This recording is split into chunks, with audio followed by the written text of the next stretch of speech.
Under the night sky, the city of Zhaoyang glows softly, illuminated by the shimmering lights that adorn its ancient streets. Fumin Lu, a renowned tavern within the city, buzzes with life, the aroma of fine wine mingling with the sounds of laughter and merriment, creating a warm yet boisterous tableau. From the intricately carved wooden door of Fumin Tavern, two figures emerge, gradually becoming discernible in the dim light. One man, Ning Wufeng, walks unsteadily, as if treading upon clouds, each step betraying a lack of balance. His eyes are half-closed, revealing a dreamy haze, and a faint flush graces his cheeks, a clear indication of his inebriation. He sways left and right, at times on the verge of toppling over. The other, Shen Han, appears vivacious, his eyes sparkling with keen insight, as if he can peer into the very depths of one's soul. A knowing smile plays upon his lips as he jovially teases Ning Wufeng. "Dear junior brother, how is it that you succumbed to drunkenness so swiftly today? I have observed your recent meteoric rise in cultivation. How is it that your capacity for liquor seems to diminish instead?" At this, Ning Wufeng struggles to straighten himself, weakly shaking his head and slurring. "Shen senior brother, I am not drunk. This wine is truly exquisite. I could drink several more jars. Quickly, bring me more." Though his voice booms, it is laced with a fogginess that betrays his inebriated state. Suddenly, Ning Wufeng stumbles forward, nearly falling to the ground. Quick as lightning, Shen Han extends his arm to catch him, averting an awkward spill. "Junior brother Ning, be cautious. Allow me to assist you home," Shen Han says with concern. Yet, Ning Wufeng, seemingly oblivious, forcefully pushes Shen Han's hand away, stubbornly retorting, "Shen senior brother, I assure you I am not drunk. I can walk unassisted." With that, he wobbles forward once more. Shen Han's gaze remains fixed on the unsteady Ning Wufeng, his heart a tumult of emotions. He ponders Ning Wufeng's drunken demeanor, which surpasses anything he has witnessed before. Could it truly be merely a matter of poor tolerance? But then he reflects that he himself had infused the wine with a potent toxin. Having watched him consume it, not even their master could remedy such a fate, let alone Ning Wufeng. This confidence eases his mind slightly. Shen Han furrows his brow, then relaxes. Perhaps he is simply being overly cautious. Regardless, he must see this performance through, for Ning Wufeng is destined to remain within his grasp. He quickens his pace, stealthily closing the distance between them, donning a warm smile as he catches up to Ning Wufeng, casually suggesting, "Junior brother, I recently stumbled upon a hidden cave in the mountains, wherein lies a natural ice spring, cool and refreshing. A soak therein would surely dispel your drunken haze and invigorate your spirit. Moreover, it is not far from here. Allow me to guide you there for a delightful experience." A glimmer of intrigue flashes in Ning Wufeng's bleary eyes, as if genuinely captivated by this enticing proposition. He slurs with a hint of laughter. "Is that true? Senior brother, do not deceive me. Could there truly be such a splendid place?" "Junior brother, how could I ever mislead you?" Shen Han replies, his smile growing more genuine, as if driven solely by goodwill. "Come, I shall lead the way, ensuring you do not leave disappointed." Before long, the two walk side by side beyond the city gates, embarking upon a winding path westward. As they tread deeper, the surrounding scenery grows more serene, with dense woods emerging before them. Upon entering the forest, the air is imbued with the fresh scent of earth and leaves, a balm for the spirit. Eventually, they arrive before a magnificent waterfall, shimmering silver under the moonlight. Beneath the cascade lies a crystal-clear pool, encircled by lush vegetation, exuding an aura of tranquil solitude. Ning Wufeng halts, surveying the breathtaking vista, then turns to Shen Han, inquiring, "Senior brother, where is this cave you mentioned?" Shen Han smiles subtly, though his expression conceals an ineffable complexity. "You have arrived, junior brother." He gestures toward the waterfall, continuing, "It lies just behind the curtain of water before you." Ning Wufeng emits a soft "oh," seemingly oblivious to the impending peril. Curiosity piqued, he steps forward, eager to investigate. Yet, just as he reaches out to part the curtain of water, Shen Han's demeanor shifts abruptly. The warmth in his gaze is replaced by a chilling resolve. "Ning junior brother, do not blame my ruthlessness. Here, today, is where your journey ends. Every year henceforth, I shall return to pay my respects." With a flick of his fingers, Shun Han conjures a lethal glint from a concealed dagger at his waist, its edge gleaming ominously as it whizzes through the air, aimed directly at Ning Wufeng's back. Senior brother, you 2 years prior, on a similarly tranquil and profound night, stars twinkled above as moonlight cascaded gently across Ning Wufeng's window. At that time, he remained deeply immersed in the virtual embrace of reality, battling alongside fellow comrades in a popular online game, igniting a monumental guild war. It was a pivotal confrontation, with tensions soaring as both factions prepared for battle. As the guild leader, Ning Wufeng spearheaded the charge, ultimately breaching the enemy's defenses after countless skirmishes. The thrill of victory surged through him, his heartbeat quickening with an exhilarating sense of pride. Yet at the zenith of this ecstasy, calamity descended silently. Suddenly, he felt disoriented, the screen blurring before his eyes, the cheers of his allies fading into silence, until all was still. His body tipped forward uncontrollably, collapsing helplessly onto the frigid surface of the computer. In his ears, the voices of his comrades echoed, filled with joy and confusion. "Guild Master, why do you not speak? We have triumphed." Their excitement could not rouse the slumbering Ning Wufeng, for he had inadvertently traversed into a world of mystique and cultivation. Upon awakening, Ning Wufeng found himself transformed into a beggar in Guangyuan town. More astonishingly, a system called achievements had bound itself to his consciousness. Initially, he believed this to be a fortuitous boon of his new life, filled with exhilaration. However, the system offered no rewards, not even a novice gift pack, only the bleak countdown of his life, indicating he had but 2 years remaining. Confronted by this grim reality, Ning Wufeng dismissed it as a nightmare disheartened. He joined other beggars, subsisting on the streets, consuming inferior wine, and drifting through each day in a stupor. As night fell and the city lights flickered to life, the streets of Guangyuan town were shrouded in a melancholic haze. Days passed in solitude, with Ning Wufeng seated in a corner, his figure appearing especially desolate under the dim glow. He poured cheap wine down his throat, one gulp after another. At that moment, footsteps approached him, culminating in a copper coin dropping into his tattered bowl. The familiar sound of the system chimed, successfully begged 2,000 times. Achievement Wandering the World unlocked. Achievement points 100. Strength and speed slightly enhanced. Host: Ning Wufeng. Age: 1819. Time until death countdown: 2 months and 28 days. Cultivation: unlocked. Consciousness: unlocked. Achievement points: 100 can be exchanged for cultivation and consciousness enhancements. Ning Wufeng rubbed his weary eyes, overwhelmed with excitement, and leaped into the air. After a considerable time, he managed to calm his racing heart and promptly attempted to exchange 100 achievement points for cultivation energy. The system alerted him. Detection indicates that the host lacks an introductory meditation technique. The exchange for cultivation energy has failed. Unable to unlock cultivation energy. What a ridiculous system! Ning Wufeng could no longer restrain his frustration and slammed his fist against the wall, the pain in his hand serving to restore his composure. As the sensation of enhanced attributes surged within him, he decided to test his newfound abilities. He took a confident step forward, his body soaring effortlessly, as if liberated from the constraints of gravity. In that moment, he was astonished to realize his speed was astonishing, barely sensing the wind whistling past his ears, while the scenery around him blurred by at an incredible pace. An uncontrollable impulse surged within him, and he struck a nearby tree with a powerful punch. With a resounding crash, the trunk trembled violently, branches and leaves scattering in disarray. Upon the tree's bark, a deep imprint of his fist was clearly visible.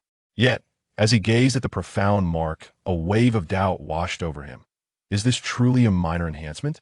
Could it be that everyone in this world possesses extraordinary strength?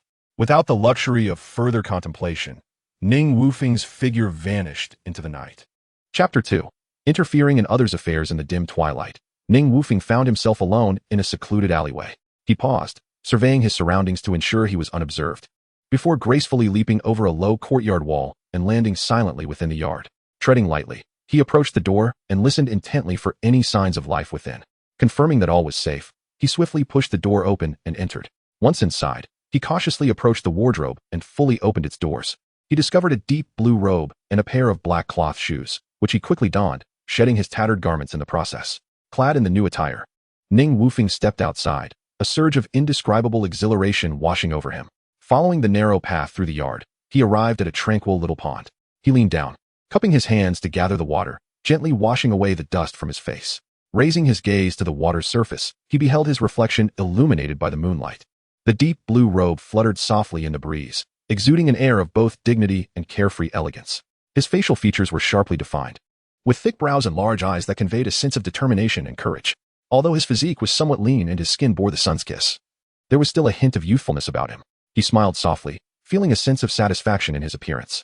Ning Wufeng slowly settled down against a somewhat rough stone wall, and in that moment, the surroundings seemed to grow exceptionally quiet, leaving only the sound of his own breathing and the occasional distant chirp of birds. Over the past year, time had slipped away like flowing water, and he realized with a pang that his footprints upon this land were remarkably few.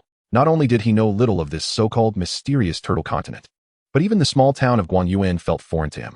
He closed his eyes and took a deep breath, striving to calm his turbulent emotions.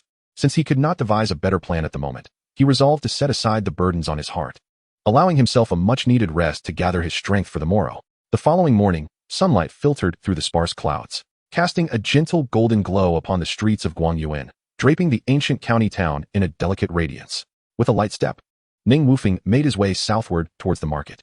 Along the streets, vendors had begun their bustling activities, their calls and laughter intertwining to create a vivid tapestry of market life.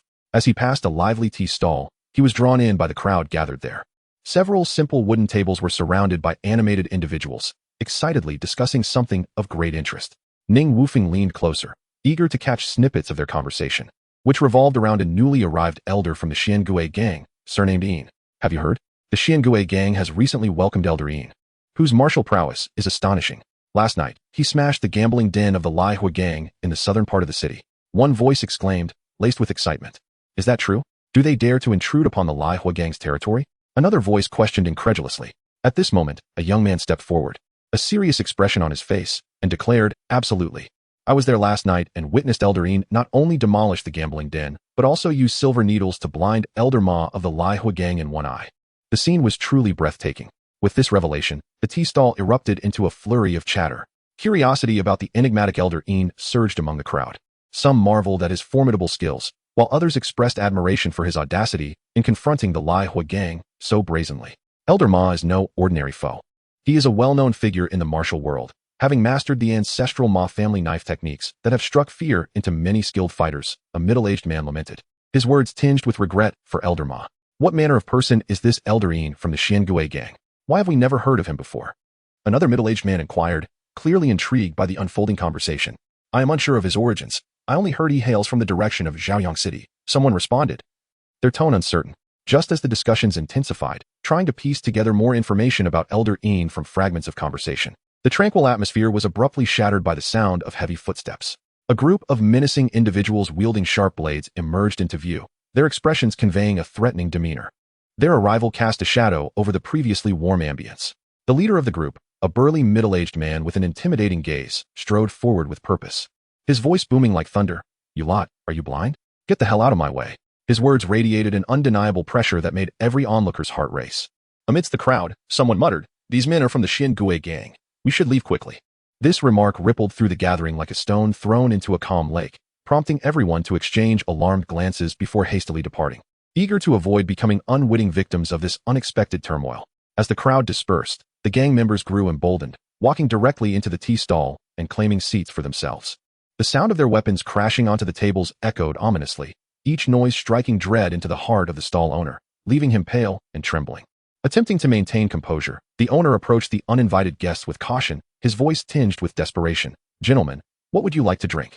I can prepare it right away. His hands trembled, knuckles white from the tension coursing through him. The leader shot a disdainful glance at the stall owner, a smirk curling at the corners of his mouth. So, you are the proprietor here? His tone dripped with arrogance. Yes, that's me, the owner replied, his voice barely above a whisper. I won't be having any tea today, the leader continued, his tone shifting to one of authority. From now on, you shall pay me a sum of money on this very day each month, and I will ensure that no one dares to bully you. How does that sound? His eyes glinted with greed and menace. as if he had already ensnared the tea stall owner in his web. The stall owner felt a wave of bitterness wash over him. He was merely a small business person, scarcely able to afford such a fee. Yet he understood that the men before him were not to be trifled with. With a quavering voice, he replied, "My lord, this is just a modest business. I truly cannot come up with that much money. Please, have mercy on me." However, his plea elicited no sympathy. The leader scoffed, anger flashing in his eyes. "What did you say? I see you're taking my kindness for weakness. Smash him." As the words left his lips, his subordinates rose in unison. Chapter 3. Breaking the wind fist. Upon witnessing the impending confrontation, the tea stall owner's face turned a ghastly white, his legs giving way as he fell to his knees. With hands clasped in supplication, he trembled and pleaded, "Esteemed gentlemen, I implore you. I have aged parents and young children relying on this humble tea stall for sustenance. Please, I beseech you, spare my life." His eyes glistened with unshed tears. Yet he fought valiantly to hold them back. Ning Wufeng, initially an unwilling bystander, felt a surge of compassion at this sight. He stepped forward and vociferously addressed the thugs. "You ruffians, if you possess any courage, why not rob the authorities instead of preying on the innocent? What kind of scoundrels are you?" The leader of the gang, upon hearing these words, darkened in countenance, his glare sharp as a blade directed at Ning Wufeng. He bellowed, "Who is this impudent whelp? Such audacity! Seize him and put him down." Before his command had even settled, several henchmen brandished knives and lunged menacingly at Ning Wufeng. Although startled, Ning Wufeng's feet did not falter. He turned and fled. As he ran, he taunted, "Come on, come chase your grandfather." Enraged by his insolence, the thugs pursued him with renewed fervor. Thanks to his swiftness, Ning Wufeng evaded them for several streets, ultimately shedding his pursuers. Only when he was sure of his safety did he pause, leaning against a weathered wall, panting heavily. Gazing into the distance, a complex emotion flickered in his eyes. The recent encounter had deeply impressed upon him that the members of the Xiangui gang were indeed nefarious, oppressing the weak without remorse. Meanwhile, his own lack of martial prowess left him feeling both furious and helpless. A wave of concern washed over him as he wondered about the fate of the tea stall owner, but he bitterly shook his head. He recognized that with his current abilities, he could do nothing to assist the innocent man, and this sense of powerlessness weighed heavily on his heart. After a moment, he slowly rose, brushing off the dust from his trousers. He strode forward, stepping out of the narrow alley. Suddenly, a ray of sunlight illuminated his face, causing him to squint involuntarily. As his vision cleared, he beheld a magnificent mansion standing prominently before him, its grandeur impossible to ignore. At the entrance, two lifelike stone lions sat regally, exuding an air of authority. Ning Wufeng slowed his pace, lifting his gaze towards the mansion's entrance. Above it hung a massive plaque, the golden characters gleaming brilliantly in the sunlight, boldly inscribed with "Fireblaze Gang," radiating an undeniable aura of power. A flicker of curiosity ignited within him. What a coincidence to find himself before the Fireblaze Gang. Surveying his surroundings, he noticed two men clad in fitted attire, each wielding a long knife, standing sentinel at the entrance. Their postures were erect, eyes sharp, creating an atmosphere of calm yet vigilant order. How peculiar, Ning Wufeng mused. Had it not been said that Elder Ma of the Fireblaze Gang had been blinded? Why was there no hint of tension in the air? Driven by curiosity, he edged closer, stealthily making his way to the side of the Fireblaze Hall, seeking a vantage point to glimpse within. Finding a secluded spot beneath a wall, he strained to listen, faintly catching the sound of fierce wind accompanying punches. Ensuring no one was watching, he nimbly ascended the wall. Before him unfolded a scene of fervent training. A group of martial artists, clad in fitted garments, diligently practiced their techniques, their movements synchronized and powerful. A middle-aged man stood at the forefront, his focus unwavering as he guided them. His voice steady and commanding. The breaking wind fist emphasizes not just strength, but speed as well. You must practice diligently to master its essence. Ning Wufeng held his breath, watching intently as the techniques flowed before him, each movement seemingly etched into his mind by some mysterious force. Astonishment surged within him. Could this be the ability bestowed upon him by the system? To confirm his suspicion, he quickly leaped down from the wall and sought an open space, attempting to recall the breaking wind fist he had just witnessed. To his astonishment, he executed the entire sequence with fluidity, as if he had practiced it countless times before. Staring at his own hands in disbelief, his eyes sparkled with wonder. Memories of Zhang Wuji's 9 Yang divine skills surfaced in his mind, that extraordinary ability to grasp any martial art with ease filling him with an indescribable thrill. Just as he reveled in his newfound prowess, a system notification chimed. Breaking Jade fist acquired, strength significantly enhanced. Host, Ning Wufeng age, 1819, countdown to demise. 2 months and 28 days, cultivation, unlocked, consciousness, unlocked, achievement points. 100, can be exchanged for cultivation and consciousness, etc. Ning Wufeng inhaled deeply, feeling the surge of power within him, and once more unleashed the breaking wind fist. This time, his strikes were even more ferocious. each punch seemingly imbued with immense force, slicing through the air with a resounding whoosh. He distinctly felt his strength had ascended to a new level, more formidable than before. This sudden surge of ability filled Ning Wufeng with exhilaration. What would take others years to master, he had grasped in the blink of an eye. Such innate talent undoubtedly instilled him with newfound confidence for the journey ahead. Meanwhile, the gang members, previously brimming with rage from their failed pursuit, now knelt before the tea stall, afraid to breathe loudly lest they provoke the wrath of the furious thug. The dilapidated state of the tea stall and the fearful gazes of the onlookers painted a scene of palpable tension. The thug's fury seemed capable of igniting the very air around him. He slammed his hand onto the already unstable table, shattering it into splinters that scattered everywhere. Drawing the attention of the crowd, his voice thundered like a storm. A bunch of worthless fools. You can't even capture a mere brat. What use are you to me? At that moment, one subordinate mustered the courage to stammer, Brother, calm your rage. As long as that lad remains in Guangyuan town, we will eventually find him. When we do, I shall personally behead him to avenge you. This remark seemed to momentarily quell the thug's ire, his expression softening as he prepared to allow his subordinates to rise. However, just then, an unexpected voice rang out. Your grandfather is here. Let us see if you possess the ability. Ning Wufeng had returned, standing not far off, his eyes gleaming with provocation. The thug's eyes widened in fury, as if he could breathe fire. He whirled around, his gaze sharp as a knife fixed upon Ning Wufeng, gritting his teeth. You dare return, kid? How bold? Before he could finish, he lunged forward like a descending tiger, propelled by an unstoppable force, his fist aimed squarely at Ning Wufeng's face. Chapter 4. Standing up for justice. Ning Wufeng stood resolute, his gaze piercing, as if he could perceive every subtle movement of his opponent.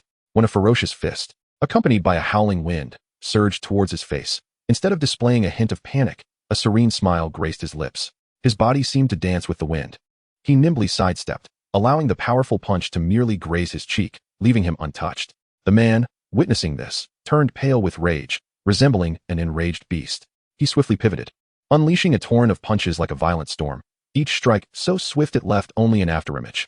Yet, Ning Wufeng's form was as agile as a fish, elegantly evading each assault, as if he were frolicking with the tempest, utterly at ease. Although the brute and Oppo's onslaught was fierce, fatigue began to manifest in his every move. Each punch accompanied by heavy breaths, his garments soaked with sweat, and a growing agitation in his eyes. He bellowed, his voice laced with fury and defiance. Kid, if you have the guts, Don and Oppo's, run. Ning Wufeng curled his lips into a playful smirk, responding leisurely. I can run whenever I wish or stay as I please. What can you do about it? You're courting death. The man roared, his eyes widening as if they might erupt with fire. With that exclamation, he leaped forward like a famished tiger pouncing on its prey, his fist slicing through the air with chilling intensity, aimed directly at Ning Wufeng. However, this time, Ning Wufeng chose not to evade. A glimmer of resolve flashed in his eyes as he planted his feet firmly on the ground, slightly turning his body, and his right arm tensed like a coiled spring. At the very moment the fist was about to connect with his face, he unleashed a punch of his own, colliding with his opponent and Oppo's onslaught. A resounding thud echoed, as if the very air had been torn asunder by the impact. The burly man felt an irresistible force emanating from Ning Wufeng's fist, causing him to stagger back several steps, struggling to regain his balance. His face was a mask of shock, incredulity etched upon it as he stared at Ning Wufeng, unable to fathom how a mere youth could so easily repel him. Yet, as a leader of the Guaxian gang, pride and dignity coursed through his veins, refusing to concede defeat. He roared once more and charged at Ning Wufeng, this time with even greater ferocity, his fists raining down like a deluge, attempting to overwhelm his adversary with sheer numbers. Nevertheless, Ning Wufeng remained supremely composed, his gaze sharp and predatory, fixated on his opponent's movements. Seizing an opportunity during a brief lapse in the man's attack, he swiftly grasped the brute's arm and, leveraging his strength, pulled him off balance, sending him tumbling to the ground like a marionette with its strings cut. Before the man could rise, Ning Wufeng was upon him, firmly planting a foot on his head, pinning him to the earth, rendering him immobile. The fluidity and precision of his actions left onlookers dumbfounded. As the man's subordinates witnessed their leader subdued, panic ensued, and they rushed forward, their faces betraying a mix of anxiety and fury. They shouted at Ning Wufeng, Kid, let our boss go. Do you know who we are? We're members of the Guaxian gang. I advise you to be wise and release him. Ning Wufeng scoffed, casting a disdainful glance at the group. Oh, so you are from the Guaxian gang? Indeed, seeing is believing. A bunch of cowards daring to make a fool of themselves. His words ignited their anger anew. They brandished their weapons, glaring menacingly at him, ready to tear him apart. One of them, consumed by rage, shouted, What did you say? I'll chop you to pieces. Yet, Ning Wufeng remained unfazed, maintaining his calm demeanor as he chuckled. I suggest you don't approach. Otherwise, I shall crush his head at once. With that, he pressed down harder, eliciting a painful groan from the man beneath him. The brute's face contorted in agony as dread gripped his heart. He hastily commanded his subordinates, "Why are you still here? Retreat at once. Do you wish to see me perish?" Obeying their leader's command, the men reluctantly stepped back, their faces filled with reluctance. The man took a moment to steady his breath, striving to quell the turmoil of fear and anger within him. He raised his gaze to Ning Wufeng, a flicker of pleading in his eyes, and continued, "Hero, spare me this once. We can be friends. I, Guo Yang, am willing to assist you in any way in the future." Ning Wufeng smirked at this. "I do not befriend cowards, but I might consider sparing you this time, provided you agree to one condition." Guo Yang, sensing a glimmer of hope, nodded fervently. "Hero, I would agree to 10 or 8 conditions if needed." Ning Wufeng fixed his piercing gaze on Guo Yang's eyes, speaking slowly. "Apologize to the tea stall owner, compensate for the damages you caused, and promise never to bully the common folk again. If you can fulfill these, I might contemplate sparing you." Although Guo Yang felt a surge of resentment, he understood the gravity of the situation and quickly acquiesced. "All right, I will do it. No problem." He recognized the disparity in strength between himself and Ning Wufeng, and despite his reluctance, he begrudgingly stood up and steeled himself as he entered the tea stall. His face was as dark as a storm cloud as he forced a smile at the stall owner, speaking in a low, strained voice. "Boss, I accidentally damaged your chair earlier. I sincerely apologize." He retrieved a hefty silver ingot from his pocket, extending it towards the stall owner as compensation. The stall owner, though surprised, was primarily filled with trepidation. He glanced at the silver and then back at Guo Yang's grim visage, too fearful to accept it. He quickly waved his hands. "It's nothing, really. This table isn't worth much. I can fix it. There's no need for such extravagance." At that moment, Ning Wufeng stepped forward, devoid of any superfluous words, forcibly taking the silver from Guo Yang's hands and pressing it into the stall owner's palm, his gaze resolute. "Take it. This is the compensation you deserve. Should he dare to trouble you again, I shall personally sever his head and use it as a ball." A chill coursed through Guo Yang at Ning Wufeng's words. He nodded fervently, his voice trembling. "Rest assured, hero, I shall not trouble him again." Ning Wufeng cast a dispassionate glance at him, sneering. "Very well, I shall trust you this time. You may leave." With a wave of his hand, he signaled for Guo Yang and his men to depart. They fled as if granted a reprieve, not daring to look back. Watching their retreating figures, Ning Wufeng felt a surge of caution within.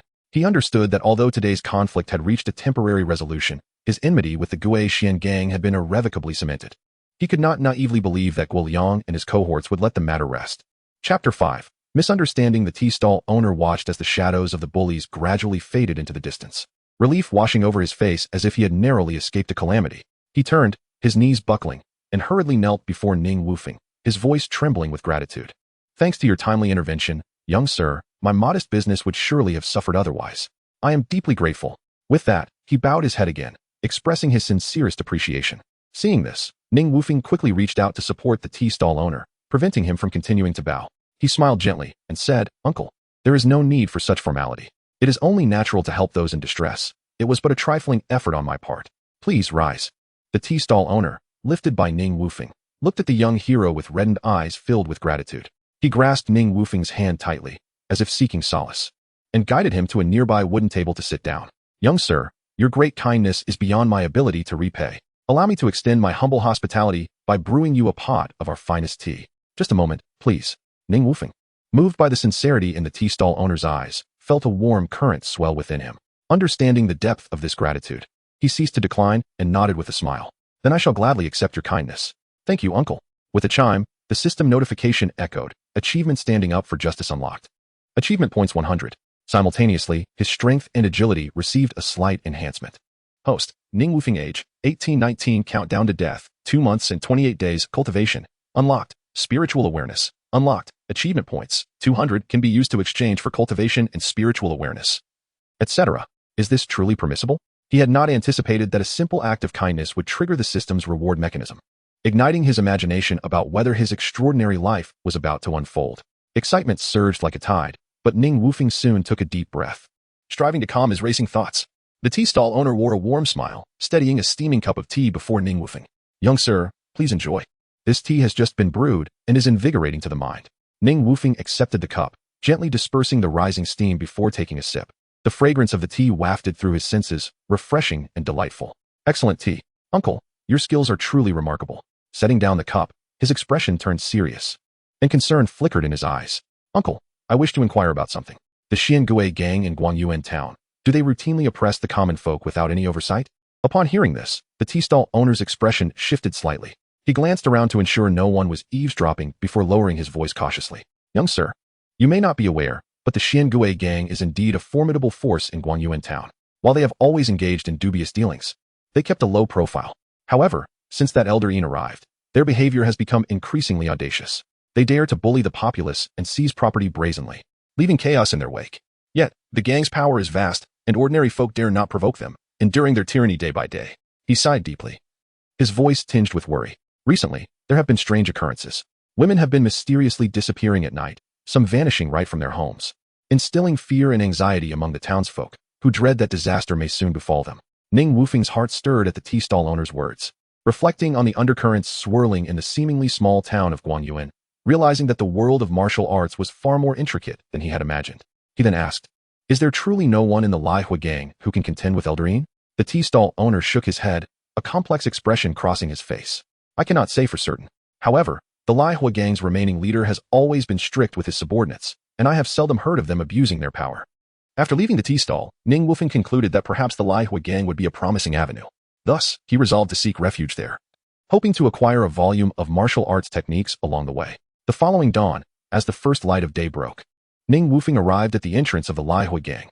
He explained to the two guards his purpose, expressing a desire to discuss an important matter with the leader. However, the guards politely declined his request, stating that the leader was occupied and suggesting he return in a few days. Though reluctant, Ning Wufeng understood that he could not force his way in. A seed of doubt sprouted in his mind. Could it be that the leader of the Lihua gang had also been assaulted? As he departed, an idea struck him. Perhaps he could investigate indirectly. Recalling the place where he had clandestinely practiced martial arts the previous day, he thought he might find an opportunity to gain access to the Lihua Hall from there. Quietly, he veered into a narrow alley, making his way toward yesterday's location. As he rounded the corner, he was met with an unexpected sight. A short figure was crouched against the courtyard wall, motionless and intently observing the inner workings of the Lihua Hall.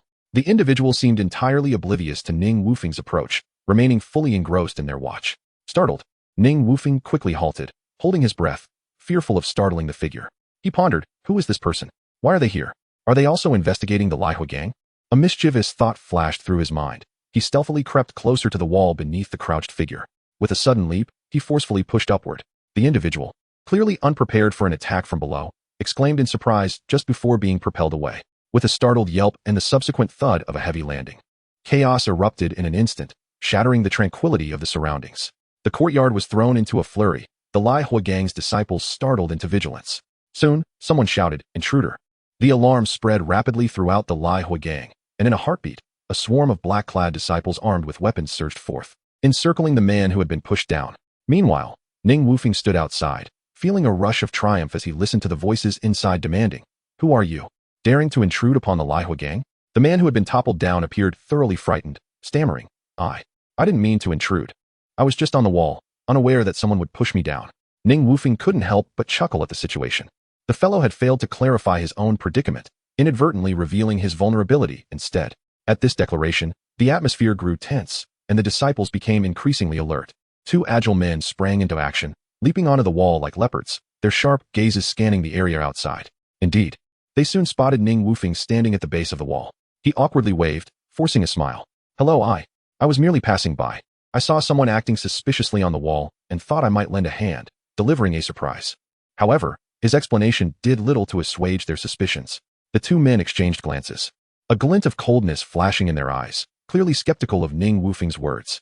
Without hesitation, they leaped down from the wall, their movements swift as shadows, charging directly toward Ning Wufeng with the intent to apprehend him. Realizing the imminent danger, Ning Wufeng quickly retreated a few steps, raising his hands defensively while urgently explaining, "Brothers, this is truly a misunderstanding. I harbor no ill intentions. I acted out of goodwill." Chapter 6. The fire gang. Two figures clad in black approached Ning Wufeng with alarming speed, flanking him on either side like shadows. Their hands extended towards him with a grip as fierce as iron, intent on seizing his arms. Yet, Ning Wufeng was not one to succumb easily. With a swift motion, he anticipated their actions, his foot lightly tapping the ground as he slid backward, leaving behind a trail of afterimages. The two assailants paused, momentarily stunned, unable to fathom the extraordinary agility displayed before them. Regaining their composure, they hastened their pursuit, the wind seemingly at their heels. However, Ning Wufeng had already devised a strategy.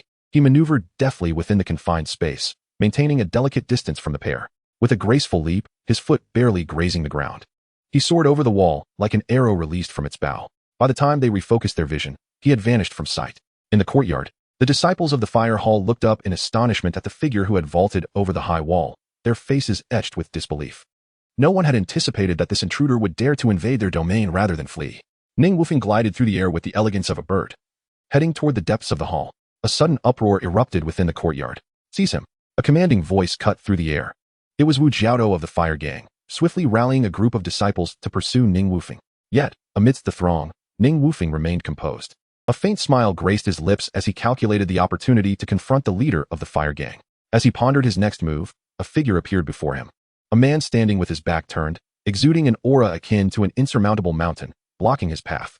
Ning Wufeng was compelled to halt. Though the man did not turn, his calm demeanor and steadiness conveyed an unspoken authority. Ning Wufeng speculated that this individual might indeed be the leader of the fire gang. His conjecture was soon validated. As the pursuers closed in, they encircled Ning Wufeng, forming an impenetrable barrier. In this tense moment, a robust young man stepped forward from the crowd. Kneeling on one knee with clasped fists, addressing the man with his back turned. "Please forgive me, leader. It was my negligence that allowed this intruder to disrupt your rest." Ning Wufeng maintained his composure, hastily cupping his hands in a respectful bow, sincerely stating, "You must be the illustrious leader you. I am Ning Wufeng, and I have long admired your esteemed reputation. I have yearned for an opportunity to meet you." Before he could finish, the kneeling man abruptly rose, glaring fiercely as he shouted, "You dare speak such nonsense here? What is your intention in trespassing our gang? Surrender at once." He lunged forward, attempting to apprehend Ning Wufeng. However, Yu Lian raised a hand gently, halting the man's advance. Turning to face Ning Wufeng, his handsome visage bore sharp, penetrating eyes that seemed to read the depths of one's soul. He spoke slowly, his voice steady and commanding. "Hold on, young brother. If you claim to have admired me for so long, why then choose this manner of introduction?" Ning Wufeng chuckled, replying, "Leader you. I intended to enter through the front door, but the gatekeepers denied me that chance. In my haste to leave, I chanced upon a suspicious figure lurking by your wall. Concerned for your gang's safety, I impulsively pushed him inside, intending to present you with a great gift, only to be misunderstood by your brothers." Yu Lian's gaze shifted to Wu Yong, questioning. Wu Yong stepped forward, clasping his hands. "Leader, this young man's words require verification. His unauthorized intrusion raises suspicions. We cannot be too cautious. In my opinion, we should detain him and interrogate him thoroughly. The truth will eventually surface." Ning Wufeng shook his head, his tone laced with mockery. "Brother, think carefully.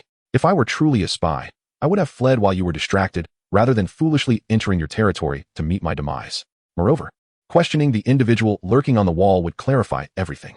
Wu Yong found himself momentarily speechless, his face reddening with frustration as he struggled to formulate a rebuttal, ultimately stammering. "Leader, this young man is sharp-tongued and cunning. His words should not be taken at face value." Yu Lian waved his hand, interjecting, "Enough of your quarrel. I perceive that this young brother does not possess any malevolent intent, and perhaps, as he claims, this is merely a misunderstanding." Ning Wufeng bowed gratefully. "I appreciate your discernment. Leader, though young, I understand the principles of discretion. I would never act so rashly without cause." Yu Lian nodded with a smile. "Brother Ning, why not join me for a cup of tea in the hall while we await the outcome of the inquiry? Once they clarify the situation, your name will be cleared. What do you think?" Ning Wufeng considered for a moment before nodding in agreement. "That sounds splendid. Thank you, leader." He then cast a challenging glance at Wu Yong. "I am innocent and fear not the shadows that follow." With that, he turned to follow Yu Lian into the hall, leaving Wu Jiaodou with a complex expression behind him. In the hall, Ning Wufeng leisurely held his teacup, gently blowing away the steam rising from the surface, savoring the aroma. Yu Lian, with a gentle gaze, addressed Ning Wufeng first. "Brother Ning, you came specifically to see me. What is your purpose?" Ning Wufeng set down his cup, responding earnestly. "In truth, I have come to seek your favor, leader. I have long admired the fire gang's renown and your heroic spirit, and I wish to ally myself with the gang to contribute my efforts. However, I am aware of my limited skills. I wonder if you would consider taking me in." Yu Lian, taken aback, quickly smiled. "Brother Ning, you are too humble. I have observed your remarkable agility. It is indeed rare. May I inquire about your master?" Ning Wufeng thought quickly, fabricating a tale. "My master is a man of modesty, unwilling to disclose his name to outsiders. He often says, the path of martial arts lies in understanding the heart, encouraging me to seek enlightenment within the world. Currently, he travels far and wide, leaving me with ample time to contemplate applying my skills for a righteous cause, fulfilling my master's teachings." Yu Lian nodded, a glimmer of appreciation in his eyes. "It is commendable that you possess such aspirations and intentions. Since you are earnest, the fire gang would gladly welcome you. However, the road ahead is fraught with peril, I hope you will exercise caution in your future endeavors. Ning Wufeng felt warmth in his heart and promptly rose to bow. Thank you for your recognition, leader. I shall remember your words and strive not to disappoint. Beside them, Wu Yong's expression changed dramatically. He suddenly stood, stepping forward with undeniable urgency. Leader, I implore you not to act hastily. This person's identity and motives are unclear. Allowing him to stay could invite unforeseen complications. Ning Wufeng observed silently, internally mocking Wu Yong's overly cautious demeanor, reminiscent of a seasoned scholar rather than a young man. He was about to tease him when, at that moment, someone rushed in from outside. Chapter 7. Joining the gang, a messenger approached, reporting, Master, the captured spy is utterly spineless. We have yet to inflict any torture, and he has already spilled all his secrets. It turns out he is an agent sent by the Xiangui gang. A few days ago, after Elder Ma was injured by someone surnamed Yin, the leader of the Xiangui gang dispatched him to monitor our activities, aiming to gather intelligence. Should any changes arise, he would report back immediately. Upon hearing this, Wu Yong's emotions heightened, his fists clenched tightly, his voice trembling with rage. Master, the audacity of the Xiangui gang is insufferable. They not only brazenly provoked us and invaded our territory, but they also gravely injured Elder Ma. How can we let this blood debt go unpunished? Moreover, with this person's unclear origins, retaining him could pose an even greater threat to our gang. However, the leader did not immediately respond to Wu Yong's fury. Instead, he turned to Ning Wufeng and inquired, Xiao Wu, does this man recognize your younger brother here? Xiao Wu shook his head affirmatively, Master. He claims he was ambushed and pushed down without knowing who his assailants were. After receiving this negative reply, Yu Lian's expression softened slightly. He turned to Ning Wufeng and apologized. It seems we have misunderstood you, Brother Ning. I am sorry for any offense caused. Upon hearing this, Ning Wufeng laughed heartily, gesturing dismissively. Master you are too kind. In the world of martial arts, misunderstandings are inevitable. I, Ning Wufeng, detest those who engage in underhanded dealings. Today, capturing this spy from the Xiangui gang can be considered a good deed. Wu Yong stepped forward again, his expression grave and his tone resolute. Master, while this individual has no direct ties to the Xiangui gang, his origins remain a mystery. Given the current tumultuous times, we cannot afford to overlook potential hazards. Wu Yong attempted to elaborate, but was halted by a mere glance from Yu Lian, who continued, Instructor Wu, there is no need for further discussion. I have made my decision. His voice carried an air of undeniable authority.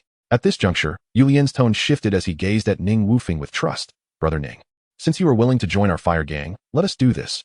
You shall serve under Instructor Wu. This will help you acclimate to your surroundings while learning martial arts from him. You will come to know of Instructor Wu and Appo's skills in due time. Ning Wufeng promptly rose and expressed his gratitude. Thank you for your trust, Master. I, Ning Wufeng, shall dutifully follow Instructor Wu's guidance. Having bid farewell to Master Yu and his companions, he followed Xiao Wu into a tranquil and elegant courtyard. Ning Wufeng surveyed the verdant surroundings. With several exquisite houses arranged harmoniously, he approached one of the houses and pushed the door open. The room was simply furnished, complete with a desk, wardrobe, tea set, chairs, and a bed. Xiao Wu smiled and said, Brother Ning, this is your new residence. If you need anything, feel free to seek my assistance. I won't disturb your rest any longer. Ning Wufeng replied, Thank you for your consideration, Brother Xiao. Once Xiao Wu's figure vanished from sight, Ning Wufeng gently closed the door and stepped into the inner chamber. He changed into a fitted black outfit, the fabric hugging his muscular form and accentuating his athletic physique. With steady strides, he stepped into the courtyard, where the morning light poured down. He immersed himself once more in the set of boxing techniques he had covertly learned the previous day. Each punch and kick seemed to flow even more smoothly than the day before, the wind from his strikes whistling softly. After completing a set of techniques, Ning Wufeng felt invigorated, a desire to indulge in a drink bubbling within him. However, recalling that he was new to the place, he deemed it unwise to be overly ostentatious. He shook his head in resignation and turned back into the room, collapsing onto the bed, quickly succumbing to slumber. The next morning, as the first rays of sunlight pierced through the window, Ning Wufeng was lost in dreams when he was suddenly roused by a rapid knocking at the door, accompanied by an impatient voice. Who is it? Disturbing my dreams so early. Rubbing his sleepy eyes, Ning Wufeng approached the door. The person outside seemed undeterred by his displeasure, urgently stating, Ning Wufeng, Instructor Wu is waiting for you at the training ground. Upon hearing it was Wu Yong looking for him, Ning Wufeng lazily replied, What does Instructor Wu want with me? The person outside, clearly taken aback by his nonchalance, spoke with urgency. You're in big trouble. Hurry to the training ground to face your punishment. Ning Wufeng leisurely opened the door, revealing a plump face. It was He Lu, the messenger. Ning Wufeng feigned ease, smiling. What trouble could I possibly be in? He Lu threatened, raising his head. You better hurry to the training ground, or you'll regret it. Ning Wufeng raised an eyebrow, countering. Why am I to be punished? I was sound asleep last night. He Lu, growing impatient, stamped his foot. I don't have time to argue with you. If you don't go soon, someone will come to drag you there. Ning Wufeng silently cursed Wu Yong for being so petty, trying to assert dominance so soon. Yet he maintained his composure and replied with a smile. Instructor Wu has quite a unique way of summoning people. Very well, I shall accompany you. He Lu waddled ahead like a slowly moving mountain, with Ning Wufeng trailing closely behind. Before long, they arrived at the training ground. Rows of people stood rigidly. The atmosphere so tense it felt as if the very air had thickened, an invisible pressure permeating the silence. Wu Yong stood at the forefront, his expression dark. Ning Wufeng met Wu Yong's piercing gaze, slowly approaching with a faint smile, breaking the silence. Good morning, Instructor Wu. I wonder what business you have with me. Wu Yong's voice was deep and powerful. Ning Wufeng, since the master has entrusted you to me, I must hold you to high standards. Why were you absent from morning practice without reason? Ning Wufeng inwardly scoffed, thinking it was unfair as no one had informed him. Was this not an obvious trap? However, he kept his face impassive and replied with a smile. Instructor Wu, your boxing technique is rather ordinary. It seems unnecessary to practice it. At this remark, the crowd erupted in uproar. How dare he claim the breaking wind fist was simple? Who was this arrogant youth to wreak havoc on the territory of the Fire Gang? Instructor Wu, allow me to teach him a lesson, so he knows the weight of his words. Wu Yong was taken aback. He had not anticipated Ning Wufeng's audacity to challenge him on his own turf. His expression darkened further, eyes narrowing with a glint of coldness. Very well, youth. Recklessness has its consequences. Ning Wufeng, today I shall teach you a lesson on humility, so you understand your own limitations. Chapter 8. A Toast to Victory. Wu Jiaodou. If you wish to compete, I am more than willing. Should I emerge victorious, all I ask is for you to treat me to a feast of wine. If I lose, you may decide my fate. It is settled. No sooner had the words left his lips than Wu Yong charged at Ning Wufeng like a ferocious tiger descending a mountain, delivering a fierce punch aimed directly at his face. Ning Wufeng, light on his feet, nimbly retreated, easily dodging the blow. Undeterred by the miss, Wu Yong pivoted and unleashed a second punch, a whistling force that seemed capable of tearing the very air apart. This time, Ning Wufeng did not retreat, his gaze sharpened, and he met Wu Yong's fist head-on with a punch of his own. The two fists collided with a deafening crack. Wu Yong staggered back 2 steps before regaining his footing, while Ning Wufeng remained steadfast, not yielding an inch. Wu Yong was inwardly astonished, realizing that this seemingly frail opponent possessed extraordinary strength. A sharp pain throbbed in his fist, akin to being struck by a hammer, causing him to draw a sharp breath. Ning Wufeng chuckled. Wu Jiaodou, today I shall use your own wind-breaking fist against you. Before Wu Yong could contemplate how his opponent had mastered his technique, Ning Wufeng's fist, accompanied by a howling wind, came rushing toward him once more. There was no time to retreat. He raised his left arm to block the impending strike, while his right fist aimed for Ning Wufeng's abdomen. However, Ning Wufeng merely contracted his stomach slightly, evading the blow effortlessly. Almost instantly, a flurry of punches rained down upon Wu Yong, each faster than the last, like a tempest bearing down upon him, leaving him utterly overwhelmed.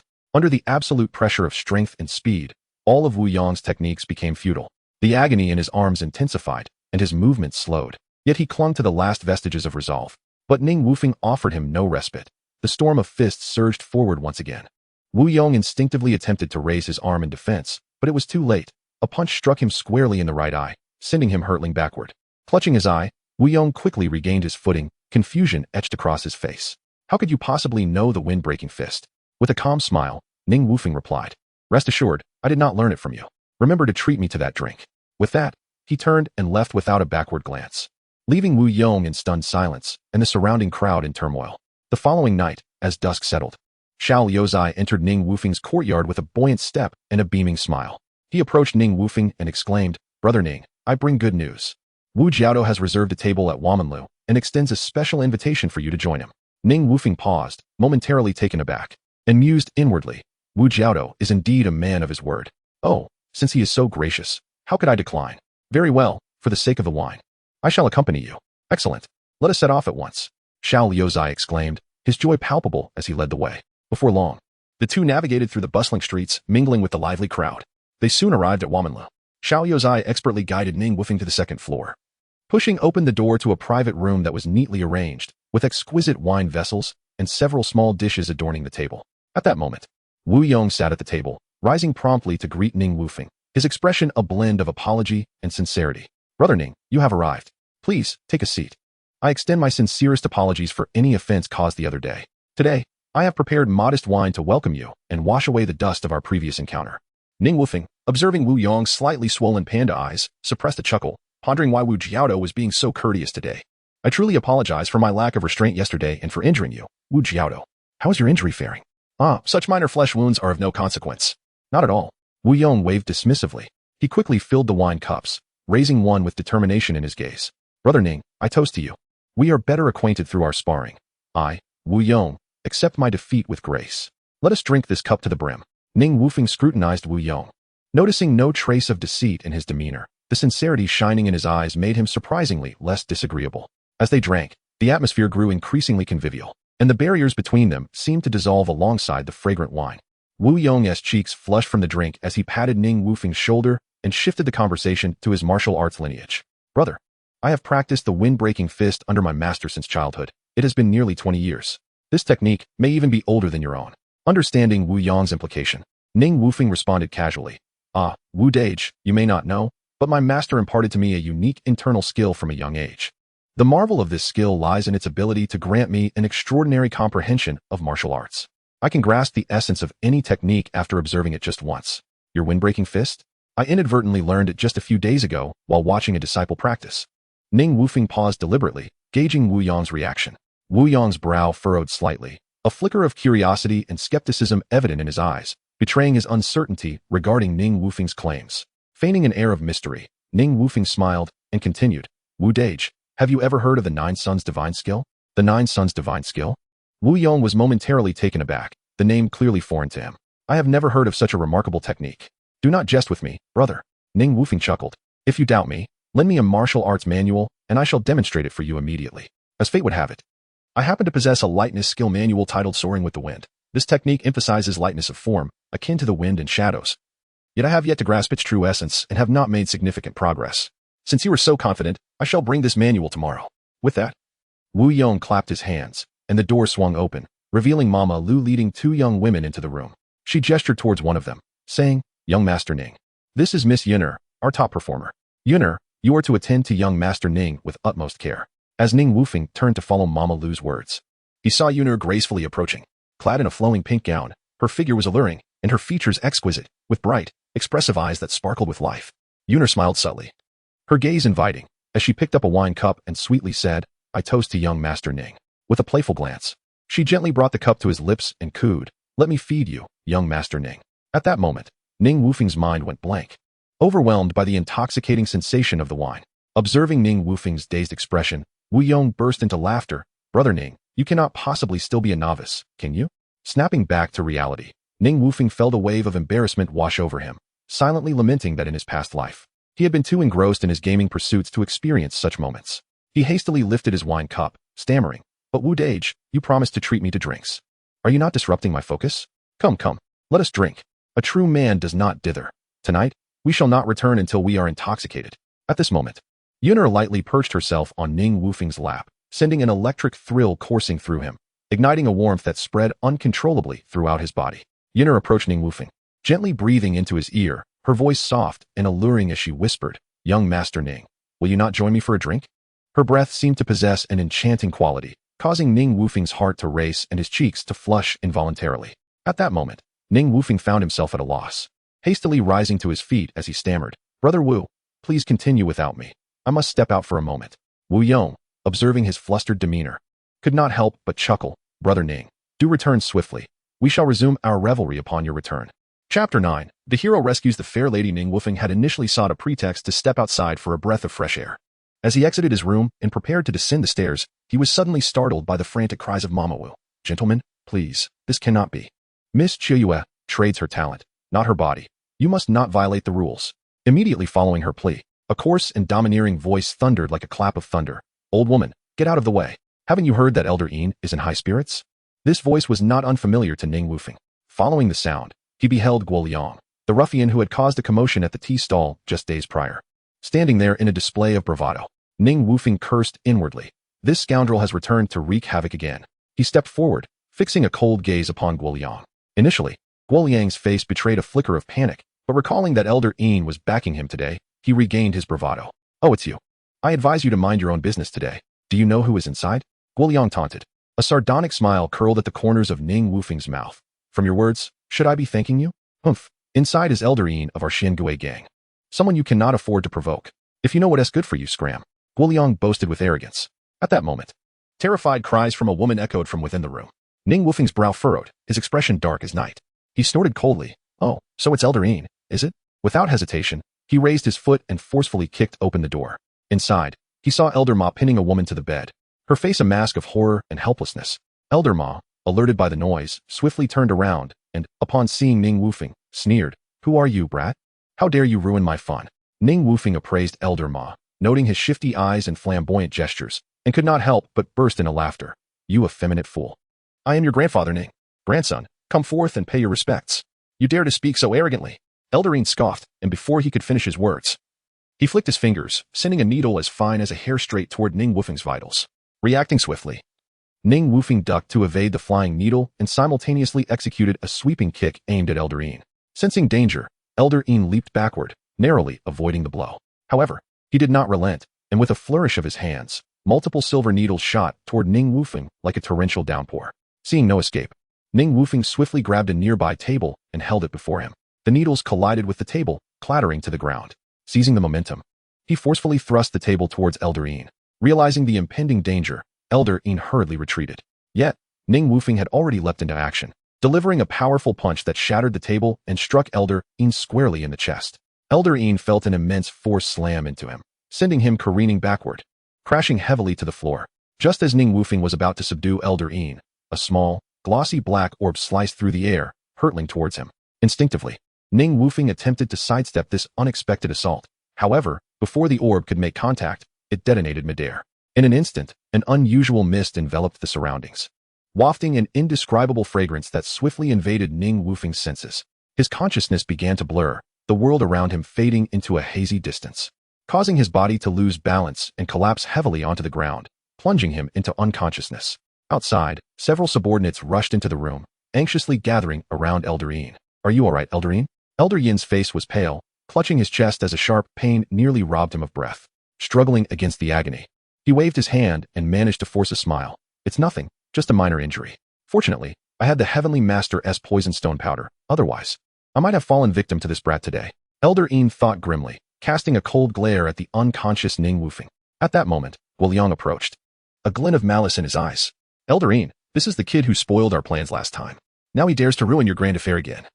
We cannot let him go. Let us bind him and take him back to torture him properly, so he learns the consequences of crossing us."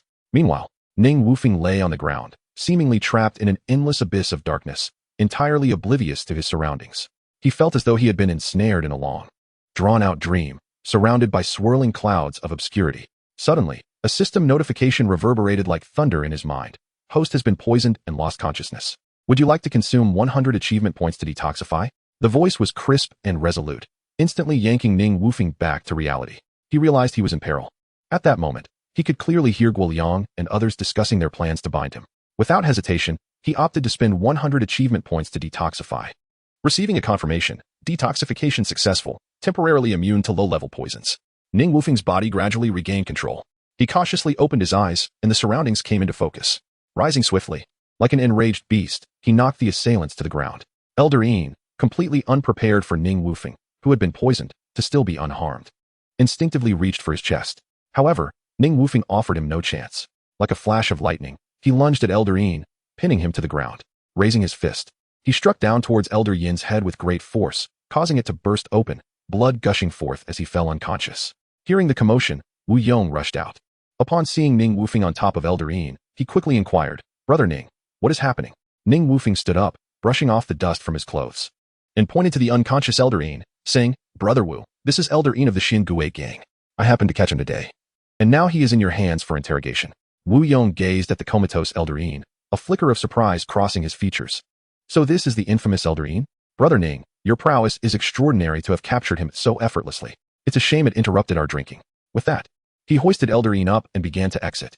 Ding! The system notification chimed again. Achievement Hero rescues the fair lady unlocked. Achievement points 100.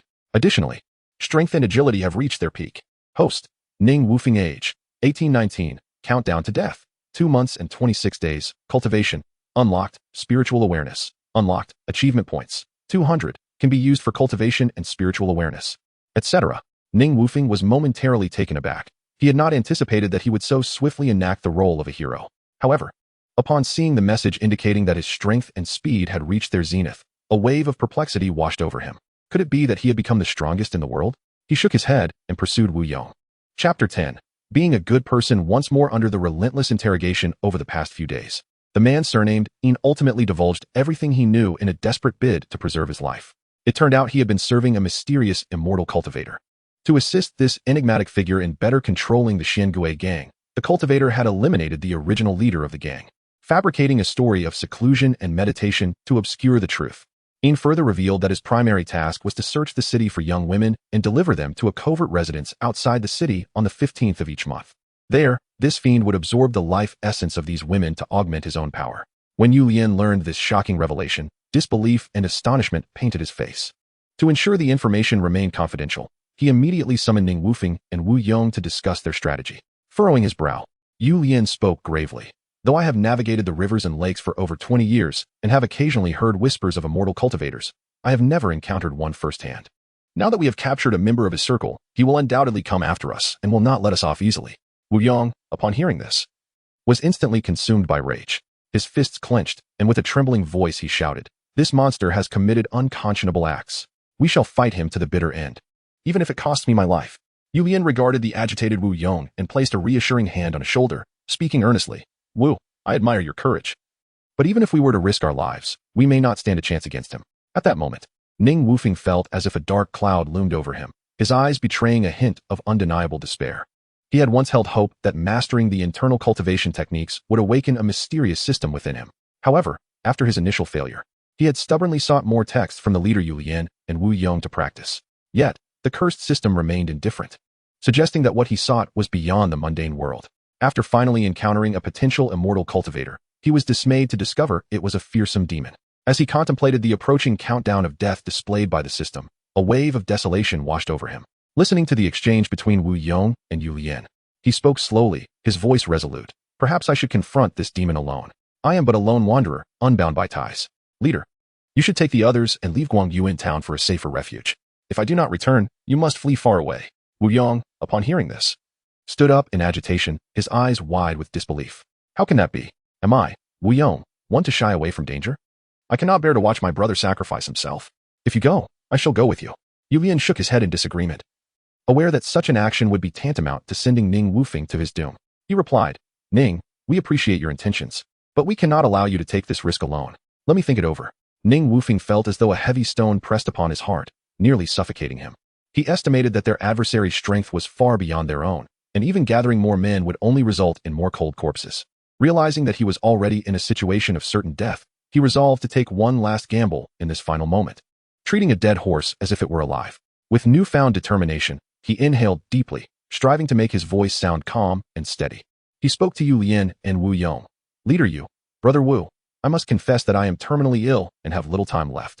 This journey to the mountains is merely to fulfill my dream of wandering the martial world. There is no need to dissuade me. Consider it my last act of goodwill while I am still alive." Wu Yong's face paled, and he hurried to Ning Wufeng's side, anxious as he inquired, "Brother Ning, what affliction do you suffer? You appear so vigorous. Do not deceive me." Ning Wufeng gently shook his head, a hint of bitterness flickering in his eyes. "Brother Wu, how could I jest about matters of life and death? I can only blame my own fate. I beg you and leader you to grant me this final wish." Yu Lian rose, placing his hands on Ning Wufeng's shoulders, his gaze filled with admiration. He spoke solemnly. "Brother Ning, you are indeed a hero of youth. I, Yu Lian, hold you in the highest regard. Today, I shall host a banquet to honor your journey." The others present were deeply moved. They understood that this farewell might be a permanent one. In the blink of an eye, the 15th arrived, and the streets of Guangyuan town were devoid of the fire gang's presence, leaving only Ning Wufeng, escorting the subdued elder Een towards the outskirts. The breeze beyond the town carried a chill, brushing against Ning Wufeng's resolute face. His gaze was fixed intently upon an unassuming residence in the distance. Though turmoil stirred within his heart, Elder Yin's mouth was gagged with a tattered cloth, producing only muffled whimpers as he frantically pointed towards the house. His eyes filled with terror and despair. Confirming his target, Ning Wufeng's expression turned steely. He swiftly drew a sharp dagger from his sleeve, its blade glinting coldly as he unhesitatingly plunged it into Elder Yin's heart. The elder's body trembled violently before collapsing lifelessly to the ground. Despite this being Ning Wufeng's first act of taking a life, a nervous flutter coursed through him. Yet, he acted without a moment's hesitation. Such a villain, if allowed to persist in the world, would only bring further calamity. He silently reassured himself that this would be his final act of kindness in life. At that moment, the system's notification echoed in Ning Wufeng's mind once more. Achievement eliminating harm for the people acquired. Achievement points 100. Host, Ning Wufeng age, 1819 countdown to death, 2 months and 19 days, cultivation, unlocked, consciousness, unlocked, achievement points, 300 can be used to exchange for cultivation and consciousness, etc. Gazing at the information displayed on the panel, Ning Wufeng couldn't help but smile wryly. He inwardly cursed. Damn it, are you toying with me? I'm on the brink of death, and what use is this nonsense to me? If you wish to play, do so alone. I shall not accompany you. With that thought dismissed, he turned and made his way toward the rear of the residence. Chapter 11 Unexpected Rescue. Ning Wufeng's figure flickered as he sought refuge in a secluded corner against the wall, gracefully and swiftly slipping inside. He navigated the backyard with utmost caution, his gaze sharp and vigilant, searching for any suspicious clues. Suddenly, his attention was drawn to a dimly lit courtyard ahead. The door of the courtyard stood ajar, casting a faint yellow glow. Ning Wufeng approached slowly, striving to make his breathing as silent as possible. Peering through the crack of the door, he witnessed a figure clad in a black robe, wearing a grotesque mask, bizarrely siphoning the Yin essence from a woman whose face was pallid and feeble. The scene was chillingly eerie, causing Ning Wufeng to involuntarily plop down onto the cold ground in fright. In the next moment, a shadow darted from within the room like a ghost in the night, hurtling towards him with astonishing speed, accompanied by a cold, raspy inquiry. Who dares to trespass in my domain? However, before he could utter an explanation, a green fireball coalesced in the black-robed figure's hand and shot towards Ning Wufeng with alarming swiftness. Reacting instinctively, Ning Wufeng rolled away and took shelter behind a large tree, only to witness the fireball instantly corrode the tree into a charred black, emitting a hissing sound. Alarmed, he didn't have time to ponder and executed the wind-riding technique, attempting to leap over the wall. Yet, an invisible force bound him like shackles, lifting him off the ground and leaving him suspended in midair, utterly immobile. A sense of dread enveloped him. Was this the power of a cultivator? He found himself utterly helpless. The black-robed man's gaze was frigid, his voice like an icy blade in the wind. Boy, who sent you here? At that moment, an inexplicable sense of ease washed over Ning Wufeng, and he burst into laughter. Do I even need to ask? It must be your precious disciple. Upon hearing this, the man's eyes seemed to flicker beneath the mask, his tone growing even colder. What have you done to him? Ning Wufeng's laughter continued, laced with mockery. Haha, I killed him, of course. The black-robed man sneered, a dangerous undertone in his voice. You're quite bold. Aren't you afraid I'll kill you? Ning Wufeng wore an expression of fearless defiance. What good is fear? Does being afraid prevent you from killing me? The black-robed figure appeared intrigued by Ning Wufeng's nonchalance and slowly said, However, I find you somewhat interesting. I am willing to offer you the chance to become my disciple. As long as you serve me faithfully, I can impart my cultivation techniques to you. Would you be willing? Ning Wufeng scoffed internally. How could he ally himself with such a fiend and partake in nefarious deeds? Just as he prepared to refuse with righteous indignation, a crisp system notification echoed in his mind. The host has been controlled by magic. Would you like to spend 100 achievement points too? This voice was like a heavenly melody, igniting a glimmer of hope within Ning Wufeng. Without hesitation, he chose to expend 100 achievement points to break free. Instantly, the binding force dissipated, and he regained his freedom. Before the black-robed man could react, Ning Wufeng's figure flashed, soaring over the courtyard wall like an arrow released from a bow, sprinting away. His silhouette vanished rapidly into the night, leaving behind a lingering laughter. Old monster, you wish to take me as your disciple? Dream on. The black-robed man stood amidst the darkness, furrowing his brow, filled with bewilderment. He murmured to himself, This boy, a mere mortal, how did he break my spell? Could he be concealing some treasure? Not in haste to act. He slowly retrieved a green leaf from his storage bag. The leaf quivered gently in his hand before expanding several times its original size, resembling a small boat. With a light leap, he stood firmly upon the leaf, which carried him swiftly through the air in pursuit of Ning Wufeng. Think you can escape? You won't evade my grasp. The black-robed man's voice echoed in the night sky. Ning Wufeng, however, ran forward without glancing back, his movements reaching their zenith, each stride seeming to cover vast distances. As darkness deepened, his vision blurred, yet he pressed on relentlessly. After some time, he realized he was heading towards a mountain. With no time to ponder, he relied solely on instinct and intuition, continuing his dash forward. The black-robed man soon spotted Ning Wufeng's form. He sneered, drawing a binding talisman from his robe and launching it at Ning Wufeng. However, the talisman proved ineffective, as if obstructed by an unseen force. The black-robed man became increasingly certain. This boy must possess some treasure. At that moment, Ning Wufeng felt something strike his back. He knew the black-robed figure had caught up. He dared not slow his pace, desperately sprinting ahead. Behind him, the black-robed voice taunted, Boy, you're running too slowly. No rush, let us take our time. Before long, Ning Wufeng burst out of the thicket, only to find the path ahead narrowing. Yet, he had no time to contemplate. He pressed on with unwavering determination. Unbeknownst to him, he had reached the precipice of a mountain peak. Turning back, he saw the black-robed man soaring towards him. Haha, boy, why have you stopped running? Run. The black-robed man laughed boisterously. Ning Wufeng retorted, this hero is tired and wishes to rest his feet. Is that any of your concern? The black-robed man snorted. This is your last chance, boy. Hand over your treasures and bow to me 3 times, and I may spare your life. Ning Wufeng laughed heartily. Old monster, you have quite the imagination. This hero has no time for your nonsense. I shall take my leave. With that, he leaped off the cliff without a backward glance. Ning Wufeng closed his eyes tightly, arms outstretched, allowing himself to plummet from the heights, filled with resolve and abandon. He understood that this leap might signify the end of his life, yet he preferred such a valiant conclusion over succumbing to the black-robed man's tyranny.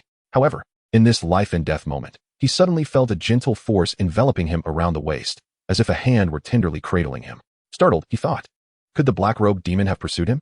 He opened his eyes abruptly, only to find himself embraced by an extraordinarily beautiful young woman. In the moonlight, her eyes sparkled like a mountain spring, clear and pure, as if capable of washing away all worldly dust. Her lashes fluttered gently, akin to dancing butterflies, each blink exuding endless charm.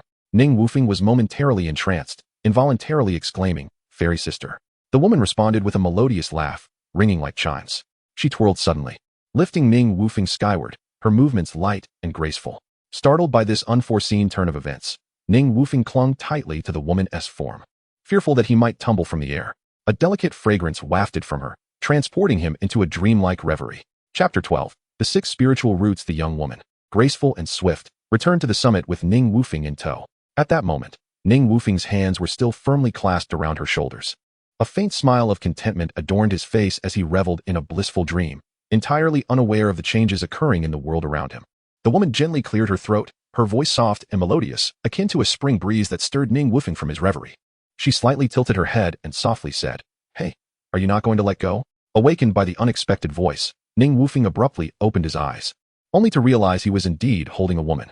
He hastily released her and stepped back, a look of astonishment and embarrassment etched on his face. As he surveyed his surroundings, he discovered he had returned to the peak, a wave of indescribable excitement and joy swelling within him. "So I truly did not die," he exclaimed, casting a grateful glance at the woman. "Thank you, fairy sister, for saving me. I will repay your kindness in the future." Just then, a man clad in a white long robe descended gracefully from the heavens. The woman turned and approached him, her face adorned with a playful smile, reminiscent of an innocent girl. "Shi Xiangshan, look, someone called me fairy sister. Do I truly resemble a celestial being descended to earth?" As she spoke, she twirled lightly, her verdant dress fluttering in the wind like fresh leaves dancing in a gentle breeze. Her long, lustrous black hair cascaded softly over her shoulders, adding an ethereal charm to her appearance.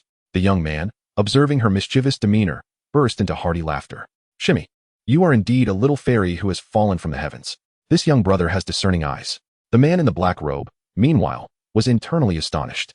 He had never expected to encounter a practitioner in such a remote wilderness who would save Ning Wufeng. He scrutinized the duo, attempting to gauge their cultivation levels, yet found it difficult to discern their true strength. Thus, he cautiously inquired, "What brings both esteemed guests to this place?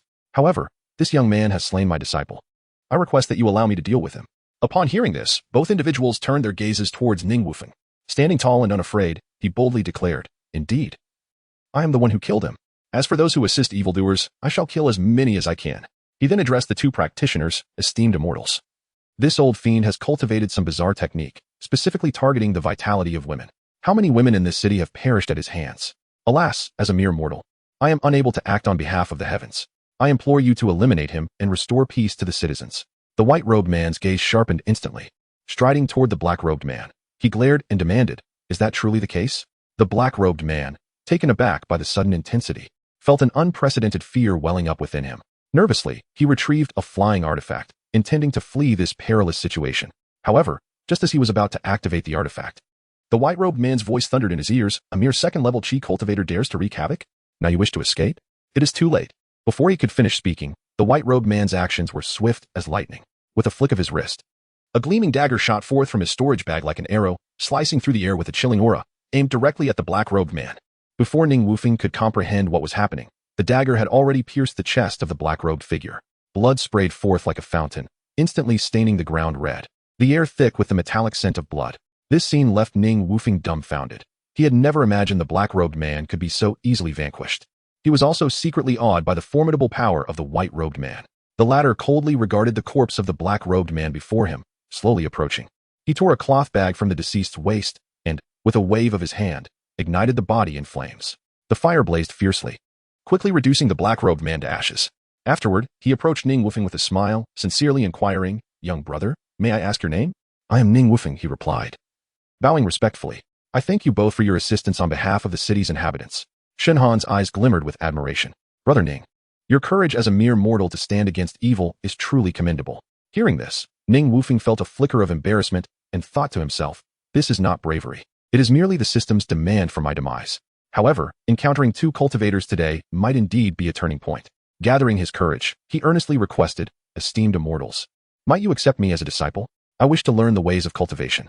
Lin Wushuang, overhearing this, playfully smiled and teased, "Shen Shixiao, are you planning to take on a disciple? Does that mean I would become an ant?" In response, Shen Han smiled gently and said to Ning Wufeng, "Do not heed her jest, brother Ning. Our cultivation is still lacking and may mislead a student." Ning Wufeng, growing anxious, hastily replied, "Shen Xianshi, if you are too busy to instruct me personally, I would be grateful for any teachings you might share." Shen Han, seeing the young man's earnestness, comforted him, "Brother Ning, cultivation is not like martial arts. One must possess a spiritual root to embark on this path." With that, he produced a smooth white jade stone from his sleeve and approached Ning Wufeng.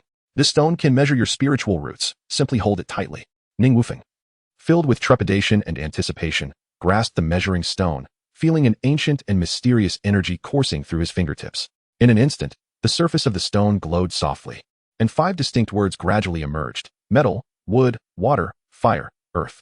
However, upon seeing this, Lin Wushuang burst into laughter, exclaiming, "So you possess a waste spiritual root." Her laughter echoed around them, leaving Ning Wufeng feeling conflicted and disheartened. Just as he was about to return the measuring stone to Shen Han, an unexpected turn of events shattered the tranquility. Miraculously, a 6th character appeared on the stone, lightning. Lin Wushuang's curiosity was piqued, and she quickly rushed forward, her eyes wide with disbelief as she focused on the stone. "What is this? 5 spiritual roots are already considered waste. Does that mean 6 roots are even worse than waste?" Her laughter bubbled forth, filling the air, while Shen Han furrowed his brow. Confusion etched on his face as he muttered to himself, "6 spiritual roots? I have never heard of such a thing, especially with this lightning root, which is an aberrant root. Perhaps I should take him back to the mountain and let our master decide." Ning Wufeng's emotions fluctuated with their conversation as he anxiously asked, "Esteemed immortals, can I truly cultivate with this?" Shen Han pondered for a moment before slowly responding, "Whether you can cultivate, I do not dare to make a rash conclusion. However, since you possess a spiritual root, I will certainly take you to the mountain. As for whether you may stay at the sect, that must be determined by our master." At that moment, Lin Wushuang produced a vibrant green leaf from her storage bag. As she softly chanted her incantation, the leaf began to swell until it transformed into the size of a small boat, hovering in midair and emanating a gentle glow. Ning Wufeng watched in astonishment, his eyes wide with wonder. Lin Wushuang took hold of Ning Wufeng's sleeve and leaped lightly, both of them standing firmly on the flying leaf. She turned to Ning Wufeng with a smile and said, "Little shitty, this is my flying artifact, flying spirit leaf. Steady yourself, sister will take you back to the mountain." As the Lin Wushuang technique was once again invoked, the ethereal Lingya gently lifted the two individuals, ascending towards the distant peaks shrouded in mist. Chapter 13. Changfeng Sect. In less than an hour, the trio arrived before a majestic mountain range. A colossal stone stood at the forefront, inscribed with the 3 characters, Baiyang Mountain. The mountain's surface gleamed pure as snow, seemingly cleansed by some mystical force. Shen Han halted his steps, gently forming a hand seal. Suddenly, a brilliant light curtain appeared before them. He turned to Ning Wufeng and explained, "This is the barrier of the formation. Do not worry, simply follow us through." One by one, they passed through the flickering light, and their surroundings brightened, as if they had entered an entirely different realm. A white archway came into view, adorned with the words Changfeng Sect. Beneath the archway, a young boy approached, greeting Shen Han and Lin Wushuang with a smile. "Third senior brother, junior sister. Why have you returned so late? Were the lanterns in Zhaoyang City beautiful? Oh, and why have you brought back a mortal?" Shen Han replied, "Junior brother Jiang, we encountered a rogue cultivator on our way back and rescued this young brother." Before he could finish, Lin Wushuang urged, "Senior brother, stop chatting with Xiaoyer. Don't tell him how beautiful the lanterns were. Let's hurry up the mountain." The boy, referred to as Xiaoyer, feigned indignation, shaking his head. "Junior sister, is Xiaoyer what you call me? I shall report this to master." Lin Wushuang mischievously laughed. "Xiaoyer, feel free to tell him." They continued to ascend the winding mountain path, soon arriving at an open area. To Ning Wufeng's surprise, Only a few rows of simple wooden houses greeted them. He had expected the Changfeng sect, known for its cultivation, to be resplendent. Yet it appeared as dilapidated as a small mountain village. They approached a house with a plaque inscribed with the words "Inquire of the Immortal." Upon entering, a stout middle-aged man sat at a table, engrossed in reading. Upon noticing their arrival, he looked up, his face radiating warmth. "You have returned?" Lin Wushuang bounded over, "Father. Today when we descended the mountain, senior brother and I encountered a demon, which we jointly eliminated, and we saved someone in the process." The stout man, known as Lin Hai, the sect leader of Changfeng, nodded with a smile. "Oh, why did you not send the person back, but instead brought him here?" Shun Han respectfully replied, "Master, upon saving this person, I discovered he possesses 6 spiritual roots. I wonder if you have ever heard of such a case?" Lin Hai's expression turned puzzled. 6 spiritual roots?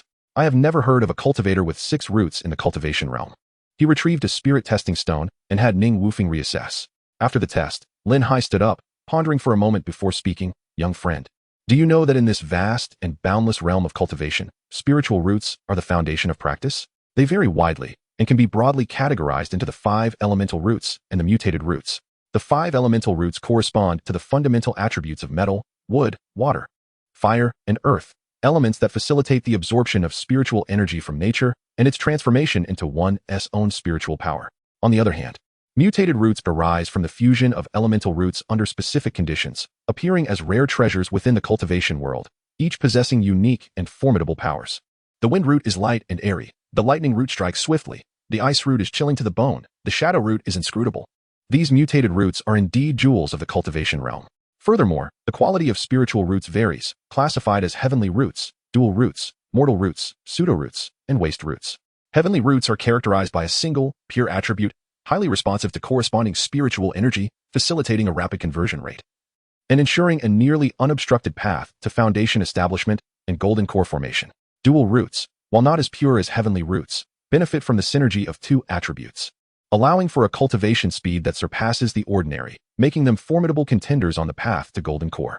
Mortal roots, possessing 3 attributes, exhibit a significantly diminished cultivation speed, requiring external aids like elixirs to achieve any success. Pseudo-roots, with 4 mixed attributes, may seem versatile but are, in fact, impure, making the path of cultivation fraught with obstacles, complicating foundation establishment. As for waste roots, which encompass all 5 elements, they appear balanced but are inherently discordant, leading to a chaotic absorption of energy, rendering the cultivation speed akin to that of a tortoise, leaving the practitioner with little hope of ever establishing a foundation. At this point, Lin Hai and Apos' gaze flickered with intrigue as he looked at the young man before him, who possessed 6 spiritual roots. A wave of unexplainable sentiments surged within him. "You, possessing 6 spiritual roots, are indeed unprecedented in my experience. The lightning root should have emerged from the transformation of metal and water roots, existing separately. Your condition is remarkably unique. I cannot ascertain whether you will be able to cultivate, but since fate has led us to meet today, perhaps you might stay on the mountain for a while, and we may discover a glimmer of opportunity." With that, Lin Hai produced a yellowed book from his sleeve, its cover boldly inscribed with the ancient characters Qingxinju. "This is a treasured water attribute technique I have kept. Though it is not an unparalleled method, it can assist you in purifying the chaotic spiritual energy within you, potentially aiding your cultivation. Take it and practice. Should you succeed in drawing energy into your body and reach the first stage of qi cultivation, then you may formally join my sect." Ning Wufeng accepted the technique with excitement. Despite his efforts to maintain composure, his trembling hands and the gleam of joy in his eyes betrayed his exhilaration. "By the heavens, I am truly not abandoned." Ha! At that moment, Lin Wushuang, the lively and playful figure, bounced over to his side, nudging him with her elbow. A hint of pride and mischief in her demeanor. "Junior brother, why don't you thank your senior sister?" Ning Wufeng snapped back to reality, hurriedly responding, Thank you, senior sister." His voice was soft, yet brimming with sincerity. Lin Hai observed the exchange with a mixture of amusement and exasperation, pretending to scold. "How outrageous. Clearly, it is the heart technique gifted by your father. Why must you thank her?" Lin Wushuang blinked her bright eyes playfully, retorting, "Not only does he owe me thanks, but you should thank me too, father." Lin Hai chuckled at her antics. "You little imp. Do explain. If it makes no sense, I shall impose a penalty on you." Lin Wushuang, with her wide eyes, confidently declared, "Because I found you a good disciple. You, old man, are just sitting at home reaping the benefits." Lin Hai was left speechless, torn between laughter and frustration, feigning anger. "Schwanger, you're starting to speak nonsense again. The more you talk, the less sense you make. I shall make you wake up early to practice tomorrow." Lin Wushuang, however, remained unfazed, huffing, "I want to practice. I'll just go back to my room to sleep." With that, She flitted away like a nimble butterfly. Lin Hai shook his head in resignation and turned his gaze to Shun Han, playfully reproaching. This girl has been spoiled by you senior brothers since childhood. Shun Han, upon hearing this, did not attempt to defend himself and respectfully replied, Master, your words ring true. It is getting late. I shall take Ning Xiaoyu down to rest. With that, Shun Han produced a storage bag from his sleeve, gently placing it on the table, and said to Lin Hai, Master, this is what that rogue cultivator left behind. Lin Hai nodded, indicating they could leave. Very well, you may go down. I shall take my rest as well. Chapter 14. A day to enter the path soon after, Ning Wufeng was led by Shen Han to a quaint wooden cabin.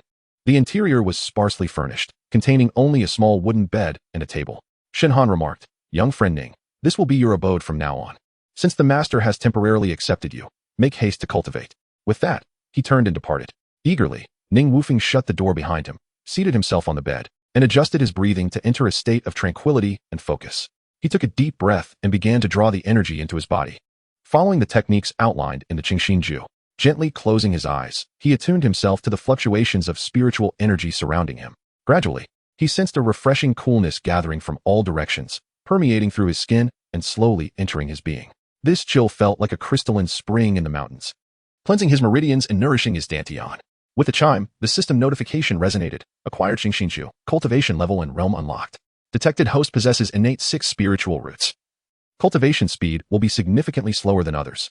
Host, Ning Wufeng age, 18 cultivation, Qi refining stage 1, 0-60 consciousness, Qi refining stage 1, 0-10 achievement points, 200, can be used to exchange for cultivation and consciousness, etc.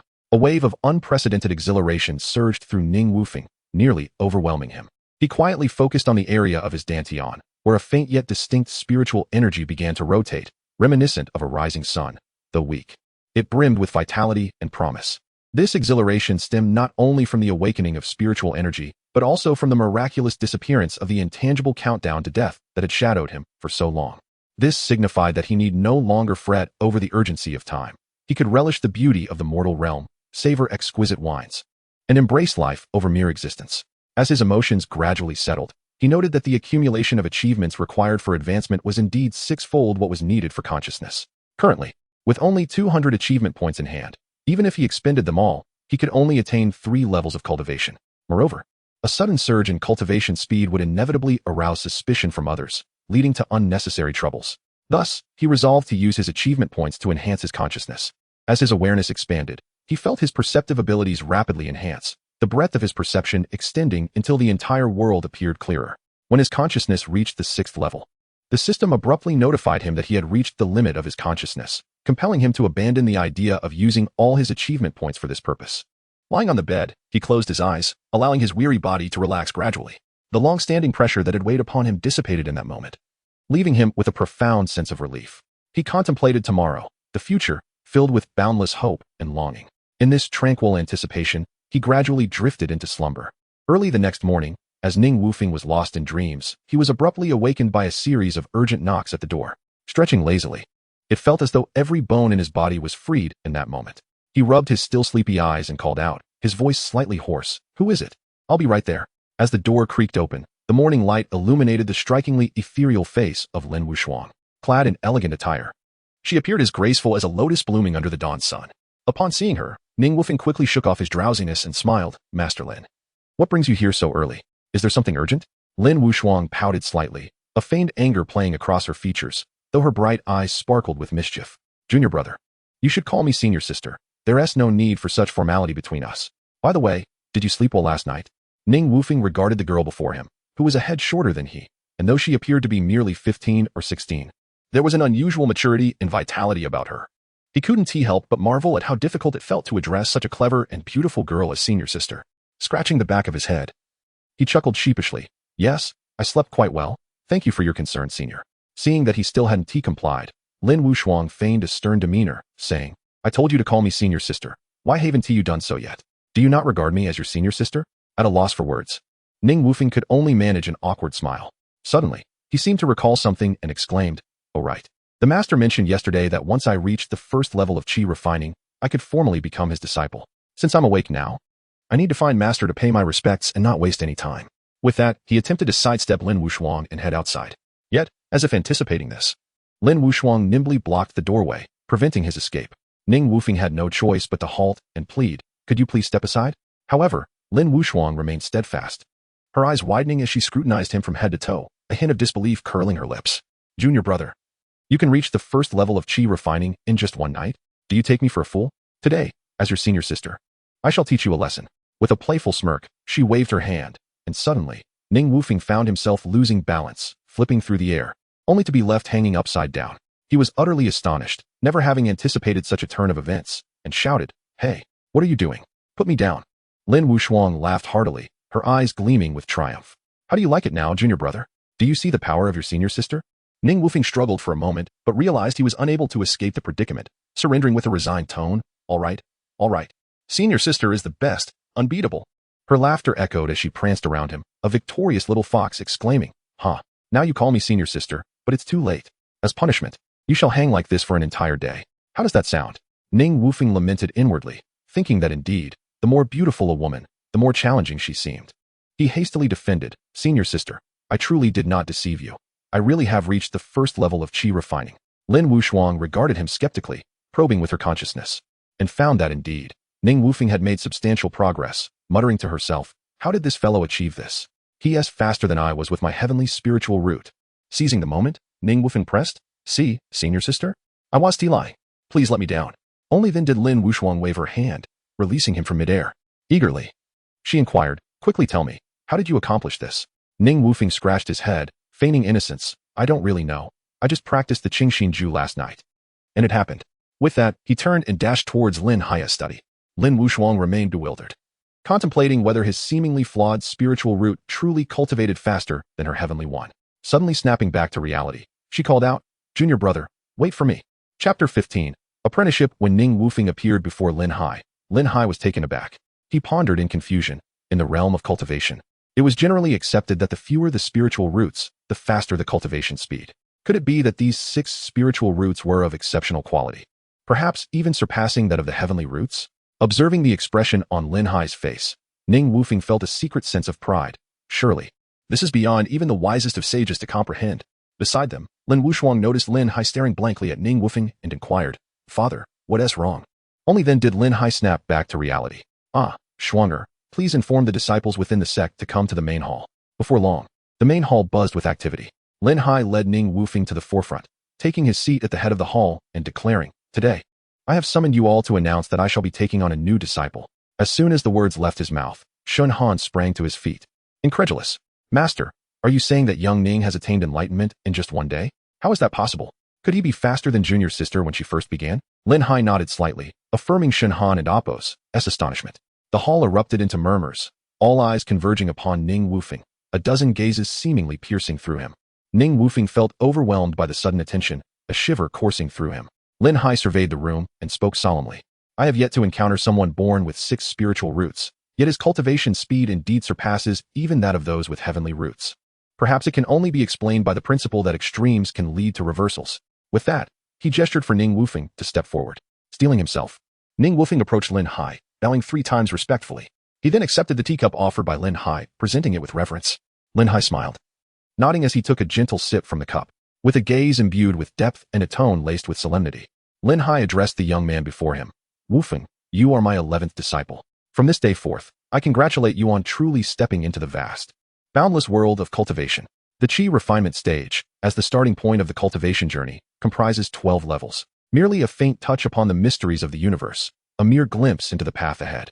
Above this is the foundation establishment stage, the first critical juncture of the cultivation journey, divided into 3 realms: true essence, spirit focus, and elemental C, collectively known as the minor 3 realms. Each realm further subdivides into early, middle, and late stages. The true essence realm involves condensing the energy in 1s dantian into liquid form, known as true essence. With the power of true essence, one can sustain without food, manipulate objects, and traverse the heavens and earth. The spirit focus realm requires the refinement of one's consciousness and the opening of the sea of awareness within the upper dantian. This stage allows for the cultivation of spiritual techniques, enabling one to annihilate the consciousness of others with a mere thought, wielding supreme power. The elemental sea realm gathers the power of true essence into a vast sea. The more expansive the sea, the stronger the cultivator becomes, laying a solid foundation for future alchemical endeavors. The golden core stage represents another pinnacle in 1s cultivation journey, further divided into 4 realms: core condensation, true fire, Tao Gate, and Yuan embryo, referred to as the middle four realms. The core condensation realm solidifies true essence, revealing the initial golden core, allowing for the comprehension of the great Tao, thereby granting one the ability to traverse vast distances and manipulate the very fabric of reality. In the true fire realm, a strand of true fire is condensed within the golden core, a flame capable of incinerating the heavens and illuminating the seas, turning all things to ash. As Lin Hai spoke, his emotions swelled, his eyes shimmering with boundless longing and aspiration. It was only when Ning Wufeng gently reminded him that he realized he had become somewhat lost in his fervor. Following this, the legendary nascent soul stage remained a mystery to him. In his lifetime, whether he could reach foundation establishment was uncertain, yet his greatest wish was for one among you to break through to that stage, or even to golden core. Thus, even a century hence, I would harbor no regrets. Wufeng, the road of cultivation is long and arduous, a defiance against fate, a struggle for longevity. It is a solitary and challenging path. Yet if you diligently cultivate and remain true to your original intent, you will surely not squander this gift and opportunity. With that, Lin Hai gracefully waved his sleeve, retrieving several treasures from his storage bag. First was a gleaming flying sword, its blade as bright as autumn water and emanating a chilling aura. Next was an exquisitely crafted storage bag, then a rudimentary spell tome for fireball, and finally, a flight artifact as light as a feather, radiating a soft phosphorescence, the flying spirit leaf. Lin Hai presented these treasures to Ning Wufeng, speaking earnestly. When using the storage bag, infuse it with spiritual energy to lock onto the items, and they will automatically be drawn inside. The method for retrieving items is similar. You must first lock onto the desired item with spiritual energy. This is a token of my goodwill, and I hope it proves beneficial to you. Ning Wufeng accepted this generous gift, his heart ablaze with excitement. He expressed his gratitude profusely. Thank you, master. I shall strive diligently in my cultivation and not bring shame upon you. With that, he placed the flying sword and tome into the storage bag and secured it at his waist. The surrounding disciples, witnessing this, congratulated Lin Hai in unison. Lin Hai then spoke slowly. Wufeng, my specialty lies in the art of talismans, yet I have yet to find a true successor to this craft. When you have time, come to me. I wish to assess your potential. Upon hearing this, Ning Wufeng felt a sudden seriousness wash over him and respectfully replied, Yes, master. Lin Hai nodded slightly, turning his gaze to Shun Han. Shun Han, since you brought him to the mountain, you shall be responsible for enlightening him about the rules of our Changfeng sect and the fundamentals of cultivation.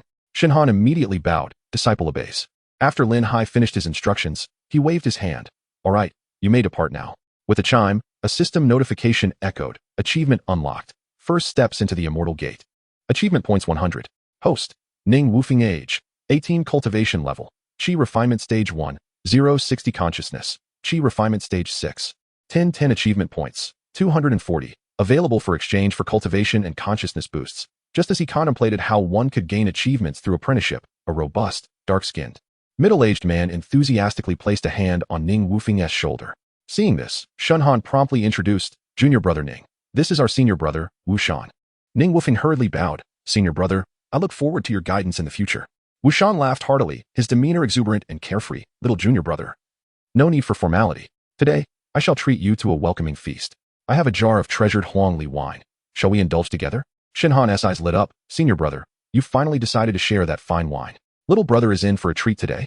No sooner had he spoken than a young man of similar age, fair-skinned and energetic, rushed over, exclaiming, I want to drink too. I want to drink too. Wu Shan looked at the lively youth and chided playfully, Old 7, with your tolerance, you'll be on the floor after just one cup. Better not waste my fine wine. Yang Hao retorted defiantly, Senior brother, are you reluctant to part with your wine? At that moment, Lin Wushuang also approached, whispering conspiratorially, Senior brother, I want to join too. But keep it down, don't let my father hear. Wu Shan chuckled teasingly, Wushuang, you may come, but if master finds out, don't betray me. Lin Wushuang eagerly nodded, understood, understood. Senior brother, you're so chatty. Thus, amid laughter and merriment, everyone made their way to Changfeng Forest atop the mountain. Chapter 16. The six major sects. As the group approached the summit, they encountered a grove of bamboo. The verdant bamboo leaves swayed gently in the breeze. At the edge of the grove stood an ancient wooden sign, elegantly inscribed with the characters Changfeng Lin in vigorous calligraphy. Upon stepping into the bamboo forest, they felt as though they had entered an entirely different realm, with the fresh scent of bamboo invigorating their senses. Wu Shan paused, a mysterious smile gracing his lips as he spoke. Little junior brother, this fine wine was exchanged 5 years ago for a mid-grade magical artifact from a fellow cultivator. Today, you are in for a treat. With that, he led the group to a concealed wooden stump and gestured, saying, Little fish, go and unearth the wine. Jiang Xiaoyu. bubbling with excitement, responded, "Elder brother, watch me." He then summoned a black short knife from his storage bag. As he formed a spell gesture and chanted incantations, the knife began to spin rapidly. Before long, it had excavated a sizable pit, from which a gray wine jar slowly rose, guided by Jiang Xiaoyu's fingers. Ning Wufeng watched in astonishment, pondering how this jar must weigh at least 10 pounds, yet Jiang Xiaoyu handled it with such ease. He couldn't help but marvel at the wonders of cultivation, realizing that even daily life could be so conveniently transformed. He resolved to practice diligently upon his return. Wu Shan gently patted Jiang Xiaoyu's shoulder, chiding, "Do not show off, you rascal."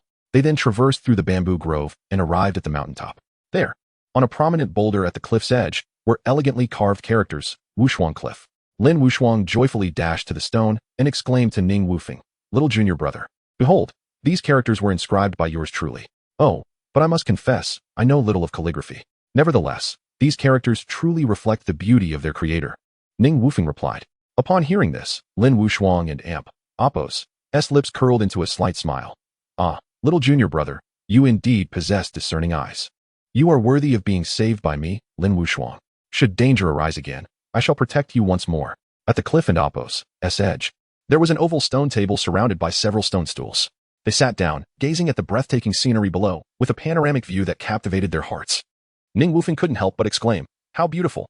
Wu Shan took his place at the stone table and said, "Little junior brother, cease your admiration of the scenery and come drink with us." With a flick of his finger, several jade cups appeared before them. After filling the cups, he raised his own and proclaimed, "Let us toast to our little junior brother," welcoming him into the Changfeng sect. Ning Wufeng also lifted his cup, expressing gratitude to his seniors. "Elder brother, I shall drink in your honor." With that, he downed the contents in one gulp. As the fine wine coursed through him, he felt the spiritual energy within him begin to circulate autonomously, lifting his spirit as if he were floating. "Elder brother, this wine is exquisite. Quickly, pour me another cup." Wu Shan laughed heartily. "It's clear you are a connoisseur of fine wines. This Huangli wine is a spiritual liquor. Regular consumption can enhance one's cultivation speed. What do you think? Am I generous?" Ning Wufeng nodded appreciatively. "Indeed, this is not a mere mortal wine. Elder brother, today you have granted me a true indulgence. Later, I shall bring you a few jars of even finer wine, buried right here in Changfeng Lin. Whenever you wish to partake, you can simply unearth it." Wu Shan's smile widened, a glimmer of anticipation in his eyes. "Haha, then I shall eagerly await your exquisite wine. You rank 11th, so from now on, I shall call you 11. It has a nice ring to it." Lin Wushuang chimed in, giggling, 11, 11. Elder brother, you must admit, it does roll off the tongue quite nicely. 11, 11, from now on, that shall be your name." At this moment, Ning Wufeng heard Lin Wushuang repeatedly calling him 11 and felt a twinge of discomfort, as though he were being addressed like a pet. Yet, he could only helplessly respond, "Thank you for bestowing me a name, elder brother."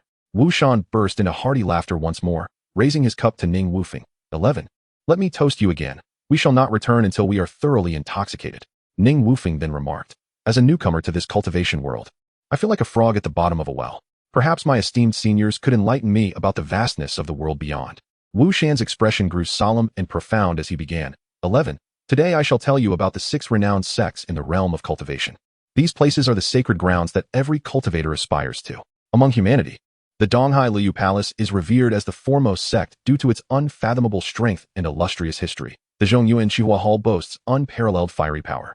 The Beichin Haodu Pavilion houses a vast collection of tomes and possesses unmatched formations, while our own southern sect is represented by the Southern Thundersword sect, known for its fierce swordsmanship and thunderous might. As for the demonic clans, the extreme West Shinshin Pavilion has numerous disciples and a widespread influence in the realm of cultivation. And the Yao clan's Shilin Bihua Valley is as mysterious as an orchid shrouded in mist, with few knowing its true nature. A hint of unspoken regret crept into Wu Shan and Apos' voice. "Alas, my cultivation is still shallow, and I have yet to venture beyond the Southern Thundersword sect to witness the grandeur of those major sections." At this moment, Shenhan interjected, his tone tinged with pride. "Elder brother, why belittle yourself? The southern region is equally vast and filled with the unknown and miraculous. I have traveled far and wide, witnessing countless wonders, yet there remain many uncharted territories. Here, not only are there ancient sects, but also formidable families bound by bloodlines, and of course, small yet refined sects like our Changfeng sect." Ning Wufeng, intrigued, inquired, "Then why have you not sought better opportunities within those major sects?" Wu Shan erupted in laughter, patting Ning Wufeng's shoulder. 11. You underestimate the complexities of the cultivation world. In our Changfeng sect, aside from Master and Shenhan, who possess the rare 3 spiritual roots, The rest of us have rather mediocre talents. Gaining entry into those grand sects comes with extremely high thresholds. It is no simple task. Lin Wushuang raised an eyebrow, defiantly stating, Elder brother, I have no desire for those major sects. Our Changfeng sect allows for freedom and joy. It is simply wonderful. Jiang Xiaoyu eagerly agreed. Sister is right. We, the disciples with pseudo-spiritual roots, would merely become menial outer disciples in those grand sections. Why endure that hardship? It is far better to remain in Changfeng sect and live carefree. However, sister, you possess a heavenly spiritual root, so wherever you go, you will be regarded as a favored individual. Lin Wushuang laughed and shook her head. I would never leave. What if I miss you all one day? Our Changfeng sect is the best. Wushan, his eyes gleaming with appreciation, remarked, our little junior sister is indeed loyal. Come, let us toast to the bond of our Changfeng sect. With a serious expression, Shun Han turned to Ning Wufeng, little junior brother. If you truly wish to join those renowned major sects, you need not look far. The Thunder Sword sect resides right here in our southern region and holds a disciple recruitment event every 5 years in Yunjue Gathering Town. That town is merely 1,000 miles away, a journey of half a month. If we calculate the time, the next recruitment event is still 4 years away. Brothers, you misunderstand me. How could I bear to part from you? Each day spent at Wushuang Cliff, sipping wine and admiring the scenery, feels like paradise. I have no desire for any lofty sects, Ning Wufeng responded. Wushan, heartily laughing, exclaimed, haha, little junior brother speaks wisely. In this life, how often can one truly revel in freedom? Come, let us raise our cups to this rare and precious ease. Chapter 17. A year as packed after several rounds of wine, Wushan earnestly advised, junior brother, you are still young. Remember not to let your desire for amusement hinder your cultivation. You should learn more from senior brother Shen and senior sister. Senior brother Shun is only 27 years old, yet he has already attained the 7th level of qi refinement. He is our pride. Hearing Wushan's words, Shun Han quickly waved his hands, a humble smile gracing his face. Senior brother, you flatter me. Please do not elevate me so. In truth, it is our senior sister who is the true exemplar for us all. At merely 16 years old and with only 2 years of practice, she has already reached the 5th level of qi refinement. Such prodigious talent sets her apart. Lin Wushuang looked at Ning Wufeng and, without a hint of modesty, declared, Junior brother 11, by now you ought to recognize my prowess. Fear not, for I shall protect you from now on. Should anyone dare to bully you, remember to inform me at once, and I shall intervene. Ning Wufeng seemed to discover a delightful secret and chuckled, Senior sister Lin. It turns out you are 2 years younger than I am. Shouldn't it be you calling me senior brother? Upon hearing this, Jiang Xiaoyu excitedly stood up and echoed, Indeed. Indeed. Junior brother 11 speaks wisely. Little junior sister, although we may not have entered the sect as early as you, in terms of age, you are the youngest. You must not bully our newly initiated junior brother. Lin Wushuang shot to her feet, pointing at Jiang Xiaoyu. You insolent fish, be gone. Ning Wufeng. Do you not know that in the realm of cultivation, strength reigns supreme? If you possess the skill, come and challenge me. Let us see who is truly stronger. Ning Wufeng laughed nonchalantly. I may not be able to defeat you now, but that may change in the future. Lin Wushuang scoffed. You certainly excel at boasting, given your current level of cultivation. But Ning Wufeng became serious. How about we make a wager? 1 year from now, we shall compete at Changfeng Forest. If I lose, I shall call you whatever you wish. If you lose, you must obediently be my junior sister. Lin Wushuang smirked. It's a deal. But do not go back on your word when the time comes. With that, Ning Wufeng sprang up, extending his pinky finger towards Lin Wushuang with a smile. Come. Let us make a pinky promise. This way, you cannot back out. Though puzzled, Lin Wushuang hesitantly extended her pinky. Ning Wufeng swiftly linked their pinkies and recited, Pinky promise. 100 years unchanging. He then gently pressed his thumb against Lin Wushuang's raised thumb, as if completing a sacred rite, beaming. All right, it's settled. It cannot change now. Lin Wushuang stared at Ning Wufeng, her heart filled with confusion, muttering, just like this, it cannot change? Ning Wufeng nodded earnestly, smiling, indeed. Junior sister, it cannot change. Realizing she had been tricked by Ning Wufeng, Lin Wushuang's expression shifted, and she exclaimed in anger, You dare to deceive me. Watch how I teach you a lesson. Don't run away. The elder brother watched this scene unfold, shaking his head with a wry smile. Ah, the antics of children. Oh, look, Yang Hao has already fallen asleep on the table. This lazy 7th brother is wasting my fine wine. Little fish, remember to carry him back later. Come, let us continue drinking. Pay them no mind.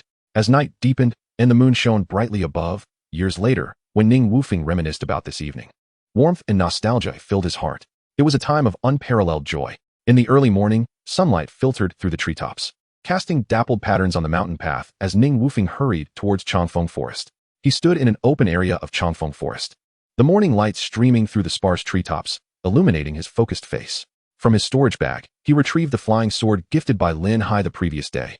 The sword shimmered with cold light under the sun, exuding an extraordinary aura. Recalling how Jiang Xiaoyu had summoned wine from afar, he took a deep breath and, imitating her demonstration, gradually gathered his spiritual energy in his palm, cautiously infusing it into the flying sword. Initially, the sword behaved like a playful child, losing control and crashing to the ground as soon as it lifted off. However, Ning Wufeng did not lose heart. After countless attempts and adjustments, his control over the spiritual energy became increasingly precise, and the flying sword finally hovered steadily in the air, tracing graceful arcs according to his will. A satisfied smile graced his face. Next, he retrieved a flying artifact, the failing leaf. Light as a feather, Ning Wufeng leaped upon the failing leaf, which gradually ascended with the infusion of his spiritual energy. He spread his arms wide, reveling in the exhilarating rush of wind rushing past his ears, exclaiming, "Ah, this is exhilarating. I can fly." Just as he was immersed in the joy of flight, he heard Shun Han's voice calling from below. Looking down, he saw Shun Han standing at the cliff's edge, waving at him. He quickly maneuvered the failing leaf to descend, landing steadily before Shun Han. Shun Han smiled at Ning Wufeng. "Junior brother Ning, I have been searching for you. Why have you come to Changfeng Forest so early?" "Senior brother Shun, I came to practice with the flying sword our master gifted me yesterday. Do you need me for something?" 11. You have officially become a disciple of Changfeng sect. Master specifically instructed me to inform you of our sect's rules. Ning Wufeng respectfully replied, "Please enlighten me, senior brother." The rules of Changfeng sect are quite simple. First, if you need to go down the mountain for any reason, you must seek Master's permission beforehand. Second, you must diligently cultivate and continually enhance your abilities. Third, do not practice evil techniques. Adhere strictly to the righteous path. Is that all? Yes, that is all, Shun Han confirmed with a smile. Ning Wufeng could not help but chuckle. That is so simple. I expected many more rules. But rest assured, senior brother, I shall remember the rules. Pleased. Shun Han nodded and handed Ning Wufeng a book. Very well, junior brother 11. If you encounter any issues or confusion in your cultivation, feel free to seek me out. I happen to have a collection of notes on cultivation. You may find it helpful to read when you have the time. Ning Wufeng accepted the book gratefully. Thank you.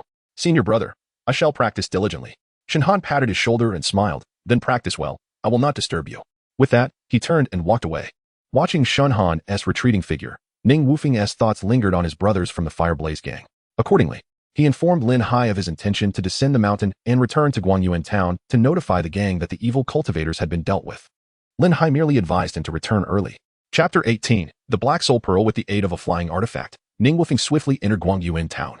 The disciples of the Blaze Hall, concealed in the shadows of the alleyways, promptly spotted his figure and gave chase.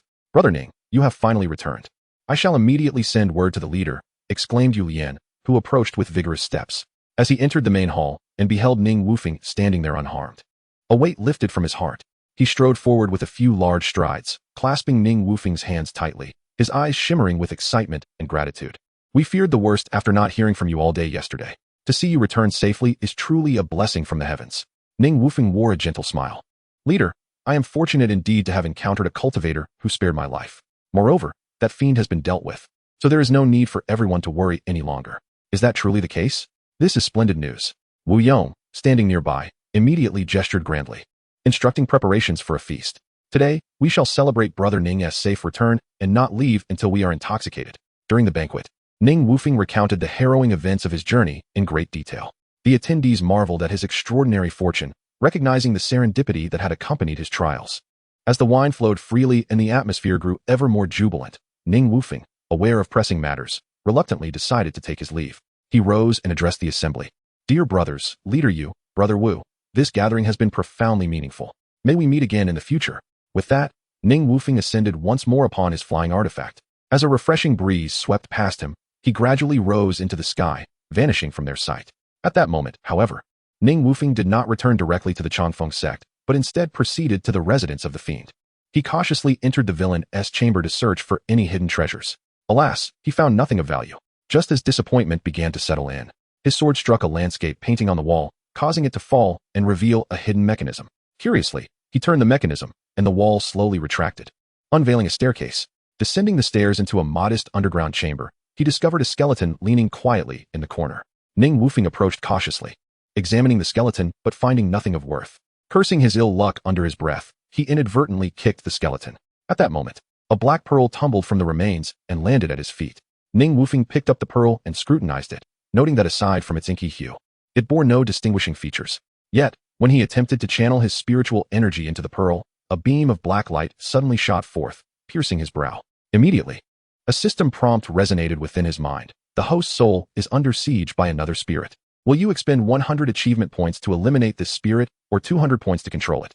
In that critical moment, Ning Wufeng, driven by curiosity, opted to expend 200 achievement points to ascertain the nature of this entity.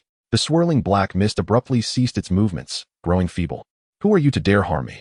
Ning Wufeng demanded fiercely. The black mist responded weakly, please, young friend, spare my life. I am an old ancestor of the Golden Demon Sect, a nascent soul. Oh, an ancestor of the Demon Sect, how formidable. Ning Wufeng scoffed. Then why do you hide in this mundane realm? My young friend, I cannot explain everything to you at this moment. I have been framed and pursued relentlessly. Which led me here, the black mist elucidated. For a nascent soul to be hunted to such an extent, is that not rather embarrassing? Ning Wufeng taunted. This is a long story. At your current level of strength, knowing these matters would be of no use to you, the black mist sighed. I am curious though. Despite your mere first layer of chi refinement, how is your spiritual awareness so potent? Old monster, am I the one questioning you, or are you questioning me? Ning Wufeng retorted angrily. Please, young friend, do not be agitated, the black mist implored. If you agree to help me find a cultivator and Appos' body, there is scarcely a place in the mystic realm that I do not know. You shall have access to treasures beyond your imagination. Old monster, do you truly believe you have any standing to negotiate with me? Ning Wufeng coldly laughed. My young friend, the pearl you hold is known as the Black Soul Pearl, a sacred artifact of my demonic clan. Its greatest utility lies in absorbing souls. It can also nurture venomous insects, demonic creatures, and toxic flora. It contains its own realm, rich in demonic energy, making the cultivation of my demonic techniques remarkably efficient. It seems of little use to me, Ning Wufeng frowned. I have no desire to practice such chaotic arts. Young friend, I have been in this state of demise for nearly 20 years. Last year, a young man came and took my storage bag, yet he did not discover this pearl, which was embedded in my spine. Thus, he escaped unscathed.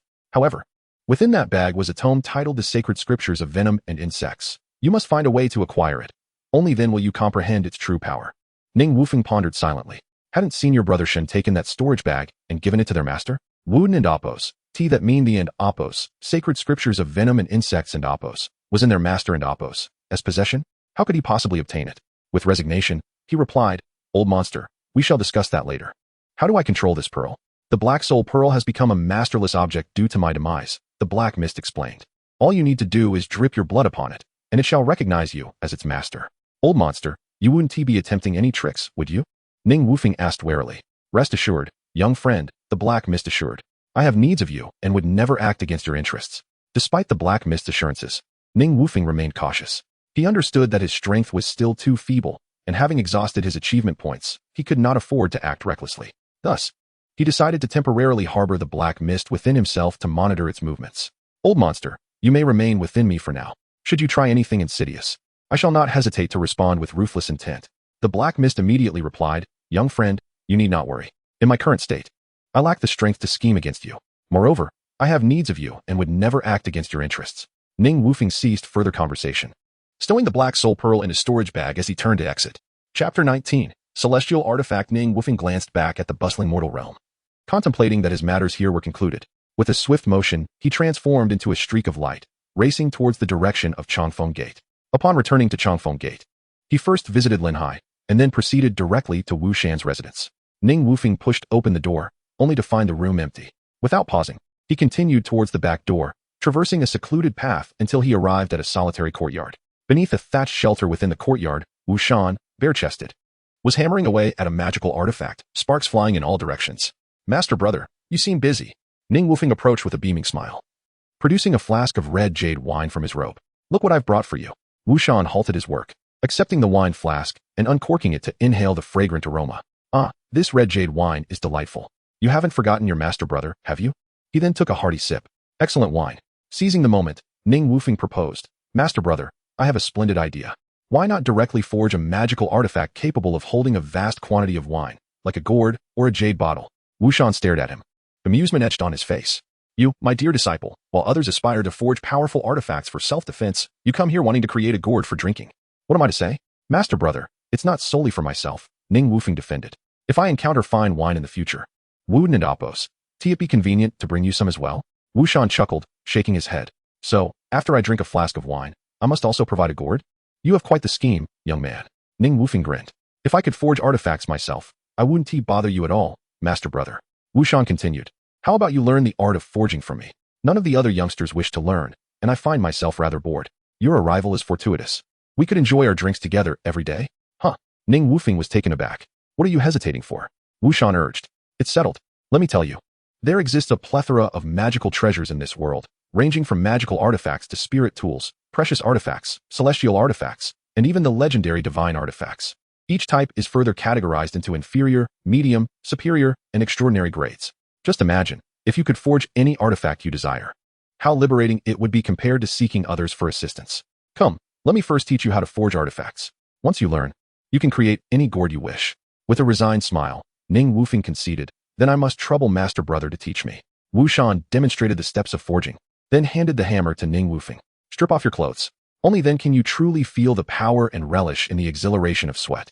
Upon hearing this, Ning Wufeng's gaze involuntarily roamed over Wu Shan's muscular physique, then glanced down at his own frail form, feeling a bit awkward and frozen in place. What are you doing? Hurry up and take it off. Don't act like a shy maiden. Wu Shan prodded. Perhaps I should just keep my clothes on. Master Brother, Ning Wufeng stammered. Don't be so coy. Strip off.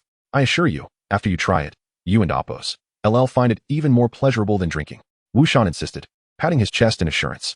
With a reluctant grit of his teeth, Ning Wufeng removed his clothing, awkwardly crossing his arms over his chest. Haha, look at you. So delicate and tender. But don't worry, as long as you come to accompany your Master Brother in forging every day, I guarantee that before long, you'll be as robust as I am. Steeling himself, Ning Wufeng prepared for his first forging attempt, a wine gourd. He meticulously recalled the forging steps Wu Shan had just demonstrated, each detail etched firmly in his mind. He placed the chosen materials into the furnace, adjusting the flames to commence the purification process. Fully absorbed, he observed the materials' changes, refusing to allow even a moment of carelessness. Under the intense heat, impurities gradually surfaced, prompting him to strike the surface with the hammer. Once purification was complete, he began shaping. He returned the refined materials to the furnace, melting them again before carefully crafting an intricate gourd prototype according to his imagination. Although his technique was unrefined, each movement exuded focus and diligence. With the shaping done, Ning Wufeng began arranging the spirit-gathering array. Following Wu Shan's guidance, he inscribed spiritual patterns around the gourd, which seemed to shimmer with a life of their own upon completion. As the spiritual energy gathered, a subtle magical formation formed within the gourd, allowing it not only to hold exquisite wine but also to retain its spiritual essence and flavor. The final step was quenching. Ning Wufeng cautiously immersed the gourd in clear water, and as time passed, it began to emanate a steady luster. He gently retrieved the gourd from the water, an indescribable sense of accomplishment swelling within him. Wu Shan regarded Ning Wufeng with the awe of discovering a treasure, his face beaming with admiration. Little junior brother, you've successfully forged a product on your first try. Truly a genius. Then, Wu Shan swiftly retrieved a notebook from his robes and handed it to Ning Wufeng. Little junior brother, this contains my years of experience in forging.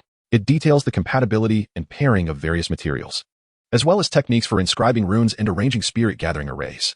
Be sure to practice diligently. Feeling somewhat bashful, Ning Wufeng chuckled. Master brother, could you please stop looking at me like that? Wu Shan gently patted Ning Wufeng's head. Did you hear what I said? It's important to practice regularly. I heard you, Master brother. You can rest assured, he replied, waving the gourd before turning to leave. Just as Ning Wufeng stepped out of Wu Shan's residence, a system notification chimed. Achievement unlocked. Introduction to forging. Achievement points 100. Host. Ning Wufeng age. 18 Cultivation. Qi Refinement Stage 1. 060 Divine Sense. Qi Refinement Stage 6. 10 Achievement points. 140. Available for exchange for Cultivation and Divine Sense, etc. Successfully learned forging. The treasure ranking has been activated. Treasure ranking. First place. Tianzi Sword. Extraordinary divine artifact. This sword is forged from the essence of heaven and earth, emanating a dark red glow. Second place.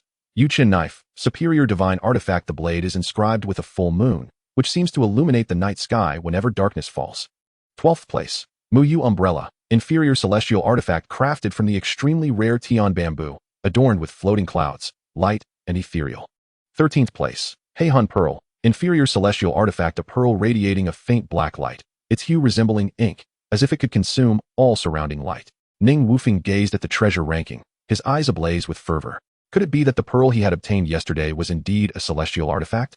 In a hurry, Ning Wufeng attempted to summon the ancient entity within him. However, after several attempts, he received no response, only silence within. Could it be that the ancient entity had been eradicated by the system within him? Regrettably, he had yet to inquire about its specific usage.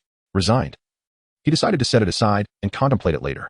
Chapter 20. The contest time weaves by swiftly, and the years spent by Ning Wufeng at the Changfeng sect seem but a fleeting transition from the faint light of dawn to the descent of the setting sun. A year has quietly slipped away.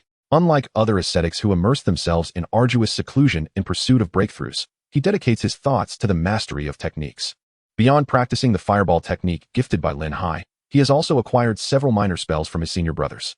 In his remaining time, he engages in extensive artifact refining, discovering that for every 100 items successfully crafted, he earns a reward of accomplishment. His cultivation has thus surged forward like a spear through bamboo, advancing to the 5th level of Qi refinement, a speed that leaves everyone in the sect astounded. On a serene morning, Ning Wufeng stands bare-chested by the iron furnace of his senior brother, Wu Shan, sweating profusely. Drops of sweat cascade down his resolute face, splashing onto the searing anvil with a sizzling sound. Over the past year, his physique has grown increasingly robust, with arms like solid rock and skin darkened by the sun. Suddenly, light footsteps interrupt this tranquility. 11. Why are you not dressed again? Lin Wushuang's voice carries a hint of fluster and shyness. She quickly averts her gaze. Her cheeks flushed a deep crimson, reminiscent of blooming peach blossoms at dawn. Hearing her, Ning Wufeng's lips curl into a playful smile. Junior sister. But isn't senior brother also without clothes? Why don't you mind him? At this, Lin Wushuang's face reddens further, and she glares at him in indignation. You. Also, who is your junior sister? We haven't officially competed yet. Before her words fade, Lin Wushuang shifts her tone with a touch of pride. By the way, I'm here to tell you that I have broken through to the 7th level of Qi refinement. Ning Wufeng merely smiles faintly. High cultivation does not equate to strong power. Just in time, the contest we agreed upon has arrived. Why not today, atop Wushuang Cliff, to settle our scores? It will surely earn you the respect you seek. Let us compete. Today, I shall show you the prowess of this elder sister. On Wushuang Cliff, the wind howls fiercely. With a tall figure, Ning Wufeng lightly sweeps his flying sword across the ground, creating a clear circle before him. Junior sister. Whoever steps outside this circle first shall be the loser. Lin Wushuang nods and swiftly forms seals with her hands, an invisible force seemingly drawing the air. Moisture gathers, transforming into strings of translucent droplets, akin to pearls, suspended around her. With a gentle wave, she unleashes them like a volley of arrows, hurtling toward Ning Wufeng. Unperturbed, Ning Wufeng's mind focuses, and the giant stone technique is instantly invoked. A massive stone erupts from the earth, forming a natural barrier that steadfastly shields him. The droplets collide against it, splashing water everywhere, yet failing to harm him. Seeing this, Lin Wushuang furrows her brow and swiftly casts the mist technique, enveloping the entire area in a thick fog, rendering the surroundings a hazy white. However, with his spiritual perception having reached the 10th level of Qi refinement, even in this obscured state, Ning Wufeng can sense Lin Wushuang's precise location. He closes his eyes, mind clear, gradually gathering spiritual energy in his hands, which transforms into a blazing fireball that he hurls toward Lin Wushuang's direction. Lin Wushuang reacts swiftly, a flash of white light enveloping her as a thick water barrier forms to block the fireball. Seizing this moment, she retaliates with her droplets once more.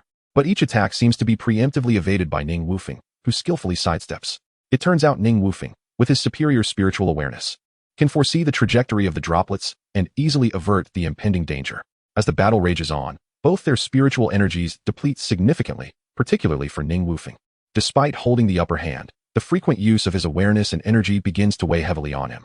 Anxiety grips Ning Wufeng. He knows the longer this drags on, the more disadvantageous it becomes for him, especially as he is slightly outclassed in cultivation by Lin Wushuang. In this critical moment, he decisively retrieves a precious explosive flame talisman from his storage pouch and throws it into the air without hesitation. With a thunderous boom, the talisman detonates, igniting the sky in a blaze of heat, instantly evaporating the mist below. The scene becomes clear once more. Taking advantage of this, Ning Wufeng swiftly employs the giant stone technique again, sending a massive stone crashing toward Lin Wushuang. Lin Wushuang, swift as a swallow, takes to the air to evade the powerful strike. Yet, an unexpected turn of events occurs as a thick vine shoots from the ground, ensnaring her ankle like a serpent. Startled, she instinctively attempts to sever the vine with her sword, but Ning Wufeng does not grant her this opportunity. He rides his sword forward, striking at her with blinding speed. Lin Wushuang, with no choice, raises her sword to defend. In that fleeting moment, Ning Wufeng seizes his chance, manipulating the vine as if it were alive, swiftly dragging Lin Wushuang down from the air. The vine coils around her, binding her tightly. Though her arms are restrained, Lin Wushuang remains composed, quickly drawing her superior artifact, the Jade Rui. The Rui spins rapidly before her, enlarging and radiating a gentle glow. Seeing this, Ning Wufeng's heart sinks. The Jade Rui seems to awaken, aiming directly at him, and swiftly launches a transparent ice arrow. The arrow speeds forth, carrying a frigid chill. With no time to think, Ning Wufeng hastily employs the Earth Escape technique, attempting to evade the strike. However, to his shock, The ice arrow, as if possessing a will of its own, veers toward him the moment he emerges from the ground. With no escape, Ning Wufeng can only hurriedly invoke the giant stone technique, attempting to shield himself with the stone. Upon impact, the ice arrow detonates against the stone, unleashing an intense wave of cold that sweeps over him. The icy blast pushes Ning Wufeng backward, straining every muscle. He drives his sword into the ground, stabilizing himself and barely avoiding the humiliation of being thrust out of the circle. A bone-chilling cold surges through him, spreading to his limbs, rendering his body increasingly rigid. Meanwhile, Lin Wushuang finally breaks free from the vine's grasp and spots Ning Wufeng collapsed on the ground. Panic grips her heart, fearing she has harmed him too severely, and she rushes to his side. Senior brother and several others hear the commotion and gather around Ning Wufeng. Lin Wushuang kneels beside him, gently shaking his body, anxiously calling, 11, wake up. Are you all right? Yet, Ning Wufeng lies as if in a deep slumber, unresponsive. Lin Wushuang tremblingly places her fingers at his nostrils, and upon confirming he has no breath, tears stream down her cheeks as she collapses onto his chest, choking back sobs. 11, please wake up. I didn't mean to the onlookers gasp, preparing to check on him, when suddenly, Ning Wufeng's eyes fly open, and he hushes them with a finger to his lips.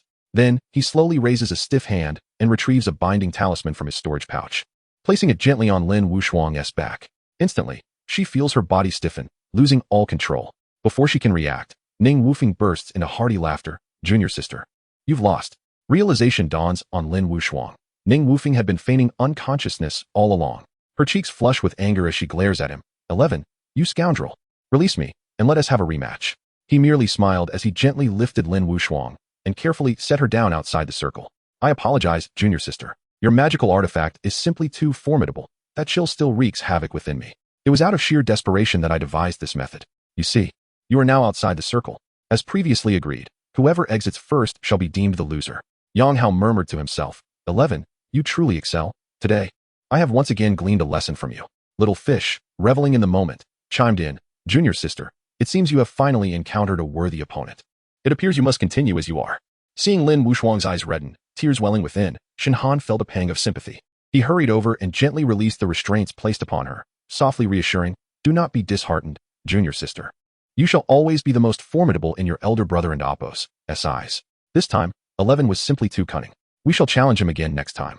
Once freed from the spell, Wushuang silently turned away, brushing her eyes with her hand before striding down the mountain path. Ning Wufeng called out from behind, hey, you lost.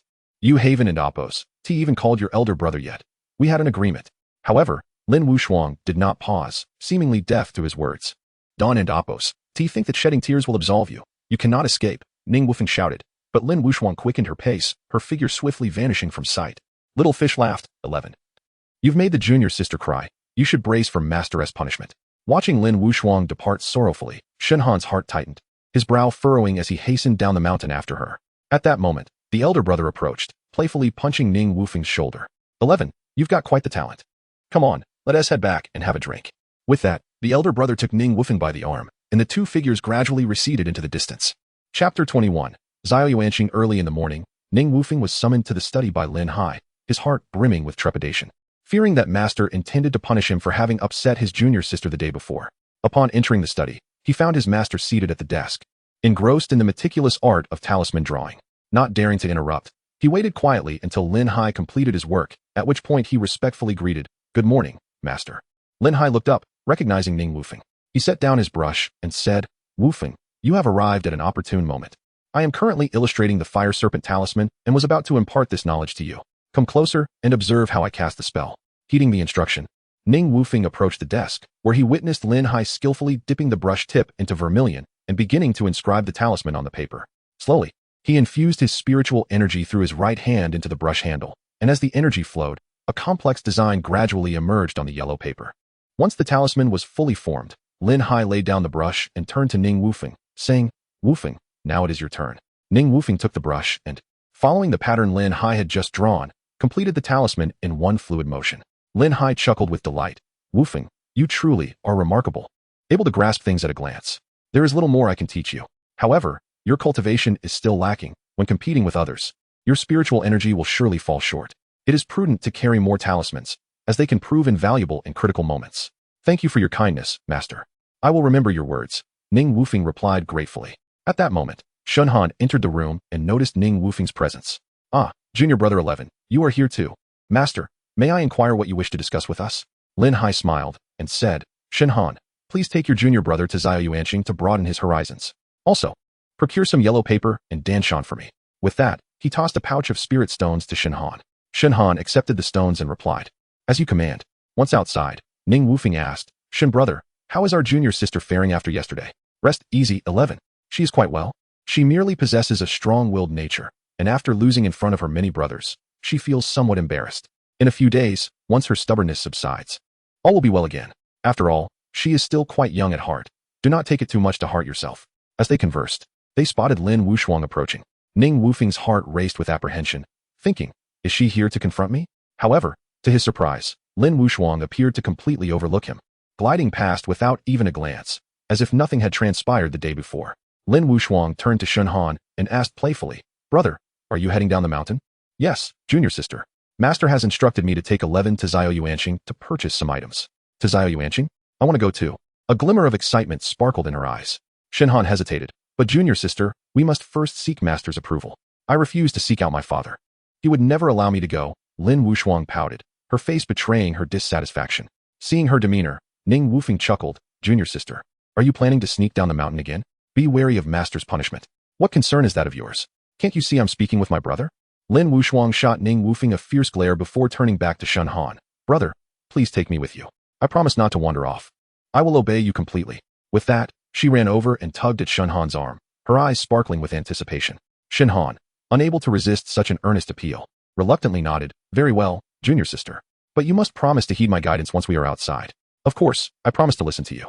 Seeing that she genuinely seemed to have moved on from her earlier distress, Ning Wufing decided not to engage further and began making his way down the mountain path, followed closely by Shen Han and Lin Wushuang.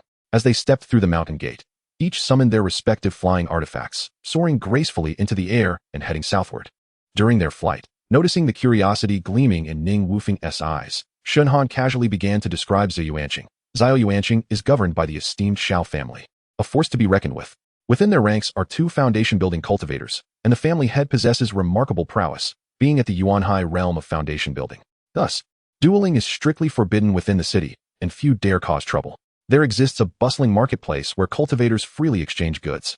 Here, one can find a plethora of magical artifacts, elixirs, talismans, and other resources essential for cultivation. Consequently, wandering cultivators from hundreds of miles flock to this city to procure their necessities. Xiao Yuanqing is not only vibrant and lively, but also serves as a hub for cultivators to gather and refine their skills. Within the span of an hour, they soared over a broad river and arrived at an expansive area. A majestic city came into view, nestled against a chain of towering mountains, exuding an imposing grandeur. The city gate displayed 3 gleaming golden characters spelling Xiao Yuanqing that shimmered in the sunlight. The trio descended slowly and walked towards the city gate, where 2 gatekeepers stood, their keen eyes scrutinizing the incoming pedestrians. Shen Han, familiar with the routine, produced 3 spirit stones from his storage pouch and handed them to the gatekeepers. After accepting the stones, the guards nodded, granting them entry. Ning Wufing followed Shen Han and Lin Wushuang along the bustling street, moving from east to west. The sidewalks were lined with a dazzling array of shops, offering everything from alchemical materials to exquisite magical artifacts, ancient texts to enigmatic formations, all encompassing the rich tapestry of cultivation. Cultivators thronged the streets, each dressed in varying styles, their demeanors ranging from ethereal grace to commanding presence, creating a vibrant tableau of the cultivation world. Ning Wufing marveled inwardly at the palpable liveliness of the city, noting the abundance of cultivators. He observed the various treasures displayed in the roadside shops, reflecting that such items were rare in the mundane world. Yet here, with sufficient spirit stones, one could easily acquire them. This prompted a thought. Regardless of location, the affluent always seem to live in comfort. In this realm of cultivation, however, silver has lost its worth, replaced by the precious spirit stones. As they strolled and chatted, Ning Wufing's gaze was suddenly drawn to a 5-story building ahead, prominently displaying a sign. Qiu Yulu curiously, he asked Shen Han, Brother Shen, is that building an inn? Shen Han glanced over and chuckled. Is your thirst for wine acting up again? Qiu Yulu is indeed a renowned tavern in this city, but its prices are steep. Your spirit stones may not suffice for indulgence. Ning Wufing proudly patted the gourd at his waist and waved it in front of Shen Han. But with you here, how can we not enjoy a drink? Look, my gourd is empty. Lin Wushuang cast him a disdainful look. Cultivators should focus on their training rather than indulging in such frivolities. If you continue down this path, you may truly become a detestable drunkard. Ning Wufeng, unfazed, chuckled. Cultivators must also appreciate life and have their hobbies. If one only knows how to train foolishly, wouldn't life be dreadfully dull? With that, he grasped Shen Han's hand and headed towards Qiu Yu Lu Lin Wushuang. Exasperated, called after them a few times, but ultimately had no choice but to follow along. Chapter 22. Enchantment. Upon entering the Autumn Rain Tower, Ning Wufeng was immediately captivated by the elegant and antiquated decor of the establishment. His gaze was drawn first to the spacious stage at the center, akin to a resplendent pearl that commanded attention. The entire tavern was constructed around this stage, creating a celestial arrangement reminiscent of stars encircling the moon, showcasing an exquisite design and an ambience steeped in unique charm. The trio ascended the staircase to the third floor, where the expansive view allowed them to overlook the stage, immersing themselves in its distinctive atmosphere. They surveyed the surroundings and settled at an unoccupied table. At that moment, a short, round-faced youth approached them, warmly inquiring about their culinary desires. He enthusiastically enumerated the tavern's signature dishes: mountain delicacies, wine-steamed duck, clear broth with golden fins, red date black chicken soup, and many more, all specialties of the establishment. Furthermore, he assured them of the finest spirit, guaranteed to please. Ning Wufeng glanced at Shen Han and chuckled, saying, "Senior brother, you should order. I am content with anything." Before Shen Han could respond, Ning Wufeng turned back to the round-faced youth, curiously asking, "What is the price of your cheapest wine?" With a beaming smile, the youth replied, "Our least expensive wine is priced at 1 spirit stone per pound." Ning Wufeng was taken aback, muttering to himself, "My goodness, that would cost 100 spirit stones for 100 pounds. Although he found the price steep, he maintained his composure and told the youth, "Then please bring us 5 pounds of wine." He then looked at Shen Han again, saying, "Senior brother, please order the dishes. I shall cover the cost of the wine." Shen Han regarded him, a flicker of amusement in his eyes, before shaking his head and suggesting to Lin Wushuang, "Junior sister, it is best if you place the order."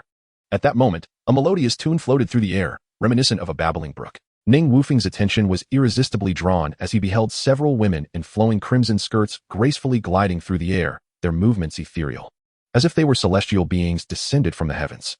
In harmony with the music, they began to dance, their skirts billowing in the wind like blooming red flowers. Suddenly, a woman in a vibrant red gown appeared atop the stage, holding an umbrella as she descended gracefully to the center. Her presence rendered the surroundings dim, as if all else faded into obscurity. Ning Wufeng gazed intently at her, captivated by her beauty, as she resembled a blossoming peach flower, radiant and exuding an intoxicating fragrance. Her eyes sparkled with emotion, capable of ensnaring the hearts of onlookers. Her long lashes fluttered delicately, akin to the wings of a butterfly, enchanting all who dared to gaze upon her. Her skin was as fair as snow, and her cascading hair framed her face, with a few strands playfully resting on her forehead, enhancing her already alluring visage. With every shift of her dance, every turn and bend, she exuded an endless charm. Ning Wufeng, entranced, raised his wine cup to Shen Han, declaring, "Senior brother, let me toast to you. Who would have thought that the dancers here are cultivators? Truly, they are beyond the realm of the ordinary, absolutely beautiful." Lin Wushuang, observing Ning Wufeng's enamored expression, retorted angrily, "Senior brother Shen, how did we allow such a person into our sect? He is nothing more than a lecher." Ning Wufeng took another sip of wine, grinning proudly as he replied, "One must seize the joys of life while they last." As he spoke, his gaze returned to the enchanting dancer on stage. Suddenly, the woman in red glanced at Ning Wufeng and winked. In that fleeting moment, he felt a haze descend upon his consciousness, as if drawn by a mysterious force. Yet, he quickly rebounded from this enchantment, regaining clarity. Ning Wufeng coldly regarded the woman, now collapsed on the ground, despite being only at the 5th level of qi refinement. In the past 6 months, he had prioritized using his achievements to enhance his spiritual awareness, which had now reached the 11th level of qi refinement. This woman, at merely the 6th level, dared to employ such base enchantments against him. However, the audience remained oblivious to the incident, assuming she had merely slipped. Soon, someone came forward to assist her. As she rose, she cast a lingering glance at Ning Wufeng, a flicker of something unusual sparking in her eyes. Ning Wufeng mused to himself, even a casual drink can lead to trouble. Could it be that this young hero is too handsome? He turned to Shen Han, inquiring, "Senior brother, do you know who owns this tavern?" Shen Han shook his head, replying, "I am unaware. However, to operate such a grand establishment in this city, it is likely tied deeply to the Xiao family." Ning Wufeng's interest in drinking waned. "Senior brother, let us hasten to eat and assist master in purchasing the items." Shen Han looked at him, perplexed. "What is the matter, junior brother?" "Nothing. I just remembered that senior brother has business with me this evening." He fabricated an excuse. "You were the one eager to drink, and now you wish to rush back?" "I shall not leave. You can go by yourself." Lin Wushuang's voice was laced with irritation. Seeing her genuinely upset, Ning Wufeng quickly apologized. "Junior sister, one has urgent matters at times. Please be understanding." Lin Wushuang abruptly stood, causing the dishes on the table to tremble, producing a faint sound. Senior brother, I believe he is deliberately preventing me from eating. If that is the case, I shall not eat either. With that, she turned and headed downstairs. Ning Wufeng, not wanting to linger, hastily grabbed the wine gourd from the table, gulping down a few swigs before filling it with the remaining wine, and rushed after her. Upon reaching the first floor, he saw Lin Wuxuang confronted by several men. They were ruggedly dressed, their eyes glinting with malice, clearly not of good intent. One man, visibly displeased, accused, "Friend, you bumped into me without so much as an apology and expect to walk away unscathed?" Seeing this, Shen Han quickly stepped forward, shielding Lin Wuxuang. Speaking with a conciliatory tone, "Friend, this is my junior sister. If she has offended you, I apologize on her behalf. I kindly ask you to allow us to leave." However, the man showed no signs of acquiescence. He glared at Shen Han, angrily retorting, "Who do you think you are to speak for her?" Lin Wuxuang, undeterred, coolly responded to the burly man, "You collided with me. Why should I apologize?" The burly man laughed heartily. "This little girl has some spirit. I like that. If you come to drink with us, we can forget this incident." Just as tensions escalated, a clear voice rang out from the back of the crowd. "You think you can make my junior sister apologize? You should take a good look in the mirror." All eyes turned to Ning Wufeng.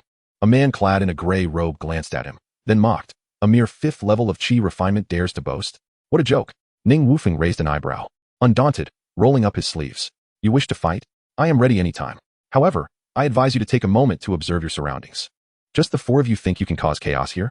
The group was momentarily taken aback by Ning Wufeng's assertive presence, exchanging uncertain glances before falling silent. The burly man, seeing his calm and confident demeanor, reluctantly waved his hand, leading his companions away. Shen Han, witnessing this, patted Ning Wufeng on the shoulder, commending, "Well done. You swiftly intimidated them." Chapter 23.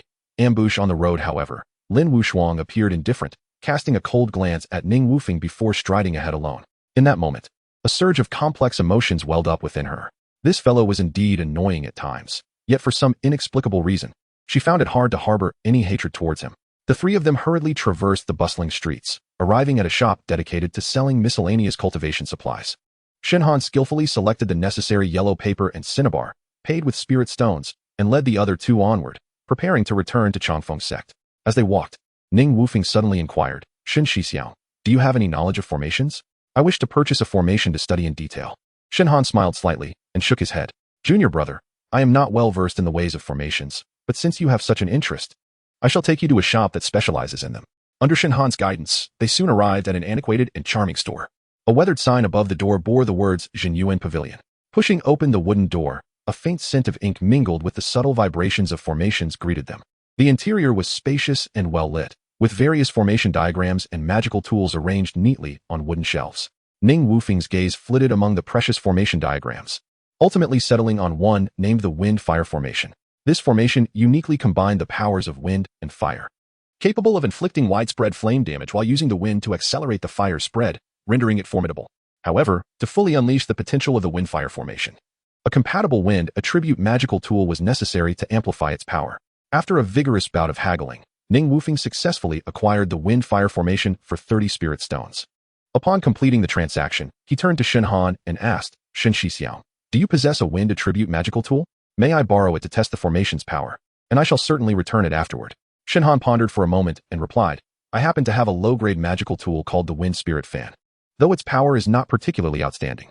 "That is fine," Ning Wufeng said eagerly. Shen Han nodded and retrieved a round fan from his storage bag. The fan's surface was crafted from pristine white silk, soft and smooth to the touch, reminiscent of the gentle moonlight cascading upon a tranquil lake, emanating an aura of subtle elegance. In the center of the fan, a delicate landscape was intricately embroidered, depicting verdant mountains and flowing waters, with a small boat leisurely drifting through, forming a picturesque scene of the water towns of Jiangnan. Ning Wufeng took the wind spirit fan and could not help but jest. "Shixiang, this fan is so exquisite. Could it not belong to that lady?"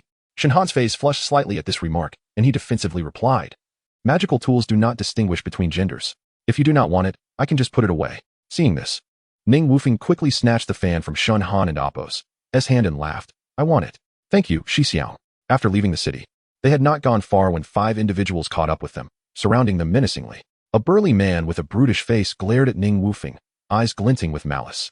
"Kid, take a good look at where you are. Do you still have that arrogant attitude from before?" Beside him, a man in a white long robe laughed cruelly and interjected, "Allow me to enlighten you. This shall be your burial ground today." Shen Han's expression hardened like frost in winter. He discreetly transmitted a message to Ning Wufeng and Lin Wuxuang. Among the 5, 2 have reached the 8th level of Qi refinement, while the other 3 are at the 7th level. At this point, Shun Han's brow furrowed involuntarily. Even he, a practitioner at the 8th level of Qi refinement, felt the gravity of the situation.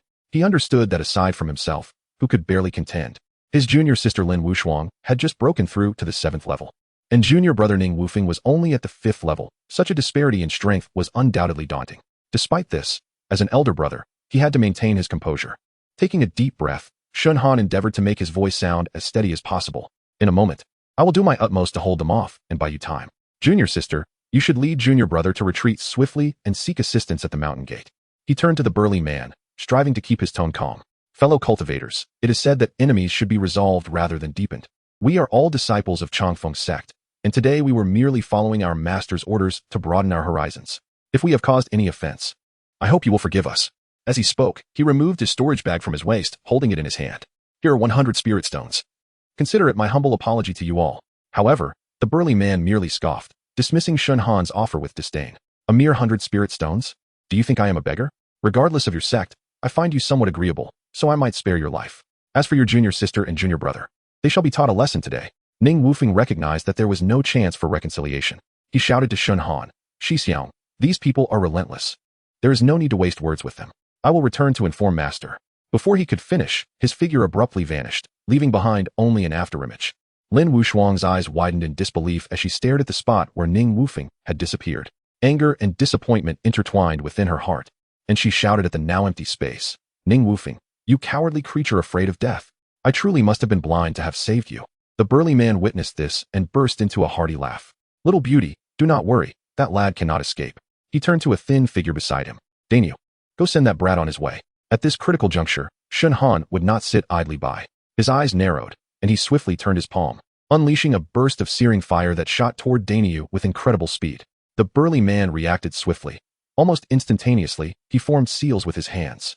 A flash of green light appeared, and an ancient bronze cauldron materialized, rapidly enlarging to shield Dainyu, effortlessly dissipating Shun Han and Appos' blazing fire. Seeing this, Shun Han felt a rush of anxiety and intended to strike again. However, the opponents offered no respite. 2 of them suddenly blurred and lunged at Shun Han like phantoms. Their assault fierce, clearly intent on subduing him in one decisive blow. Chapter 24. Self-sacrifice for others. A man clad in a white long robe manipulated several vines, which writhed like living serpents, deftly entwining themselves around Shun Han. Meanwhile, another man in a gray robe intoned an incantation, causing the earth beneath to coalesce into sharp stone pillars that shot towards Lin Wushuang. Shun Han swiftly drew his long knife from behind, cleaving through the vines with several powerful strokes, severing them with ease.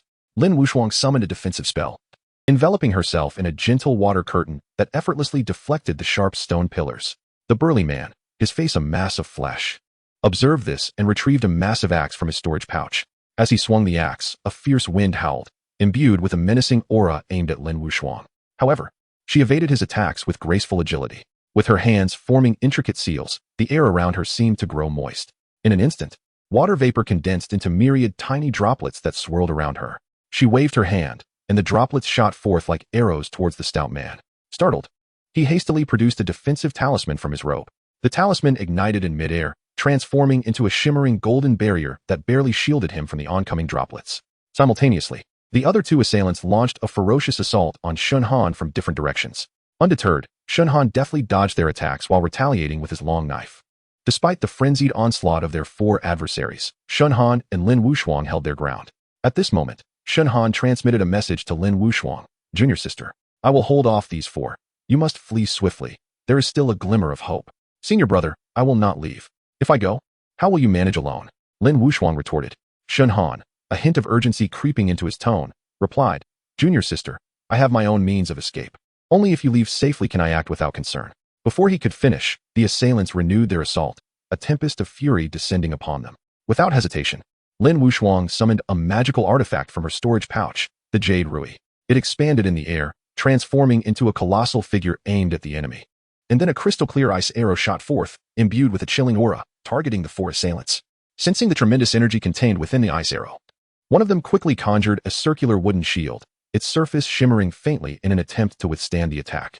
Upon collision, the ice arrow and wooden shield erupted in a deafening roar, the shield's brilliance extinguished, crashing to the ground like a bird with broken wings. The scene left the 4 attackers in shock. They had not anticipated such devastating power from their foe. The burly man's expression twisted in rage as he bellowed, "You three guard me." He then retreated sharply, clutching an ancient talisman as if he were its protector. The talisman radiated a soft golden glow in his palm, as if ancient powers within it were stirring, awaiting release. He muttered incantations, his voice low and enigmatic, with each uttered spell. The golden glow of the talisman grew increasingly brilliant. It seemed to come alive, slowly ascending into the air, the ancient runes upon it illuminating one by one like twinkling stars. The light not only illuminated the night sky, but also exuded an indescribable majesty and mystery. "It's the talisman," Shinhan exclaimed, his complexion paling instantly. He understood the talisman's formidable might and dared not show any negligence. Urgently, he turned to Lin Wushuang. "Junior sister, you must leave. I will handle this." As he spoke, Shinhan swiftly summoned a protective shield, initially small enough to fit in his palm. It magnified exponentially at his command, forming an indestructible wall between himself and the talisman. Yet, the talisman's power was beyond imagination. It erupted in a blinding brilliance, and a golden sword of light shot forth, streaking through the air like a meteor piercing the night, its astonishing speed leaving Shinhan aghast. The sword effortlessly pierced through his shield as if it were non-existent. A flicker of astonishment and despair crossed Shinhan's eyes as he attempted to evade the oncoming strike, but the sword's speed was too great, passing through his body. He let out a grunt, crashing heavily to the ground. Alarmingly, the sword did not dissipate. It continued its relentless course towards Lin Wushuang. Her eyes widened in horror as the sword loomed larger in her vision, resembling a comet trailing a luminous tail, slicing through the darkness, radiant yet infused with lethal intent. Panic surged within her as she attempted to evade, but her body felt immobilized, the sword growing ever nearer. At that moment, a figure suddenly appeared before her, a towering presence that shielded her from the lethal light. She heard a soft thud, heavy yet piercing. The golden sword struck the figure with tremendous force, sending both of them sprawling to the ground, a cloud of dust rising from the impact. Lin Wushuang stared, her heart nearly halting as she beheld the person shielding her. An overwhelming wave of emotion coursing through her. 11. Wake up, she cried, her voice choked with tears as she gently pushed against the man lying atop her. With all her strength, she grasped his arms tightly, shaking him insistently. "Wake up, 11. Don't die." At that moment, Ning Wufeng slightly opened his eyes, whispering weakly, "Junior sister, please stop shaking me. I'm falling apart." He forced a weary smile, knowing this was not the time for tears. "Don't look back. Listen to me." Lin Wushuang was momentarily stunned, gazing at Ning Wufeng's sudden revival, tears streaming down her cheeks as time seemed to stand still. Ning Wufeng, observing her dazed expression, felt a mix of helplessness and urgency. "Junior sister, stop dawdling. We must act quickly. I will rescue senior brother Shun, and you must follow closely. Move swiftly." Lin Wushuang quickly wiped her tears and nodded, murmuring, "All right, I understand. You truly scared me just now." Ning Wufeng slightly tilted his head, casting a quick glance at the four adversaries behind them. With a swift motion, he activated his storage pouch, and dozens of explosive talismans appeared in his palm without a sound. "Go," Ning Wufeng commanded, swinging his right hand as the explosive talismans transformed into streaks of light, shooting towards the four assailants in the air.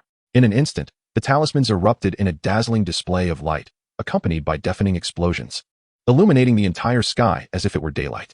He dashed towards the unconscious Shinhan, lifting him effortlessly, the entire process fluid and devoid of hesitation. Then, without looking back, he vanished from the scene, leaving only an afterimage. Seeing this, Lin Wushuang swiftly followed, pursuing the direction in which Ning Wufeng had disappeared. The burly man, taken aback that the boy could withstand a strike from the talisman, roared, "Pursue. We cannot let them escape." Chapter 25. The destruction of the Dantian. Ning Wufeng carried Shinhan on his back, racing through the woods with a frantic urgency that belied the meticulous calculations behind each step. He deliberately lured the four pursuers into the depths of a dense forest, where he had previously set up a formation. The moment they stepped into the array, a glint of cunning sparkled in Ning Wufeng's eyes. He abruptly halted, turning to face the burly man and his two subordinates, a mocking smile gracing his lips. "This shall be your burial ground," he proclaimed loudly. He swiftly retreated to the perimeter of the formation and activated the wind spirit fan at the array's core. A tempest surged within, a fiery maelstrom that assailed them. The four were horrified to discover they were ensnared in a conflagration of wind and fire, with no escape in sight. The flames within the array were not mere fire. They were imbued with potent spiritual energy, capable of incinerating all. The raging wind sliced through the surroundings like blades, mercilessly tearing apart everything in their path. Caught in this whirlwind of destruction, the three men fought like trapped beasts, desperately attempting to break free, yet their efforts were futile. Their garments were swiftly reduced to ashes by the spiritual flames, and their skin began to char, releasing the acrid scent of burning flesh. The burly man's eyes were filled with terror and despair as he attempted to shield himself with spiritual energy, but against the might of the wind-fire array. His defenses crumbled like paper. As the array's power intensified, the four were ultimately unable to withstand it, consumed entirely by the conflagration. Their screams echoed within the array, only to be swiftly carried away by the howling winds. Ning Wufeng observed the scene with icy indifference, and only when their voices faded into silence did he retract the formation. Where the four once stood, only a few storage bags remained, which he casually gathered into his possession. Lin Wushuang stood quietly beside him, watching as Ning Wufeng calmly and decisively dealt with their adversaries. Her heart stirred with a sense of disbelief. Was this still the frivolous and cowardly junior brother she had known? After neutralizing the threat, Ning Wufeng turned to Lin Wushuang and said, "We must leave this place quickly. The commotion we caused may attract unnecessary trouble." Lin Wushuang nodded, following closely behind him as they hastened away from the area of the windfire array. They wove through the dense foliage, making their way towards the Chanfeng sect. The two traveled in silence until they reached a relatively open area, where a crystal-clear stream babbled gently. Ning Wufeng gently laid Shun Han down by the stream's edge, carefully assessing his injuries. He then took a healing pill, glowing with a faint green light, from Lin Wushuang's hand, and placed it into Shun Han's mouth. Senior brother Shun has sustained grave injuries, but thankfully, his life is not in jeopardy. This healing pill should aid in his recovery, Ning Wufeng explained. Lin Wushuang watched him with growing warmth. She realized that perhaps he wasn't as insufferable as she had thought. "Thank you, Wufeng, for risking your life to save me today. I apologize for mistakenly thinking you were fleeing earlier," Lin Wushuang said sincerely. "Without you, none of us might have escaped today." Ning Wufeng lifted his gaze slowly, a hint of warmth illuminating his expression, reminiscent of a ray of sunshine in spring. "Sister, your sudden politeness catches me off guard. We are comrades in this path. After all, you have saved me in the past as well. As for earlier, I was left with no choice but to retreat. The odds were simply against us." Yet Lin Wushuang's concern did not fully dissipate. "Wufeng, that talisman's power was immense. Are you truly unscathed?" Ning Wufeng gently patted his chest. "I assure you, sister, I am fine. It's likely that most of the talisman's force was absorbed by senior brother Shin's body. I merely felt the residual impact. Look, I am perfectly well, am I not?" In truth, he silently rejoiced in the presence of the black soul pearl hidden within his chest. He understood that this pearl, a celestial artifact, far surpassed the talisman in power, and he had not anticipated that, even without actively channeling spiritual energy, it could shield him from such a formidable attack. Ning Wufeng carefully helped Shun Han to his feet, securing him on his back. He turned to Lin Wushuang. "Let us hasten back. We must show our master the extent of senior brother Shin's injuries." At that moment, the disciples of Chanfeng sect had gathered outside Shin Han's quarters. Lin Hai emerged from the room, his face etched with grave concern, a hint of despair shadowing his brow. He spoke slowly, his voice heavy with sorrow. "Shin Han's injuries are severe. The talisman's attack not only penetrated his body but also infused him with a corrosive force, eroding his meridians and dantian. Regrettably, his dantian is destroyed, rendering his cultivation null." These words struck like a stone cast into still waters, sending ripples of shock and grief throughout the gathered disciples. Wushan stepped forward, urgency lacing his tone. "Master, is there truly no way to restore his dantian?" Lin Hai shook his head with a bitter smile, helplessness evident in his demeanor. Lin Wushuang, standing quietly to the side, let tears flow freely down her cheeks, her lips murmuring repeatedly, "It's all my fault. I caused senior brother Shun's misfortune." Lin Hai, witnessing her anguish, felt a tumult of emotions. Anger flickered across his face, but was quickly replaced by deeper sorrow. "Shuanger, I have indeed indulged you too much over the years, allowing you to grow increasingly unruly. As punishment, you shall remain confined to your quarters for a year to reflect." Ning Wufeng stepped forward in haste, concern etched on his features. "Master, this cannot fall solely on my junior sister. It was those people who acted with such arrogance. I alone bear the blame for not protecting senior brother Shin well enough. If punishment is to be meted out, let it fall upon me." Ning Wufeng, the realm of cultivation is one where the weak are devoured by the strong. Life and death are decreed by fate. Who can guarantee their longevity against the heavens? Lin Hai sighed. "If you truly feel remorse, you should spend more time with him in the future." That night, the moon hung particularly bright, casting a silvery glow over Wushuang Cliff, draping the serene landscape in a gossamer veil. Ning Wufeng sat alone at the cliff's edge, the cool night breeze tousling his hair as he held a wine jug. Sipping slowly, the bitter liquid sliding down his throat alongside his melancholic thoughts. His gaze was deep and complex, filled with an unspeakable sorrow. The events of the day replayed in his mind. In this world where strength reigned supreme, without true power, even the closest of bonds could not ensure protection. Life and death often rested on a single thought. As his thoughts drifted, he suddenly recalled the system's notification from earlier that he had not yet examined. He quickly opened the interface, two achievement rewards shimmering before him, self-sacrifice and chivalrous spirit, granting him an immediate boost of 200 achievement points. Host: Ning Wufeng, age, 19, cultivation, Qi Refining Stage, Level 5, 060 Consciousness. Qi Refining Stage, Level 10, 010 Achievement Points, 300, redeemable for cultivation and consciousness, etc. Gazing at his gradually strengthening abilities and the bright moon above, Ning Wufeng felt a sense of tranquility wash over him. Yes, as long as one lives, there is hope. He took a deep breath and downed the remainder of the wine, as if swallowing all his worries and unfulfilled desires along with it. Chapter 26. Acknowledging the master the following morning, the first rays of sunlight pierced through the thin mist. Ning Wufeng recalled the storage bags of the individuals he had slain the previous day, still in his possession. Thus, he made his way to Lin Hai's study early in the day. Inside, Lin Hai sat solemnly at his desk, engrossed in the pages of an ancient tome. After gently knocking, he was permitted to enter, placing the several storage bags before Lin Hai with the utmost respect. "Master, these are the storage bags acquired yesterday," he announced. Upon hearing this, Lin Hai lifted his gaze, a flicker of approval evident in his eyes. He opened the bags, revealing several fine magical artifacts, each exuding a subtle aura of spiritual energy. Lin Hai nodded in satisfaction, handing Ning Wufeng some spirit stones and inviting him to select one artifact from among the treasures. Recalling his previous encounter with Lin Wushuang, where he had been at a disadvantage due to a lack of quality artifacts, Ning Wufeng felt no hesitation. Although he possessed the ability to craft artifacts, he struggled with inferior materials at hand. Thus, he wandered among the artifacts, scrutinizing each one's unique features. Ultimately, his gaze settled on a bronze bell, ancient and dignified, its surface adorned with a faint patina, yet unable to conceal the potent spiritual energy within. An impulse surged within him as he grasped the bell and spoke to Lin Hai. "Master, I shall choose this bronze bell." Lin Hai smiled softly, his eyes glimmering with admiration. "Wufeng, your discerning eye is commendable. This bell is a mid-grade artifact, embodying both offense and defense. It is indeed suitable for your current capabilities." Taking the bronze bell into his possession and feeling the pulsating spiritual energy, Ning Wufeng expressed his gratitude to his master before taking his leave. Days later, Shen Han finally awoke from his slumber, as if emerging from a prolonged night to greet the dawn. Ning Wufeng, upon receiving the news, felt a weight lift from his heart and hurried to Shen Han's bedside. He found Shen Han's complexion still pale, his eyes reflecting a hint of fatigue and desolation, his body frail and weak.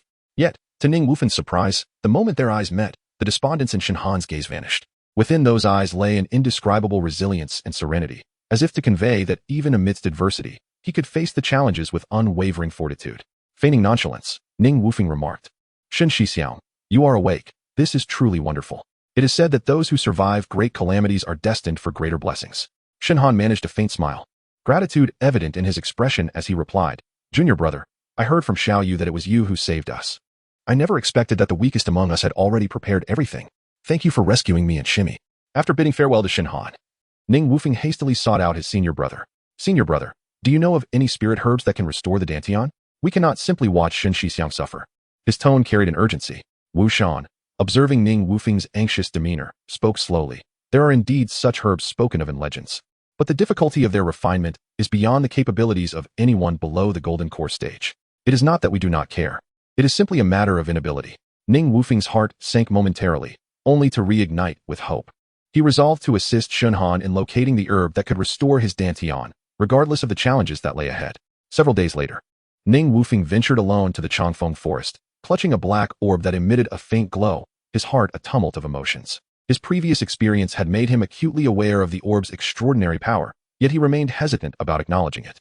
His greatest concern was whether the orb concealed any unknown dangers. He had no way of knowing if this orb truly was the celestial artifact as described in legends. Compounding his unease was the recent disappearance of the old anomaly dwelling within the orb, leading Ning Wufeng to suspect treachery. After much contemplation, he could not resist the allure any longer.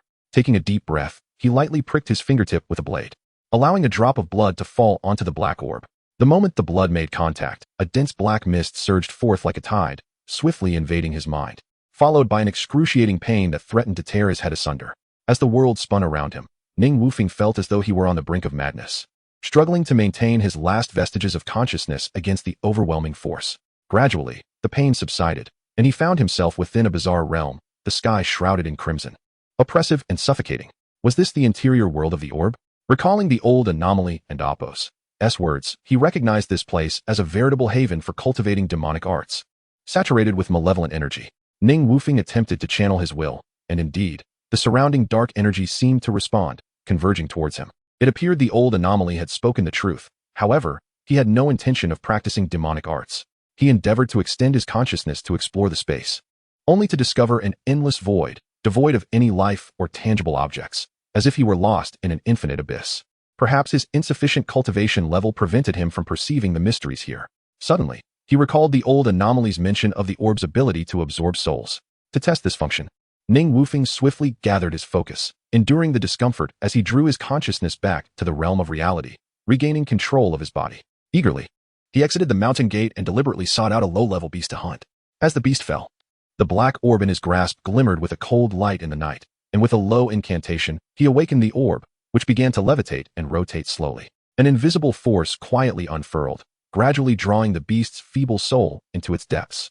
When he gazed once more into the orb, he beheld a faint soul adrift within the orb and Appos, as confines. To his astonishment, he discovered that he could manipulate the black orb to command the soul to launch a mental assault. This realization sent waves of exhilaration coursing through him, a jubilant expression breaking upon his face. Unfortunately, the treasure could not be revealed in public. To do so would be to invite peril upon himself. Time sped by, and before long, several months had quietly slipped away. At this moment, Ning Wufeng stood in Lin Hai's study. Master, thanks to your meticulous guidance over these past few months, I have honed my skills in talisman crafting. After bowing respectfully, he continued, I now possess over 100 various talismans and plan to descend the mountain tomorrow to visit Xiaoyuan City, where I intend to sell some in exchange for spirit stones. Lin Hai raised his head, his profound gaze appraising Ning Wufeng, noticing that he had reached the 7th layer of qi refinement. A satisfied nod escaped him. Wufeng, you are intelligent, sincere, and possess exceptional talent for cultivation. However, remember not to act impulsively when alone in the world, Lin Hai admonished earnestly. As the saying goes, while the green mountains remain, one need not worry about firewood. Exercise caution in all matters. Countless gifted individuals have perished on the path of cultivation. A warm current surged within Ning Wufeng and Appos' heart. He found his unassuming master endearing, a stark contrast to the coldness and elitism of other cultivators. He replied respectfully, I shall heed your advice, master. During my descent, I also wish to inquire about herbs for restoring the Dantian, which may require me to linger a bit longer. Lin Hai nodded slightly, his brow furrowing with concern. I am also contemplating ways to assist with Xin Shixiang and Appos' predicament. There is no need for you to rush. Just remember to exercise utmost caution while alone in the world, as your life is of paramount importance. Chapter 27 Encounter the following day. Ning Wufeng arrived at Shunhan and Appos' residence. After several months of recuperation, Shunhan had completely regained his health, yet his cultivation was lost, rendering him an ordinary mortal. Before he could enter, Ning Wufeng was captivated by the melodious sound of a guqin emanating from within. Akin to a gentle stream or the whispering wind in the valleys, refreshing and profound. Gently pushing the door open, he beheld Shunhan seated inside, completely absorbed in playing the instrument. His fingers danced lightly across the strings, reminiscent of fairies in flight. The elegance of his posture and the heartfelt performance moved one deeply. Ning Wufeng stood quietly at the entrance, unwilling to intrude, silently reveling in the enchanting music. Shunhan had long sensed Ning Wufeng and Appos' presence, and, upon concluding his piece, slowly lifted his gaze to reveal a smile. Shun Shixiang, what exquisite taste, Ning Wufeng remarked, breaking the brief silence. Shunhan chuckled softly, shaking his head in self-deprecation. 11th junior brother, you jest. I have become a mere mortal, and can only pass the time with this. Ning Wufeng sincerely approached Shunhan. Do not lose heart, Shixiang. I shall descend the mountain tomorrow, and will seek out ways to restore your cultivation. A flicker of gratitude crossed Shunhan's eyes, but he merely smiled calmly. Thank you for remembering my plight. Yet, you need not worry excessively, even if I never have the chance to cultivate again in this life. I shall accept it with equanimity. Observing Shunhan's pallid face, Ning Wufeng felt a pang of sorrow for his gentle yet diligent senior brother. And he admired Shunhan's magnanimity. Indeed, Shixiang, your open-mindedness is beyond my reach. Life's journey is long, and there is always hope. Farewell for now. Take care of yourself, and await my good news. Hearing this, Shunhan felt warmth in his heart, gratitude shining in his eyes as he replied with a smile, Ning Shitty. Do take care and travel safely. Ning Wufeng nodded, casting a lingering glance at Shunhan before turning to leave. He initially intended to visit Lin Wushuang, but decided against disturbing her meditative practice. As the year-end approached, snow began to fall from the sky. Standing alone amidst the biting wind and drifting snow by Wushuang Cliff, Ning Wufeng gazed upward, his solitary figure lost in thought. After a few drinks, he began to hum a tune from Hua Jian. My sword, where shall it go? Love and hate, emotions entangled. My blade, slicing through the heavens, right and wrong. Understood yet uncomprehended. Meanwhile, in the distance, Lin Wushuang stood quietly, snowflakes gently settling on her shoulder, drawn in by Ning Wufeng and Appos' song. She pondered. What song is this? I don't think I've ever heard it before, yet it is quite pleasant. With blurred vision from intoxication, Ning Wufeng noticed a figure approaching. Shaking his head to clear his sight, he recognized Lin Wushuang. Junior sister, how dare you venture out alone? Are you not afraid that master might confine you for life? Lin Wushuang did not respond directly, but softly inquired. I heard you are descending the mountain tomorrow. Did my father assign you a task? Junior sister, are you concerned for me? I merely wish to descend to purchase some items. There is no need for your worry. However, Lin Wushuang remained focused on her concern, urging, please be careful on your journey. I have a protective ice silk armor. Let me lend it to you. As her words fell, a pristine white armor floated gracefully before Ning Wufeng. Stunned, Ning Wufeng rubbed his eyes, hardly believing this was the usual proud Lin Wushuang. He teased, Junior sister, have you taken some strange medicine today? I don't and Oppos. T think I and Oppos. V drunk too much. Lin Wushuang, her head bowed, quietly insisted, 11th Shixiang, you must remember to wear it. In any case, be cautious. I must take my leave. With that, her figure dissipated like mist in the vast snowy expanse, leaving only a faint, lingering fragrance. Ning Wufeng gazed at the armor before him, a surge of inexplicable emotions rising within him. Taking a swig from his wine gourd, he suddenly sensed something amiss and called out, Junior sister, what did you just call me? But only the silent night and swirling snowflakes answered him. For Lin Wushuang had vanished. As he activated the armor with his spiritual energy, it displayed extraordinary magic, silently melding into his skin, bringing a sensation that was both cool and gentle, as if Lin Wushuang and Oppos' care clung to his heart. This unexpected intimacy left Ning Wufeng momentarily stunned, his thoughts wandering. He suddenly considered, could this armor be something Lin Wushuang was close to her? Once this notion took root, it spread like wild grass, causing him to toss and turn, unable to find peace. Gazing at the flurrying snowflakes, he felt a tumult of complex emotions within him. The next morning, he descended the mountain alone, heading straight towards Xiaoyuan City. The city gates of Xiaoyuan stood solemn and ancient under the morning sun, the bricks of the walls bearing the marks of time. Ning Wufeng passed through the bustling gates, stepping into the vibrant city. Upon entering, he made no delays and headed directly to a shop specializing in talismans. The shop and Oppos' entrance displayed an eye-catching sign adorned with various mysterious talisman designs. Upon entering, he was enveloped in a faint fragrance of ink and paper, distinctive to talisman shops. He presented half of his talismans to the shopkeeper, and after a round of haggling, they settled on a price of 700 spirit stones. During the transaction, Ning Wufeng seized the opportunity to inquire about any elixirs for restoring one's dantian. The shopkeeper frowned slightly, pondering before responding, as for elixirs to restore the dantian, that is not something we can concoct. However, you might try your luck at the largest Dagu trading house in the city. Ning Wufeng's heart stirred at this advice. He expressed his thanks to the shopkeeper and promptly departed the talisman shop. Following the shopkeeper and Oppos' directions, he made his way to the Dagu trading house. Situated in the heart of Xiaoyuan City, a magnificent 5-story structure bustling with traffic and throngs of people. Upon entering the trading house, Ning Wufeng was immediately struck by the grandeur before him. The vast interior was filled with shelves brimming with an array of rare items.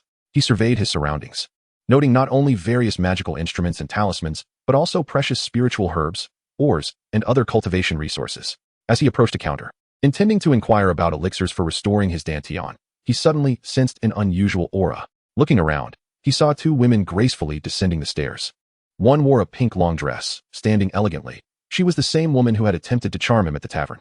Miss, this is the friend I mentioned to you last time. The woman in pink whispered to her companion clad in deep purple, the one referred to as Miss Halted, her deep and bright eyes appraising Ning Wufeng from head to toe. Although he appeared unremarkable, her keen perception discerned the changes in his cultivation.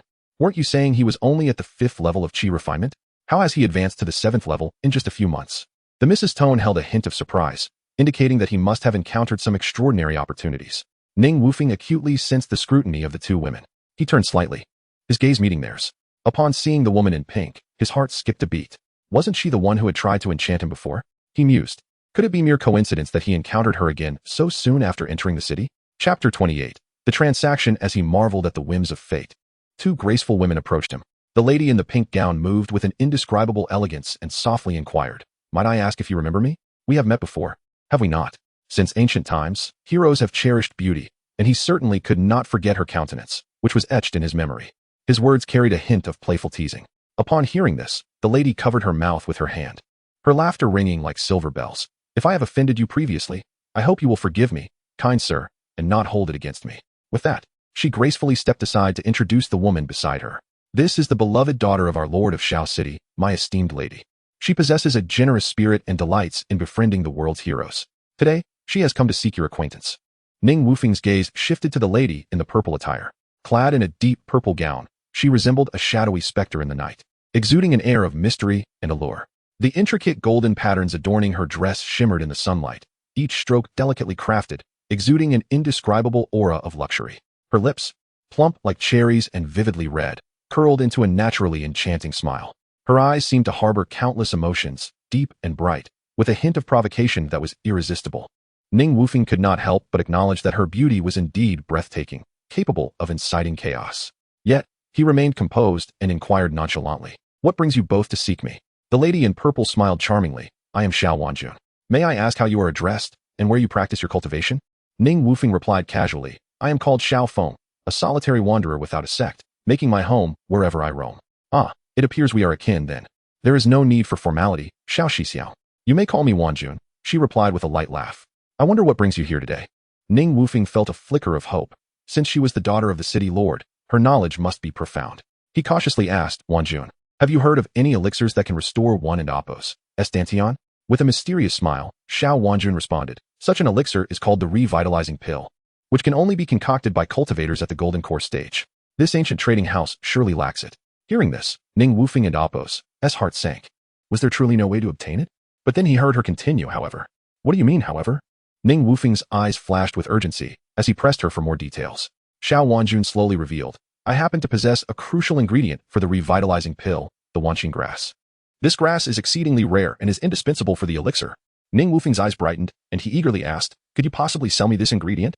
Xiao Wanjun, with a flirtatious glint in her eyes, replied, "Did I not mention? Just call me Wanjun. There is no need for formality." Ning Wufeng quickly interjected, "Wanjun, I am in dire need of this pill to save someone. Please state your conditions, and I shall do my utmost to fulfill them. Since it is your request, I shall gladly offer it," Xiao Wanjun said with a light laugh. "However, the ingredient is currently with my father. Yet, I shall certainly assist you in procuring it. I do, however, have a small request of my own. Would you be willing to help me?" Ning Wufeng, unsure of her intentions, hesitated. "I am but a lowly cultivator. I fear I may hinder your important endeavors." Xiao Wanjun's eyes flickered with a hint of displeasure, but quickly transformed into a tender gaze as she softly said, "You are too modest, Xixiao. As long as you are willing to assist, it is not a difficult matter." Ning Wufeng insisted, "Please tell me what it is you seek." Xiao Wanjun, surprised by his caution, clarified, "It is not a difficult task. I am searching for a 500-year-old red spirit grass, which requires a trip to the Black Forbidden Land." Upon hearing this, she fixed her gaze on Ning Wufeng, seemingly awaiting his response. "The Black Forbidden Land?" Ning Wufeng questioned. Puzzled, "What is that place?" Xiao Wanjun laughed heartily. "It seems you are new to the world of cultivation. You do not even know of the Black Forbidden Land? This land, it is said, is ensnared by a formidable barrier set by God transformation cultivators. It is a mysterious and perilous place where only cultivators below the 10th layer of Qi refinement may tread. In the southern region of this forbidden land lies an ancient legend, rumored to conceal an eerie black barrier. Within a 10-mile radius of this barrier, no life can be found, not a blade of grass grows, and any living being that approaches is said to vanish without a trace. From a distance, it appears as a vast and profound darkness, akin to the abyss of hell, swallowing everything. What secrets lie within this barrier remains unknown, and as time has passed, it has gradually earned the ominous title of the Black Forbidden Land. She continued, "Though the barriers are formidable, the Forbidden Land is home to many rare spiritual herbs and minerals. Hence, despite the dangers, cultivators are still willing to venture forth in hopes of fortune. However, powerful beasts lurk within, so one must proceed with utmost caution." At this point, she glanced at Ning Wufeng and added, "But you need not worry, Xixiao. Our goal is merely to explore the surrounding areas. We shall not delve into the depths. Moreover, to ensure safety, I have gathered more than 10 companions to accompany us. You can rest assured." Ning Wufeng smiled but felt somewhat troubled as he replied, "Wanjun, it is not that I fear for my life. Rather, I am concerned that my meager strength at the 7th layer of Qi refinement may burden the group. Just moments ago, you were eager to save someone, and now it appears you are hesitant," Xiao Wanjun teased. Ning Wufeng remained unfazed, calmly responding, "Wanjun, allow me to consider this matter, and I shall give you my answer tomorrow." "Haha, what are you afraid of, Xixiao? Do you fear that a mere girl like me will devour you?" Xiao Wanjun teased playfully. Ning Wufeng pondered her eagerness to recruit him, wondering if there lay some hidden agenda. Surely, it could not be for nefarious purposes. While his appearance might be somewhat charming, it seemed excessive for such urgency. "Wanjun, how about I treat you to drinks at the Autumn Rain Tower tomorrow, and I shall give you my response then?" he proposed. "That sounds delightful. If you can assist me this time, I shall ensure a room is reserved for you at the Autumn Rain Tower for your use at any time," Xiao Wanjun replied generously. "Indeed, The Autumn Rain Tower was a property of the Shao family, a testament to their wealth, where fine wine and exquisite delicacies flowed abundantly. Ning Wufeng feigned surprise, saying, "Since you are so generous, I shall graciously accept." With a charming smile, Xiao Wanjun remarked, "You are quite the rogue, Shi Xiang, but I shall indulge you this once." She turned to her companion, "When you," and instructed, "When you, give Shi Xiang a token for the Autumn Rain Tower. From now on, he shall be our esteemed guest." When you produced a pure white square token from her storage pouch, inscribed with the words Autumn Rain, and handed it to Ning Wufeng. "Thank you, Wanjun," he said as he accepted the token, glancing at it before bidding farewell. "I shall take my leave now. I will await you tomorrow at the Autumn Rain Tower." As he departed without a backward glance, Xiao Wanjun's thoughts drifted far away. She mused to herself, "This young man, though still in his youth, carries himself with such caution. How splendid it would be if he could be of service to me." Chapter 29. The Forbidden Realm of Darkness. Ning Wufeng wandered through the city, ensuring he was not being followed before settling into a secluded place. Upon entering the modest yet tidy room, he refrained from lighting a candle right away. Instead, he allowed the faint moonlight filtering through the window to guide him to the bedside, where he lay down wearily. Closing his eyes, he let his thoughts gallop freely in his mind. Suddenly, a memory struck him, and he opened his eyes abruptly, retrieving the cultivation notes that Shun Han had gifted him from his storage bag. Indeed, he discovered records about the Forbidden Realm of Darkness. The Forbidden Realm had existed for over 2 millennia, passed down through generations by word of mouth. It was said to be an area of prohibition crafted by an unparalleled master who had reached the divine transformation stage, employing supreme powers. The original purpose and truth had long been lost to the annals of history, leaving behind endless enigmas and fears that circulated throughout the world. It lay deep within the Hengchuan mountain range, concealed within a basin, entirely encircled by towering mountains. The sole passage into this realm was the Duanyue Gorge, located to the north of the mountains. This gorge, resembling a crescent moon with its narrow ends and wide middle, derived its name from its shape. A simple map was inscribed above, marking the precise location of the dark boundary. Ning Wufeng gazed intently at the mark of the dark boundary, a myriad of emotions flickering in his eyes. He pondered what astonishing secrets lay hidden in this perilous realm, surrounded by such formidable obstacles. Why were only disciples below the 10th level of Qi refinement allowed entry? Was it to prevent those with higher cultivation from uncovering the secrets within? Yet, if the intention was to keep it concealed, why use spiritual herbs and ores as bait to lure weaker cultivators deeper inside? As these thoughts coursed through his mind, a chill crept up his spine, and a heavy cloud of foreboding settled over him. He increasingly felt that an immense conspiracy lurked within and with his current cultivation. Stepping inside would be akin to a lamb entering a den of tigers, an endeavor fraught with peril. Nevertheless, for the sake of the Wuxing grass, he resolved to take the risk, even if it meant traversing through mountains of blades and seas of flames. The following morning, Ning Wufeng rose early, determined to procure some life-preserving items to prepare for his journey. The marketplace bustled with activity, throngs of people milling about. He had already visited several shops specializing in formation arrays, but had yet to find anything satisfactory. At last, he arrived at a 4th shop, which appeared unremarkable in size. Yet the ancient bronze plaque bearing the 3 black characters, Gaian Pavilion, exuded a sense of antiquity and mystery, compelling Ning Wufeng to halt. What caught his attention further was a wooden sign hanging at the door, which read, "This shop sells formations only to those with fate." Ning Wufeng gazed at the sign, muttering to himself, "This little shop seems intriguing. The notion of selling only to those with fate feels rather enigmatic." His curiosity piqued. He stepped inside the shop. The interior was simply adorned, yet radiated an extraordinary aura. A young man, seemingly around 20 years of age, sat at a table, focused intently on writing something with a brush in hand. He glanced up at Ning Wufeng momentarily, yet quickly returned to his task, as if Ning Wufeng were merely a passing breeze. Ning Wufeng mused silently, wondering if this young man was indeed the reclusive martial arts master rumored to possess a peculiar temperament. Despite his youth, he emanated a sense of composure and restraint. Ning Wufeng chose not to disturb him, content to wait quietly. As time ticked by, the young man finally set down his brush, looked up at the long-waiting Ning Wufeng, and offered a sincere smile of apology. "My friend, I apologize for the wait." Ning Wufeng responded with a smile, "No harm done. Sometimes, waiting is worthwhile." "Li Cha-ching." The young man smiled back and said, "What you say is true. I presume you are here seeking a formation array. May I ask your name?" "I am Xiao Feng." Ning Wufeng replied, "I am curious about the meaning behind your sign. Only for those with fate." "Ah, my name is Li Changqing," he explained. "I have devoted my life to the study of various formation arrays. While I cannot compare myself to the masters of the great sects, I possess unique insights into this craft. The phrase only for those with fate is a principle of mine. I sell formations only to those who are truly destined." Xiao Feng burst into laughter. "Then I must be fortunate today. Li Dao Yu, to be honest, I am currently in need of a mesmerizing formation." "I happen to have just what you seek," Li Changqing replied, retrieving a formation disc from his storage bag and placing it on the table. This formation is called the Void Dream Array. Though I do not wish to boast, it possesses no offensive attributes, yet it can trap chi refinement cultivators in an illusory world. As long as the formation remains intact, they will eternally dwell within this dreamlike realm. Even Foundation establishment cultivators can be ensnared for a time. Ning Wufeng's eyes lit up with delight, eager to probe the formation disc with his spiritual sense. Initially, he detected nothing amiss, but suddenly, his spiritual sense was repelled violently, and the disc erupted with azure light, surging towards his head. Taken by surprise, he was struck squarely on the forehead, tumbling to the ground. Clutching his aching head, he noticed the disc hovering above him. "Congratulations, my friend," Li Chongqing chuckled. "It seems this disc has taken a liking to you. A gentleman appreciates the beauty of others.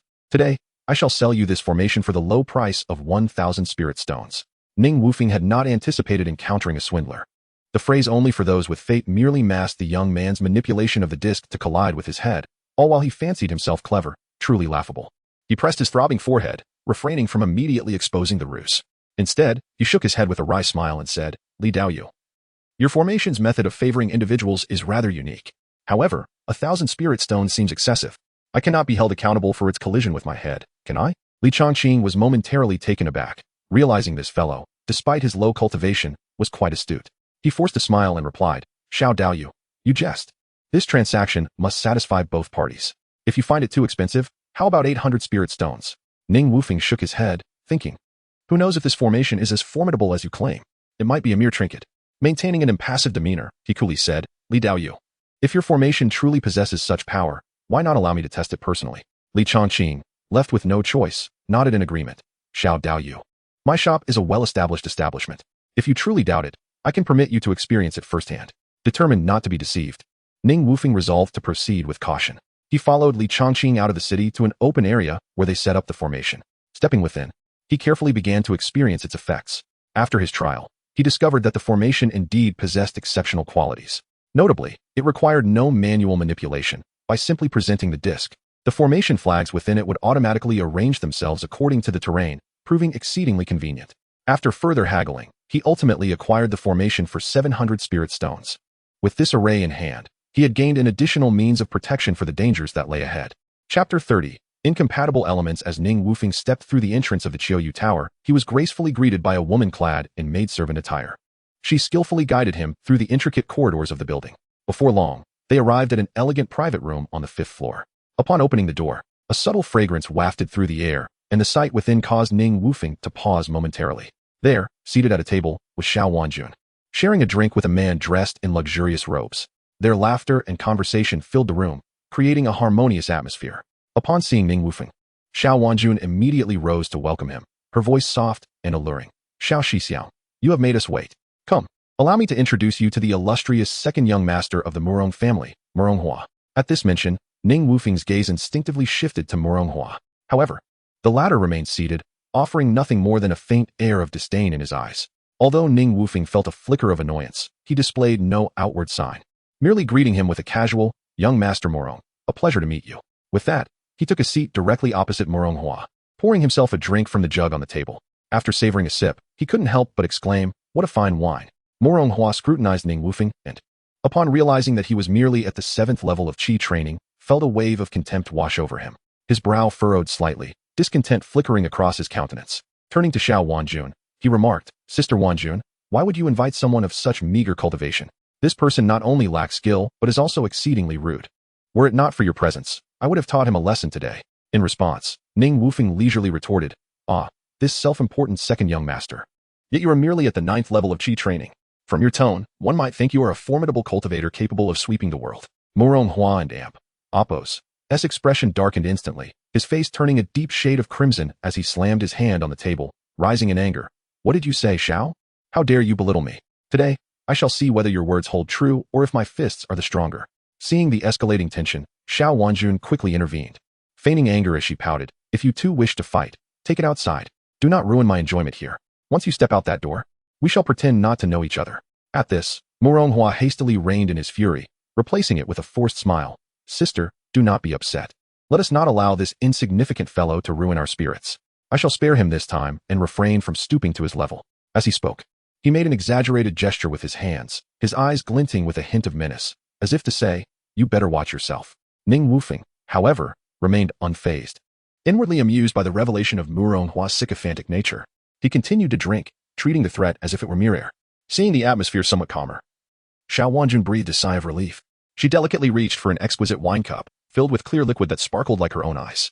With a gentle smile, her voice as soft as a spring breeze yet imbued with a spirited charm, she declared, "Come, let me toast to both of my esteemed brothers."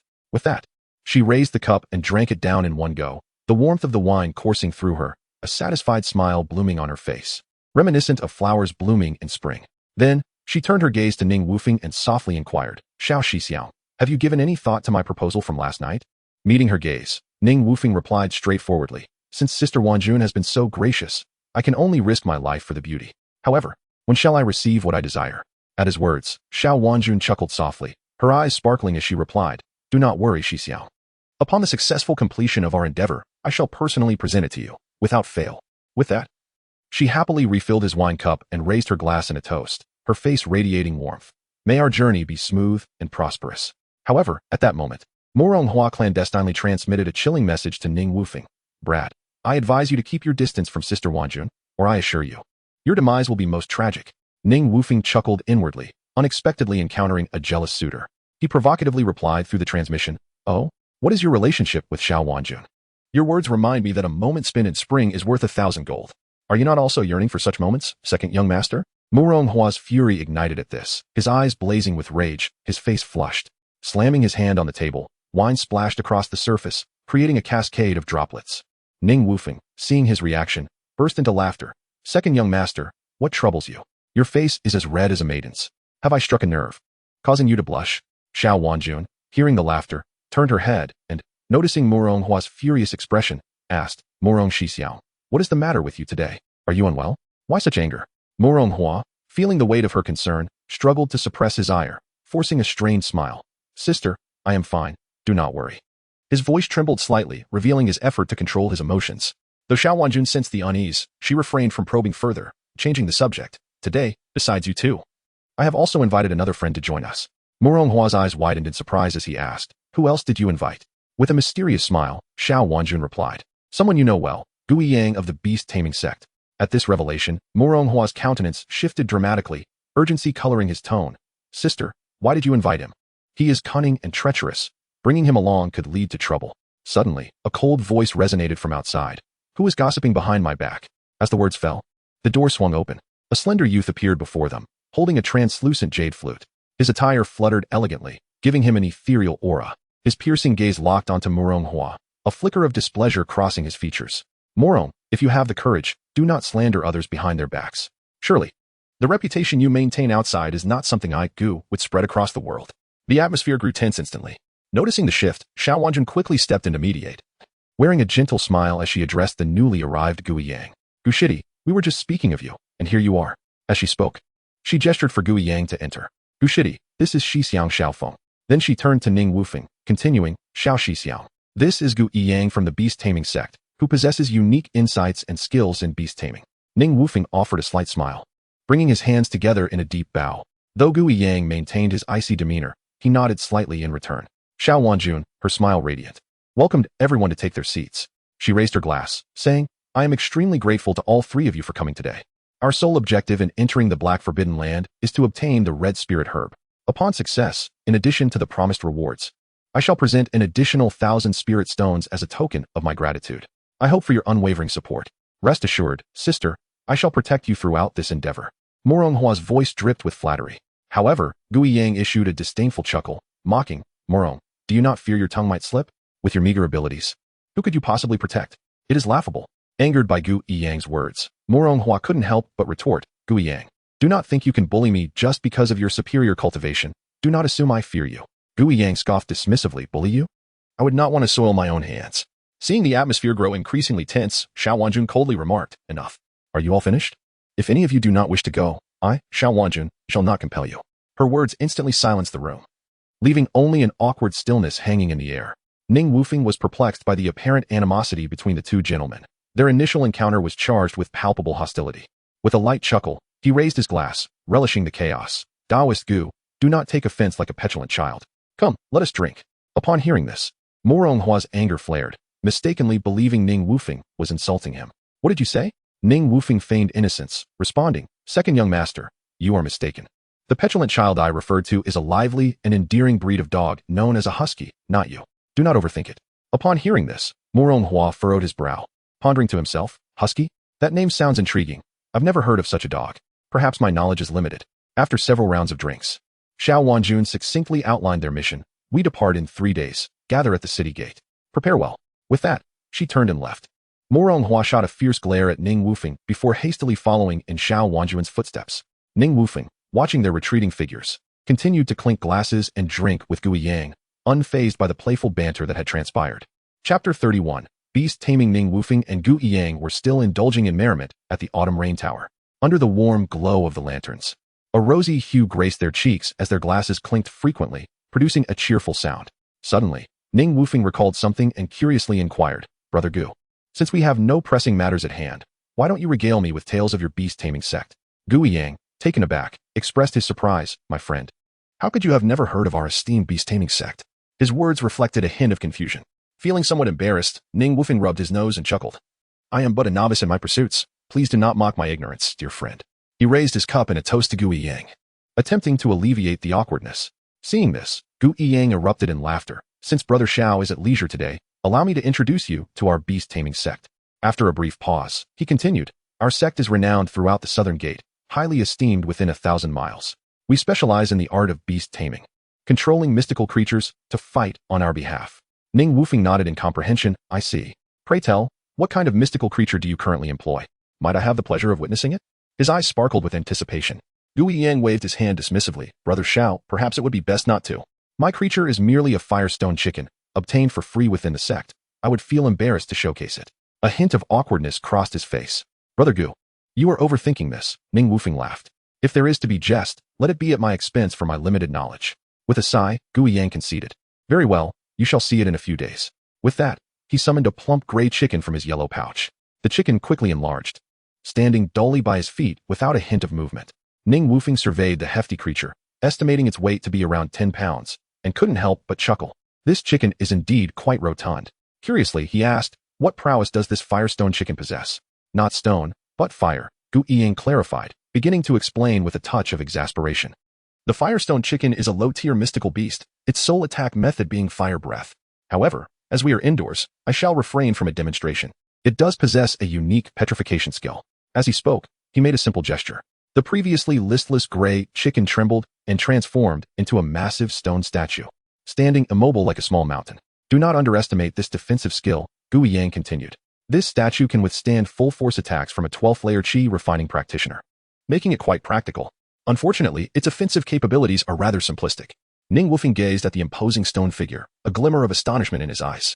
This skill is indeed impressive. I never expected such abilities from a low-tier beast. He curiously asked, does your Southern Beast sect house many such creatures? Certainly, Gui Yang affirmed. Our sect is famous for beast taming, and we naturally raise a fair number of mystical beasts. However, I was quite poor at the time and could only afford this firestone chicken. He chuckled bitterly. Choosing the path of beast taming requires substantial resources. If one has family support, it is manageable, but for solitary cultivators like me, talent and opportunity are paramount. Ning Wufeng pondered this thoughtfully. Then why not select a higher-tier creature from within the sect instead of seeking one in the wild? While there are many beasts in the sect, high-tier creatures are prohibitively expensive and mostly mature, limiting their growth potential, Gui Yang explained. If one can find a juvenile mystical beast in the wild and fuse it with a drop of their own blood, they can create a bound beast, which is the ideal scenario. At this point, Gui Yang couldn't help but smile, his eyes gleaming with fervor, revealing a profound yearning as though he envisioned possessing a mighty and majestic bound beast. Ning Wufeng observed Gui Yang's rapt expression, internally bemused, contemplating how this fellow had already begun daydreaming. However, he chose not to shatter this beautiful reverie, instead raising his glass with a hint of blessing. Brother Gu, he proclaimed, seeing you so eager reveals your anticipation for this quest for a bound beast. Here's to you. May your dreams come true, and may you soon find the beast of your desires. Upon hearing this, Gui Yang immediately gathered his focus, raising his glass to lightly clink with Ning Wufeng's before downing it in one gulp, exclaiming, thank you for your kind words, Brother Ning. If I succeed in finding my ideal bound beast, we shall return here for another drink. Ning Wufeng's eyes flickered with curiosity as he seized upon Gui Yang's previous topic. Pressing further, how is it that your storage pouch can contain living creatures? His tone was filled with confusion. At this, Gu Yang could not help but spray his drink. Bursting into laughter, Brother Xiao, you have asked the right question. This is not merely a storage pouch. It is a beast storage bag. Ning Wufeng felt a twinge of embarrassment, conceding, Brother Gu, what is there to laugh about? I genuinely did not know such a thing existed. Gu Yang calmed his laughter and explained, the beast storage bag is specifically designed for housing living creatures, containing a special formation that allows us to conveniently carry numerous mystical beasts. I see. Ning Wufeng nodded in understanding. But how do you control these beasts? I cultivate a technique known as the beast taming formula, Gu Yang elaborated. This method encompasses various techniques for controlling mystical beasts. A glimmer of eagerness shone in Ning Wufeng's eyes as he pressed, Brother Gu, is this technique available for external transmission? Gu Yang smiled faintly and shook his head. Could it be that Brother Xiao wishes to venture into the perilous black forbidden lands? However, our sect's rules are stringent. Even if I were to share the method, you would be unable to practice it. Our lineage maintains a strict tradition of inheritance. Despite Gu Yang's refusal, Ning Wufeng did not appear disheartened, continuing to probe.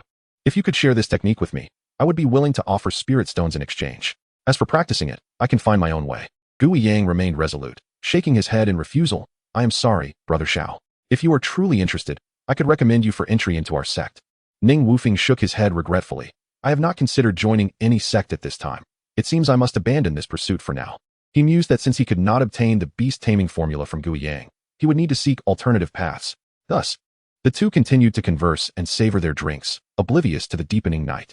Moonlight streamed through the window, illuminating their table. Ning Wufeng felt a slight warmth in his cheeks, his gaze becoming somewhat hazy, a clear sign of inebriation beginning to take hold. He glanced at Gu Yang, reflecting inwardly on his fortune of encountering a true drinking companion today. Gu Yang, too, wore a flushed face, yet his eyes remained bright, indicating his impressive tolerance for liquor. Brother Gu, your capacity for drink is remarkable. I, Ning Wufeng, usually pride myself on my drinking prowess, yet in your presence, I feel somewhat humbled. He swayed slightly, raising his glass toward Gu Yang. Gu Yang laughed heartily and raised his glass in return. Brother Xiao, you are no slouch either. Let us call it a night. There is much to prepare for tomorrow. Ning Wufeng nodded in agreement, smiling, indeed. Until we meet again. Today has been truly delightful. Thus, the two exchanged a knowing smile, gently setting down their goblets and supporting each other as they departed from the autumn rain pavilion. Chapter 32. The heist 3 days later, as dawn broke. Ning Wufeng rose early, his steps light as he made his way towards the city gate. From a distance, he noticed a throng of figures gathered outside the gate, numbering nearly a dozen. Quickening his pace, he approached to find that Xiao Wanjun and Murong Hua had arrived ahead of him. Ning Wufeng smiled and greeted her. Good morning. Junior sister Wanjun. Am I late? Xiao Wanjun beamed with a gentle smile and replied softly, You arrived just in time, senior brother Xiao. But Gu Yang has yet to show up. On the other hand, Murong Hua cast a disdainful glance at Ning Wufeng, speaking in a sarcastic tone, Wanjun. It seems Gu Yang still hasn't graced us with his presence. Perhaps it's for the best, he would only hinder us. Ning Wufeng regarded Murong Hua's sycophantic demeanor with disdain, dismissing his words. Instead, his gaze wandered to the back of the crowd, where an elderly man with a head of white hair stood quietly. Perhaps sensing he was being observed, the old man suddenly looked up, his piercing gaze locking onto Ning Wufeng's eyes. Startled by the unexpected intensity of the old man's stare, Ning Wufeng instinctively turned away, pondering to himself. How can this old man appear so lecherous yet possess such formidable power? I wonder whom Xiao Wanjun is associated with, to emanate such a powerful aura. After a while, Gu Yang hurriedly arrived, an apologetic expression on his face. I sincerely apologize for keeping you all waiting. I was tied up with a personal matter. Murong Hua huffed in dissatisfaction and remarked, Some people are just full of themselves, thinking they possess extraordinary abilities. Gu Yang, however, responded nonchalantly. Whether I possess such abilities or not is irrelevant. What matters is that I can surpass you. Murong Hua's face darkened with anger as he gritted his teeth. Don't get too smug. One day I will surpass you. Gu Yang laughed heartily, unconcerned. I shall await that day. At that moment, Gu Yang also noticed the white-haired elder behind the crowd and promptly approached him, bowing respectfully. Master Chun, will you be accompanying us this time?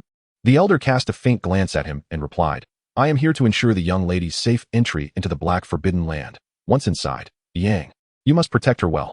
Gu Yang nodded solemnly, assuring him, Rest assured, my master has already entrusted me with this responsibility. Upon hearing this, the elder gave a slight nod before turning to Xiao Wanjun. Once everyone is gathered, we shall depart. With a gentle motion, the elder raised his hand, and a small green boat materialized before everyone. Xiao Wanjun quickly beckoned everyone aboard. The group stepped onto the flying vessel, which ascended swiftly, vanishing into the sky in an instant.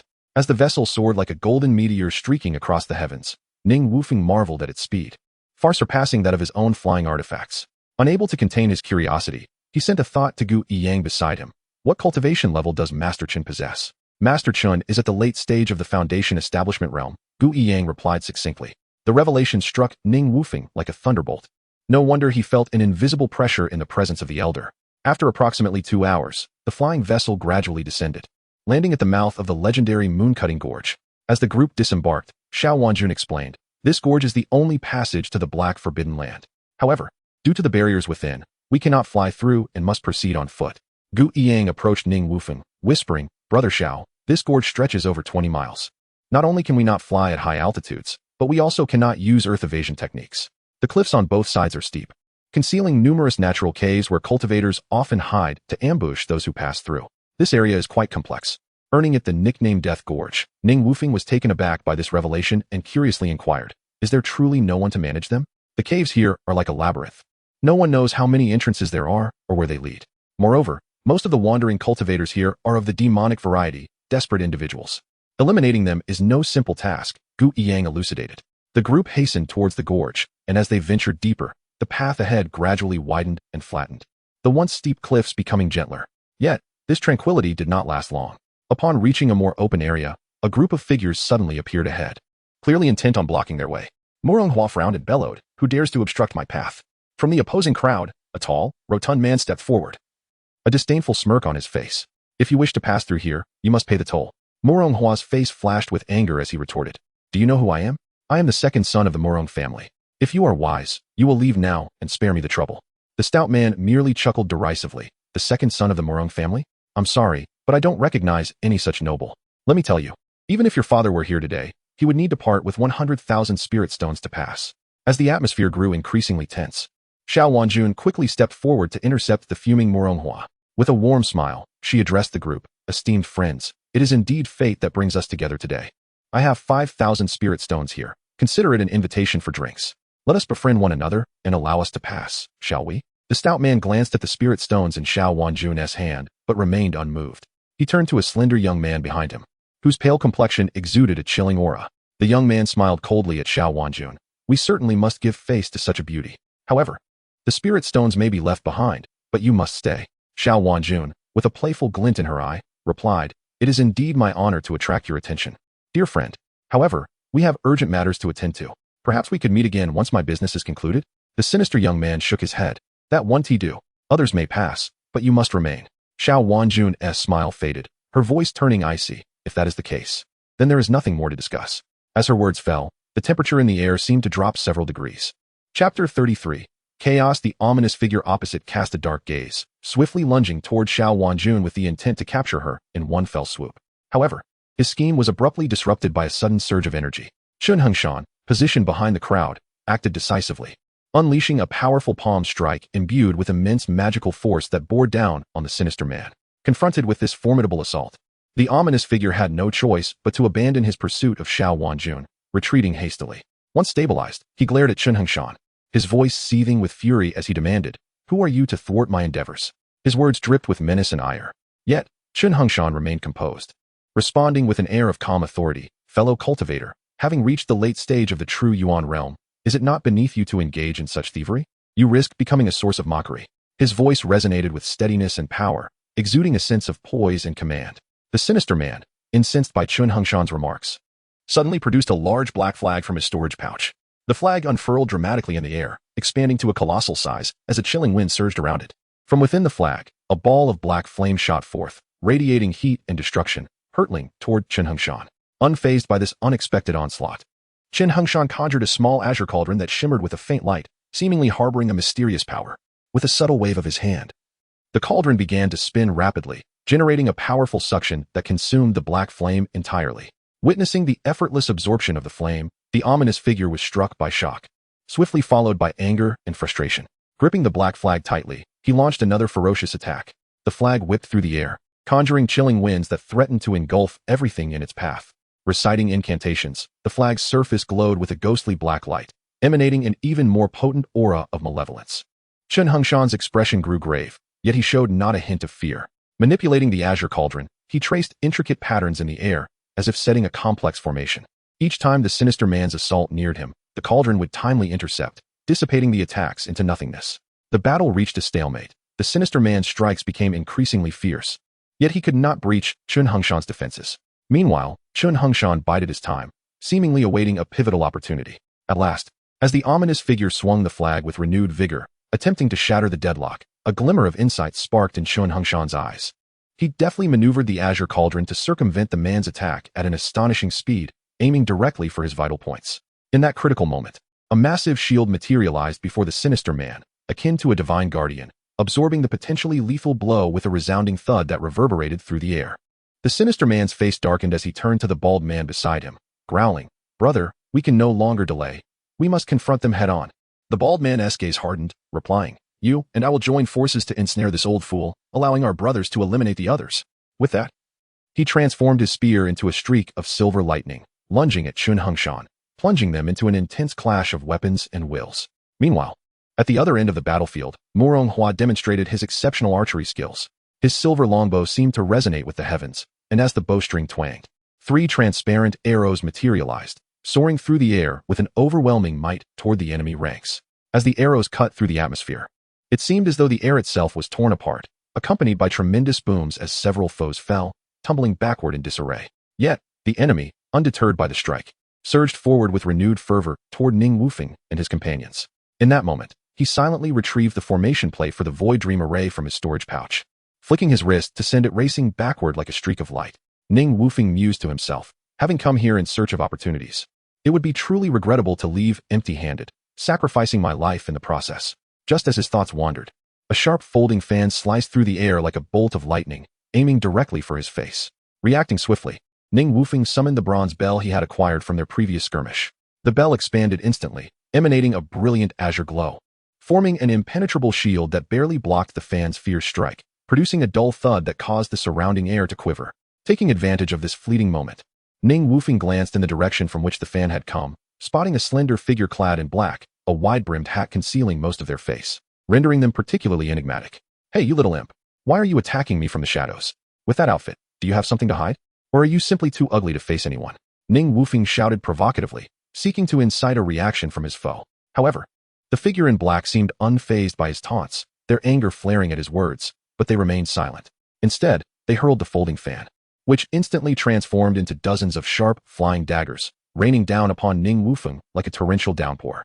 Faced with this relentless onslaught, Ning Wufeng did not hesitate. He swiftly pulled out a fire sparrow talisman from his storage pouch, which morphed in midair into a blazing firebird, charging headlong into the barrage of daggers. As the firebird collided with the daggers, sparks flew in every direction. Though the dagger's speed was somewhat diminished, the firebird was quickly riddled with cracks, indicating it could not endure for long. Unfazed, Ning Wufeng summoned another talisman, which transformed into a protective barrier of deep yellow, enveloping him completely.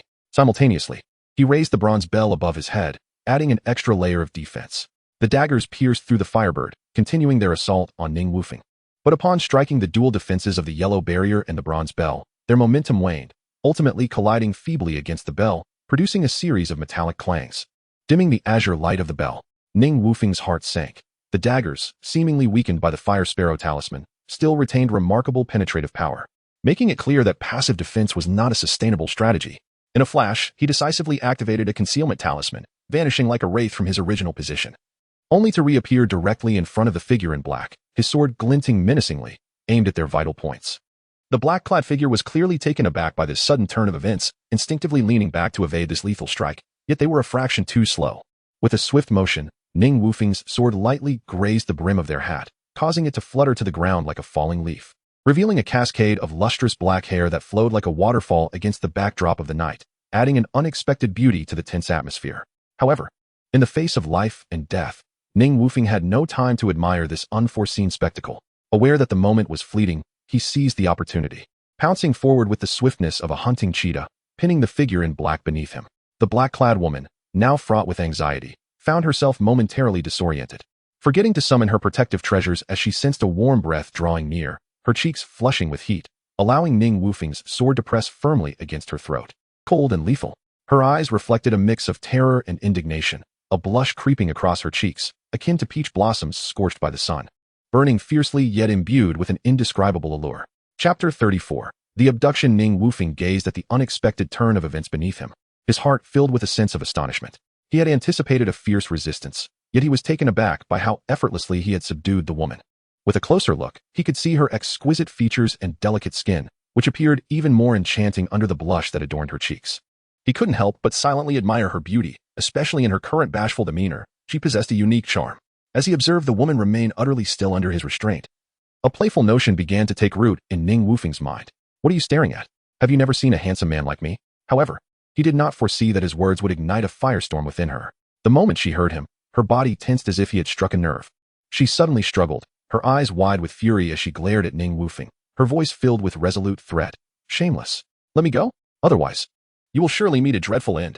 Yet, as Ning Wufeng felt the woman's soft warmth and the heat radiating from her struggles, an inexplicable emotion surged within him. He quickly suppressed this unwelcome thought, his tone light, yet his gaze resolutely firm. Stay still, my flying sword is remarkably sharp. Should it accidentally leave a mark on your lovely visage, it would be quite unfortunate. As he spoke, he gradually increased the pressure of his grip, the sword's blade pressing firmly against her neck, poised to pierce her fragile skin at any moment. The woman felt the coldness and weight of the sword, a flicker of fear flashing in her eyes. She endeavored to steady her breath, seeking an opportunity to counterattack, and responded in an even more determined tone. If you do not release me, you will regret it immensely. Seeing this, Ning Wufeng yanked the woman upward. Just as he was contemplating his next move, suddenly, a brawny man, resembling a mountain, stood before him, muscles rippling and skin glistening bronze under the setting sun.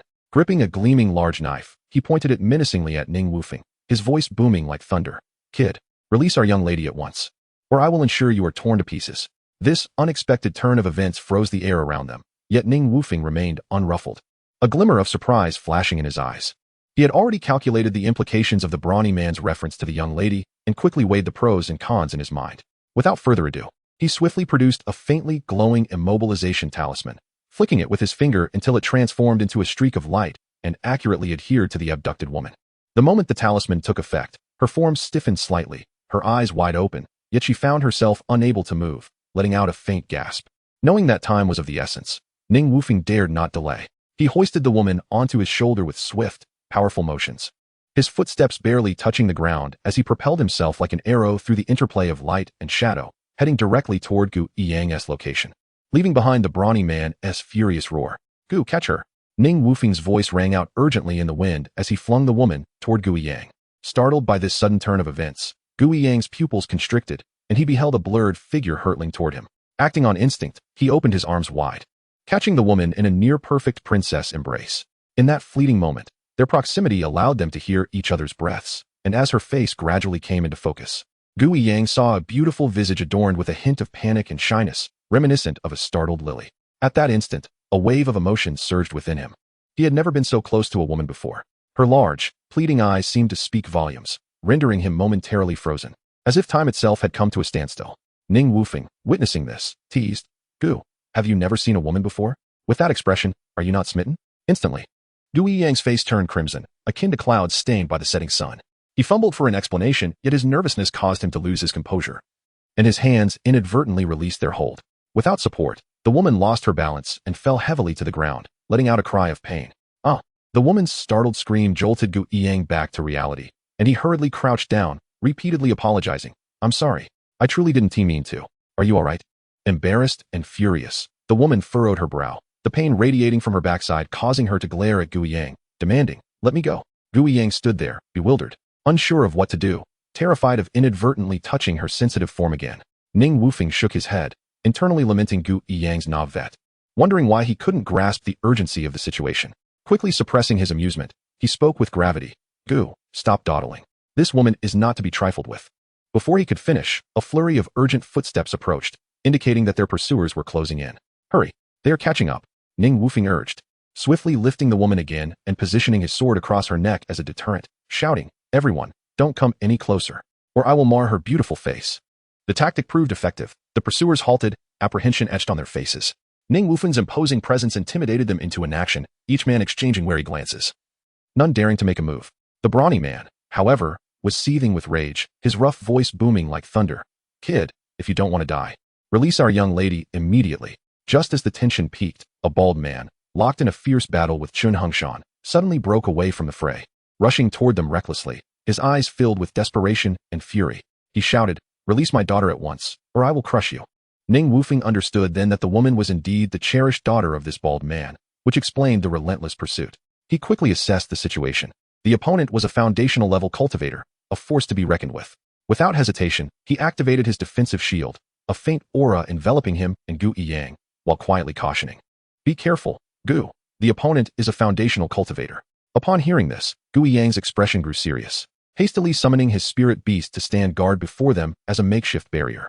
Although the Firestone chicken appeared clumsy, it was, in fact, indestructible, able to effectively shield them from incoming attacks. Not one to back down, Ning Wufeng raised his voice. Everyone, cease fighting. Senior, I mean no harm to your precious daughter. I merely seek safe passage. Once I am through, I will offer a generous reward. At this moment, others nearby were drawn to Ning Wufeng's words and began converging on their location, complicating the situation further. The bald man glared at Ning Wufeng, his eyes flashing with menace, threatening. Kid, are you trying to intimidate me? Unfazed, Ning Wufeng met his gaze squarely, replying boldly, consider it as such. I ask you simply, will you allow us to pass? Chapter 35. Entering the Forbidden Land, the bald man clenched his fists tightly, veins bulging, his voice resonating like thunder. All right, kid. You have guts. You all can leave. However, Ning Wufeng did not let his guard down. He continued, thank you, senior, but your daughter must accompany us. Upon hearing this, the bald man's expression changed drastically as he swiftly interrupted Ning Wufeng. Kid, don't push your luck. With a fierce stamp of his foot, the ground trembled under the force, and an overwhelming aura enveloped the area. In this tense moment, Chun Hengshan casually waved his hand, deftly diffusing the impending explosion of power. He spoke with a calm demeanor. Friend, I believe this young man's proposal is quite reasonable. Why must we both suffer? Realizing he could not force the issue today, the bald man let out a long sigh. Kid, if a single hair on my daughter is harmed, I will ensure your demise. His tone was laden with warning. As for you, heir, I cannot guarantee her safety. Be cautious. With that, he reluctantly turned away, gesturing for everyone to leave. Ning Wufeng responded with utmost seriousness. Senior, rest assured. As long as I draw breath, I shall ensure your daughter's safety. At that moment, Xiao Wanjun gracefully approached Ning Wufeng, leaning in to whisper, Xiao Shixiao. It seems you are quite the charmer. Heroes often falter at the beauty of a maiden. Ning Wufeng chuckled, Sister Wanjun, this is merely a necessary strategy on my part. Besides, in terms of beauty, how could she possibly compare to you? Xiao Wanjun's eyes sparkled as her lips curved into a smile. Oh, is that so? Your words are truly sweet. It seems I have not misjudged you. Her voice became even more enchanting, as if capable of ensnaring one's very soul. Ning Wufeng awkwardly smiled and turned towards Gu Yang. Brother Gu, I must ask you to carry this young lady. The talismans on her cannot be removed yet. So this noble yet arduous task falls to you. Hearing this, Gu Yang's cheeks flushed slightly, feeling a mix of embarrassment and awkwardness. He lowered his voice, almost to himself. Why me? Oh, Brother Gu, do not forget, you have already held her. What is a mere carry now? Do not act coy. Hurry along. Ning Wufeng's words left Gu Yiyang both amused and exasperated. With a sigh, he shook his head and walked towards the unconscious woman. He bent down gently, striving to be tender and steady. Under the watchful eyes of Ning Wufeng and the others, he cautiously lifted the woman as if bearing an immense weight, terrified that any careless movement might disturb her. Once he had her secure on his back, Gu Yiyang stood upright and nodded slightly towards Ning Wufeng. Noticing this, Ning Wufeng's smile grew brighter as he patted Gu Yiyang's back, encouraging him. Brother Gu, you are indeed fortunate. Let us set forth. The group swiftly made their way towards the legendary Black Forbidden Land. As they drew nearer, an almost imperceptible sense of oppression and mystery enveloped the air. Soon, their view opened up to reveal a vast, circular black vortex before them, resembling the portal to an abyss, quietly spinning, devouring all surrounding light and sound. Chun Hengshan turned to Xiao Wanjun with a grave expression, speaking earnestly. Junior, ahead lies the entrance to the Forbidden Land. Simply approach the black vortex, and it will guide you within. It is said that a powerful being in the nascent soul stage once tore through the constraints of this vortex with astonishing might, only to vanish without a trace thereafter. This incident has since become a taboo, adding to the mystery and fear surrounding this Black Forbidden Land. I can only escort you thus far. The path within must be faced alone. Once you find the Hongling grass, return swiftly, do not linger. I shall await your good news here. Xiao Wanjun's eyes flashed with determination as she nodded gently, responding to Chun Hengshan. Uncle Master, you need not worry. I shall be cautious. She then turned to her loyal guards, raising her voice. Everyone, our primary task is to ensure the safety of the young lady. Upon success, the family head will bestow generous rewards, and I, Chun Hengshan, promise to accept all participants as my disciples, granting them my legacy. At this declaration, the crowd erupted with excitement, their enthusiasm palpable. One guard stepped forward, responding loudly, Rest assured, Elder Chun, we shall protect the young lady at all costs. He understood that beneath the promise of rewards lay the deeper values of loyalty and responsibility towards their family. Chen Hongshan nodded in satisfaction, turning his gaze towards Ning Wufeng. He particularly admired the composure and calmness of the young cultivator and said, "Young friend Ning, I sensed your exceptional demeanor upon our first meeting. I have heard you urgently require the Wanxing grass to concoct a restoration pill for a life in peril. I am willing to lend you my assistance. In addition to the Wanxing grass I previously promised, I can also introduce you to a powerful golden core practitioner who can assist in refining the pills." Ning Wufeng struggled to contain his excitement, responding earnestly, "Is what you say truly the case, senior? If so, I shall do my utmost to ensure Miss Zhao's safety." While addressing Chen Hongshan, Ning Wufeng's heart surged with anticipation, silently calculating that once this adventure concluded, he must return to Changfeng's sect at the earliest opportunity to share this string of good news with senior brother Shen. Afterward, Chen Hongshan offered a few more reminders to Gu Yiyang and Murong Hua, primarily urging them to ensure Xiao Wanjuan's safety. With all arrangements completed, everyone prepared to step into the unknown black, forbidden land. Xiao Wanjun had begun directing her subordinates towards the vortex. Strangely, those who approached the vortex seemed to be consumed by an unseen force, vanishing without a trace. Meanwhile, Ning Wufeng observed Gu Yiyang, who still awkwardly carried the woman. "Brother Gu, I must trouble you further. Once we enter, I will dispel the binding talisman on her." Gu Yiyang nodded slightly, and, step by step, approached the vortex, ultimately being drawn into that mysterious force, disappearing as the others had. As Ning Wufeng took his steps forward, he too felt the irresistible pull, as if a powerful force was guiding his entire being towards the center of the vortex. In that instant, time seemed to freeze, followed by a whirlwind of chaos. And when he opened his eyes again, he found himself in a world utterly unlike the one he had known. Chapter 36. The maple forest. The sky was shrouded in a gray haze, the sun unable to pierce through the dense clouds. Vast craters marred the earth like scars, and enormous scattered bones lay hauntingly on the desolate ground. Ning Wufeng surveyed his surroundings, an indescribable sense of oppression swelling within him, as though he had traversed into an ancient battlefield, enveloped by an extraordinary heaviness. Xiao Wanjuan's voice broke the oppressive silence of this forbidden realm. She cast her gaze around, landing on the colossal, weathered bones strewn across the ground. "Although this is my first time entering this forbidden land, I implore you not to be daunted by the sights before us. These massive remains likely belong to ancient times, remnants of battles that once shook the very heavens. The truly formidable beasts often conceal themselves near the ominous black barrier. However, my destination lies to the east, in the maple forest, which is not in the same direction as that heart-stopping black barrier."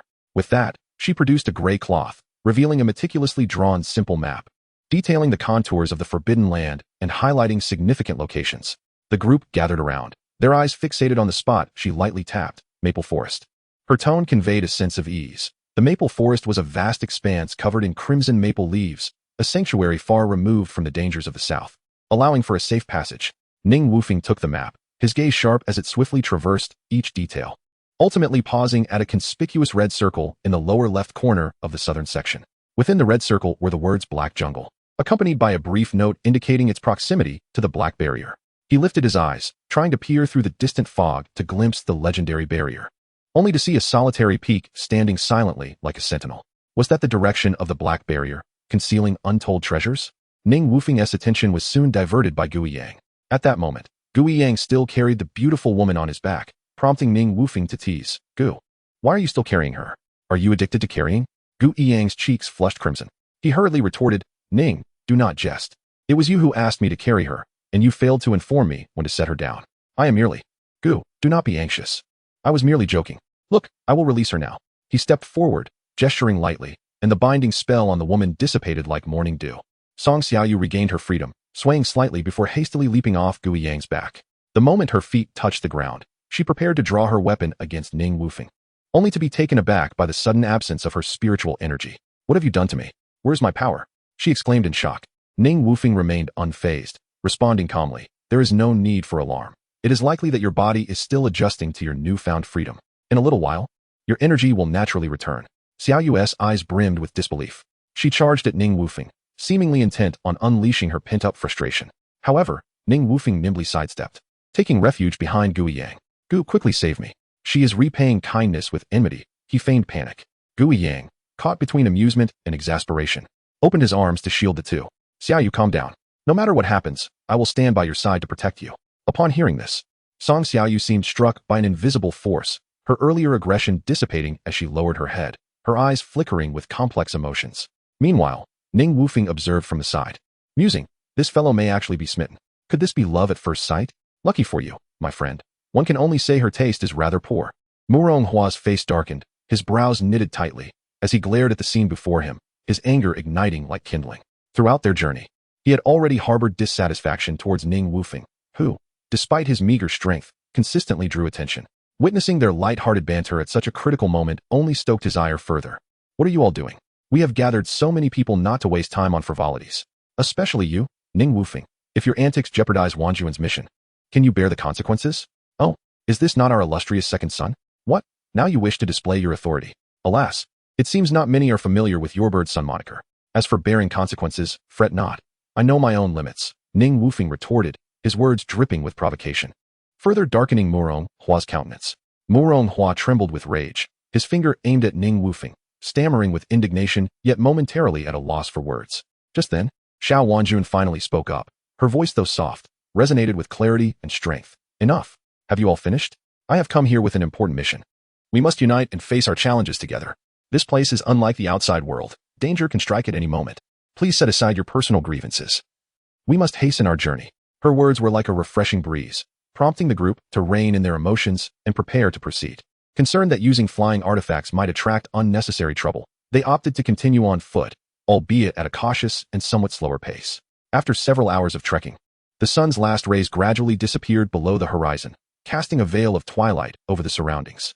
At this moment, Xiao Wanjun softly suggested, "It is getting late. It would be unwise to continue. Let us find a place to rest." Upon hearing this, Ning Wufeng immediately scanned the area, his gaze ultimately settling on a suitable resting spot beneath a nearby cliff. He pointed in that direction and addressed Xiao Wanjun.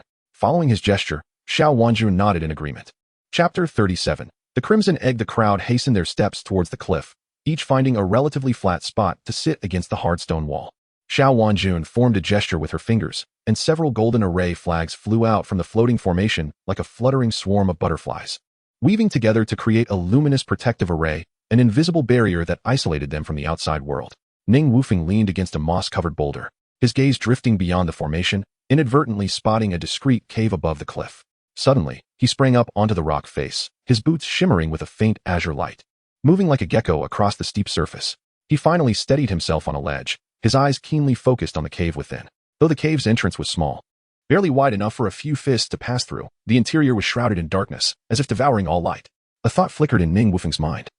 With a slight flick of his fingers, a fireball emerged, transforming into a dazzling blaze that illuminated the cave's depths. Under the firelight, a startling sight unfolded before him. A vibrant crimson egg lay quietly in the cave, its size comparable to that of a watermelon, radiating a mysterious and alluring glow. He had never encountered such a colossal egg before, and he pondered its taste. Attempting to draw the giant egg closer with his spiritual energy, he found, to his dismay, that he could not store it in his storage bag, recalling that such bags could not contain living beings. This realization left him in a quandary. Naturally, he did not wish to share this treasure with others. Just as he was at a loss, a sudden thought crossed his mind: the Black Soul Pearl. According to the old monster, this pearl could accommodate living creatures. Perhaps it was the key to resolving his current dilemma. With a mindset of experimentation, Ning Wufeng retrieved the Black Soul Pearl from his robe, concentrated his thoughts, and attempted to draw the giant egg into it. Miraculously, the pearl emitted a faint black glow, slowly enveloping the egg until it completely vanished, as if it had never existed. Ning Wufeng felt a surge of joy in his heart, realizing the true magic of the Black Soul Pearl. When Xiao Wanjun looked up, she saw the hem of his garment fluttering like ink, resembling a nocturnal creature on the prowl. "Brother Xiao, what are you doing up there? Be careful not to fall and become a pancake," she said, curiosity lacing her voice. "Oh, nothing much. I just noticed a hole up there and was curious to take a look." No need to worry. He attempted to conceal his true intentions, but the excitement in his eyes was difficult to mask. As he gracefully descended, Xiao Wanjun approached him with measured steps, asking, "What treasure is hidden on the cliff? You seem quite exhilarated." A faint fragrance wafted toward him, causing Ning Wufeng's throat to constrict slightly. He composed himself and replied, "Haha, junior sister Wanjun, you truly have a knack for jest. I was merely bored and went up to take a casual look. I stumbled upon a cave, but it posed no threat to our safety, as I found nothing of interest." However, Xiao Wanjun was not easily deceived. She furrowed her brow, her bright eyes seeming to pierce through him, as though she could read his thoughts. Ning Wufeng felt somewhat uncomfortable under her direct scrutiny. This woman was remarkably perceptive. Could she truly read minds? "Junior sister Wanjun, why do you gaze at me so intently? Do you not trust me?" Xiao Wanjun pondered inwardly. Since he was reluctant to speak, she would not press him. With a charming smile, she replied, Brother Xiao, how could I possibly not trust you? Surely, you are captivated by my handsome visage. With that, she struck a pose she deemed attractive, attempting to amuse Xiao Wanjun. Seeing this, Xiao Wanjun could not help but stifle a laugh, covering her mouth with her hand. Brother Xiao, you truly know how to praise yourself. Unhurried, she believed that eventually she would win Ning Wufeng over, leaving him with no secrets before her. Morong Hua stood nearby, watching the playful exchange between Xiao Wanjun and Ning Wufeng. A pang of jealousy stirring within him. He pressed his lips together, a complex emotion flickering in his eyes, before finally interrupting their jovial atmosphere. Junior sister, do not be deceived by this fellow's sweet words. Ning Wufeng found this amusing. Such a bewitching woman surely concealed countless wicked schemes beneath her beautiful exterior. Even if you offered yourself to me, I might consider it. Yet he feigned nonchalance, remarking, Junior sister Wanjun, do you smell something sour coming from our second young master? Xiao Wanjun covered her lips with her handkerchief, her eyes sparkling like spring waters. Brother Xiao, you are unjustly accusing him. Brother Morong clearly exudes the fragrance of dragon saliva. She casually brushed her fingers against Ning Wufeng's hand, her fingertips as crimson as blood, playfully teasing his chest. But I wonder what secrets Brother Xiao conceals within. Ning Wufeng leaned closer to her ear, whispering, if you are truly curious, why not visit my tent tonight? The warmth of his breath made her earlobes tremble. Brother, you jest. Xiao Wanjun retreated a half step, her skirt billowing like ripples of a pink lotus. Humph, women, just a little practical action, and you become frightened. Ning Wufeng turned away proudly, finding a large stone to sit beside, slowly closing his eyes in feigned slumber. Yet, in truth, his thoughts had already drifted elsewhere. Filled with curiosity about the crimson egg he had just acquired, he contemplated its nature, wondering what it was and how delightful it might taste. He recalled Gu Yang's previous mention of establishing a master-servant bond by combining a drop of his blood with that of a beast. It seemed he would need to find time to consult Gu Yang thoroughly. After a night of rest, the group awoke from their dreams and set off once more.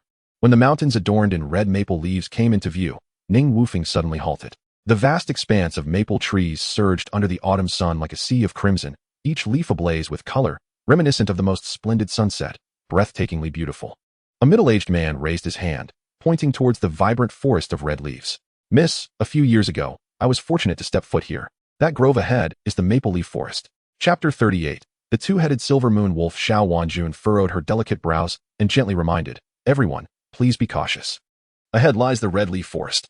Although it is said that the beasts here are not rampant, we must remain vigilant and guard against any unforeseen incidents.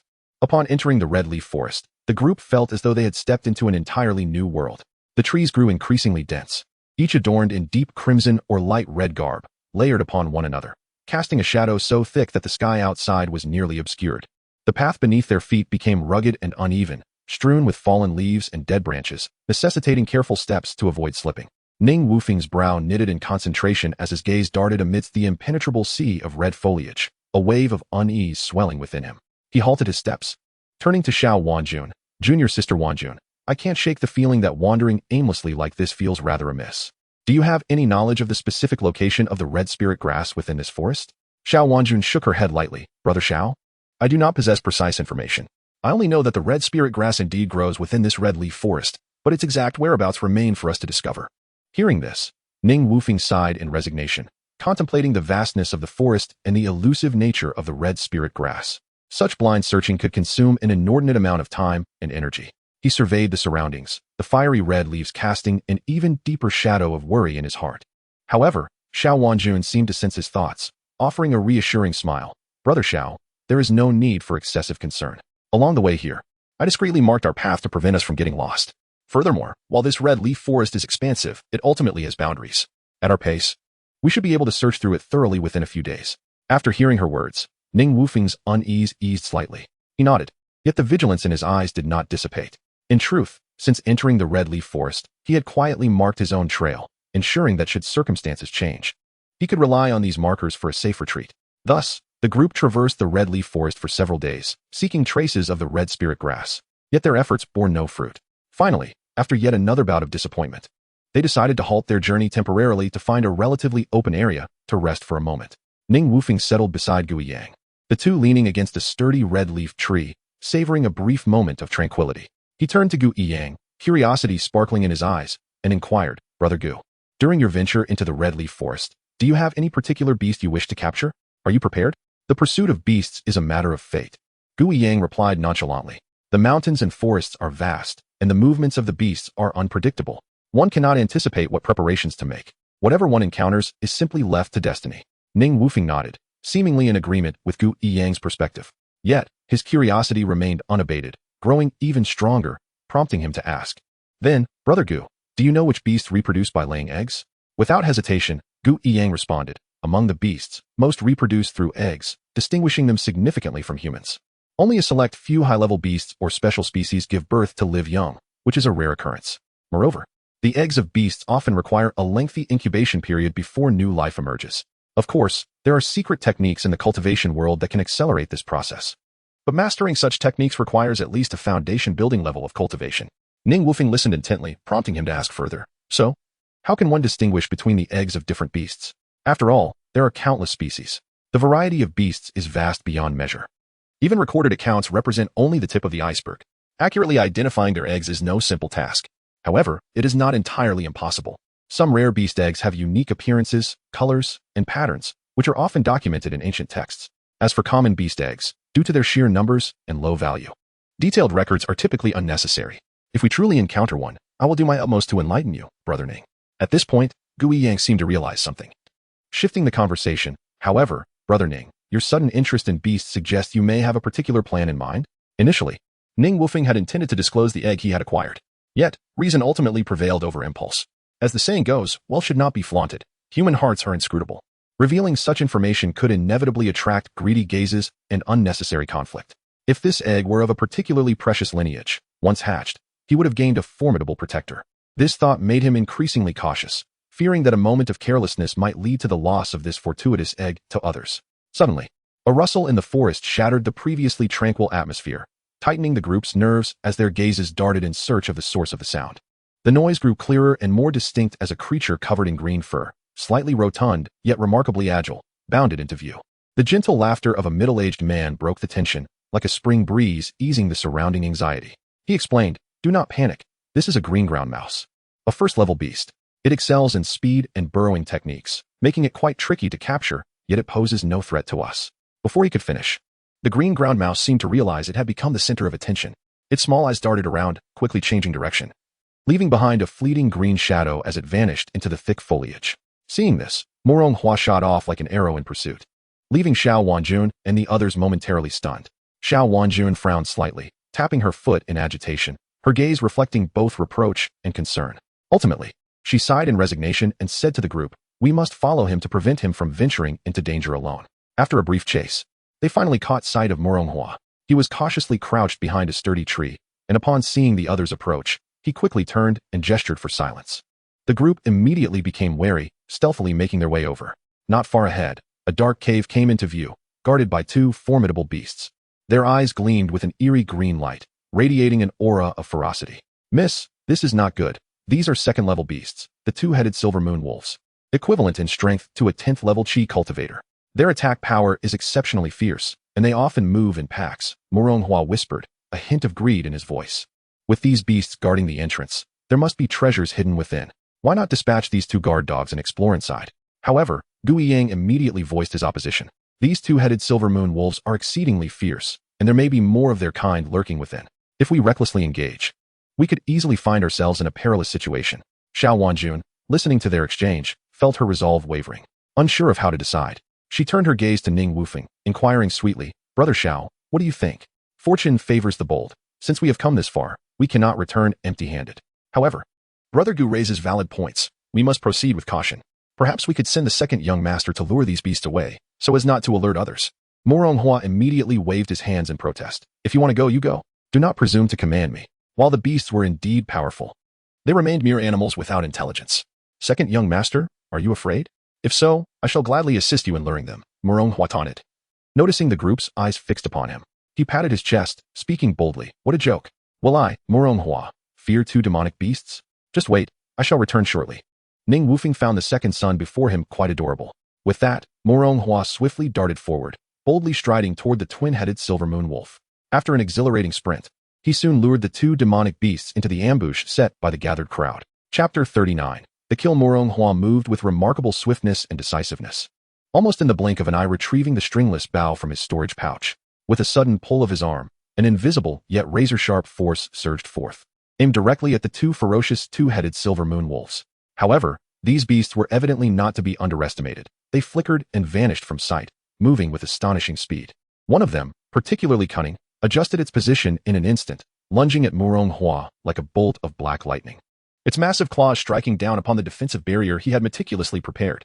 A dull thud echoed as the once brilliant barrier dimmed under the impact. As if it were bearing an immense burden, Murong Hua's expression shifted slightly, yet he remained composed. He took a quick step back, simultaneously reaching into his storage pouch with his other hand to produce a top-grade magical artifact, the stabilization plate. The plate shimmered with radiant gold, adorned with flowing runes that emanated an extraordinary aura.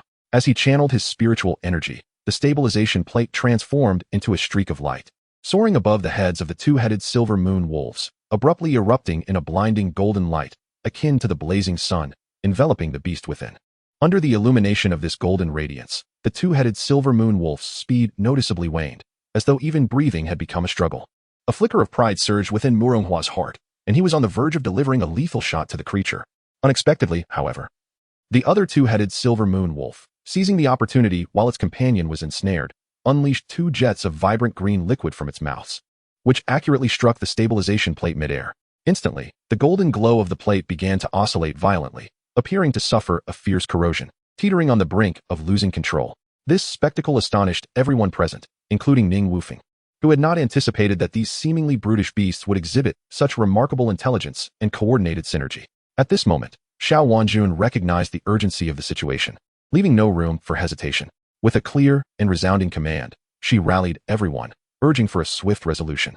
She leapt forth, as light as willow fluff in the wind, her long whip springing to life at her waist, striking out towards the beast with a sharp whoosh. Meanwhile, Murong Hua's predicament grew increasingly dire.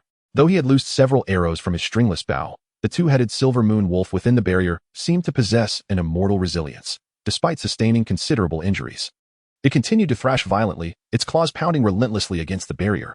Each impact sent tremors through the already unstable stabilization plate, as if it were on the verge of collapse.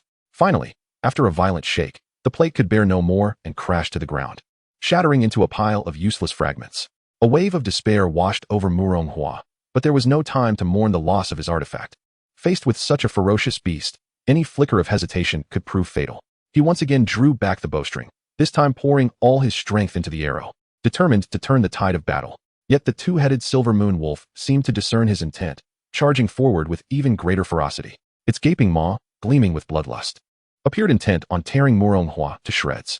The arrow he released seemed insignificant against the beast's wrath, dissipating into nothingness upon contact with its overwhelming might. In a moment of desperation, Murong Hua hastily summoned his defensive artifact. Although the shield was formidable, it could only withstand the beast's titanic assault for a fleeting moment before it was violently hurled away with a resounding crash.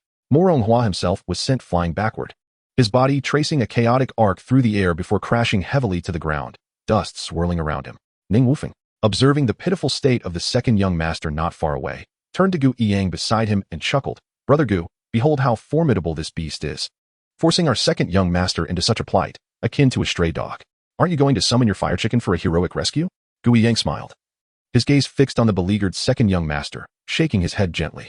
This fellow, who is usually so arrogant and dismissive, ought to learn a lesson from this. Murong Hua's situation was indeed dire. He ran with all his might, yet 2 legs could not outrun 4. His once immaculate and splendid attire was now tattered, the fabric fluttering in the wind. In a moment of panic, he could not help but call out, "Hey, you lot, aren't you coming to help? Are you truly going to let me die?" It seemed our second young master was in need of assistance, Ning Wufeng thought. "I'll distract the beast. You take the opportunity for a decisive strike." He quickly produced a wind-chasing talisman from his pocket, infusing it with spiritual energy, causing his figure to blur and his speed to double, as if he had transformed into a wisp of wind. Next, he executed the wind-walking technique, seamlessly merging with the gusts, moving with the swiftness of a tempest. To further provoke the beast, Ning Wufeng unleashed several fireball talismans, the little fireballs raining down upon the creature like a meteor shower. While they did not inflict fatal harm, they successfully drew the beast's full attention towards himself. Infuriated by the sudden onslaught, the beast roared, pivoting its massive form to lock onto Ning Wufeng. It charged with thunderous hooves, yet Ning Wufeng was prepared, maintaining a safe distance and deftly evading the creature's attacks. When the beast shot forth its green venom in anger, Ning Wufeng swiftly summoned a bronze bell. As he channeled his energy, the bell emitted a resonant hum, its brilliance intensifying, effortlessly deflecting the corrosive liquid. At this moment, Gu Yiyang finally made his move. He lightly patted his pet fire chicken, which immediately perked up, spreading its wings as a massive fireball coalesced, crashing down upon the two-headed silver moon wolf.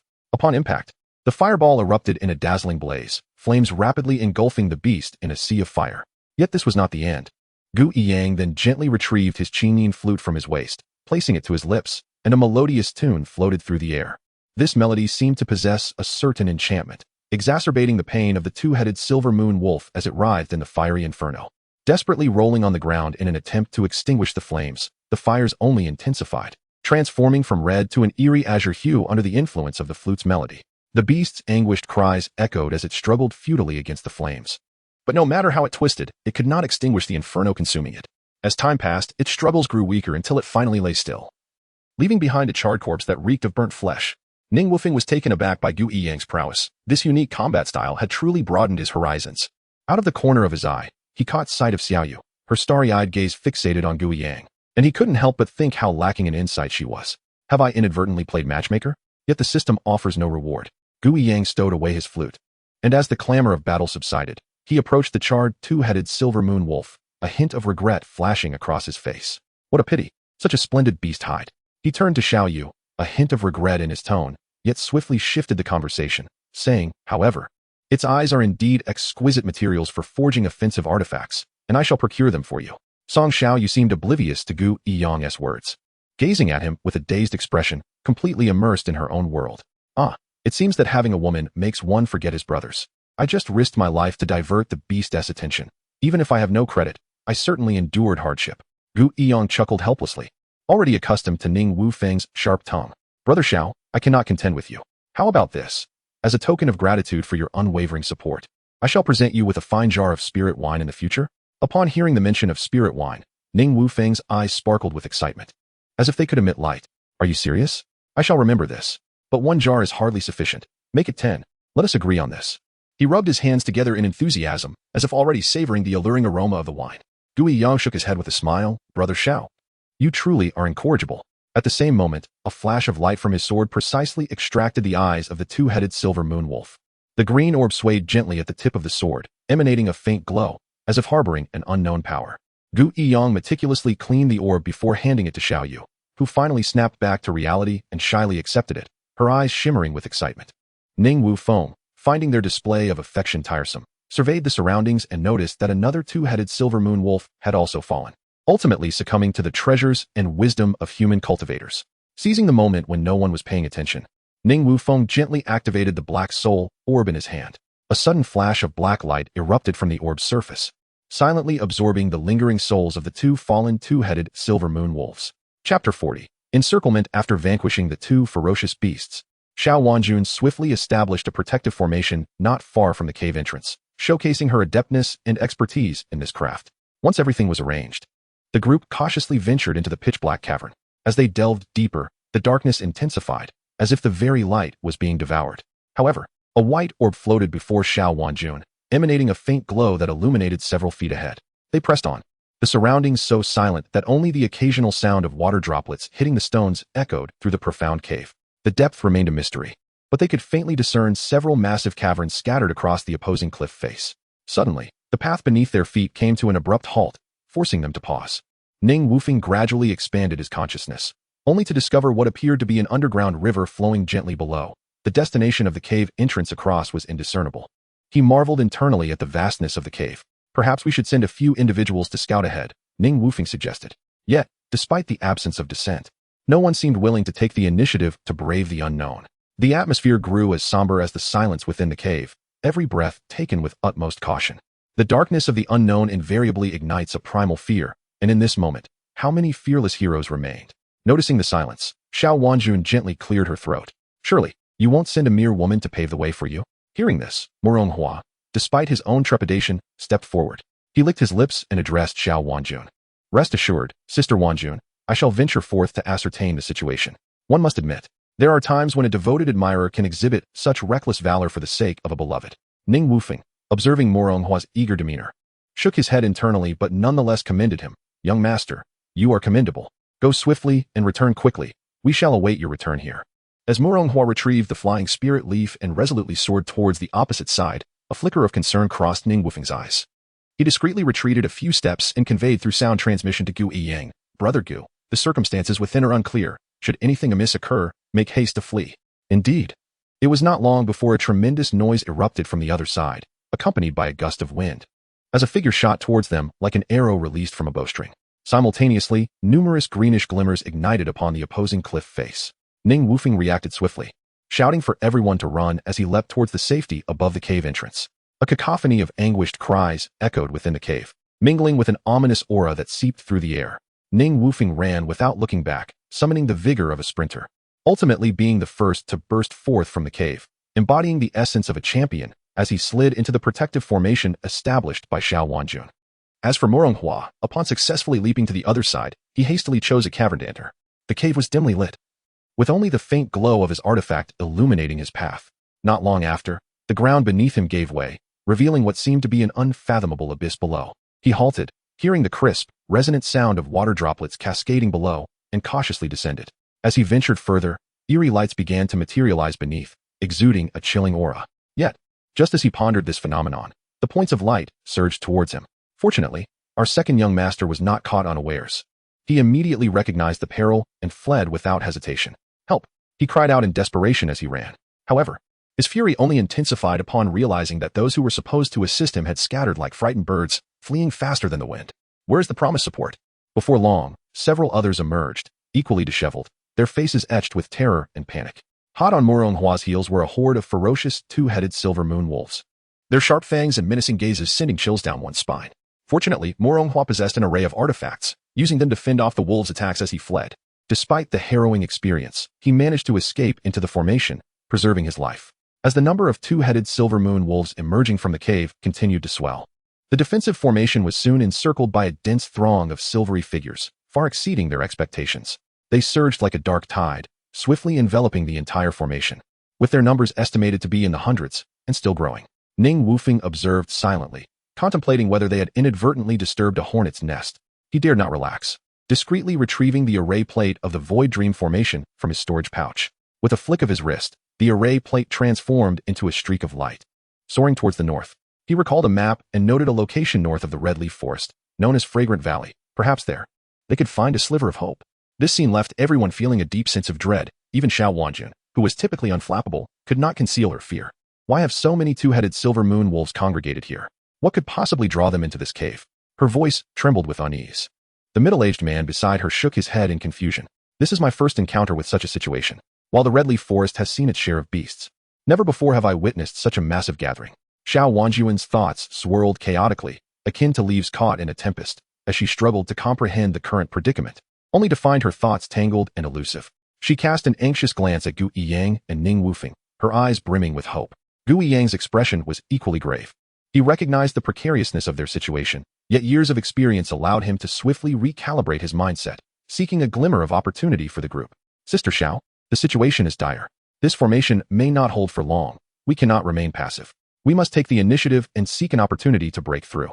Lead everyone northward. I will do my utmost to restrain these beasts from behind and buy you time." Gu Yiyang's readiness to step up in such a critical moment earned Ning Wufeng's respect. "Brother Gu, this is not the time for bravado. I have set up a formation ahead that may afford us a chance to escape. You should not take unnecessary risks." Gu Yiyang merely smiled gently. "Rest assured, Brother Xiao, I am aware of my limits. You lead the others. I will find a way to deal with these beasts and look for an opportunity to extricate myself. Trust me, we shall reunite soon." Ning Wufeng regarded Gu Yiyang's confident demeanor. Although doubts lingered in his heart, he ultimately chose to place his trust in him. He nodded, refraining from further argument. Xiao Wanjun, having overheard their exchange, felt a lingering unease, yet recognized this was their only path forward. She inhaled deeply, striving to calm her tumultuous thoughts. However, just as they prepared to break through, a sudden tempest erupted outside. The sky seemed to tear apart, a colossal shadow gradually enveloping the entire expanse above, its vastness nearly obscuring half the horizon, casting a shadow that intensified the already palpable tension. This unexpected phenomenon sent everyone's hearts racing, their breaths turning cautious as the roars of the beasts reverberated, amplifying the terror surrounding them. Chapter 41. The Crimson-Eyed Demon. With the emergence of the colossal beast in the sky, an aura of darkness enveloped the air, solidifying it. Each furious flap of its wings was accompanied by a howling wind that uprooted the surrounding flora, drawing them into a colossal whirlwind woven by the tempest. Before this irresistible force, the pack of two-headed silver moon wolves appeared diminutive, their howls and struggles merely yielding deeper despair. After the Tempest's rampage, all that remained was a scene of devastation and the stench of death, the air thick with the acrid scent of blood and fragmented fur, sending chills through the onlookers. As the massive shadow gradually descended to the ground, each step resonated like a hammer striking the hearts of the gathered crowd, inducing waves of trepidation. Its true form began to reveal itself, a bizarre amalgamation of tiger body and pig head, complemented by enormous black wings and striking dragon horns atop its head, alongside eyes of vivid crimson that seemed to penetrate the very souls of those present, revealing their innermost fears. The individuals within the formation exchanged fearful glances, dread spreading like ice, freezing their courage. Ning Wufeng felt a chill rise from his spine, sensing that the creature was searching for something, his anxiety sprouting like rampant weeds. He focused his mind, attempting to extend his consciousness to discern the beast's capabilities. However, as soon as his awareness touched the creature, it shattered, leaving him disoriented. In the face of this sudden peril, Ning Wufeng had already plotted his escape route in his mind, leaving the others to their own fates. He quickly transmitted a message to Gu Yiyang beside him. Brother Gu, observe this beast. Its imposing presence signifies it is no ordinary adversary. We must scatter and flee. Relying on our own abilities, the faster we run, the greater our chances of escape. Before he could finish, he felt the immense pressure emanating from the crimson-eyed demon, as if the very air was trembling. Just as Gu Yang opened his mouth to inquire further, chaos erupted. The demon and Oppo's deafening roar reverberated, its fiery eyes seemingly fixated on Ning Wufeng. A wave of terror washed over him. Why was it staring at him amidst so many attractive individuals? A searing flame streaked through the air like a meteor, crashing violently against the protective barrier the crowd had erected. The barrier crumbled under the assault, disintegrating like tissue paper, and the disciples maintaining the formation were flung backward by the immense force. In this life-and-death moment, Ning Wufeng managed to retrieve the black soul pearl from his pocket, unnoticed by the others who had already scattered. The swirling darkness on the pearl's surface devoured the remnants of the two-headed silver moon wolf souls lingering in the air. Though time was too short to absorb all, the quantity he gathered was still substantial. As the demon charged towards him, he wasted no time in producing a glowing wind-chasing talisman, which he activated with a gentle pinch, transforming it into specks of light that melded into his being. Harnessing the talisman's speed advantage, he became a streak of light, dashing northward. Despite reaching his utmost velocity, he could still sense the terrifying presence closing in behind him. The crimson-eyed demon was relentless in its pursuit. Curse it, why does this creature have to fixate on me? Though I possess a certain charm, I never sought such attention. Ning Wufeng cursed inwardly, refusing to allow himself any distraction. He swiftly activated his protective shield, encased in a soft blue glow, and seized a bronze bell from his storage pouch, positioning it behind him as a shield. As he sprinted, Ning Wufeng hurled dozens of fireball talismans from his sleeves, transforming them into a cascade of meteoric fireballs that surged toward the pursuing demon, hoping to slow its advance. Yet, the crimson-eyed demon seemed unfazed, treating the fireballs as mere irritants, unaffected in its speed. Desperation gnawed at Ning Wufeng as the distance between them shrank, his neck almost feeling the heat of the demon's breath. Suddenly, a thunderous roar echoed behind him. The demon's attack was imminent. The bronze bell barely absorbed the impact, dimming in brilliance before crashing to the ground, rendered useless. Panic surged within him. In that instant, he sensed the sharp wind blades slicing through the air. At the brink of despair, his focus sharpened, and he conjured an earth escape talisman, vanishing into the ground in an instant. Just then, Ning Wufeng halted his frantic flight, turning to face the oncoming crimson-eyed demon, even managing to make a grotesque face before his form flickered, leaving behind a phantom image as he disappeared at the edge of the Void Dream Array. The demon, upon witnessing this, abruptly halted, unleashing a thunderous roar brimming with rage and frustration. It charged toward the direction where Ning Wufeng had vanished, its immense form exuding a cataclysmic force, seemingly intent on obliterating all in its path. However, as it breached the Void Dream Array, the space within began to warp, light and shadow intertwining. The demon found itself in a familiar yet strange place, the cliff where Ning Wufeng had rested days prior. Momentarily stunned, it instinctively cradled its head with its front paws, rolling in confusion as it grappled with the sudden shift. In that moment, the scene within the array transformed again. The demon circled a crimson egg, gingerly cradling it with its paws, a gentle glimmer in its eyes. After orbiting the cliff several times, it finally settled before a concealed stone cave, gently placing the egg inside. Ning Wufeng, observing from the other side of the array, suddenly comprehended. The reason the creature had pursued him was for that very crimson egg. Relief washed over him, mingled with awe at the array's extraordinary nature.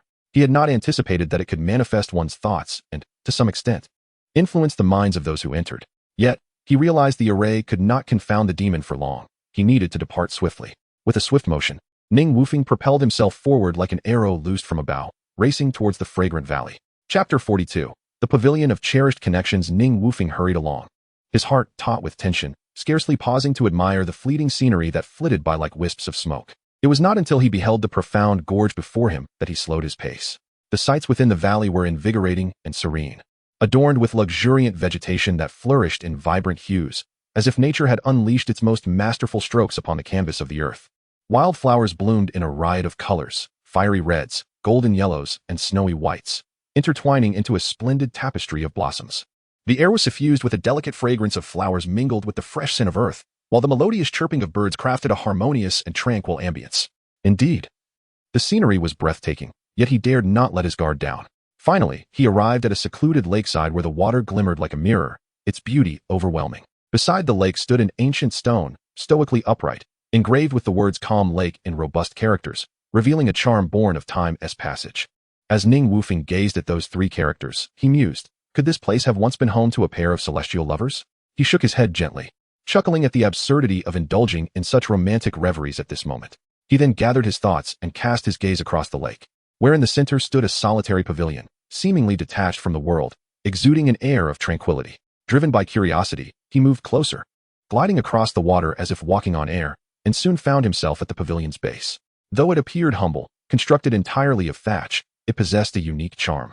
Exuding a rustic simplicity, he circled the pavilion, inspecting it closely, and found nothing amiss except for a plaque hanging from the roof that caught his eye. The words Cherished Connections were boldly inscribed, hinting at an ineffable emotion and profound meaning. Ning Wufeng contemplated the inscription, intending to compose a poem on the spur of the moment, but then shook his head, reining in his thoughts. He wondered how long this pavilion had stood, enduring the ravages of time. A wave of curiosity washed over him. Why had this seemingly frail thatched structure remained so intact amid the passage of years and the onslaught of storms? Was there a hidden secret concealed within the thatch? He extended his hand to touch the thatch, and the texture felt no different from ordinary straw, neither hard nor imbued with any extraordinary energy. His doubts deepened. Could this pavilion truly be fashioned from mere thatch? Skeptical, he plucked a strand of thatch, intending to test its material with fire. As the flame danced, the thatch quickly turned to ash, indistinguishable from any common grass. Just as confusion clouded his mind, a thunderous sound suddenly erupted from afar, reverberating like thunder and shattering the valley's tranquility. Ning Wufeng's heart sank as an ominous premonition surged within him. Had that beast caught up with him? Indeed, a massive shadow loomed in the sky, drawing nearer with alarming speed, blotting out the sun and exuding an intimidating presence. Ning Wufeng had not anticipated such a swift pursuit. How had he been located? Realizing that escape had become exceedingly difficult, lacking invisibility or the ability to conceal his aura, he felt cornered by this formidable foe. Yet, an ingenious idea sparked in his mind, though the shimmering lake before him made him frown in trepidation. The reason was simple. He could not swim, and a childhood incident where he nearly drowned had instilled in him a lasting fear of water. As the monstrous figure drew closer, survival instinct kicked in, and he hastily grasped a long strand of thatch, placing it in his mouth, before leaping into the sparkling lake. The moment he submerged, he felt the water's intangible pressure, as if countless hands were tugging at him, intensifying his already frayed nerves. This pavilion, having weathered countless storms, must possess some extraordinary quality. He could only hope it would afford him a sliver of hope. Concealed beneath the water, Ning Wufeng held his breath, straining to listen for any signs of the beast. Time trickled by, yet no sounds emerged from above, leaving him in a state of surprise. Could it be that the creature had not detected him? That seemed impossible. His presence had surely been locked onto. To ascertain the situation, he gradually expanded his consciousness, stretching it toward the surface. He discovered the colossal shadow standing still at the lake's edge, no longer pursuing, but seemingly wary of this area. Was there truly something here that even it feared? If so, he resolved to take a risk. He cautiously floated upwards until his head broke the surface, releasing the thatch from his mouth into the water. He silently vowed never to enter the water again. The sensation of being unable to breathe was too distressing. As he emerged, the creature's two fiery red eyes fixated on him, brimming with hostility, yet it remained rooted in place, refraining from attacking. This unusual stillness allowed Ning Wufeng to exhale in relief. At least for now, he was safe. He surveyed his surroundings, noting that the crimson-eyed beast was still prowling the shore, showing no signs of leaving, and a complex mix of emotions stirred within him. On one hand, he wished to return the red egg for self-preservation. On the other, he was reluctant to abandon it so easily. After much contemplation, Ning Wufeng resolved that rather than waiting passively for his fate, he would take the initiative, perhaps unearthing a chance for survival. Thus, a daring notion took shape in his mind. Why not exploit the creature as protective instinct for its offspring to orchestrate a ruse? No longer hesitating, he retrieved the red egg, suspending it in the air, and simultaneously produced a fire talisman. With a flick of his finger, the talisman ignited into flames, encircling the egg. Having completed his preparations, Ning Wufeng settled back in the pavilion, observing the crimson-eyed beast's response. True to his expectations, the creature could no longer maintain its composure. Erupting into a furious roar, with its bellow, a tempest arose at the lakeside, and the water surged violently in response to this sudden force. The beast trembled with agitation, its massive wings unfurling like dark clouds, each flap generating fierce gusts that intensified the flames, threatening to engulf everything in their path. Ning Wufeng, watching from a distance, could not suppress a smirk. He had anticipated such an intense reaction from the creature. It was precisely what he had planned. The beast's protective instincts were palpable, and he even began to fantasize about a black dragon leaping forth from the depths to consume the massive beast. However, in his moment of triumph, he overlooked the fact that the flames enveloping the egg had spiraled out of control. The wind fanned the fire, which rapidly spread, ultimately igniting the thatched roof of the pavilion. Ning Wufeng jolted awake to the realization, attempting to extinguish the sudden blaze, but it was already too late. Seeing the impending disaster, he leaped out of the pavilion, carefully cradling the now heated egg. With his hands pressed together in a deep bow toward the pavilion, now reduced to ashes, he murmured, "What a sin, what a sin. To the deity of this place, I assure you, today's events were not my intention. They were provoked by that wretched beast's outcry. Your ancient pavilion has suffered damage, but it was purely accidental. Should there be any repercussions, I implore you to consider my words. Grievances have their origins, and I beseech you not to direct your ire toward me. Given the chance, I shall construct an even more splendid pavilion in atonement." Yet, before his words could fully escape his lips, the once clear sky darkened ominously, shrouded in heavy clouds as if night had fallen prematurely. The water's surface began to whirl chaotically, forming a colossal vortex, its power seemingly capable of devouring all in its path. Realizing the dire situation, he immediately summoned the spiritual energy within him, striving to escape this sudden calamity. His form surged upward, like an arrow released from a bow, soaring towards the heavens. Yet, the force emanating from the lake's depths was exceptionally potent, as if an invisible hand clutched tightly around his being, inexorably pulling him back. Ning Wufeng exerted himself to the utmost, attempting to break free from this binding grip. But to no avail, he could only watch helplessly as the distance between himself and the lake's surface dwindled, ultimately being mercilessly engulfed by the terrifying whirlpool. In that moment of being drawn into the water, Ning Wufeng's heart brimmed with reluctance. He had not anticipated that a fleeting whim would result in such dreadful consequences. Was he truly destined to perish here? Did a formidable monster lurk beneath the lake's surface? No, he was unwilling to succumb to death so easily. However, he remained oblivious to the extraordinary fortune that this very action would subsequently invoke. Chapter 43. The sword immortal. As the whirlpool spun with increasing ferocity, a sudden wave of dizziness and tinnitus enveloped him, causing his consciousness to blur. When Ning Wufeng regained his senses, he found himself inexplicably situated within a profound cavern. The surroundings were so tranquil that the only sounds discernible were his own breaths and heartbeat, presenting a stark contrast to the earlier tempestuous chaos, where life hung in the balance. Drawing in a deep breath, he endeavored to calm the tumult within his heart and began to cautiously explore this uncharted world. Could this be the fabled lair of monsters? Yet, he quickly shook his head. Since escape was not an option, he resolved to confront whatever lay ahead with fortitude. This shift in mindset sparked a flicker of curiosity within him. He unfastened the gourd from his waist and took a hearty swig of the liquor. The crisp liquid seemed to imbue him with boundless courage, urging him further into the depths of the cavern. As he ventured deeper, the visibility within the cave gradually expanded. It was far from the imagined den of beasts. Instead, it resembled a forsaken abode. The stone bed was adorned with faded animal hides. A stone-carved tea table was scattered with several worn tea cups, and a collection of stone utensils, seemingly mundane, whispered of a time when life thrived here. Yet, a thick layer of dust cloaked these items, indicating that they had not seen habitation for an extended period. As Ning Wufeng surveyed his surroundings, his gaze was suddenly captured by a peculiar chamber. Inside, various rare spiritual herbs flourished, vibrant and full of life. These herbs emitted a faint glow, clearly centuries-old treasures, worth their weight in gold. Fortune indeed favored him, as he found himself in possession of such invaluable resources without effort. However, a concern arose regarding the potential presence of a master here. Thus, he boldly proclaimed, "Might I inquire which esteemed individual has summoned me here, and why you have yet to reveal yourself?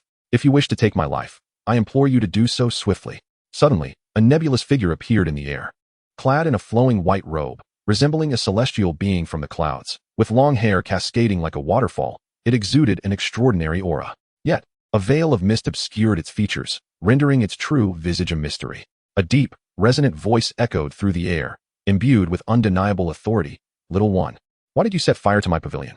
Caught off guard by this sudden apparition, Ning Wufeng stood frozen for a moment before cautiously inquiring, "Are you a celestial being?" The figure erupted into hearty laughter, a sound imbued with both carefree joy and a hint of pride. "In this mystical land, I indeed merit the title of celestial being. My name is Yi Xingzhan, though the people of the martial world refer to me as the Sword Madman. Have you ever heard of my tale?" Although Ning Wufeng had not encountered the name of the Sword Madman, he could sense the significance of the figure before him. Perhaps, if the elder was in good spirits, he might impart some treasures or cultivation techniques, turning his misfortune into serendipity. With this thought in mind, he hastily replied, "Respected Sword Immortal, I beg your pardon for my ignorance regarding your legendary exploits. As for your antique pavilion, it was indeed an unintentional mishap. I was being pursued by a winged black boar and, in my desperation, sought refuge within the pavilion. The fire, it was an inadvertent act, and I never intended to destroy your abode. Rest assured, I shall do everything in my power to construct an even more exquisite pavilion for you." Yi Xingzhan's laughter was warm and hearty, akin to a gentle spring breeze that caressed Ning Wufeng's heart. "Little one, do you not realize that the relentless beast you spoke of is not merely a black boar, but the ancient ferocious beast, the crimson-eyed ghost pig? It is a terrifying creature capable of breaking through to levels beyond 10. Even the one that pursued you, at merely the 5th level, is equivalent to a human cultivator at the 3rd stage of the Foundation establishment realm. That you managed to steal its egg and escape unscathed is a remarkable display of courage." As he spoke, Yi Xingzhan's gaze drifted toward the now dilapidated pavilion, a flicker of tenderness crossing his eyes. As for this pavilion, it was originally constructed for the purpose of awaiting a fated individual. Time has passed, and it has witnessed countless passers-by, yet it has never encountered its true master. Now, your fire has served as a fitting end, a destined arrangement, and there is no need to concern yourself with repairs. Ning Wufeng was momentarily taken aback, his eyes widening in disbelief as he repeated, "Ah, this pavilion was meant to be burned?"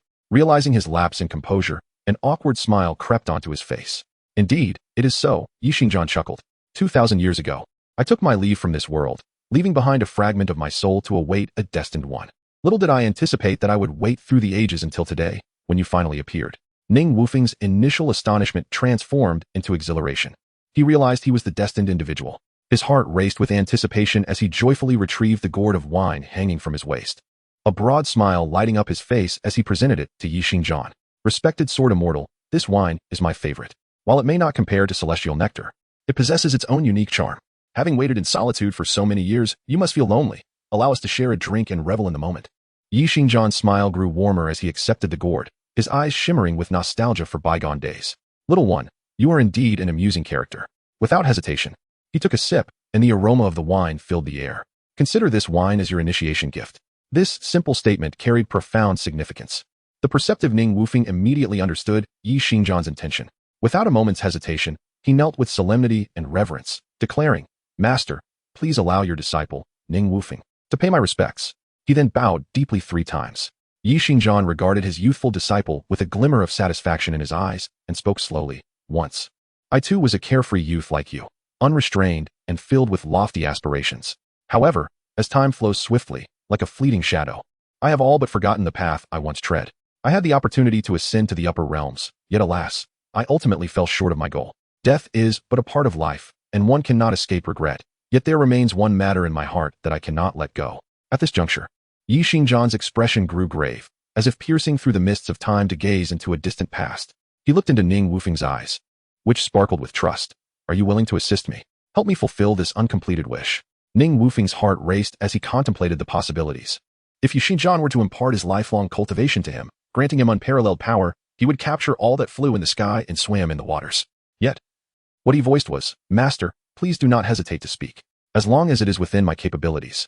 Even if it means traversing mountains of knives or seas of fire, I shall spare no effort to help you fulfill this final wish." Chapter 44. The no-sword technique. Yi Xingzhan's face broke into a gratifying smile as he praised, "Indeed, this little fellow is quite forthright, which I admire." He continued, "What I must convey to you is that this forbidden area is a grand formation I meticulously devised in my youth. The secrets hidden within cannot yet be revealed directly. Once you reach the 10th realm in your cultivation, the entirety of this formation's mysteries will naturally unfold before you." A flicker of bewilderment crossed Ning Wufeng's eyes as he murmured, "The 10th realm. That is a legendary existence. Not to mention the 10th realm. Even the foundational 1st realm is a threshold many strive for their entire lives without success. How can you be so confident that I will reach that day?" Yi Xingzhan replied slowly, "Well, I cannot provide you with a 100% assurance. The path of cultivation is inherently a long and solitary journey, with each individual's achievements depending on their own fortune and diligence. External forces can offer assistance, yet they are ultimately mere embellishments, unable to substitute for your own cultivation and comprehension. At this juncture, Yi Xingzhan's demeanor turned serious. However, since I have decided to accept you as my disciple, it is predicated on a certain fate. I believe there exists a unique connection between us that will enable you to traverse further along this path. As for whether you can attain the 10th realm, that will hinge upon your determination, perseverance, and innate talent. With that, Yi Xingzhan waved his hand gently, and a translucent jade slip materialized from thin air, landing steadily before Ning Wufeng. The slip radiated a faint spiritual light, clearly not an ordinary object. This is the sword technique I created, named No Sword Technique, comprising 13 levels. Upon mastering the 3rd level, you will step into the 1st realm of swordsmanship, sword chi externalization. When your true energy converges, sword chi will emanate, forming a labyrinth of sword energy that is omnipresent, balancing both offense and defense. Upon reaching the 6th level, you will enter the 2nd realm of swordsmanship, sword chi intricacy. When you strike with intent, gathering the sword's momentum, the sword chi resonates like sound, capable of inflicting mental harm upon your adversaries, rendering them defenseless. Once you attain the 9th level, you will achieve the 3rd realm of swordsmanship, unity of man and sword. The sword moves as your heart desires, with intention guiding its path. In a mere thought, the sword chi weaves through, causing harm invisibly. Upon reaching the 12th level, you will enter the 4th realm of swordsmanship, clarity of the sword heart. With the sword in your heart and the path illuminated, all swords return to their origin. When a sword is drawn, the world quakes. As for the final level, it is the 5th realm of swordsmanship, no self, no sword. At that time, you shall return to simplicity, where everything can become a sword. The intention of the sword will manifest according to your will, and one without a sword can triumph over one with a sword. Ning Wufeng's hands trembled with excitement, his eyes sparkling with the brilliance of discovery as he reverently accepted the jade slip, as if receiving a heavy treasure. Thank you, Master, for imparting this invaluable knowledge to me. I shall endeavor with all my might to repay your kindness. His gaze fixed intently upon the sword technique. His heart brimmed with boundless aspirations for the pinnacle of swordsmanship. He envisioned himself cultivating to the realm of no self, no sword, where everything could serve as a sword. And with the intent of the sword, nothing could withstand him. What a sense of freedom and ease that would be. Yi Xingzhan's figure gradually became indistinct, as though merging into the void, leaving behind a few final admonitions echoing within the room. Wufeng, I hail from the Thunder Sword sect. In the future, you may choose to cultivate at the Thunder Sword sect's Qiji Manor. What you have witnessed today must not be spoken of to anyone, lest it brings you calamity. As for the remnants left behind here, you may take them all. Regarding the crimson-eyed ghost beast outside, I will devise a way to confine it to this place, ensuring your safe departure. With that, the ethereal figure vanished completely, leaving behind a profound silence. Master, how shall I seek you in the future? Ning Wufeng anxiously called out, but was met with only silence. After a moment, a distant and indistinct echo seemed to reverberate in the air. When fate brings us together, we shall unite. When fate departs, we shall scatter. If destiny allows, we shall meet again. With no other choice, Ning Wufeng collected his thoughts and carefully stored the jade slip, which bore the essence of supreme swordsmanship, within his storage pouch, followed by gathering the various rare spiritual herbs. Just as he believed he had amassed a great bounty and was preparing to leave, his peripheral vision caught sight of a stone the size of a watermelon, tucked away in the corner, capturing his attention. At first glance, it appeared to be an ordinary piece of black iron stone, unremarkable in nature. However, when Ning Wufeng casually reached out to lift it, an unexpected occurrence transpired. The stone remained steadfast as if it had taken root. A surge of determination ignited within him, and he channeled his energy, feeling the flow of spiritual power surge through him. With renewed effort, he finally managed to detach the stone from the ground, only to be astonished by its immense weight, estimating it to be several thousand pounds. Black iron stone? How could it possess such considerable heft? Driven by curiosity, Ning Wufeng scrutinized the stone more closely. His gaze meticulously traversed its dark surface, revealing that this was not an ordinary black iron stone, but rather an exceedingly rare piece of blacklight Xian iron. This revelation struck him like a bolt of lightning, illuminating the fog in his mind and brightening his eyes. Blacklight Xian iron is an exceptional material for crafting top-tier magical artifacts, its value surpassing that of gold. The size of this piece was substantial enough to forge 2 magical artifacts, a fortune beyond measure for any cultivator. Its hue was as dark as ink, emitting a faint ethereal glow. Upon realizing this, Ning Wufeng's excitement became nearly unbearable, and he hurriedly stored the precious blacklight Xian iron into his storage pouch, fearful of any mishap. After a harrowing escape, the group finally reconvened in a relatively safe area, the setting sun casting its waning light upon their tense and weary faces. I saw the beast pursuing Xiao Feng, heading north. A brief statement sent ripples of concern through the group. Gu Ying frowned. Are you certain of what you saw? His tone bore an edge of urgency. Without a doubt, the responder's face was grave, recalling the moment's terror. I was unable to flee. The beast's aura knocked me back, and I witnessed it chase after Xiao Feng, heading in the right direction. Upon hearing this, Gu Yang's anxiety intensified, and he began to pace back and forth. A day had passed without any news of Ning Wufeng, igniting a fire of worry within him. I can no longer wait. I have decided to head north in search of him. Xiao Shimi, you and the others should remain here for 2 days. If I do not return, you may leave on your own. Song Xiaoyu immediately stood up, her eyes glimmering with resolve. Gu Shixiao, I will accompany you. Gu Yang shook his head, his gaze filled with helplessness. Xiaoyu, you understand the beast's power. Your presence would only distract me. Stay here with the others. Song Xiaoyu's emotions flared, her voice rising in protest. I don't care. How I choose to act is my own freedom. You cannot stop me. Gu Yang looked at her, his heart a mix of emotions. He understood her feelings but did not wish for her to face danger on this perilous journey. Nonetheless, faced with her insistence, he ultimately relented.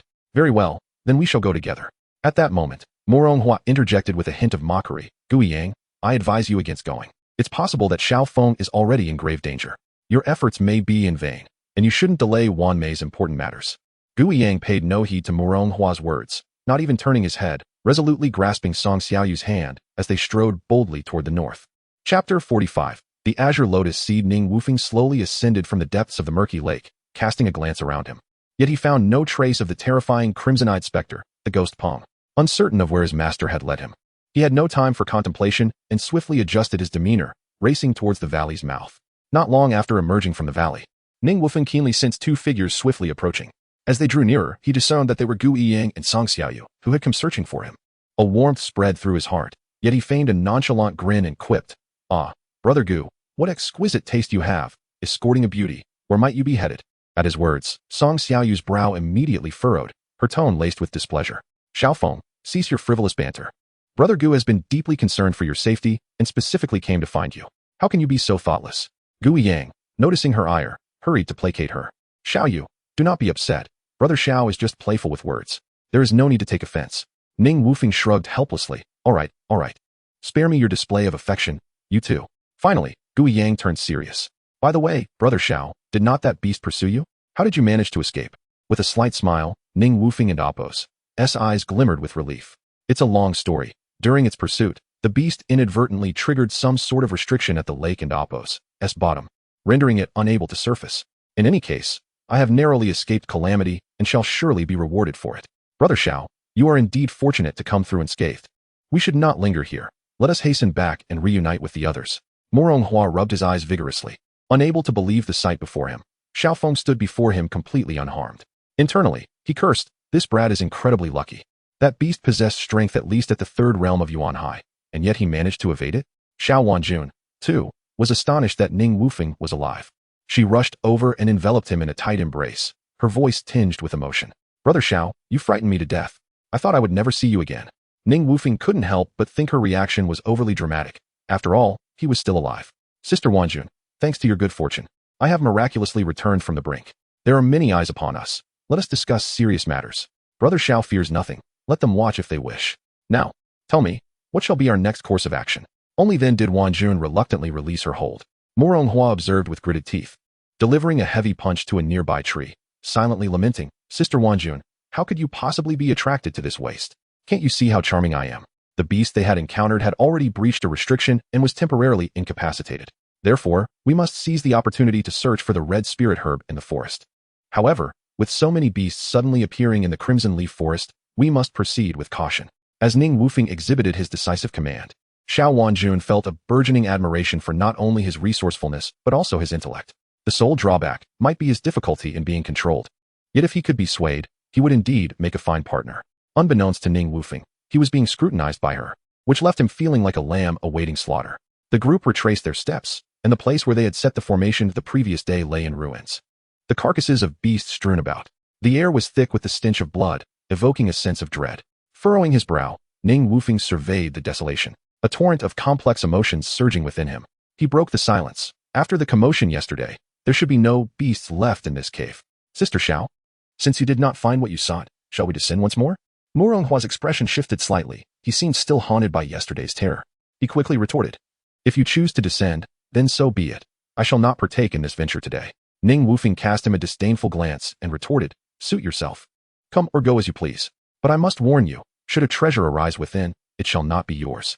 Moronghua hesitated, his eyes flickering with indecision. He regarded Ning Wufeng's expression and felt his resolve wavering. After all, who would not desire precious treasures? Nevertheless, he stubbornly insisted, what if this is merely a den? There may be no treasures at all. Why would a wolf hide in its den during such hot summer days? If you choose not to go, then remain here. With that, Ning Wufeng disregarded Moronghua and stepped into the cave first. Observing Ning Wufeng's unwavering confidence, the others began to waver in their apprehensions. Though a flicker of fear lingered, the adage rang true, men perish for wealth, just as birds perish for food. Ultimately, they succumbed to the allure of treasure. The second young master was no exception. Gritting his teeth, he followed suit. Soon, they arrived at the previous location. This time, they did not act independently as before, but allowed Moronghua to lead, cautiously advancing towards the area where the two-headed silver moon wolf had previously lurked. Though he understood that no beast should remain, the surrounding darkness rendered their fear nearly inescapable. Moronghua's descent slowed considerably, clutching a talisman tightly in his hand for protection. Meanwhile, Ning Wufeng extended his senses, meticulously scanning the surroundings. After a moment, he detected no abnormalities. Thus, he concentrated his energy into his palm, conjuring a fireball that shot downwards, illuminating the space below with its brilliant trajectory. Indeed, the two-headed silver moon wolf was nowhere to be found. However, just as the fireball's glow began to wane, Ning Wufeng unexpectedly noticed a faint glimmer in the corner. Intrigued, he descended towards it. Upon seeing this, the group assumed he had discovered some treasure and quickly followed suit, descending to the corner alongside him. Look! A soft exclamation shattered the silence. All eyes instinctively turned to follow Ning Wufeng's pointing finger. Before them, upon a lotus platform, rested a crystal-clear azure lotus seed, exuding a gentle luminescence, akin to the brightest star in the night sky, radiating an enchanting brilliance. No wonder the crimson leaf forest attracted so many beasts. It was all for this maturing lotus seed. Someone exclaimed in realization, their excitement palpable. After all, the azure lotus seed was a crucial ingredient for crafting foundation establishment pills. Its rarity, undeniable. The foundation establishment pill was a treasure only accessible to major sections. Even with a plethora of spirit stones, one could scarcely procure a single pill outside. Without the aid of foundation establishment pills, an ordinary person would never hope to establish a foundation in their lifetime. Unless one possessed a celestial root or an extraordinary spirit root, most rogue cultivators would find themselves forever stagnant in the chi refinement stage. Just as the group reveled in the unexpected appearance of the azure lotus seed, a sudden commotion echoed through the cavern. Two green eyes blazed like infernal flames in the darkness, illuminating the space with a sinister glow. In the next instant, a deafening roar reverberated throughout the cave, accompanied by an overwhelming stench that permeated the air, sending a wave of nausea through all present. Chapter 46. The python leopard. In an instant, the muscles of everyone tightened. As if even the dust in the air had frozen at that moment, they could distinctly hear the sound of their own heartbeats. Without a moment's hesitation, everyone activated their defensive artifacts. Ning Wufeng reacted swiftly. A talisman in his hand shimmered with light and transformed into a faint protective barrier, enveloping him securely. With a swift motion, he patted his storage bag, and a firebird talisman soared into the air, morphing into a massive fiery bird that charged towards the pair of green eyes with blazing flames.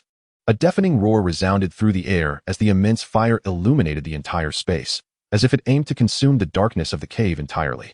Suddenly, a grotesque beast appeared before them. It possessed the body of a serpent and the head of a leopard, adorned with a pair of enormous bull horns, exuding a chilling aura of malevolence. This is bad. It's a python leopard, a third-tier monster with the strength of a foundation establishment cultivator. Xiao Wanjun exclaimed, her complexion paling. Before her words could settle, the python leopard lunged towards them at an astonishing speed, leaving no room for escape in the confined cave. They could only brace themselves to confront it head-on. At that moment, a circular copper mirror materialized above Xiao Wanjun's head, from which a beam of golden light shot forth, enveloping the python leopard within its embrace. However, the python leopard was undeterred. It exhaled a plume of dark mist, causing the golden barrier to tremble violently, as if it might shatter at any moment. Xiao Wanjun's expression turned frantic. Friends, shield me. I have a way to deal with this beast. Seeing the dire situation, Ning Wufeng swiftly retrieved several fireball talismans from his storage bag and launched them towards the monster without hesitation. The flames erupted, surrounding the python leopard's head, resembling a lit firecracker, which let out a furious roar. The enraged python leopard violently shook its head, flames erupting as it rammed into the already unstable golden barrier. With a resounding crash, the circular copper mirror could no longer withstand the force and shattered into countless fragments that rained down upon the ground. Now freed, The python leopard's eyes gleamed with even greater ferocity as it swung its massive tail like a whip, aiming a brutal strike at Ning Wufeng. Without missing a beat, he crushed a soil escape talisman, vanishing from sight just in time to evade the attack. Meanwhile, Xiao Wanjun swiftly formed hand seals, and the talisman glowing with azure light floated into the air, seemingly imbued with life, radiating a mysterious and powerful aura. Sensing the impending danger, the python leopard abruptly redirected its tail towards Xiao Wanjun with tremendous force. Alarmed, her pupils dilated as, in a life-and-death moment, Gu Yang summoned his spirit beast, the Stonefire Chicken, to shield her. In that crucial instant, the seemingly plump Stonefire Chicken expanded dramatically, morphing into an impenetrable boulder that absorbed the lethal blow from the python leopard. From the azure talisman above, a slender, sharp violet needle shot forth, slicing through the air like a meteor streaking across the night sky, aiming directly at the python leopard and Apos' left eye. In quick succession, the needle exited from its right eye with astonishing speed.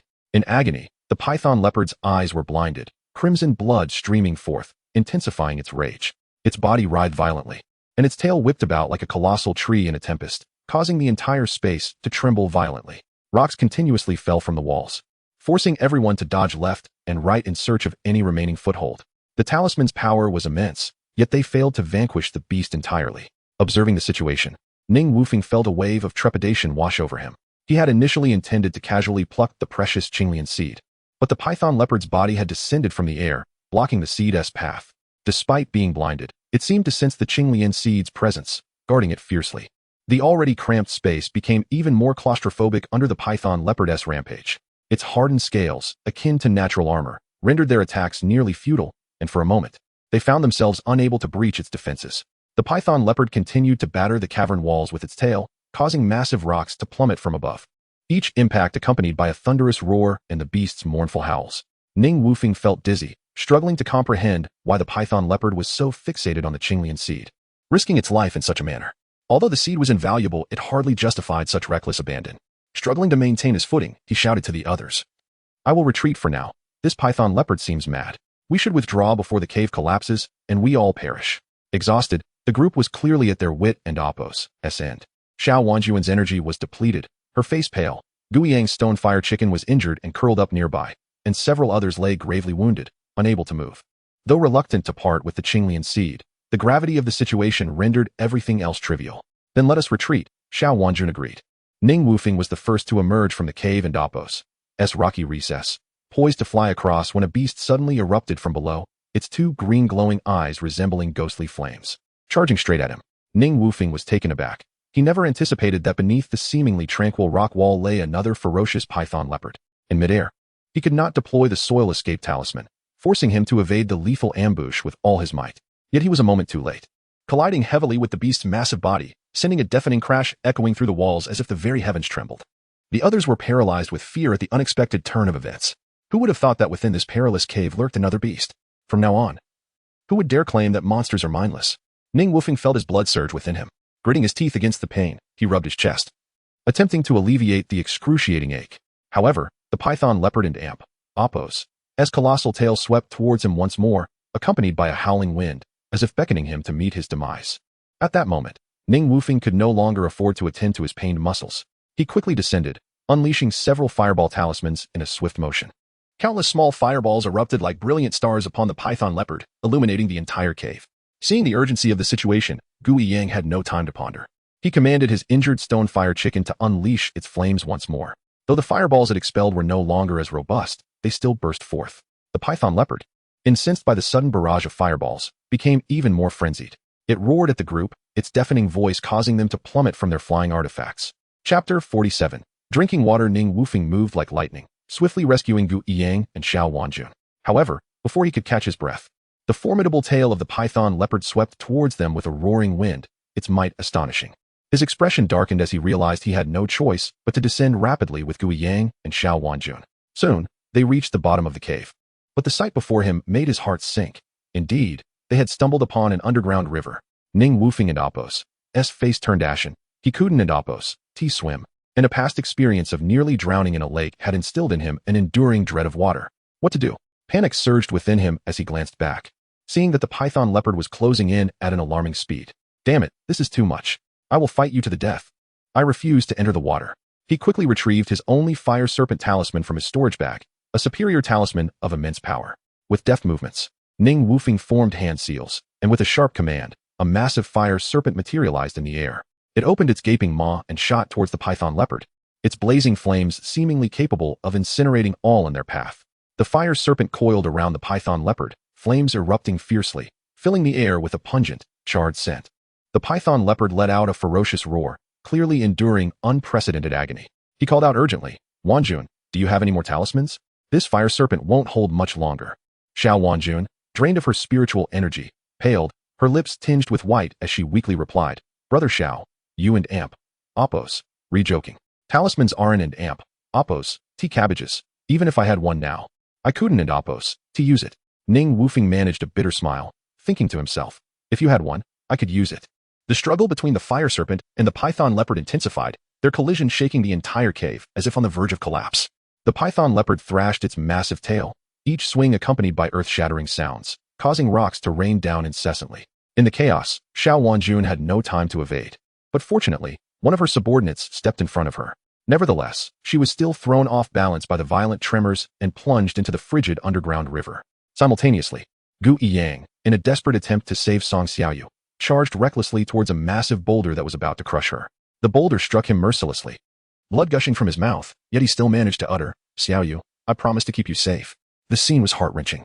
Ning Wufeng watched this unfold, marveling at the profound power of love. Those two would have each other in the afterlife. However, he was not ready to die yet, and he resolved to escape. But the blind python leopard emerged unexpectedly from another cave, blocking his path. A wave of dread washed over him. This was truly the end. The enormous creature lunged at him. Ning Wufeng could not evade in time, and was ensnared by the python leopard, dragged into the unfathomable depths of the underground river. The water enveloped him instantly, forcing him to swallow several mouthfuls. He struggled to expel the water, hardly finding time to curse. Ning Wufeng thrashed wildly, attempting to break free from the python leopard and Oppos' grasp. Yet, the creature seemed aware of his fear of water, dragging him deeper into the abyss. As the water grew deeper, the pressure intensified, instilling within him an unprecedented fear. His breath became increasingly labored, and his body felt unbearably heavy. Was he truly destined to perish here? But the instinct for survival ignited a strength within him. Suddenly, he recalled the mysterious black orb he possessed. Almost as if it sensed its master's call, the orb shot from his storage bag, emanating an intangible black light that pierced the python leopard's mind. The python leopard thrashed violently in the water, its massive form creating a tumult that threatened to overturn the entire underground river. Seizing the moment, Ning Wufeng finally broke free, emerging gasping above the surface, frantically expelling water. However, the creature's struggles enraged the river, causing waves to crash violently, leaving Ning Wufeng dizzy and disoriented. Once again engulfed by the surging waters, he swallowed more icy river water, his senses fading. "I can't swim. What am I doing in this tumult?" Suddenly, he remembered his ability to fly. He quickly summoned his spiritual energy, soaring out of the water and landing firmly on a flying spirit leaf. As soon as he left the water, he could no longer contain himself and doubled over, expelling the river water from his system. Above, the python leopard seemed to sense the suffering of its companion, breaking free from the fire serpent's grip and plunging into the underground river below, creating a massive splash. Ning Wufeng hurriedly expelled the lingering discomfort and river water, feeling considerably relieved. However, this tranquility was short-lived. As he prepared to catch his breath, the river below suddenly fell eerily silent, and at that moment, the black soul orb in his palm flickered. Ning Wufeng had not anticipated that the spirits of the 100 two-headed shadow moon wolves he had absorbed into the orb yesterday contained such astonishing power. Swiftly neutralizing the blind, third-tier beast below, the river erupted again with violent commotion. The python leopard, fueled by vengeful fury, its eyes glowing with a haunting green light, charged at him with incredible speed, as if intent on obliterating everything in its path.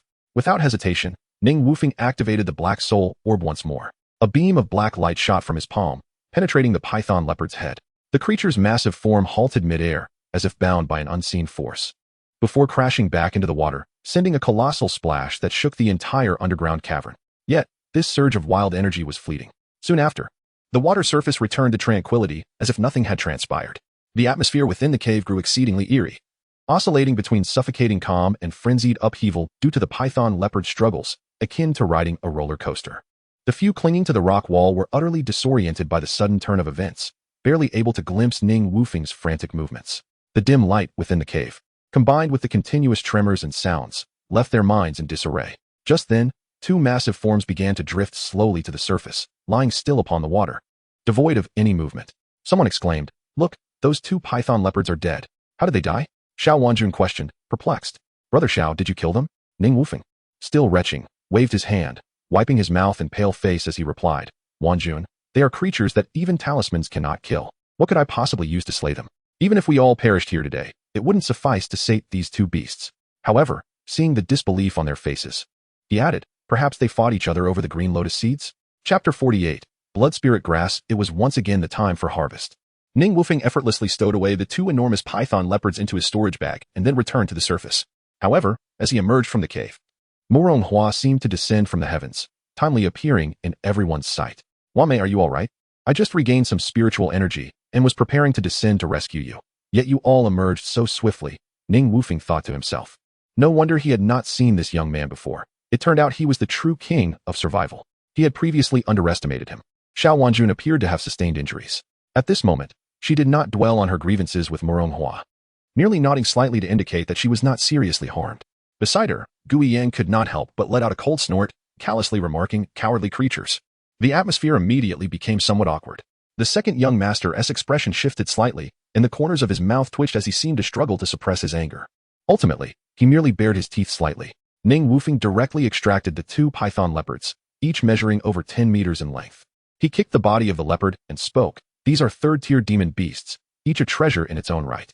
Junior Sister Wanjun, you exerted the most effort and recently lost a talisman. You should take your share." Xiao Wanjun's lips turned pale, clearly indicating she had been gravely injured.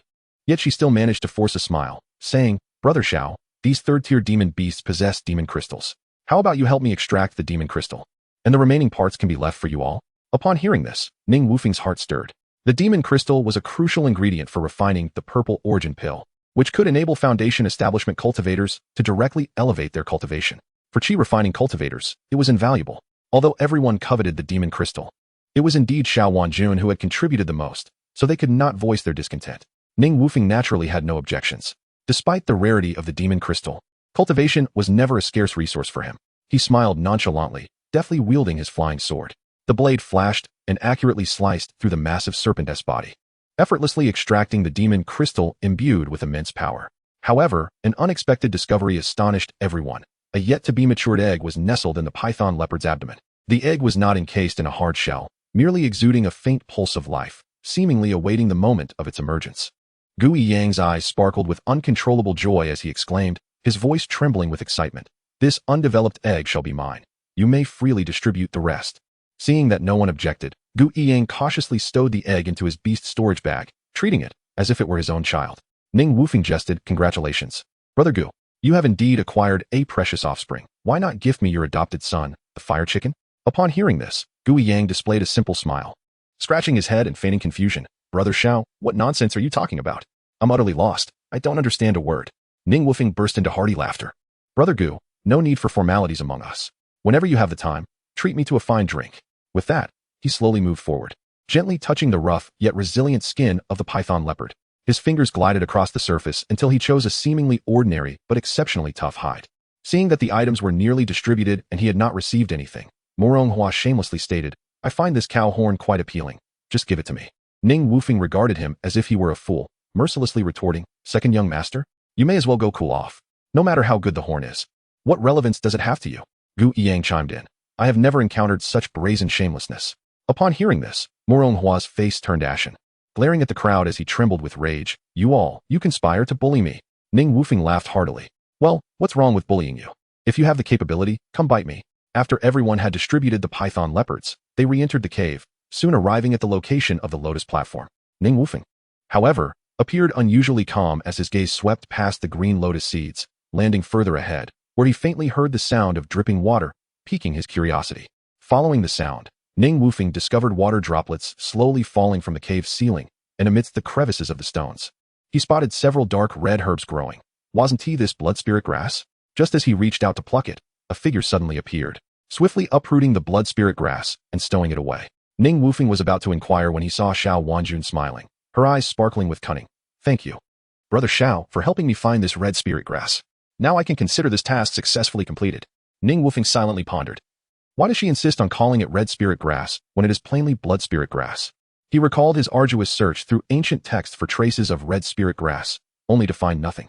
It seemed that this blood spirit grass was indeed a fabrication, a name concocted by Xiao Wanjun for some ulterior motive. Blood spirit grass is primarily used in concocting poisons. Why is she being so secretive? Though he harbored doubts, he did not press for answers, as this matter did not concern him. Nevertheless, he became increasingly convinced that Xiao Wanjun was concealing something. Then allow me to congratulate junior sister Wanjun.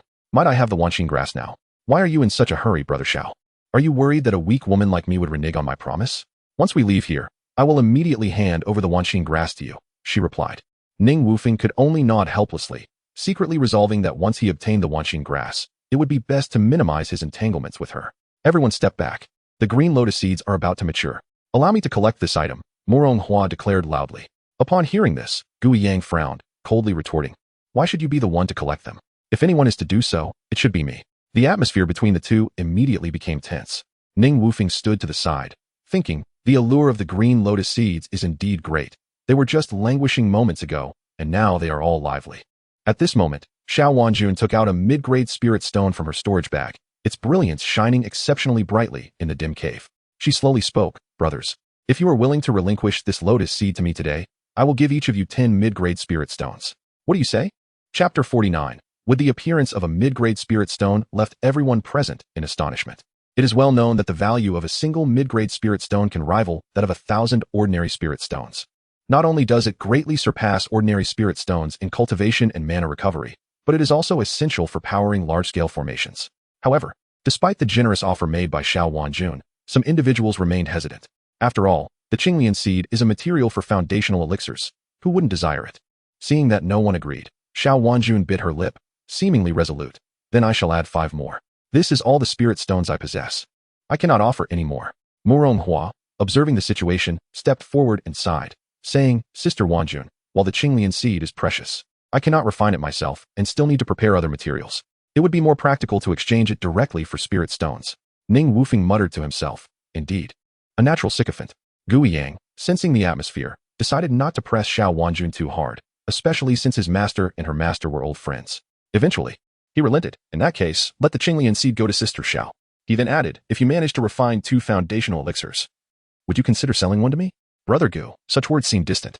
We are of one family. If you truly manage to refine 2, I shall personally deliver one to you, adorned and fragrant. Ning Wufeng inwardly lamented. Gui Yang, you are too young. Do you really believe her words? When the time comes for her to offer only one, you will be dismissed. Song Xiaoyu, seeing Gui Yang's agreement, nodded in affirmation. Now, only Ning Wufeng had yet to express his position. Xiao Wanjun swiftly cast a flirtatious glance his way, and he could only blink back, returning the gesture. Sister Wanjun, I may relinquish it to you, but you must first give me the Wanxin grass. Your task is complete, yet my heart remains in suspense. Why the hurry, brother? It is merely the Wanxin grass. I will give it to you eventually. She took the Wanxin grass from her storage bag and waved it gently before him. Ning Wufeng snatched it, inspected it thoroughly, and only then did he store it away. With a self-deprecating smile, he remarked, it seems this lotus has quite the influence. Xiao Wanjun gently channeled her spiritual energy, enveloping the Qinglian seed. Initially, the seed struggled violently, but was soon drawn into the white jade bottle she held. He sighed in resignation. Even a mere seed knows its fate is near. It will soon become mere waste for humans. After collecting the treasures from the cave, the group began to exit one by one. As Ning Wufeng was about to step out, Xiao Wanjun stumbled and fell into his embrace. He looked down to see her robe slightly open at the chest, her skin glistening with fine beads of sweat, her complexion pale, as if she had indeed sustained a significant injury. Sister Wanjun, what has happened to you? Xiao Wanjun lifted her gaze slightly, her eyes filled with a tender glow. Appearing frail, Brother Xiao, it seems I exerted too much energy while retrieving the seed. I am utterly drained. Would you kindly carry me out? Ning Wufeng nearly misheard her, thinking she had mentioned a different kind of energy. Reflecting on how lively she had been just moments ago, he realized this was clearly an act of seduction. Sister Wanjun, perhaps you would prefer to have the second young master carry you? He would surely welcome the opportunity. Brother, how cruel of you. Xiao Wanjun wrapped her delicate arm around his, her lips nearly brushing against his ear, whispering, Brother Xiao, I only wish for you to carry me. A wave of seductive allure enveloped him. This woman was becoming increasingly skilled in her craft. He contemplated using the Rui Jingu Bang to strike down the enchanting spirit before him, but, considering her vulnerable state, he resolved to act as a gentleman. Sister Wanjun, if you are genuinely injured and unable to walk, I am willing to carry you. What do you say?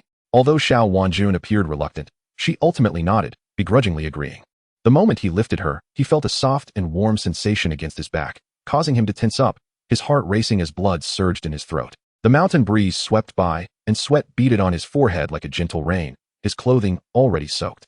With her chin resting on his shoulder, her slender fingers tapped lightly on his throat, her breath fragrant as she murmured, "Brother Zhao's heart beat so rapidly. Could it be that you were captivated by me?" He silently lamented. Carrying a woman should not be so laborious, yet he felt as though a fireball bore down upon him, a wave of heat making him parched and nearly breathless. Ignoring Xiao Wanjuan's teasing, he gritted his teeth, suppressing the flames of desire, and quickened his pace. Unbeknownst to him, Xiao Wanjun had secretly employed her seductive technique, aiming to ensnare Ning Wufeng's mind through physical closeness. Unexpectedly, Ning Wufeng's mental fortitude proved remarkably resilient. Even amidst such temptation, he managed to maintain a sliver of clarity. Ironically, the backlash from her spell left her in torment, her clothes drenched in sweat, her fragrance intensifying. At last, they emerged from the darkened confines of the cave. Ning Wufeng released Xiao Wanjun and collapsed onto the ground, gasping for breath. He swiftly retrieved a wine gourd from his waist, taking a deep swig. The cool liquid instantly dispelled the heat that enveloped him, eliciting a sigh of relief. "Sister Wanjun, you are quite heavy. What fine delicacies do you consume daily?" Xiao Wanjun, now feeling that the sight before her was rather unflattering, pulled out a delicate silk handkerchief to dab the sweat from her brow, her wet skirt clinging to her curves like a second skin. She languidly replied, "Brother Xiao, with such composure, you truly are a dullard. However, should you find yourself yearning for me in the future, do remember to seek me out." Her words evoked a myriad of thoughts, and Ning Wufeng squinted, suddenly leaping to his feet without looking back. Such blessings should be reserved for those with fate. Upon learning that the red spirit grass had been successfully acquired, Chun Hengshan expressed his joy, leading the group toward the gorge and Amp Appo's exit, his elation evident. Fortunately, with Song Xiaoyu and Amp Appo's assistance, even her father, who lived by plundering, had a change of heart, eagerly inviting everyone to share a celebratory drink. However, Chun Hengshan graciously declined with tactful words. As they prepared to part, he wished to keep Gui Yang, offering to impart all his knowledge, only to be informed that Gu had already committed to his master's teachings and remained focused on his path, promising to visit Song Xiaoyu again when time permitted. Finally liberated from the sentimental, yet somewhat tedious farewells, Gui Yang, eager to return and nurture his own offspring, dashed away before even entering the city. Ning Wufeng intended to rest briefly in Xiaoyuan City, but shortly after stepping through the city gates, he unexpectedly encountered Shen Han before the Autumn Rain Tower. Chapter 50. An unexpected encounter. "Brother Shen, what brings you down the mountain?" Ning Wufeng inquired with astonishment.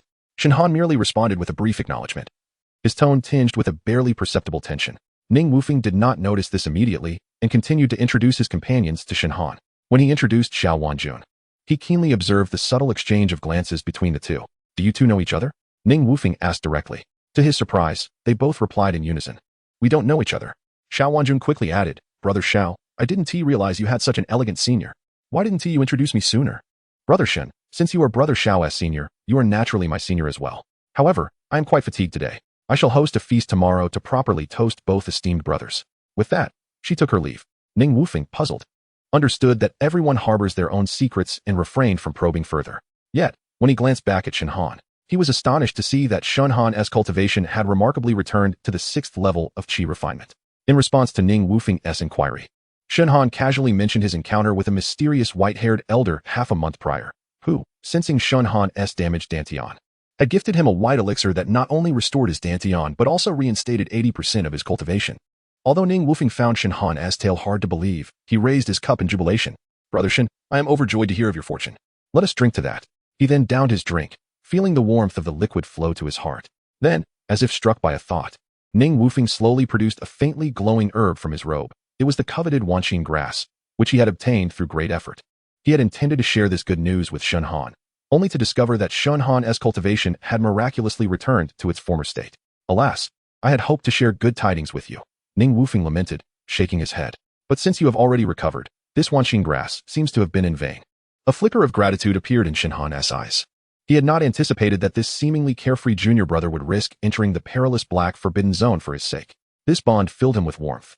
"Brother 11, how can you say it was in vain?" Shen Han smiled, shaking his head with appreciation. "Your intentions are deeply valued.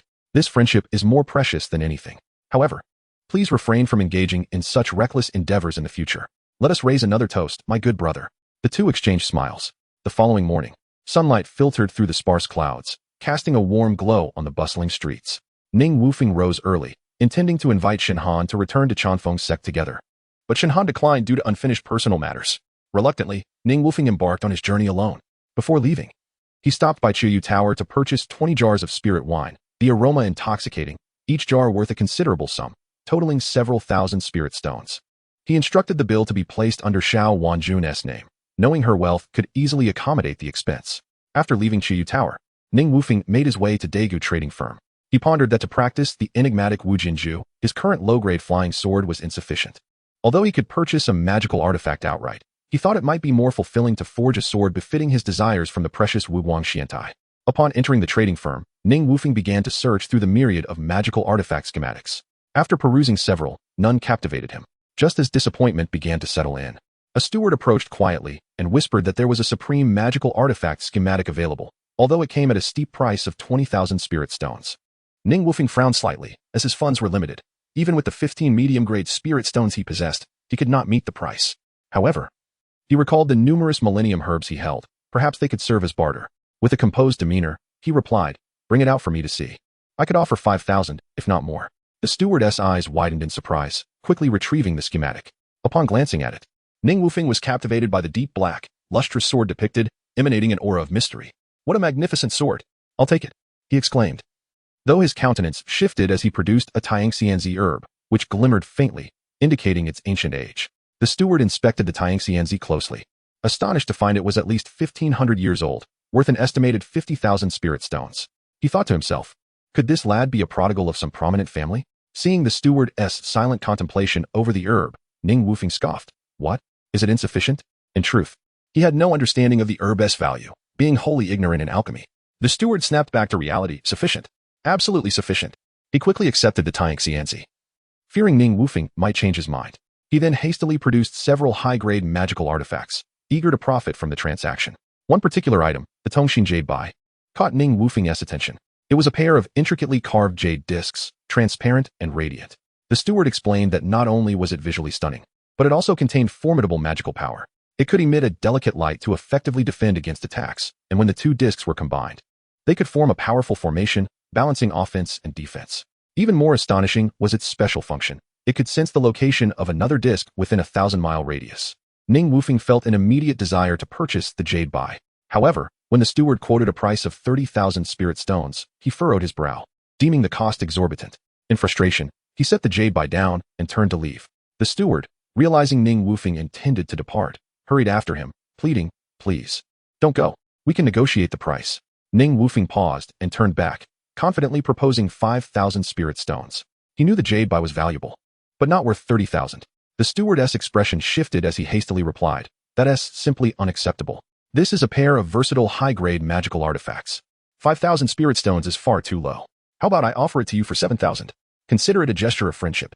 Though the steward still possessed numerous millennium herbs, he feared offering too many would attract unwanted attention. Thus, he shook his head and produced a complete python skin from his robe, stating, "I have no more herbs, but will this python skin suffice? If it does, I shall purchase it. If not, then so be it."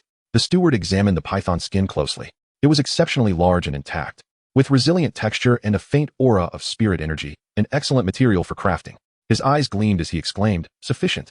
Absolutely sufficient." With the deal finalized, Ning Wufeng felt a wave of relief. He took the Tongxin Jade Bai, inspected it thoroughly, confirmed its authenticity, and hurriedly made his way out of the city. Behind him, the steward, Lu San, called out, "Should you need anything in the future, do remember to seek me out. My name is Lu San, always at your service." Ning Wufeng did not look back. He merely waved his hand lightly. Though he had been away from Chanfeng sect for only a few dozen days, it felt as if a lifetime had passed. He summoned his spiritual energy, urging the flying leaf to hasten back to Chanfeng sect. Chapter 51. Homecoming. At this moment, Ning Wufeng had returned safely to the Chanfeng sect and was in Lin Hai's study. He recounted his various experiences in the Black Forbidden Land. From extraordinary encounters to battles with diverse beasts, each scene vividly replaying in his mind.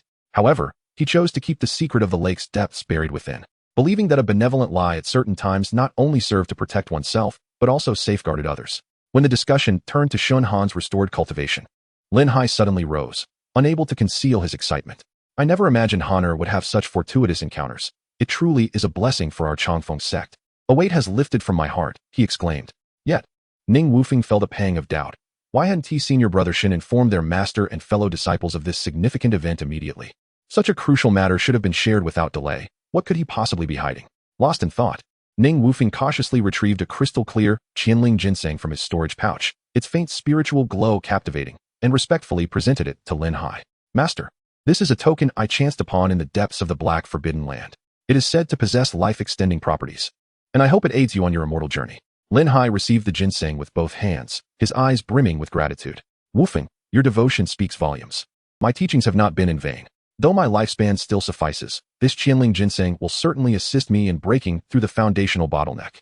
Speak freely of your desires. Whatever I possess is yours.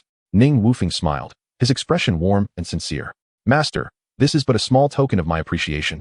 Please accept it. I must now visit Senior Brother Wushan, so I shall take my leave. After bidding farewell to his master, he walked briskly towards Senior Brother Wushan's residence. Upon entering the courtyard, he called out, Senior Brother, look what I have brought you. 20 jars of fine wine.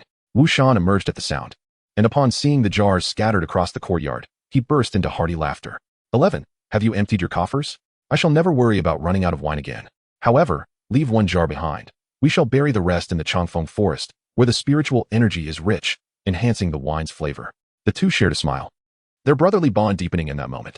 After placing the remaining wine into his storage pouch, Ning Wufeng eagerly made his way to his junior sister, Lin Wushuang's door. Standing outside, he cleared his throat. Junior sister, I have returned. Are you there? Inside, Lin Wushuang was waiting by the window. Upon hearing Ning Wufeng's voice, her eyes lit up, and she rushed to open the door, her face alight with anticipation. 11 Senior Brother, you are finally back. I thought I would suffocate from boredom. Tell me, what interesting things did you encounter on your journey? Hearing her excitement warmed Ning Wufeng's heart, and he began to recount his adventures, deliberately omitting the slightly awkward incident involving Xiao Wanjun. He did, however, mention the good news of Shunhan's cultivation recovery. Upon hearing this, Lin Wushuang suddenly grasped his wrist, her nails nearly digging into his skin from excitement, her eyes brimming with tears. Really? Shin Senior Brother Ning Wufeng nodded gently. Lin Wushuang was nearly bouncing with joy. That's wonderful.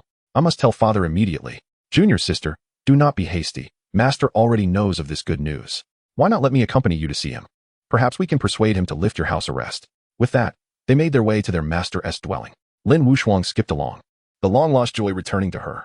Ning Wufeng gazed at her cheerful figure, reflecting on how the carefree, innocent little sister seemed to have re-entered everyone in Appo's lives. Today, their master appeared particularly cheerful. Before Ning Wufeng could speak, Lin Wushuang was granted an immediate release from her year-long confinement. Watching her joyous expression, Ning Wufeng couldn't help but chuckle. He then led Lin Wushuang to the Changfeng forest. Sunlight filtered through the treetops, dappling the path beneath. They busied themselves digging up the earth and carefully burying the remaining jars of wine. After their efforts, they sat down, fatigued but satisfied, exchanging smiles. Lin Wushuang tilted her head, a playful grin on her lips. 11 Senior Brother, with so much wine, how long will it take to finish it all? Just as Ning Wufeng was about to respond, he noticed a patch of dirt on her cheek, making her look both mischievous and adorable.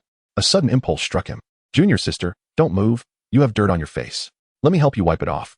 As he leaned closer, Lin Wushuang obediently tilted her head back, her bright eyes sparkling as they met his.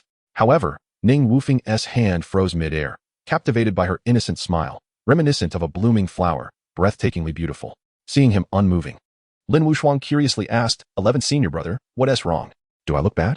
Snapped back to reality, Ning Wufeng felt a rush of nervousness, his palms sweating. He awkwardly reached to wipe the dirt from her face, only to inadvertently elongate the small smear into a whimsical shape, transforming her cheek into that of a little cat. Unable to contain himself, Ning Wufeng collapsed with laughter. Lin Wushuang quickly retrieved a bronze mirror from her pocket, saw her reflection, and feigned anger. 11 Senior Brother, how could you be so mean? With that, she pounced onto Ning Wufeng, seizing a handful of dirt, threatening to smear it on his face. He hurriedly blocked her attempts, and the two began to playfully tussle on the ground. As Ning Wufeng dodged, he pleaded, Junior sister, I was wrong. Please spare me this time. Lin Wushuang, however, was relentless. No way. You mustn't move. If you do, I'll really be angry. She widened her eyes, pretending to scowl at him. Ning Wufeng seemed genuinely intimidated by her mock threat, ceasing his resistance as she playfully smeared dirt across his face. In the sunlight, their laughter echoed through the forest, as if the world was filled with joy and harmony. In that moment, all worries and fatigue faded away, leaving only pure happiness. After their playful antics, the sky gradually dimmed, and a gentle twilight enveloped the bamboo grove. Leaning against a tall bamboo stalk, Ning Wufeng felt a refreshing breeze brush past him. Suddenly recalling something, he turned to Lin Wushuang. By the way, Junior sister, thank you for lending me your ice silk armor last time. I'll return it to you now. Lin Wuxuang smiled gently, shaking her head. 11 Senior brother, there is no rush. What if you encounter danger again? Just give it back when I truly need it. A warm feeling surged within Ning Wufeng, and he chuckled. Now that you mention it, I still haven't given you the pair of jade bai I bought for you. He took out the exquisite jade bai, presenting it to her. Junior sister, this pair is for you. Lin Wuxuang's eyes sparkled with delight as she accepted the jade bai, which emitted a soft, mysterious glow in the twilight. Examining them closely, she noticed one was intricately carved with a lifelike dragon, while the other depicted a soaring phoenix. Both beautifully complementing each other. Ning Wufeng explained, Junior sister, this pair of jade bai can be both offensive and defensive. And the most remarkable feature is that they can sense each other's location even from miles apart. Lin Wuxuang's eyes gleamed with curiosity as she murmured, is it really that magical? However, the jade disc is truly exquisite. As she spoke, she clasped the intricately carved jade disc depicting a dragon tightly in her hand. Then gently tossed the other disc, adorned with a phoenix, towards Ning Wufeng. I shall keep this one with the dragon, while the other one is returned to you. In the event of your peril, I shall be able to sense it and come to your rescue. Ning Wufeng caught the jade disc with a smile, retorting, what a farce. How could I, your senior brother, allow a mere child like you to save me? If you deny my assistance, I shall resort to burning incense and praying to the Buddha. Upon hearing this, Lin Wuxuang's expression soured. Hands on her hips, she indignantly declared, Senior brother 11. I demand a rematch. Let us see who is truly the stronger. Ning Wufeng, amused by her challenge, chuckled heartily and turned to dash down the mountain. Little junior sister, your aspirations are quite lofty. I have no time for this. I am heading back to sleep. Senior brother 11, do not flee. Lin Wuxuang exclaimed as she set off in pursuit. The silhouettes of the two figures gradually faded into the night, leaving behind a trail of laughter and joyous echoes resonating through the bamboo grove. Chapter 52. The Infinite Sword. After half a month of relentless effort, Ning Wufeng finally transformed the heavy sword depicted in the blueprint into a tangible reality. He hoisted the colossal sword from the cooling water of the refining furnace, its broad blade measuring over 2 feet in width and an astonishing 7 feet in length, resembling a slumbering black dragon. The blade was enveloped in a deep, night-like ebony hue, seemingly capable of devouring the surrounding light, with wisps of faint black mist occasionally swirling around it, exuding an extraordinary aura. Senior brother, what do you think of my newly forged heavy sword? Ning Wufeng eagerly extended the weapon to his elder brother, Wu Shan, who stood nearby. Wu Shan cautiously accepted the hefty sword, surprised to find that, without the aid of spiritual power, he struggled to even budge it. He privately estimated its weight to be over 1,000 pounds. 11. This sword is so heavy. Wouldn't it be quite inconvenient to wield? Although I am not a master of the sword path, it seems to me that a swordsman should embody fluidity and grace, with speed being paramount. If you decide to embark on the path of sword cultivation, wouldn't this sword become a burden? Wu Shan furrowed his brow, voicing his concerns. Initially, he had merely replaced the black essence stone in the blueprint with the more precious black luminous iron, never anticipating that this would result in such a staggering increase in weight. However, upon reflection, the quality of black luminous iron far surpassed that of the black essence stone, undoubtedly enhancing the sword's power. Now that the sword had taken form, it was clear that there was no possibility of destruction and recreation. Senior brother, given the circumstances, I can only strive to adapt to it. Nevertheless, the sword does look quite impressive. Perhaps I should give it a name? Ning Wufeng pondered for a moment, and an answer emerged in his eyes. Let us call it Infinite. What do you think of this name, senior brother? Does it sound formidable enough? You rascal. The name is indeed quite striking, and this heavy sword suits it well. Heavy sword, Wufeng. However, I shall see how long it takes you to truly wield this colossal object. Ning Wufeng laughed heartily, raising his robust right arm, which had become extraordinarily muscular from long-term training, and gestured in the air. Rest assured, senior brother. It's only 1,000 pounds. Before my strong arm, it will surely submit. In the days that followed, Ning Wufeng's life seemed inextricably linked to the infinite sword. He arose before dawn each day, strapping the weighty sword to his back. Whether walking, sitting, or lying down, the sword never left his side, as if it had become an inseparable part of him. At first, he could only grip the hilt with both hands, each step appearing laborious. However, as time passed, through months of sweat and perseverance, his palms developed thick calluses from the hilt, and his strength increased significantly without him even realizing it. Eventually, one day, he was astonished to discover that he could swing the once massive infinite sword with a single hand. In that moment, he felt a profound sense of accomplishment. Simultaneously, Ning Wufeng began to immerse himself in the enigmatic no-sword technique. To his surprise, it was a method that delved into the essence of swordsmanship, devoid of flashy moves or intricate variations. It emphasized pure strength and close-quarters combat, relentless and uncompromising. Ning Wufeng became engrossed in this practice, day after day, year after year. His figure flitting through the dawn and dusk, the infinite sword transitioning from awkwardness to fluidity in his grasp. Time flew by, seasons changed. And in the blink of an eye, 3 years had quietly slipped away. Throughout these years, Ning Wufeng and the infinite sword had weathered storms and seasons. His swordsmanship continually refined through this endless honing.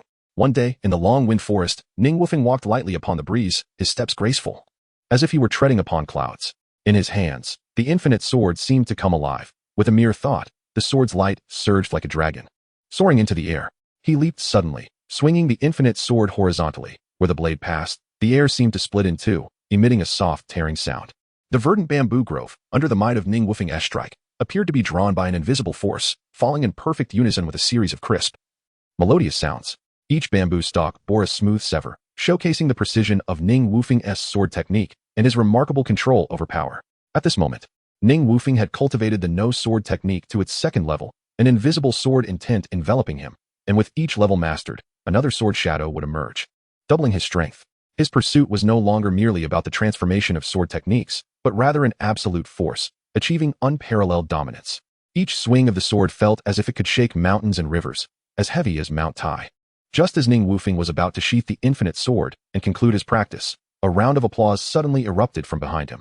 Turning, he discovered it was Lin Wushuang.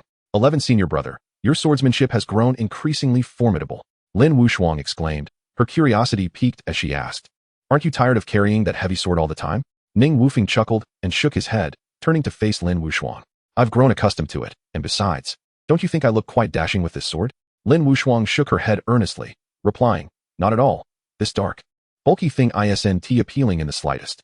Ning Wufeng shrugged helplessly, laughing. I knew you had no sense of aesthetics. With her curious, bright eyes, Lin Wushuang said, 11 Senior Brother, after you told me the story of Zhu Xian, didn't you say you would tell me about Xiao Ao Jianghu today? Her tone brimmed with anticipation. Ning Wufeng nodded with a smile and began to narrate the tale of Xiao Ao Jianghu. Soon, he reached the part about Ling Huchong and Yu Lingshan creating the Chongling sword technique. Their swordplay was fluid and enchanting, captivating Lin Wushuang completely. Suddenly, Lin Wushuang interjected. 11 Senior Brother, why don't we create our own dual sword technique? Her eyes sparkled with excitement. Ning Wufeng shook his head in bemusement, laughing, Junior sister. Although I am indeed cultivating the sword path, I am far from being able to create my own sword technique. Those flashy moves you mentioned are useless in the face of genuine swordsmanship. The story continued as Ning Wufeng recounted Lin Pingzhi's cultivation of the evil-resisting sword manual. Mentioning the phrase, to practice this skill, one must first undergo castration. Lin Wushuang, upon hearing this, curiously asked, Senior Brother, what does it mean to undergo castration? Ning Wufeng found himself momentarily at a loss for words, feeling somewhat embarrassed by his junior sister's unexpected questions. He hesitated, unsure of how to explain. Seeing Ning Wufeng's expression, Lin Wushuang's curiosity only deepened. What's wrong, 11 Senior Brother? You must tell me. Taking a deep breath, Ning Wufeng attempted to lighten his tone. Oh, it's nothing much. Undergoing castration means cutting off one's left pinky. As for the reason, I have not practiced that sword technique myself. Perhaps it's to eliminate internal desires. Ultimately, it's not that important. Lin Wushuang, hearing this, became even more perplexed and pressed on. What is that internal desire? Ning Wufeng sighed in exasperation, smiling wryly. Why do you care about that? Junior sister, do you still want to continue listening? Lin Wushuang made a playful face and giggled. Then I want to say a word. You may continue, Senior Brother. As dusk gradually descended, and a bright moon quietly rose, casting a soft, cool silver light. Ning Wufeng's voice resonated in the tranquil night, particularly somber as he narrated the tragic scene of Yu Lingshan dying in Ling Huchong's embrace, his tone filled with profound sorrow. Lin Wushuang's eyes instantly brimmed with tears, glistening droplets cascading down her cheeks as she choked out, little junior sister is truly pitiable. Why must she harbor feelings for Lin Pingzhi? And how could that detestable senior brother fall for the saintess of the demon sect? Ning Wufeng shook his head helplessly, offering gentle reassurances, Junior sister, why do you weep? This is merely a tale, not reality. Rest assured, I shall always be by your side to protect you. You shall never become like that little junior sister in the story. Suddenly, Lin Wushuang ceased her tears, her gaze shimmering with a flicker of hope. Really? You won't fall for any demon sect saintess, will you? Ning Wufeng, bewildered, mused to himself. What kind of thought process is this? He hastily clarified, Junior sister, do not speak nonsense. Where would a saintess come from? Furthermore, I am not a senior brother. All right, today's story ends here. Hurry home and get some rest, he concluded. However, Lin Wushuang appeared resolute in her intent to continue. Wiping away her tears, she stubbornly declared, I won't sleep. You haven't carried me yet today. With that, she climbed onto Ning Wufeng's back, her arms securely wrapping around his neck. Junior sister, are you trying to strangle me? Ning Wufeng feigned exaggeration. Do not utter nonsense.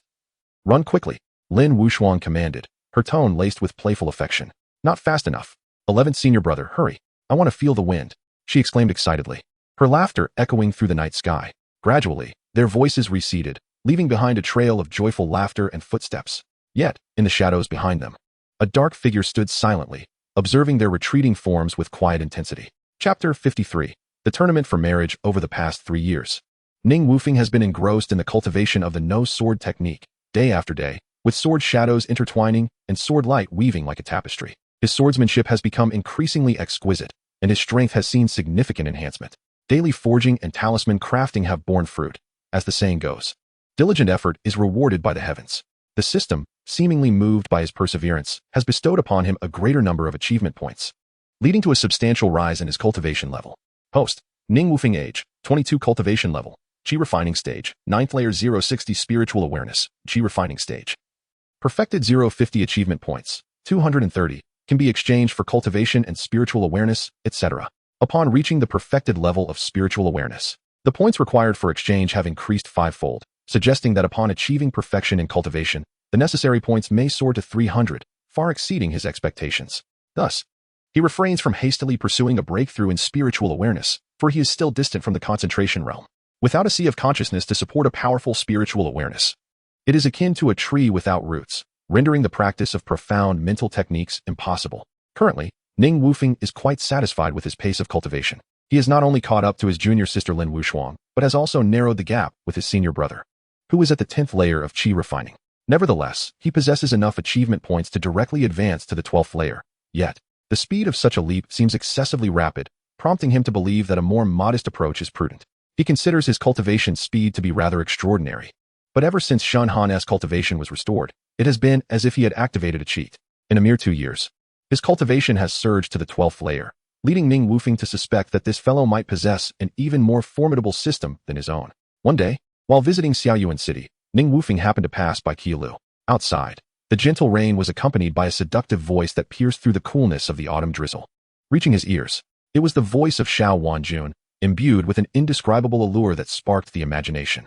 Though he had intended to pass by unnoticed, he inadvertently glimpsed through a crack in the door and beheld a captivating scene within. The enchanting Xiao Wanjun nestled in Shen Han's embrace, their intimacy unabashed and unreserved. Ning Wufeng felt little turmoil within. After all, during their last encounter, he had sensed an unusual atmosphere between the two. With a woman like Xiao Wanjun, who exuded charm in every gesture, how many men could genuinely resist her allure? His concern was more for Shen Han, fearing that his senior brother might inadvertently fall into the gentle trap laid by Xiao Wanjun. Thus, he chose to retreat to the sidelines, observing discreetly. Unexpectedly, after their banquet, the pair did not depart immediately but quietly retreated to a secluded shed behind Qilu. This action puzzled Ning Wufeng, for a shed is typically a place for storing odds and ends. Why would they choose such a remote and seldom visited location? Shouldn't such intimate encounters seek more comfortable surroundings? Conflicted with doubts, Ning Wufeng intended to follow discreetly, but upon approaching the shed's entrance, he discovered that it was under constant watch, evidently guarded against intrusions. Days passed before they re-emerged, yet Ning Wufeng could not find a suitable opportunity to investigate further. On one hand, the interior of the shed remained a mystery. To act rashly might alert them. On the other, the Xiao family's influence was considerable, with 2 foundational stage experts within the clan, heightening his caution. Weighing the pros and cons, he gradually extinguished the thought of further pursuit. Reflecting, this matter bears no relation to me, and since senior brother Shun has chosen silence, there must be hidden circumstances. Why should I thrust myself into the fray? Time flowed like water, and soon, news arrived from a small fish on the mountain, announcing that Xiaoyuan City would host a martial arts tournament for marriage in 10 days, with the star being none other than Xiao Wanjun. This announcement struck Ning Wufeng as both antiquated and absurd. It was peculiar that the realm of cultivation had embraced such a worldly practice. The intention behind the Xiao family head's actions was indeed perplexing. Upon hearing the news, Lin Wushuang was elated, clamoring to join in the festivities. In contrast, Ning Wufeng remained indifferent, devoid of interest. To him, maintaining distance from a woman like Xiao Wanjun seemed wise, to avoid being unwittingly ensnared in unnecessary troubles. Days slipped by quietly, and before long, only 3 days remained until the tournament in Xiaoyuan City. Ning Wufeng felt little stirrings within. It was merely time to descend the mountain. Though his destination was not Xiaoyuan City, but rather the mundane world of Zhaoyang City, as he longed for the bamboo green wine to satisfy his palate. As he strolled leisurely, hurried footsteps approached from behind, revealing Shun Han's figure within his line of sight. Ning Wufeng turned around, a flicker of surprise crossing his face. Senior brother Shin? It has been a while. What brings you back to the mountain gate? Shin Han smiled.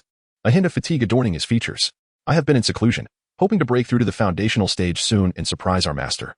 Ning Wufeng chuckled at this. You truly are diligent, senior brother. I was just planning to head to Zhaoyang City to procure some bamboo green wine to indulge my cravings. Shenhan's eyes sparkled at these words. How fortuitous. I was also seeking an opportunity to drink with you. Shall we go together? Ning Wufeng readily agreed. And the two walked side by side, soon arriving at the bustling Fuminlu. The establishment was brightly lit and filled with the aroma of fine wine. They settled at a window-side table, and after a few cups of bamboo green wine, warmth spread through them, seemingly dissolving the barriers in their hearts. However, at that moment, a chilling system notification echoed in Ning Wufeng's mind. Host has been poisoned, unable to gather spiritual energy. Would you like to expend 100 achievement points to detoxify? This message struck him like a bolt from the blue, jolting him to full awareness. He maintained a facade of calm, yet turmoil roiled within. Why would the brother who once saved his life now turn against him? He suppressed his confusion and anger, continuing to engage in light-hearted conversation with Shenhan while discreetly consuming achievement points to counteract the poison. Another notification chimed. Detoxification successful. Immune to low-level toxins for a brief period. Ning Wufeng carried on as if nothing had transpired, toasting with Shenhan, yet his mind was as clear as a mirror. He resolved to remain composed, awaiting developments to discern Shenhan's true intentions. Chapter 54. Hatred born of love. As the night deepened and the wine flowed generously, Shenhan supported Ning Wufeng as they emerged slowly from the intricately carved wooden door of the Fumin Tavern. Ning Wufeng's eyes were half open, revealing a hint of confusion, and a faint flush adorned his cheeks, clearly indicating the effects of intoxication. His steps were unsteady, swaying left and right as though he might topple at any moment. In contrast, Shenhan appeared invigorated, his eyes sparkling with a keen insight, as if he could see into the hearts of others. A meaningful smile graced his lips as he teasingly remarked, Junior brother Ning, how is it that you have succumbed to drunkenness so swiftly today? Given your recent rapid progress in cultivation, why has your capacity for alcohol diminished instead? Upon hearing this, Ning Wufeng made an effort to straighten up, but could only weakly shake his head, slurring, Senior brother Shen, I am not drunk. This wine is truly exquisite. I could drink several more jars. Quickly, bring me more wine. Though his voice was loud, it was laced with a degree of indistinctness, clearly indicating his heavy inebriation. At that moment, Ning Wufeng suddenly stumbled, almost collapsing to the ground. Shenhan, quick to react, swiftly extended his arm and steadied him, averting an embarrassing fall. Junior brother Ning, be cautious. Allow me to assist you back, Shenhan said with genuine concern. However, Ning Wufeng seemed not to hear, stubbornly pushing Shenhan's hand away and insisting, Senior brother Shen, I truly am not drunk. I can walk on my own. With that, he staggered forward once more. Shenhan's gaze remained fixed on the swaying figure of Ning Wufeng, his heart a tumult of emotions. He contemplated that Ning Wufeng's current state of drunkenness far exceeded his usual behavior. Was it truly just a matter of poor alcohol tolerance? Yet, he quickly reminded himself that the poison in the wine had been personally mixed by him, and he had watched Ning Wufeng consume it. Not even a master could resolve it, let alone Ning Wufeng. This realization brought him a modicum of reassurance. Shenhan's brows furrowed tightly before relaxing again. Perhaps he was being overly cautious and unnecessarily concerned. Regardless, this performance must be completed, for Ning Wufeng was destined to remain within his grasp. He quickened his pace, silently closing the distance between them, his face adopting a warm smile as he caught up with Ning Wufeng. Junior brother, I recently stumbled upon a hidden cave in the mountains, which harbors a natural ice spring. The water is refreshingly cool, and a soak would surely dispel your drunkenness, revitalizing you. Moreover, it is not far from here. Allow me to escort you there for a delightful experience. A flicker of intrigue sparked in Ning Wufeng's bleary eyes. As if genuinely captivated by this enticing description, he slurred with a smile, Really? Senior brother, do not tease me. Is there truly such a wonderful place? Junior brother, how could I ever deceive you? I assure you, it is a genuine offer. Come, let me lead the way. You will not regret this journey. Shenhan replied with a sincerity that seemed to stem from a place of goodwill. Before long, the two men walked side by side out of the city gates, stepping onto a winding path to the west. As they ventured deeper, the surroundings grew increasingly serene, revealing a dense forest. Passing through the trees, the air was imbued with a refreshing blend of earth and foliage, invigorating the spirit. Eventually, they arrived at a magnificent waterfall, shimmering silver under the moonlight. Below the falls lay a crystal-clear pool, bordered by lush vegetation, exuding tranquility. Ning Wufeng halted, surveying the breathtaking scenery before turning to Shenhan, inquiring again, Senior brother, where exactly is your cave? Shenhan smiled subtly, though his expression concealed an indescribable complexity. Junior brother, you have already arrived. He indicated towards the waterfall. It lies behind the cascade before you. Ning Wufeng, feigning curiosity, stepped forward, preparing to investigate. However, just as he was about to touch the curtain of water, Shenhan's demeanor shifted abruptly, the warmth in his expression replaced by a palpable chill. His gaze turned icy and resolute. Junior brother Ning, do not blame me for my ruthlessness. You have stolen my junior sister. Today, this place shall be your grave. Every year on this day, I shall return to visit you. With a flick of his fingers, a gleam of cold light shot from his waist pouch, accompanied by a piercing whistle that sliced through the air, aimed directly at Ning Wufeng's back. It was a meticulously forged flying dagger, its blade glinting ominously, as though it could sever all obstacles in its path. Yet, Ning Wufeng seemed to anticipate the attack. His body remained still, and the heavy sword at his back appeared to possess a will of its own, spinning into action. The sword carved an elegant arc in the air, meeting the oncoming dagger with astonishing speed. The clash produced a sharp ring, sending sparks flying as the dagger was deflected, veering off course and falling aside. Ning Wufeng slowly turned, his deep-set eyes radiating a cold light as he fixed his gaze upon Shen Han. Senior brother Shen, why do you wish to end my life? He asked, his tone as frosty as the winter air. Shen Han's face momentarily registered shock. He had never imagined that Ning Wufeng, even under the influence of the drug, could wield spiritual power. This momentary confusion was swiftly replaced by a surge of anger. Ning Wufeng, I truly regret saving you. My junior sister and I have been childhood sweethearts, and everything has changed since your arrival. Do you not deserve to die? Ning Wufeng was taken aback, completely unprepared for Shen Han's feelings of hatred born from love, leading to such drastic intentions. The rationale seemed somewhat valid to him, prompting a bitter smile as he replied, the origins of love are often inexplicable. Senior brother Shen, why cling to such obsession? There are countless virtuous women in the world. If you truly struggle, I could assist you in finding someone suitable. What do you think? Shen Han's face turned ashen with rage, as if flames could erupt from his nostrils. He could not fathom how Ning Wufeng maintained his flippant demeanor in this critical moment. His palm gathered the cold light of the dagger once more. Just then, the sound of a branch snapping echoed through the forest, and a gentle yet familiar voice rang out, Senior brother Shen, wait. From the depths of the thicket emerged a graceful figure, none other than the familiar Xiao Wanjun, her eyes shimmering like spring water as they gazed affectionately at Ning Wufeng. Senior brother Xiao, it has been a while. I hope you have been well. Oh, but I can no longer call you senior brother. Rather, it is now junior brother Ning. Ning Wufeng smirked playfully. Junior sister Xiao, what a delightful surprise to find you taking a stroll in the woods at such a late hour. Are you not afraid of encountering lecherous individuals who might carry you away? A glimmer of mischief flashed in Xiao Wanjuan's eyes before she returned to her gentle smile. Indeed, junior brother Ning, your wit remains as sharp as ever. However, considering our past acquaintance, if you would be so kind as to relinquish your storage pouch, I might be able to persuade senior brother Shen to spare your life. Ning Wufeng inwardly cursed, realizing this audacious woman had turned her sights upon him. His laughter grew more frenzied as he locked eyes with Shen Han, as if attempting to penetrate his very soul. Shen Han, this is your true motive for wanting to kill me. I assent it? I had thought you were deeply infatuated. Now that a fair maiden stands beside you, how can you still harbor any thoughts of your junior sister? His words struck like a dagger, piercing the fragile core of Shen Han's vulnerabilities. Chapter 55. The Infinite Might. At this moment, Shen Han found himself at a loss for words, utterly silenced by Ning Wufeng's remarks, his heart ablaze with fury. His hands clenched tightly, fingers trembling with rage, and just as he prepared to launch a reckless attack, Ning Wufeng stealthily drew forth the infinite sword from behind him. The blade was as dark as an abyss, radiating a chilling glow. Ever since he mastered the no-sword technique, his movements had become increasingly ethereal, his speed astonishing. Shen Han barely caught a glimpse of motion before he could react. Suddenly, a deafening crash resonated as the massive black sword descended upon him like a shooting star from the heavens. In a state of shock, Shen Han instinctively produced a square shield, raising it above his head. However, the power emanating from the infinite sword was overwhelmingly formidable, akin to the weight of mountains and rivers. Shen Han found his legs unable to withstand such force, collapsing to his knees. Although he managed to block the strike, the medium-grade magical shield shattered into two pieces under the terrifying impact. Panic surged through Shen Han, and in this life-or-death moment, he swiftly crushed a soil escape talisman. A plume of yellow smoke erupted, and in an instant, his figure vanished from the spot, narrowly evading Ning Wufeng's lethal blow.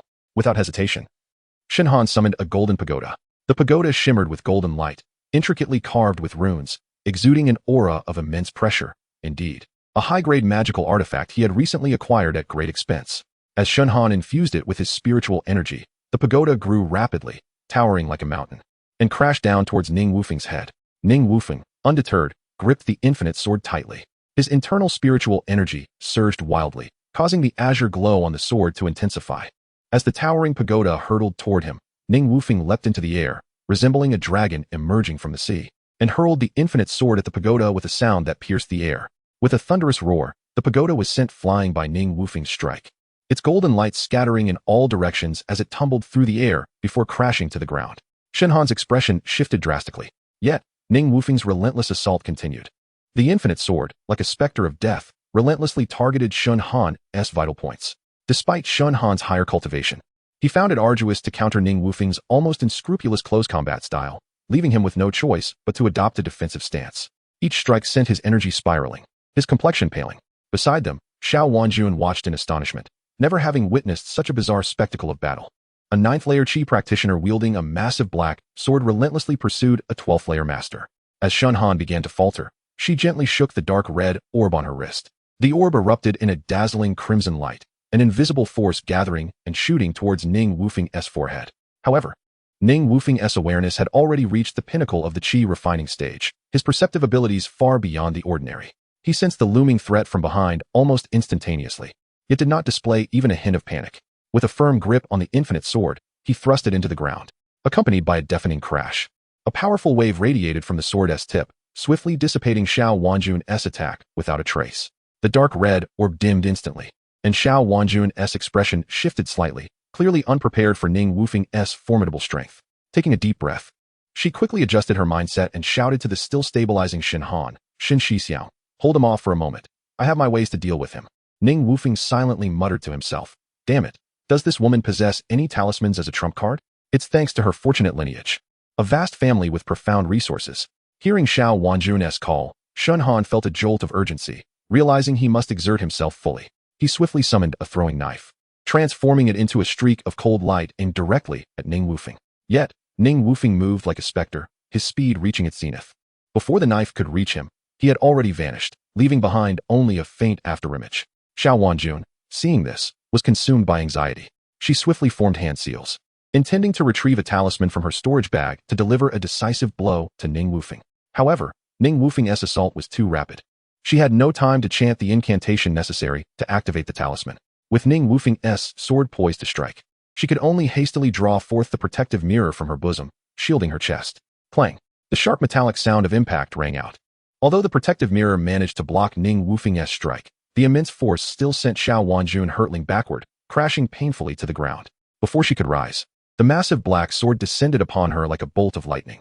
This time, the protective mirror could no longer endure such overwhelming power, shattering into fragments. Xiao Wanjun felt an irresistible force pressing her entire body into the earth. Waves of pain surged through her dantian, and blood involuntarily spilled from her lips. At this moment, Xiao Wanjun truly understood why Ning Wufeng could relentlessly pursue Shen Han. The force transmitted through the infinite sword was simply too astonishing, far beyond their capacity to withstand. Desperate, Xiao Wanjun, on the brink of despair, attempted one last struggle, trying to employ the beguiling techniques that had proven effective on men before, yet had never succeeded against Ning Wufeng. A seductive smile graced her lips as her eyes transformed into a deep purple, seemingly capable of devouring all rationality. She exhaled gently, her breath imbued with a magical allure, hoping to bewitch Ning Wufeng's mind. However, Ning Wufeng's awareness had become as steadfast as rock. Perhaps he had grown weary of her seductive tactics. A wave of inexplicable nausea surged within him, and consumed by anger, he unhesitatingly raised the infinite sword, bringing it down with force. The broad blade struck Xiao Wanjun's frail form like a massive stone, producing a muffled thud. Xiao Wanjun felt an excruciating pain wash over her vision darkening as she fainted on the spot. This scene unfolded too swiftly, causing Shen Han's heart to tighten. Over the past 2 years, though he had known Ning Wufeng was practicing swordsmanship, he had never witnessed anyone wield a sword in such a manner. In his understanding of the cultivation world, battles hinged on the depth of spiritual energy, the intricacy of techniques, and the might of magical artifacts. Whereas Ning Wufeng's style, brandishing a heavy sword and relentlessly striking at his opponent, resembled brawling in the mortal realm, contrasting starkly with his own perceptions of cultivation. With the sword held aloft in one hand, Ning Wufeng slowly approached Shen Han, his gaze cold and resolute. He spoke deliberately, "Shen Shixiao, I do not comprehend how you have come to this state, but today you seek my life, and I shall not allow you to leave. Allow me to send you on your way." His voice resonated with unwavering determination. Chapter 56, a relentless strike. At this moment, Shen Han's heart felt as if it were encased in ice, fear surging like a relentless tide. He found himself retreating uncontrollably, each step seemingly taken upon an endless abyss. His voice trembled as he endeavored to evoke the old affections in Ning Wufeng. "Junior brother, do you remember? Who brought you back to the Chongfeng sect? Who stood up for you in your time of peril, ensuring your safety? It was I, Shen Han. Have you truly forgotten? It is not I who seeks to end your life, but that enchantress. She wishes to see you dead, and I am merely ensnared by her machinations. Ning Wufeng's gaze was as frigid as frost, the blade of his infinite sword quivering slightly in his grasp. Coldly, he replied, Shen Shixiao, when did you become so cowardly and shameless? Why must you shift the blame for your choices onto a woman? Upon hearing this, Shen Han seemed to be struck by a profound pain deep within, laughing almost maniacally, tinged with self-mockery. Ha ha ha, I am cowardly, I am shameless. But Ning Wufeng, do you comprehend the warmth and cold of this world, how fragile human life is? When you lose everything, your Dantian shattered. Reduced to a mere shadow of your former self, seen as a worthless being, akin to a stray dog. Only then will you grasp what true despair is. Ning Wufeng stared at the once familiar, now alien Shen Han before him, an inner struggle akin to tumultuous waves, difficult to quell. He understood that Shen Han had been his guide on the path of cultivation. Without him, he might have perished long ago. Yet today, if he allowed him to escape. What if he alerted the Shao family? The entire Changfeng sect would be implicated, leaving him with no choice. In a flash, he appeared before Shen Han like a specter. The tip of his sword aimed directly at Shen Han's throat. Shen Han realized he had nowhere to flee. His only hope resting on this former junior brother sparing him for old-time sake. Junior brother, do not kill me. I will reveal a shocking secret about the Shao family's martial arts competition for marriage in 3 days. It is, in fact, a grand conspiracy. His voice quivered, betraying his immense dread. Yet, Ning Wufeng merely regarded him coldly, his sword remaining poised. Shen Han, desperate, continued, the competition is merely a fade. The Shao family patriarch has long attained the perfection of Yuanhai realm, yet he remains unable to condense his Dan. He has somehow acquired the blood soul array, a profoundly malevolent formation capable of controlling hearts and souls, drawing forth blood to gather at its core, enabling him to break through to the golden Dan stage. Once activated, no living being within the city shall escape unscathed. Ning Wufeng felt a jolt of alarm at these words. He recalled the blood spirit grasses he had seen in the black forbidden area. Could it be that Xiao Wanjun had risked her life to gather them in preparation for this blood soul array? A foreboding sensation washed over him, a silent acknowledgement that significant trouble was brewing. Seeing Ning Wufeng silent, Shen Han pressed on. The array's focal points are located within the underground palaces of the city. I possess an intimate understanding of the formation's workings. I can guide you, if only you grant me a chance at redemption. However, Ning Wufeng merely regarded him with suspicion, his eyes brimming with caution. Shen Han seemed to sense his impending doom. He slowly unfastened the storage pouch at his waist, and, with heavy steps, approached Ning Wufeng. His voice tinged with sorrow. I am aware of my grave sins, and I lack the face to meet our master. Junior brother, please deliver this pouch to him on my behalf. Whether you choose to kill or spare me, I shall accept it. With that, he took another few steps closer to Ning Wufeng, casually tossing the storage pouch toward him. Just as Ning Wufeng reached out to catch it, an eerie smile suddenly crept across Shen Han's face. In an instant, a slender, red object surged forth from his chest, swiftly piercing Ning Wufeng's heart like a venomous serpent. Ning Wufeng's heart raced in terror as he hastily attempted to sever the thread with his sword, only to discover that his body had become unresponsive, an indescribable fear overtaking him. He felt his lifeblood being drawn away by an unseen force, the flame of life rapidly extinguishing. In that critical moment, the familiar, calm notification from the system resonated in his mind. Host has been controlled by the blood silkworm goo. Would you like to expend 100 achievement points too? Without time to contemplate, he unhesitatingly chose to expend the points. Instantly, the malevolent power binding him dissipated like melting snow, and he regained control of his body. Flames of rage ignited in Ning Wufeng's eyes as he swiftly swung his sword, cleanly severing the red thread that continued to siphon his blood. With a subsequent strike, he unleashed a thunderous blow toward Shen Han. Caught unawares, Shen Han and Appo's body flew backward like a broken kite, crashing heavily to the ground, blood gushing from his mouth like a torrent. With great effort, he lifted a trembling finger, pointing at Ning Wufeng. Disbelief and resentment etched across his face. You. How could you possibly escape the control of the blood silkworm goo? How could it be? Ning Wufeng's eyes burned crimson, a mix of relief and regret flooding his heart.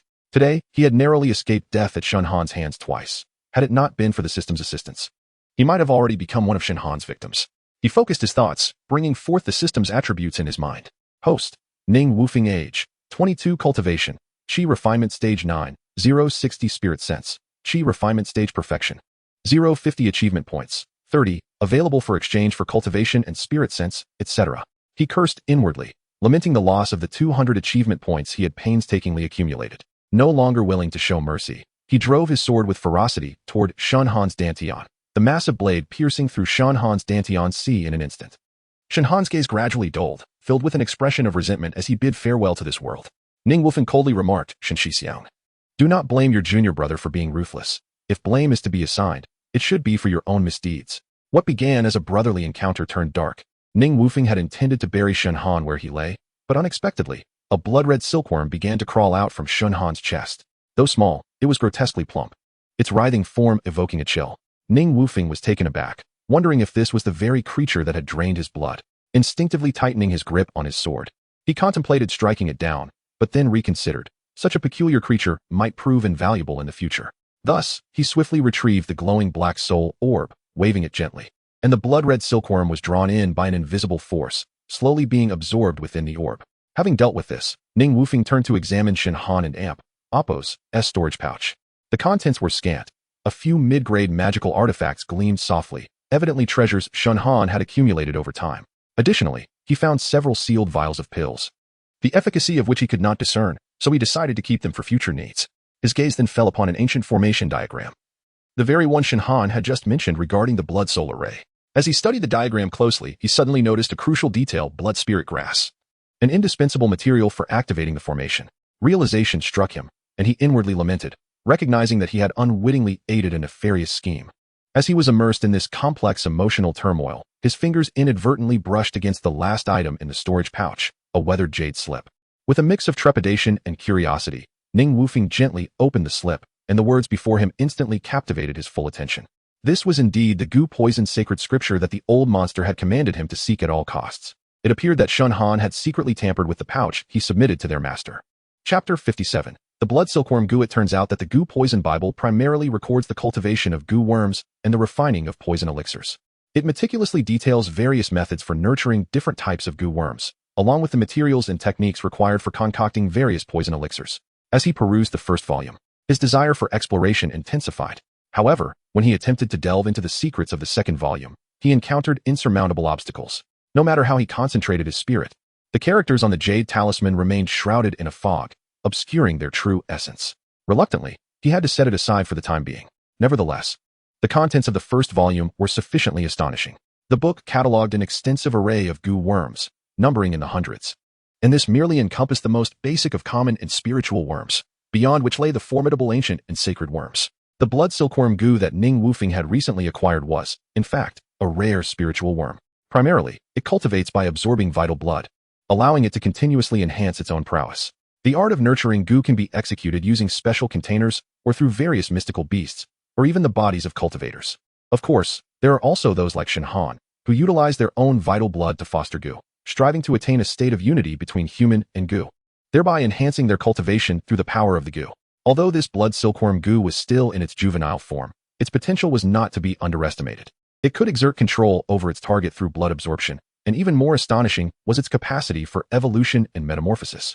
Upon reaching maturity, it would possess the formidable strength of a golden core level cultivator. However, the thought of how much vital blood would be required to rear this blood silkworm goo to maturity sent a shiver down his spine. Yet, upon reflection, once it recognized him as its master, he could control this goo worm through his will, which would be an incredibly convenient and potent means. At that moment, his attention was drawn back to the black soul pearl in his hand. Through the pearl, he could clearly discern the condition of the blood silkworm goo. Though the little creature was still alive, it appeared to be on the brink of death, evidently. The survival time of goo worms after separation from their host was exceedingly limited. Just then, he looked up and spotted Xiao Wanjun lying in the distance. A bold plan quietly formed in his mind. Xiao Wanjun, who had fainted, suddenly sensed a cold liquid trickling down her face in a half-conscious state. Struggling to open her eyes, she found her vision blurred, and she could see a wine gourd tilted, with liquid steadily dripping onto her cheek like a delicate stream. As her awareness gradually returned, she attempted to raise her hand to wipe it away, only to discover her body felt utterly limp, devoid of strength. Accompanying this was a wave of pain radiating from various parts of her body, prompting her to furrow her brow. "Wanjun, you're awake? I thought you might never come to," Ning Wufeng said with a smile. Xiao Wanjun strained to focus her gaze, finally recognizing Ning Wufeng before weakly inquiring, What do you want? Where's Brother Shun?" Her voice was laden with anxiety. Ning Wufeng let out a cold laugh and replied, "Brother Shun? He has already gone to be reincarnated." He gestured toward a nearby mound of earth, where Shen Han's corpse lay. "You see, he shall now rest here forever." Upon hearing this news, Xiao Wanjun and Appo's heart contracted sharply, and fear compelled her to cough violently. Trembling, she said, "I can and Appo's believe you even killed your own brother. Ning Wufeng, you are truly ruthless." Ning Wufeng, however, remained unfazed, coldly retorting, "Should only you be allowed to kill me? There is no such logic in this world. Regardless, whether I kill one or a pair today, it suits me just fine to send my brother off with company." Tears cascaded down Xiao Wanjun's cheeks like a string of broken pearls as she cried out helplessly, "If you dare to kill me, my father will never let you go. My father is a formidable cultivator of the third realm, and you cannot escape. Not one of your entire Changfeng sect will survive." Ning Wufeng burst into laughter. "Xiao Wanjun, with death upon you, you still dare to threaten me. Aren't you the one who was born to seduce men? Perfect. I happen to be in a high spirit today, so..." At this juncture, he suddenly used his sword to sever the ties of her waist. With a sharp sound, the ties broke, and her clothing slightly loosened, revealing her fair skin beneath. Now truly alarmed, Xiao Wanjun desperately shielded her attire with her trembling hands, crying out, "Ning Shixiang, please spare me. I promise, I will never speak of today's events to anyone. Just let me go." Ning Wufeng observed Xiao Wanjun's disheveled state, slowly sheathing his sword, his tone softening slightly. "If you wish for me to spare you, it is not impossible. However, you must agree to one condition." Upon hearing this, Xiao Wanjun quickly nodded, her voice laced with desperation. "Ning Shixiang, whatever the condition, I will agree. Just spare my life, and I will do anything." "Very well. Tell me how Shen Han negotiated terms with your father." It turned out that over the years, Shen Han had covertly utilized the power of the Xiao family to acquire a significant amount of cultivators' vital blood.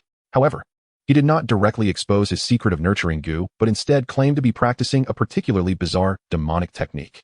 Thus, as part of the transaction, he provided the head of the Xiao family with this blood soul grand array, cunningly asserting that the vital blood absorbed by the array would leave behind blood toxins in the human body. Conveniently, he would concoct a blood toxin antidote, which might also explain why the head of the Xiao family had not simply killed him.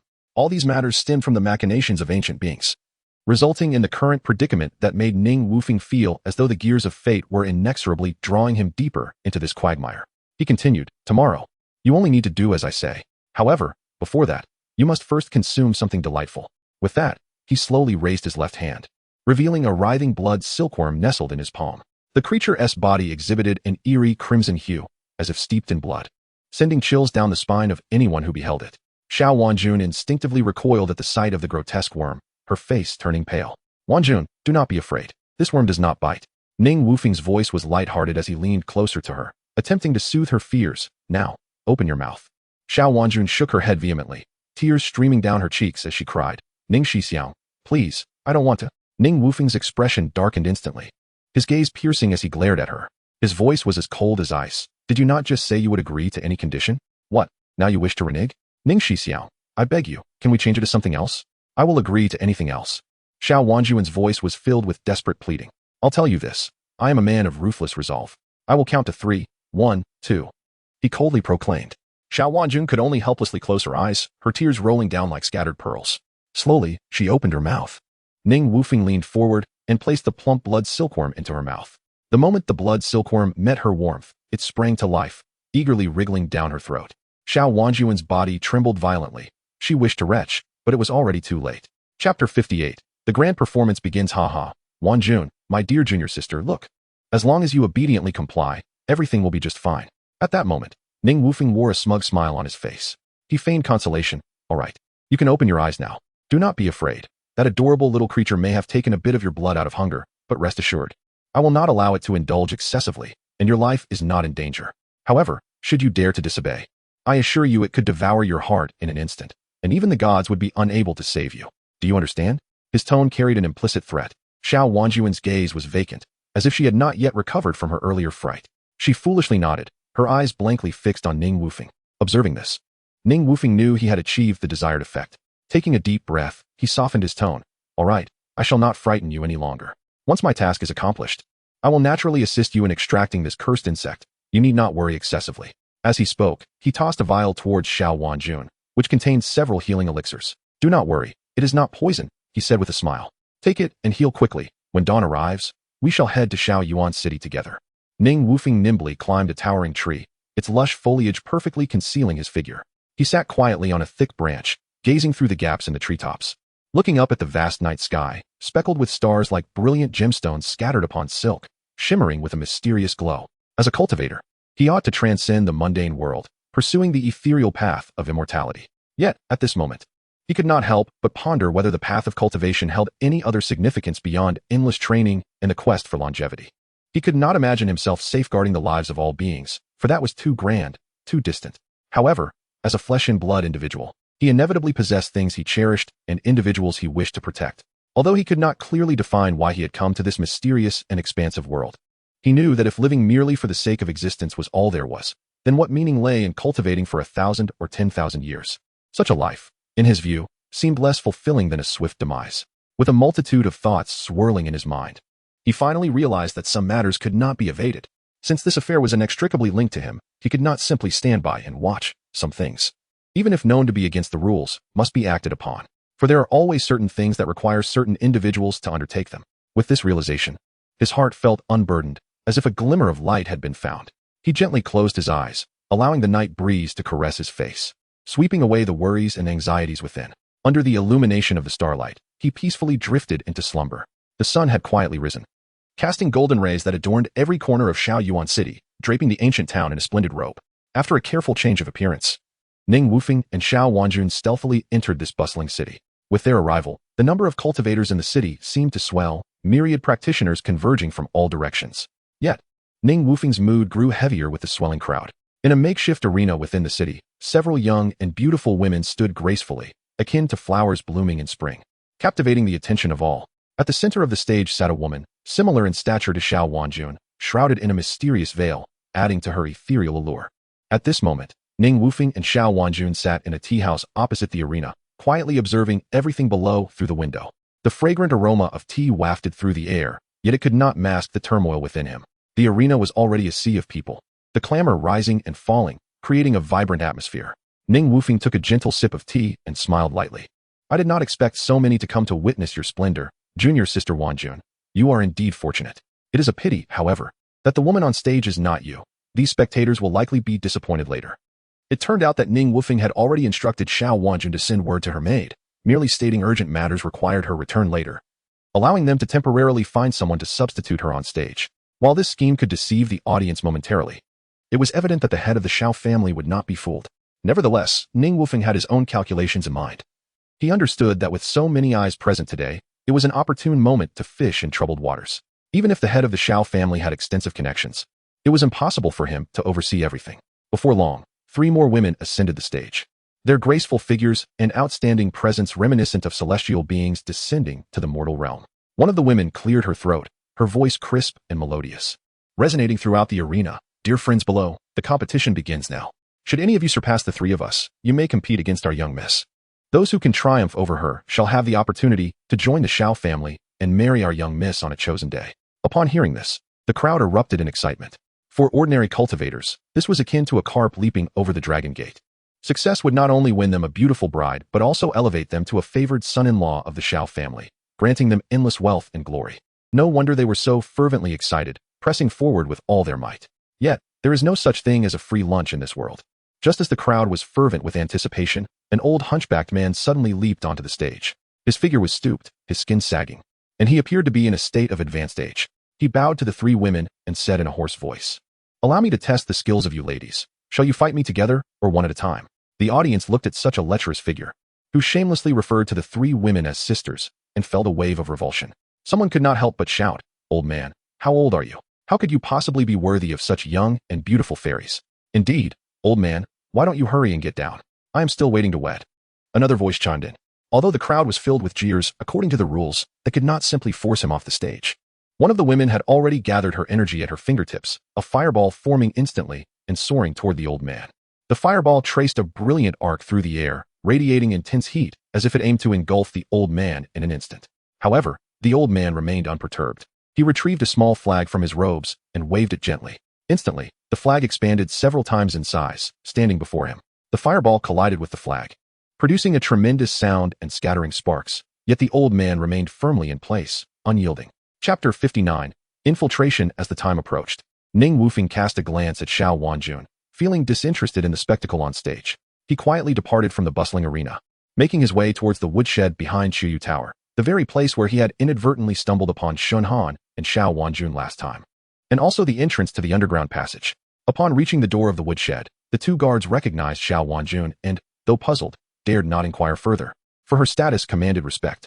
They dutifully allowed her passage. Xiao Wanjun led Ning Wufeng down the dimly lit steps, and before long, they arrived at a long corridor, its stone walls appearing especially eerie under the flickering torchlight. They hastened forward, traversing nearly 100 meters until they reached a fork in the path. Without hesitation, Xiao Wanjun chose the left path, guiding Ning Wufeng deeper into the underground. Soon, they stood before a tightly shut stone chamber door. Xiao Wanjun gently touched a section of the wall beside the door, and to their astonishment, the seemingly ordinary stone began to move, causing the heavy door to creak open. The occupants within the chamber, alerted by the noise, gathered near the entrance, but upon recognizing Xiao Wanjun, their tense demeanor gradually relaxed. A young man among them, curious, inquired, "Miss, what brings you here today?" Xiao Wanjun maintained a calm expression, her tone imbued with an undeniable authority. "My father has instructed me to oversee the formation. You all retreat to guard outside. No one is permitted entry without my command." The young man, thumping his chest in assurance, responded, "Rest assured, Miss, with me, Wu Ming. Here, the formation will face no issues." His gaze then shifted to Ning Wufeng, brow furrowing with suspicion. "Who is this? I do not recall having seen him before." Xiao Wanjun quickly clarified, "This is a friend of senior brother Shinhan, come to assist in inspecting the formation's operation. Now, you all withdraw and guard outside. Do not disturb me and this senior brother." However, Wu Ming did not comply immediately. Instead, he clasped his fists and bowed to Xiao Wanjun, his voice resolute. "Miss, I cannot obey. The family head has ordered us to steadfastly guard the formations. Where the formation is, there we must remain." Angered by this defiance, Xiao Wanjun retorted, "How dare you? Do you think I would deceive you? Wu Ming, take your men and withdraw at once, or I shall kill you." Yet, Wu Ming remained unfazed by her fury. He commanded loudly, "All disciples, heed my orders. Protect the formation. Anyone who dares approach will be executed without mercy." Dozens of disciples swiftly responded, forming an impenetrable barrier before the formation. Xiao Wanjun's face turned pale with rage as she struck at Wu Ming, exclaiming, "You dare, Wu Ming? If you possess any courage, kill me now." Wu Ming did not flinch, merely lowering his head. "I do not dare, Mississippi. Please do not make it difficult for me. Unless the family head arrives in person, no one may approach the formation." With no options remaining, Xiao Wanjun turned to Ning Wufeng, her eyes pleading for assistance. Ning Wufeng had not anticipated such resistance from the esteemed young lady of the Xiao family. He surveyed the surroundings, noting that the lowest ranked among the assembled was at the 8th level of qi refinement, while Wu Ming had attained the 11th level. He felt a growing sense of trepidation. Just as he hesitated, the formation flags atop the array began to rotate slowly, causing a tightening sensation in Ning Wufeng's chest. He realized the gravity of the situation. Meanwhile, on the martial arts contest stage, a fierce battle raged on, with figures darting amidst flashing blades, eliciting cheers and shouts from the crowd. The throngs of spectators enveloped the arena, creating a vibrant atmosphere that engulfed the entire city in jubilation. However, at the peak of this festive ambience, the sky suddenly darkened ominously. The previously clear heavens became shrouded in ominous clouds, as if night had fallen, enveloping the entire Shaoyun city in an eerie darkness.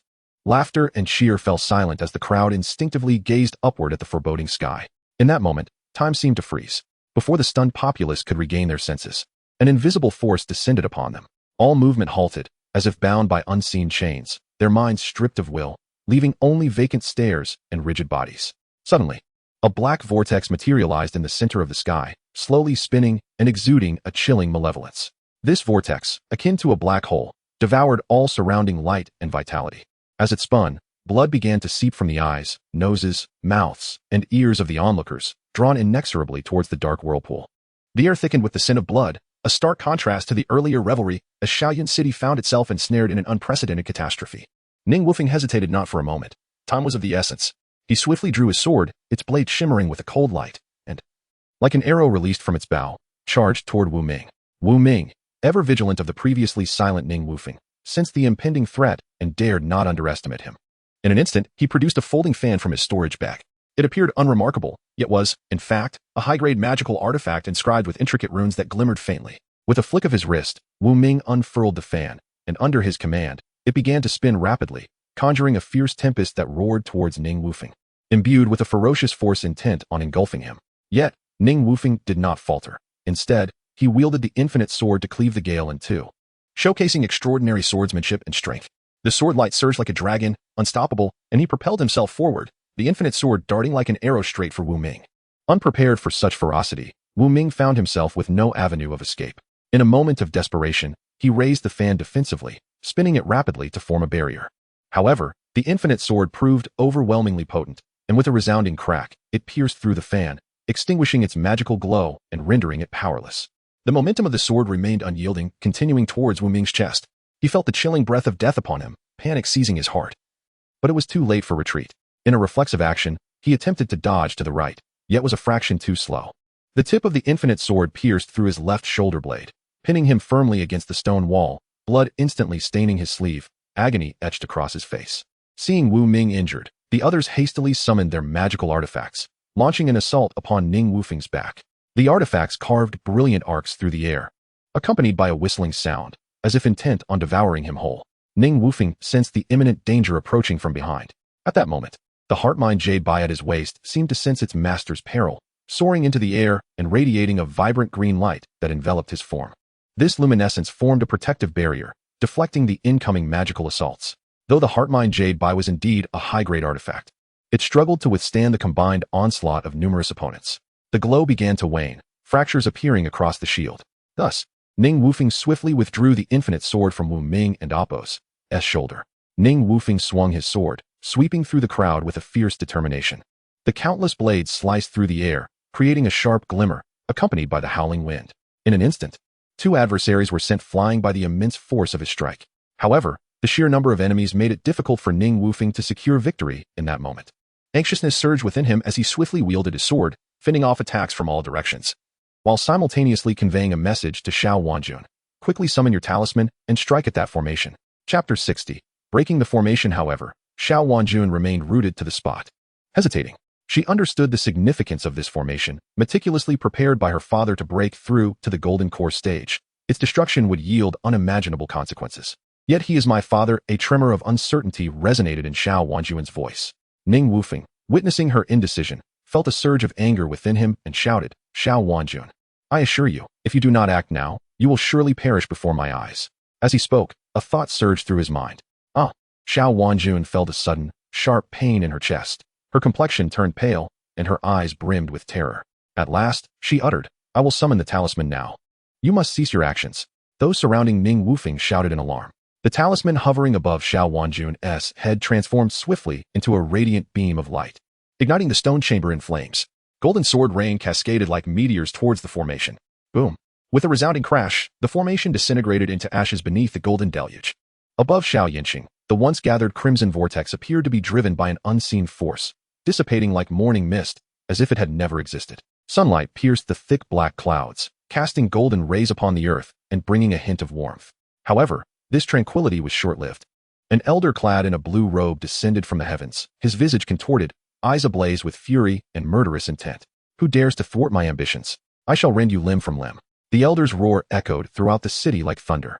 He raised his hand, and a dazzling light erupted from his palm, followed by a colossal white barrier that ascended, enveloping all of Xiao Yuanqing. This was the city's protective formation. As the protective formation rose, those below gradually emerged from their previous chaos and confusion. They gazed upwards, filled with bewilderment and incomprehension, as if caught in a dream, utterly oblivious to the events that had transpired. Meanwhile, Ning Wufeng was hastily fleeing the underground palace with Xiao Wanjun in tow. He had originally planned to escape amidst the turmoil, but upon looking skyward, he beheld the immense white barrier. His complexion paled instantly, a foreboding feeling swelling within him. Now I am truly trapped like a fish in a barrel, Ning Wufeng lamented inwardly.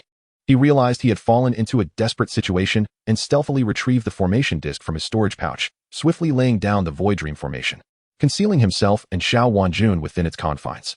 Above, the head of the Xiao family, Xiao Tianheng, appeared as a celestial being, stepping upon a flying sword, and in an instant, he discerned Ning Wufeng hidden within the formation. Showing no fear of the formation Ning Wufeng had set, Xiao Tianheng approached the core with ease, as if it were merely a child's plaything.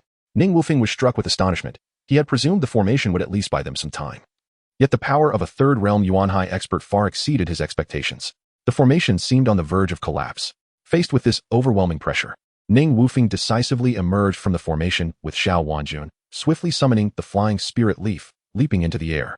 Fellow cultivators, we are now ensnared within the Xiao family's blood-soul great formation. The head of the Xiao family seeks to drain our essence to break through to the golden core stage. If we do not wish to sit idly by and await our doom, we must unite and shatter this protective formation. Ning Wufeng called out to the crowd below. At his words, the crowd erupted like boiling water. Some could no longer restrain themselves, summoning their treasures to assault the seemingly impenetrable barrier above. However, at that critical moment, Xiao Tianheng burst forth from the formation. With a mere flick of his wrist, a verdant token expanded, summoning a colossal black hand that overshadowed the sky, crashing down upon the crowd like a world-ending hammer. Instantly, dozens of lives were extinguished, and the air grew thick with the stench of blood. Xiao Tianheng stood proudly in the void, his gaze penetrating, surveying the crowd below with fury in his eyes. His voice imbued with undeniable authority. Let anyone dare to move against me and destroy my protective formation. I shall send them on their way. With that, his gaze turned like a blade towards Ning Wufeng. You, boy, possess a great deal of audacity to disrupt my grand design. Today, I shall ensure you experience a fate worse than death. Ning Wufeng's eyes locked onto Xiao Tianheng, the elder's immense spiritual pressure weighing upon him like a mountain, nearly suffocating him. He inhaled deeply, striving to quell his inner turmoil, and spoke with resolve. Old fool, I advise you to think twice before acting recklessly. Your daughter's life is currently in my hands. If you wish to open the formation and allow everyone to leave, I assure you your daughter will remain unharmed. Otherwise, we shall all perish together. As he spoke, he tightened his grip on the sword, its sharp edge grazing Xiao Wanjuan's delicate neck. Xiao Tianheng, upon hearing this, smirked coldly, his voice dripping with derision. Do you believe that holding my daughter hostage renders me helpless? You are sorely mistaken. To think you could leave Xiao Yuanqing alive today is but a foolish dream. Ning Wufeng had intended to stall for time, seeking an opportunity, only to discover that Xiao Tianheng was not swayed by his threats. With a subtle movement of his fingers, the verdant token erupted in dazzling light, and a massive black fist surged forth from it, hurtling towards Xiao Wanjun with world-destroying force. Ning Wufeng was struck with horror. He had never anticipated that this old man would be so ruthless, attacking his own daughter directly. Although he had activated his protective shield, how could a strike from a Yuanhai expert be withstood by a mere qi refining cultivator? At the moment of contact between the black fist and the shield, it was as if the very fabric of space tore apart. Despite Ning Wufeng's utmost effort, the shield crumbled under the force of the Yuanhai expert's assault, akin to paper. Both he and Xiao Wanjun were thrown back, crashing heavily to the ground. Xiao Wanjun lost consciousness immediately, while Ning Wufeng, though cushioned by her body, felt his inner turmoil raging painfully. Blood trickled from his lips as he struggled to rise, but before he could steady himself, a powerful hand seized his throat, lifting him effortlessly. In that moment, Ning Wufeng was utterly devoid of strength to resist. He could only widen his eyes in despair, gazing upon the cold, unyielding visage of Xiao Tianheng. Between life and death, he felt an unprecedented sense of helplessness. Chapter 61. The purple-clad fairy child. Even if I were to kill you today, it would not quell the hatred that festers within me. The words of Xiao Tianheng were laced with an icy chill. Before his voice had fully faded, he abruptly raised his hand, unleashing a surge of formidable power. With a resounding crack, Ning Wufeng's left arm was ruthlessly shattered. The agonizing pain contorted Ning Wufeng's face, and though he yearned to scream, his throat was firmly gripped by Xiao Tianheng, rendering him voiceless. This suffocating helplessness was an experience he had never endured before. Anxiously, he wished to extract the black soul pearl hidden within him for a final desperate gamble, yet at that moment, he could not muster even a sliver of spiritual energy. He could only watch as his fate was dictated by another. Ning Wufeng's gaze was fixed defiantly upon Xiao Tianheng, his eyes brimming with unyielding spirit, as if to declare, I refuse to submit. If you dare, then kill me. However, this silent rebellion was perceived by Xiao Tianheng as mere provocation. Observing the challenge reflected in Ning Wufeng's eyes, a cold smile crept upon Xiao Tianheng's lips as he exerted force once more, snapping Ning Wufeng's right arm with equal ruthlessness. Cold sweat streamed down Ning Wufeng's forehead, his complexion turning as pale as parchment, yet he still clung to his resistance, his eyes unwaveringly locked onto Xiao Tianheng, filled with tenacity. Child, the true spectacle has only just begun. I shall see just how long your resolve can endure. With that, he prepared to deliver a crushing kick to Ning Wufeng's knee, aiming to obliterate his spirit entirely. Suddenly, an unusual hue appeared in the sky, and a faint purple glow pierced through the clouds. A woman clad in purple descended gracefully, her movements light and ethereal, seemingly unbound by earthly constraints. She wielded a sword in one hand, its blade shimmering with a chilling light. With a mere touch upon the white barrier, the proud protective formation of the Xiao family disintegrated into countless shimmering fragments. Before anyone could comprehend the unfolding events, the figure of the purple-clad woman materialized before Xiao Tianheng like a celestial being. Her sword moved with such swiftness that no one could discern its motion. In an instant, the hand that had clutched Ning Wufeng's throat fell to the ground. Still reeling from shock, Ning Wufeng beheld Xiao Tianheng, once so arrogant, now kneeling before the purple-clad woman, his face ashen and his voice trembling. I was unaware of the esteemed arrival of your presence at the Xiao family. I beg for your pardon. Ning Wufeng's pupils constricted as he observed the purple figure standing with her back to the crowd, her form akin to a descending fairy. A delicate jade hairpin held part of her long hair, while the rest cascaded down, swaying gently in the wind. A purple gold belt at her waist added an air of grace and vitality. Without turning, she spoke coldly, You may take your own life, lest my sword be sullied. Her voice, though soft, carried an undeniable authority. Xiao Tianheng was struck with profound dread. He could not ascertain her level of cultivation. To have so effortlessly severed his arm revealed a terrifying strength. Yet, her demand for him to end his life without inquiry filled him with unparalleled panic. He implored, "I beseech the fairy's mercy. Consider the arduous journey of my cultivation. Spare me this once, and my Shao family shall serve you faithfully to atone for my previous transgressions." The purple-clad woman remained silent, slowly turning to face him. A mysterious white veil obscured her face, revealing only her icy, inscrutable eyes. She approached him steadily, each step seeming to resonate with the very chords of his heart. Xiao Tianheng felt the overwhelming aura radiating from her, and even from a short distance. He sensed an unprecedented threat. Suddenly, he sprang into action, attempting to escape her grasp. At that moment, a blazing red pagoda descended from the heavens, roaring as it plummeted toward her. However, the movements of the purple-clad woman were so swift they were barely perceptible. Just as the pagoda was about to strike, she seemed to meld into the void, vanishing from sight. A melodious dragon's roar echoed, causing Ning Wufeng's mind to throb painfully, as though something were tearing at his consciousness. The massive red pagoda inexplicably shattered in midair, scattering into motes of light. In the next instant, Xiao Tianheng fell to the ground like a soulless puppet, his body falling silent. Seeing this, Ning Wufeng let out a long breath of relief. He gazed upward at the floating purple-clad fairy, suddenly reminded of the character from the film who longed for the Monkey King's arrival atop a colorful cloud. Yet today, it was the purple-clad fairy who walked upon the void, rescuing him from peril. He wanted to express his gratitude, shouting into the sky, "Thank you for saving my life. Esteemed elder, may I inquire your name? I shall surely repay this kindness in the future." However, the purple-clad woman merely turned her head slightly, casting a fleeting glance at him before dissolving into a beam of light and vanishing into the horizon. With a chime, the familiar notification of the system resonated. Achievement famed far and wide acquired. Achievement points 200. Host, Ning Wufeng age, 22 cultivation level. 9th layer of Qi refinement 060 spiritual awareness. Perfected Qi refinement 050 achievement points. 230 can be exchanged for cultivation and spiritual awareness, etc. Gazing at the newly added 200 achievement points, Ning Wufeng felt a surge of joy. Reflecting on the tumultuous events of recent days, he silently rejoiced. The system's generous reward had finally compensated for the 200 achievement points he had lost in vain. After the trials he had faced, he now understood the importance of conserving these points, as they could serve as a lifeline in critical moments. Just as he reveled in this newfound happiness, dozens of figures descended from the sky, like divine warriors, landing with poise. Among them, 2 men donned light blue robes adorned with a faint golden orb, within which swirling lightning patterns could be discerned. Ning Wufeng could not discern their cultivation levels, while the remaining men, clad in gray robes, appeared to be at approximately the 10th layer of Qi refinement. Upon landing, they declared loudly, "This city is now temporarily under the jurisdiction of our Thundersword sect." All fellow practitioners are requested to leave in an orderly manner, their voices resonating through the air. At that moment, a middle-aged man in a blue robe approached Ning Wufeng, a smile gracing his face, his eyes reflecting a hint of admiration. "Young friend, I am Wang Ming, a disciple of the Thundersword sect. Your courage in standing against that ancient demon of the Yuanhai realm with your 9th layer of Qi refinement is truly commendable." Ning Wufeng felt a jolt within him upon hearing the name of the sect. Thundersword sect. Wasn't this the very sect of his sword immortal master? He mused silently, his gaze involuntarily lingering on Wang Ming.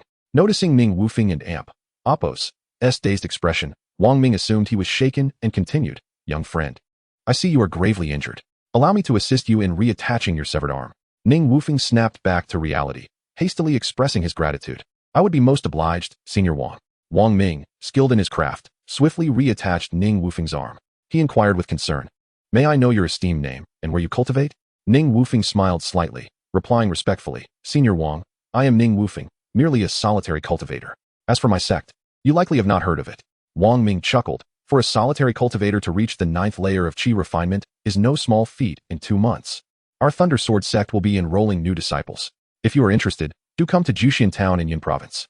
With that, he presented Ning Wufeng with a white jade token, saying, "With this token, you may directly join the Thundersword sect." Ning Wufeng gazed down at the token in his hand, his heart engulfed in profound hesitation. He recalled the promise he had made to his master, the Sword Immortal, to join the Thundersword sect. In the grand scheme of his aspirations, ascending to a higher realm of cultivation would inevitably necessitate his departure from the Longfeng sect. Yet, at this moment, how could he bear to part with his master, his senior brothers, and his junior sisters? Should he forego this opportunity, he would have to wait another 5 years for the next, and this chance lay tantalizingly within reach. Chapter 62. Heart like a knife. Ning Wufeng had quietly recuperated in the city for several days. During this time, the Shao family had fallen into turmoil, with all its members being closely monitored by the Thundersword sect, awaiting their escort back to the sect for judgment. However, another foundation-building practitioner from the Xiao family, Chun Hengshan, seemed to have vanished as if he had evaporated from the mortal realm, for despite extensive searches throughout the city, no trace of him could be found. Meanwhile, Xiao Wanjun had been rescued and returned.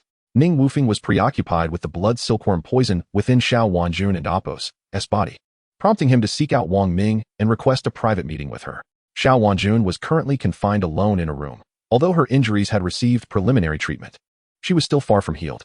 As Ning Wufeng entered the room, his gaze fell upon Xiao Wanjun's slightly haggard, yet still beautiful face, stirring a flicker of sympathy within him. He had not anticipated that Xiao Tianheng could be so ruthless, capable of turning against his own flesh and blood.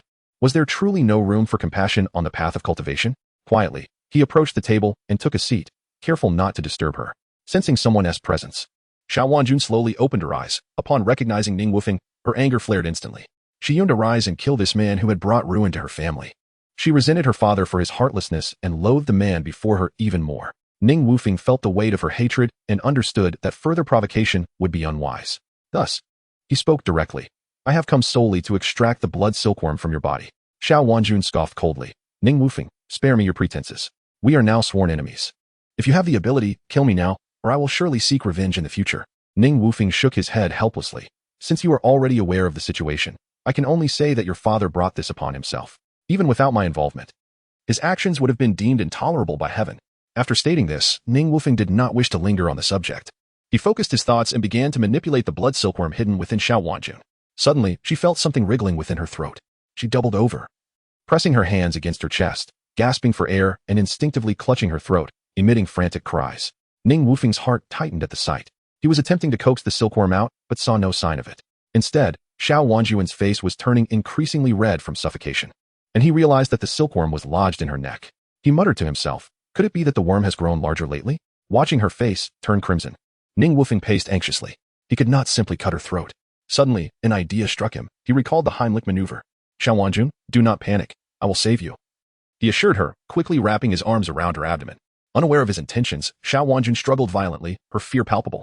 Ning Wufeng felt a rush of heat, but forced himself to remain composed. If you wish to live, it is best not to move, otherwise, I will allow the worm to drain your blood completely. Her response was immediate. She stilled. Ning Wufeng took a deep breath, clenched his fist, and placed his thumb firmly just above her navel, while gripping his fist tightly with his other hand, with forceful, upward thrusts against her abdomen. After several attempts, Xiao Wanjun finally expelled the blood silkworm from her throat. Ning Wufeng crouched down to pick up the silkworm from the ground. It was covered in her saliva, making him grimace in distaste. How can I possibly ingest this? He pondered. He had intended to find a vessel specifically for raising such creatures. But after several fruitless days of searching in Shaoyuan City, where righteous cultivators shunned such evils, he was reluctant to simply discard the worm, knowing it might serve a purpose in the future. Thus, he chose to temporarily house it within his own body. Disgusted by the filthy creature, he pinched it between his fingers and poured some liquor from his wine gourd over it, as if to disinfect it. After this ordeal, he closed his eyes, steeling himself, and swallowed the worm whole. Fortunately, it did not become lodged in his throat, perhaps due to his larger size. Once he had dealt with the silkworm, Ning Wufeng turned to face the still gasping Xiao Wanjun. I hope our paths will not cross again. Should you insist on avenging your father, you are welcome to seek me out at any time. With that, he departed from Shaoyuan City, heading towards the direction of the Changfeng sect. In the days that followed, he had come to a resolution. Upon his return to the Changfeng sect, he intended to bid farewell to his master. Though filled with reluctance towards his master and fellow disciples, he understood that in the world of cultivation, without strength, one would be vulnerable to being preyed upon. Just as he had been powerless against Xiao Tianheng, like a marionette at the mercy of its puppeteer, he refused to endure such humiliation again. Nor would he allow his fate to rest in another and Appo's hands. As Ning Wufeng stepped through the gates of the Changfeng sect, a pungent smell of blood assaulted him, causing his heart to clench. His gaze darted, landing on a corpse lying quietly beneath the archway. The familiar figure sent a chill through him. It was his seventh senior brother, Yang Hao. Ning Wufeng rushed forward, carefully turning the body over. Yang Hao's face was ashen, lips tinged with blue, and his body was already cold. He had clearly been dead for some time. The sky loomed dark and foreboding, with low-hanging clouds and distant thunder rumbling ominously. Yet the rain did not fall. The wind whipped the scent of blood through the air, as if countless vengeful spirits were weeping softly. A sense of impending doom washed over Ning Wufeng as a terrifying name flashed through his mind, Chen Hengshan. Could it be that he had come to exact revenge? Without a moment to ponder further, he sprinted towards the mountain, the stench of blood growing ever more suffocating.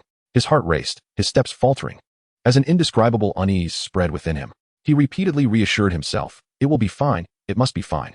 However, when he arrived at the Linhai study, the sight before him struck him like a bolt of lightning. Various magical artifacts lay scattered across the ground, bodies sprawled haphazardly, and blood stained the earth, pooling into small streams that flowed toward the low areas. The air was thick with an overwhelming aura of death. Ning Wufeng felt his mind go blank. As if the world around him was spinning, he could almost hear his master calling his name. Wufeng, you are my 11th disciple. He could envision his eldest senior brother beckoning to him. 11, come, let us drink. I will teach you the art of crafting. Suddenly, his junior sister fluttered to his side like a delicate butterfly. 11, does the heart-shaped jade pendant you gave me look beautiful hanging at my waist? Yet, this idyllic and warm scene dissipated in an instant, as if torn apart by a tempest. Ning Wufeng desperately reached for those fleeting memories, but all he grasped was emptiness. No, no, please. He roared at the sky, his voice filled with anguish. Then, his body collapsed heavily to the ground, and he struggled to crawl forward. Through the haze of blood, he crawled past the bodies of his senior brothers. Master brother. He trembled as he cradled the ashen face in his hands. Holding it tightly against his chest, he struggled to part his lips, voiceless sobs escaping him as he implored, Master brother, please awaken. It is I, 11. Open your eyes and see. I have brought you your beloved red jade wine. Does it not smell delightful? Yet, all that greeted him was an oppressive silence. As he turned his head, he beheld Lin Hai's corpulent form slumped against the wooden door, his eyes wide with fury. The blood streaming from his orifices now congealed upon his visage. Master, father. Ning Wufeng's trembling hand gently closed Lin Hai's eyes. In his memories, this stout man, who perpetually wore a smile, now lay there with a grotesque expression of death. Suddenly, a thought struck him, causing his features to convulse. Do not be afraid, master.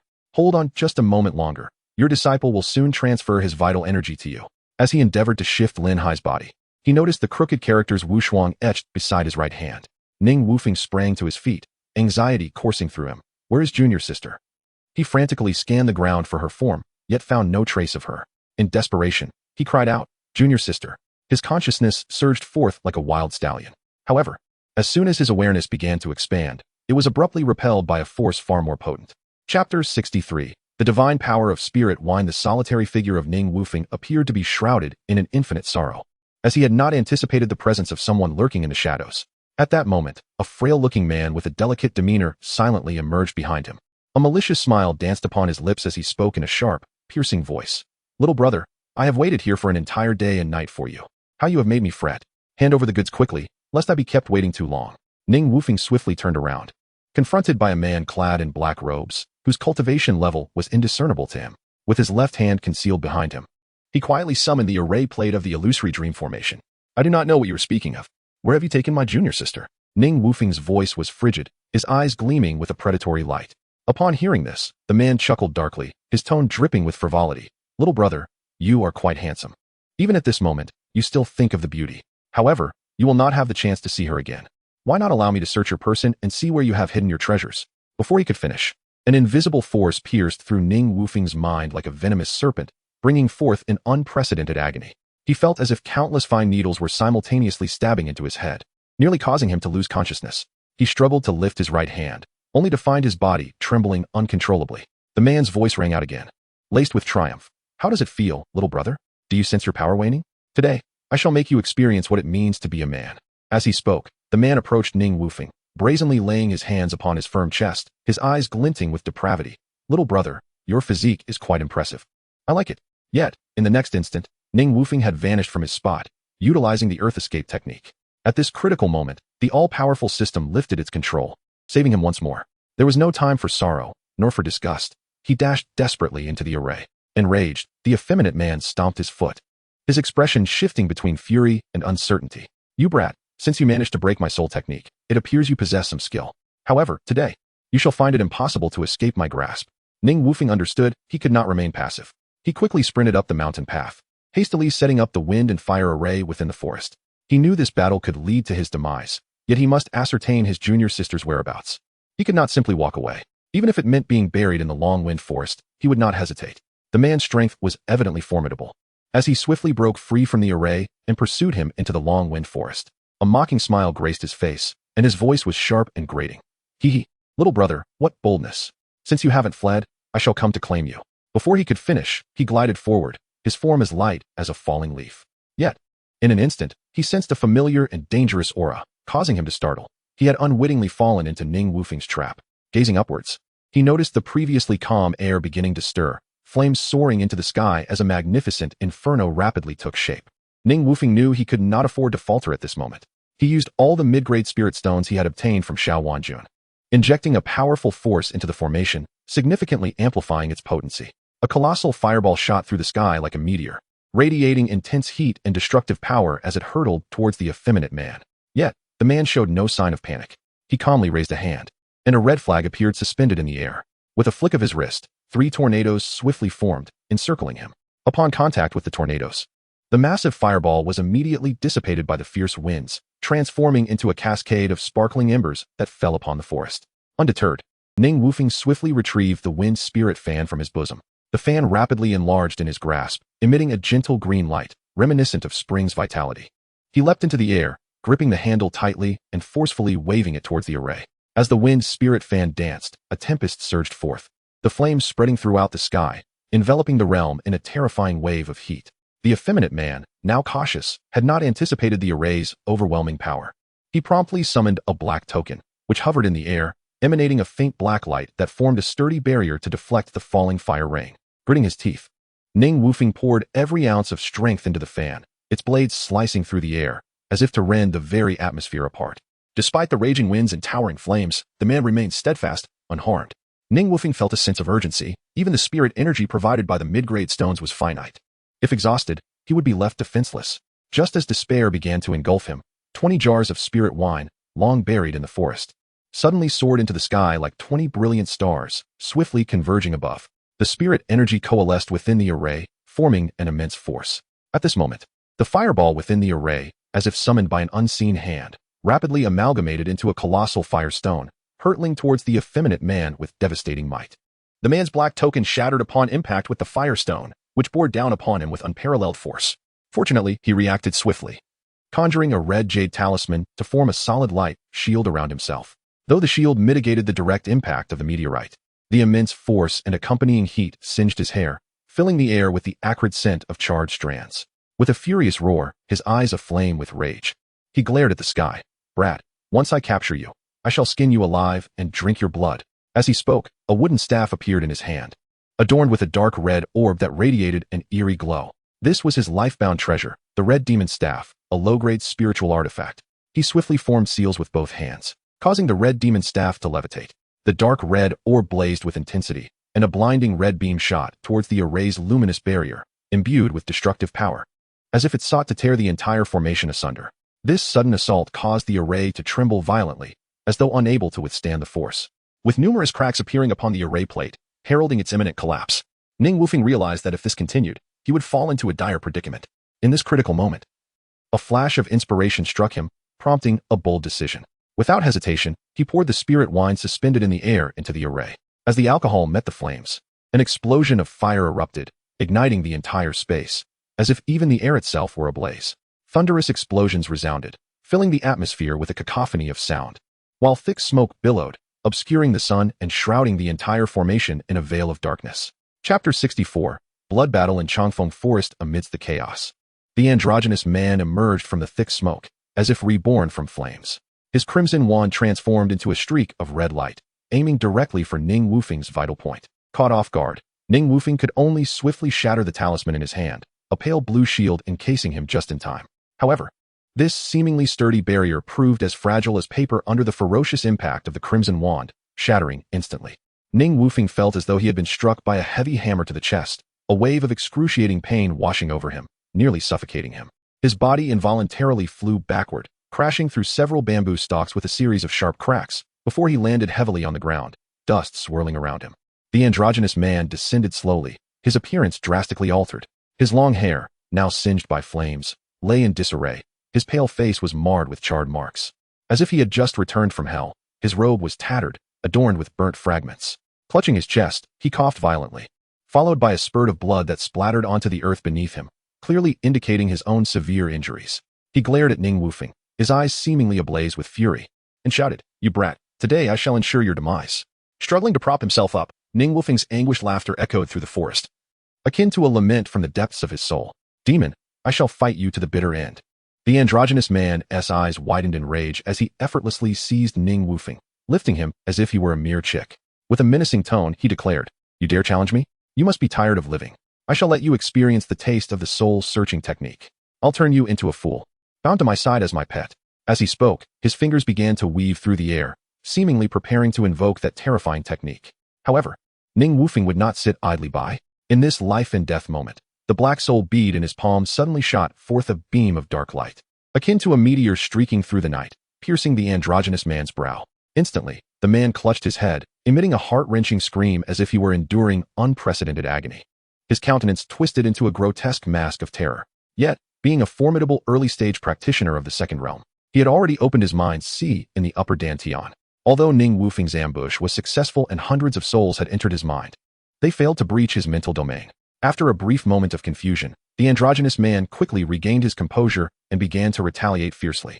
He summoned his inner spiritual power, attempting to expel the invading souls. While these souls were not particularly strong, they had been nurtured within the black soul bead for years, possessing a certain strength. Thus, the androgynous man could not immediately eradicate them. Ning Wufeng was taken aback by the androgynous man's resilience, given that the black soul bead contained over 100 souls. With no time to waste, he endured the pain coursing through his body and struggled to his feet. His eyes flashed with determination, and the infinite sword in his grasp radiated a brilliant light, its blade manifesting two sword energy projections, propelled by his rage. Akin to dawn's first light, charging towards the androgynous man's Dantian. Despite the fierce internal struggle within his mind, the androgynous man's consciousness remained remarkably strong. In this critical moment, he sensed the lethal threat posed by the sword. Without hesitation, he swiftly positioned the crimson wand before him. Although he could not unleash its full power at that moment, the dark red orb atop the wand erupted, enveloping him in a thick cloud of black smoke. Ning Wufeng's sword tip barely grazed the black smoke, only to meet an invisible soft barrier, causing a strange rebound that numbed his arm and turned his sword into Apos' force back upon him. Desperate, he swung his sword again, unleashing a flurry of strikes. But each assault vanished into the black mist without effect. Realizing that if this stalemate continued, he would miss his opportunity, he swiftly opened his storage pouch, unleashing hundreds of talismans that fluttered like leaves, densely filling the air with a flickering glow. This was the culmination of his years of accumulation. While the low-grade talismans lacked the staggering power of high-tier artifacts, their sheer number formed an undeniable force. Ning Wufeng bit his tongue, spitting a mouthful of essence blood onto the talismans, which instantly seemed to awaken, transforming into specks of flowing light that raced towards the black mist with renewed hope. The intertwining lights and dark smoke erupted in a series of thunderous booms. Although the low-grade talismans were feeble, their overwhelming quantity gradually eroded the strength of the black mist. Ning Wufeng and Apos' gaze remained fixated on the black smoke, his visage contorted by hatred as he bellowed, "Break for me." At last, as if responding to his fervent plea, the once impenetrable black mist began to crack, slowly dissipating. Simultaneously, the light emanating from the crimson wand dimmed significantly, indicating that the androgynous man had expended considerable energy to maintain this defense. Seizing this fleeting opportunity, Ning Wufeng's eyes ignited with fervent intensity. He leaped into action like an arrow released from a bow, covering several meters in an instant. The immense, infinite sword shimmered with resplendent light, and the two sword energy projections, akin to lightning slicing through the night sky, descended with thunderous might towards the androgynous man and Apos' head. Filled with unprecedented fear, the androgynous man sensed the imminent threat of death. His mind was still embroiled in chaos, thoughts swirling into disarray as he teetered on the brink of collapse. His lifebound artifact had also suffered severe damage during the preceding clash, its brilliance waning. In this dire moment, he instinctively raised his wand, striving to counter Ning Wufeng's lethal strike. "Return the lives of my master and brothers," Ning Wufeng roared. The infinite sword in his hand seemed to resonate with its master and Apos' battle intent, vibrating as it conjured two sword shadows, joining the main blade in a fierce downward strike. The sword and Apos' overwhelming might felt as though it aimed to obliterate everything in its path. Under this immense pressure, the androgynous man and Apos' crimson wand finally succumbed, accompanied by a sharp crack as the wand, along with his arm, was mercilessly severed. Blood gushed forth like a fountain, staining his garments. Enduring the excruciating pain, he summoned every ounce of strength to unleash a palm strike. Ning Wufeng was struck by the tremendous force, hurtling backward as if severed from a tether. Flying a dozen meters before barely stabilizing himself, he felt his internal energy roiling, his ribs seemingly shattered, the agony nearly unbearable. Fortunately, the ice silk armor gifted by his junior sister protected his heart, or he would have likely met his end on the spot. His eyes turned crimson, the entire world tinted in shades of blood, as he swallowed down the blood rising in his throat with great effort. Ning Wufeng felt as if he were on the verge of death, the flame of life flickering perilously. Was it all over? He thought he saw a butterfly-like figure in the air, beckoning him. It was his junior sister, her voice soft and familiar. 11th brother, hurry up and carry me. That beautiful silhouette shone brightly against the blood-red sky, her smile warm as a spring breeze, but it soon faded away, vanishing from sight. A wave of intense sorrow and reluctance surged within Ning Wufeng. Struggling to open his mouth, he rasped, Junior sister, wait for me, don't go. Chapter 65. Departure on the ground. A delicate man writhed in agony, emitting pained groans that stirred the unconscious Ning Wufeng from his stupor. Struggling to open his eyes, Ning Wufeng beheld the man's anguished contortions, blood pouring incessantly from a wound on his left arm. Memories of his junior sister awaiting rescue flooded his mind. Urging him not to surrender, he resolved to muster the strength to rise, only to find himself immobilized by excruciating pain in his chest.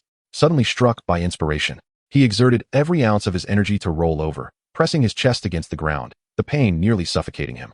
With trembling hands, he retrieved a healing elixir from his waist and unhesitatingly consumed it. The elixir dissolved upon contact, sending a warm current coursing through his body. The previously writhing man fell eerily silent, as if lifeless. Anxiously, Ning Wufeng managed to prop himself up, inching toward the motionless figure. Upon reaching the man, a sense of foreboding washed over him as he grasped the man's throat, shaking him in desperation. Wake up, you bastard! Where's my junior sister? Speak! Where is she? At that moment, the man's right hand shot forth like a phantom, striking Ning Wufeng's head. A powerful suction gripped him, rapidly draining the spiritual energy from his body. The delicate man, having exhausted his true essence from Ning Wufeng's earlier attacks, found his spiritual awareness fading. Left with no strength to eradicate the lingering souls in his mind, he feigned death, biding his time for a final strike. Ning Wufeng, rendered immobile, felt his energy deplete swiftly. Yet, the man's hand did not relent. A more sinister force began to invade Ning Wufeng's body. He sensed his blood draining quickly, his consciousness blurring. Realizing that he might truly be on the brink of reuniting with his master, he wearily closed his eyes. Suddenly aware of the bloodworm within him writhing violently, a strange smile creeping onto his lips. The delicate man, witnessing Ning Wufeng's malevolent grin, felt a shiver run through him. It felt as though something had pierced his heart, a pain beyond description. Attempting to resist, he found his body beyond his control. Lowering his gaze, he saw a red thread piercing through his chest. Understanding dawned upon him. He gasped, How? How do you possess this? Yet, before he could finish, life fled from him, his eyes wide with unyielding regret. Ning Wufeng, too, could no longer hold on. Darkness enveloped him, and he succumbed to unconsciousness. In the sky, a fine drizzle fell incessantly, as if the heavens were weeping, the atmosphere heavy with sorrow. Each droplet, laden with melancholy, gently landed on Ning Wufeng's face, awakening his dormant awareness. He slowly opened his eyes, a look of bewilderment in his gaze, as if emerging from a long dream. Unaware of how much time had passed, everything around him felt both familiar and foreign. A familiar chime resonated, alerting him. Host has sustained severe injuries. Cultivation level reduced to the 3rd layer of Qi refinement. Host, Ning Wufeng age, 22 cultivation, 3rd layer of Qi refinement 0, 60 spiritual awareness. Full circle of Qi refinement 0, 50 achievement points. 130 can be exchanged for cultivation and spiritual awareness, etc. The system's notification jolted Ning Wufeng back to some semblance of clarity. Despite the drastic decline in his cultivation, he was alive. Gritting his teeth against the pain surging through his body, he struggled to his feet. A glance to the side revealed the delicate man lying still, devoid of life. A tumult of emotions surged within Ning Wufeng, yet he quickly regained his composure, summoning the black soul pearl in his hand, which emitted a ghostly glow, swiftly consuming the man's soul. Then, with a flick of his wrist, he drew the man's storage pouch into his possession. Upon inspection, it revealed a trove of treasures, 2 exquisite magical artifacts shimmering coldly, over a dozen vials of elixirs wafting faint medicinal aromas, and a solitary yellow ceramic jar of unclear purpose, along with 2 jade talismans which he hastily stowed away. Finally, his gaze fell upon an ancient bronze token, emblazoned with a character on one side and a vivid depiction of a fish gracefully swimming through water on the other, seemingly poised to leap from its confines. Its significance eluded him, yet he tucked it away in his storage pouch. Having completed these tasks with a stoic expression, he retrieved the broken red wand from the ground, placing it into his storage pouch as well.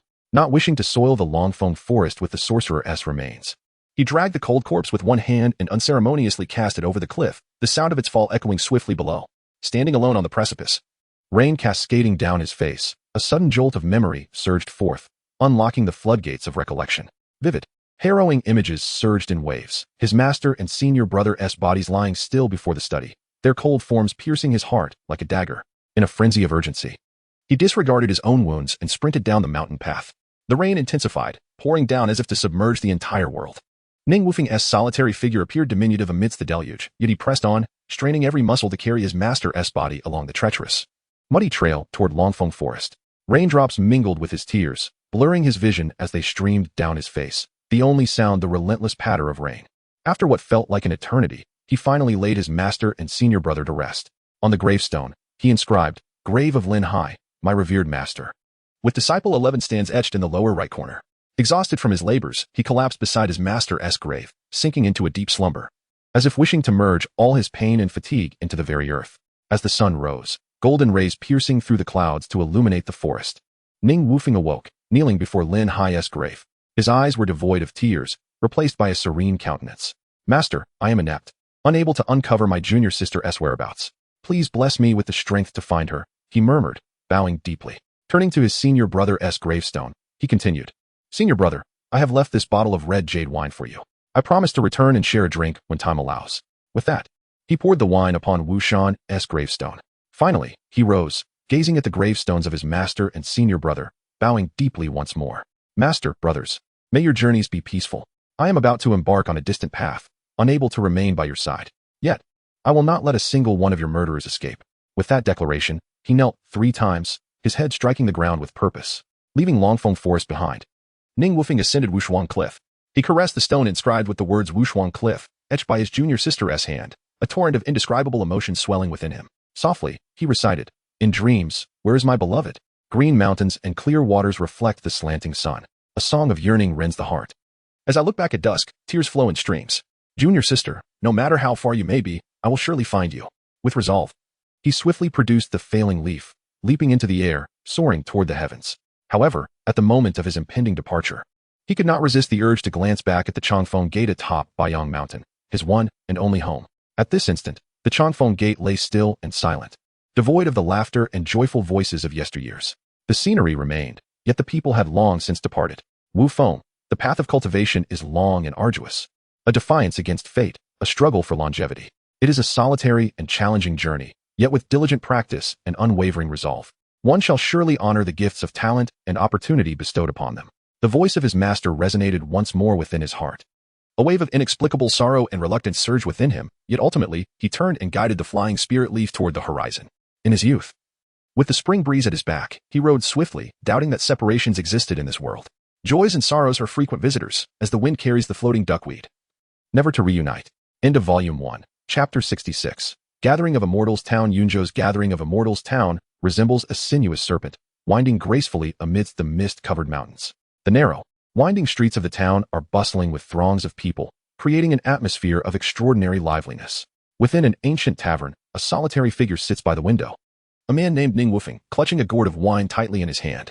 Clad in a slightly worn azure robe, his face bears the marks of weariness, and his eyes reflect an indescribable sorrow.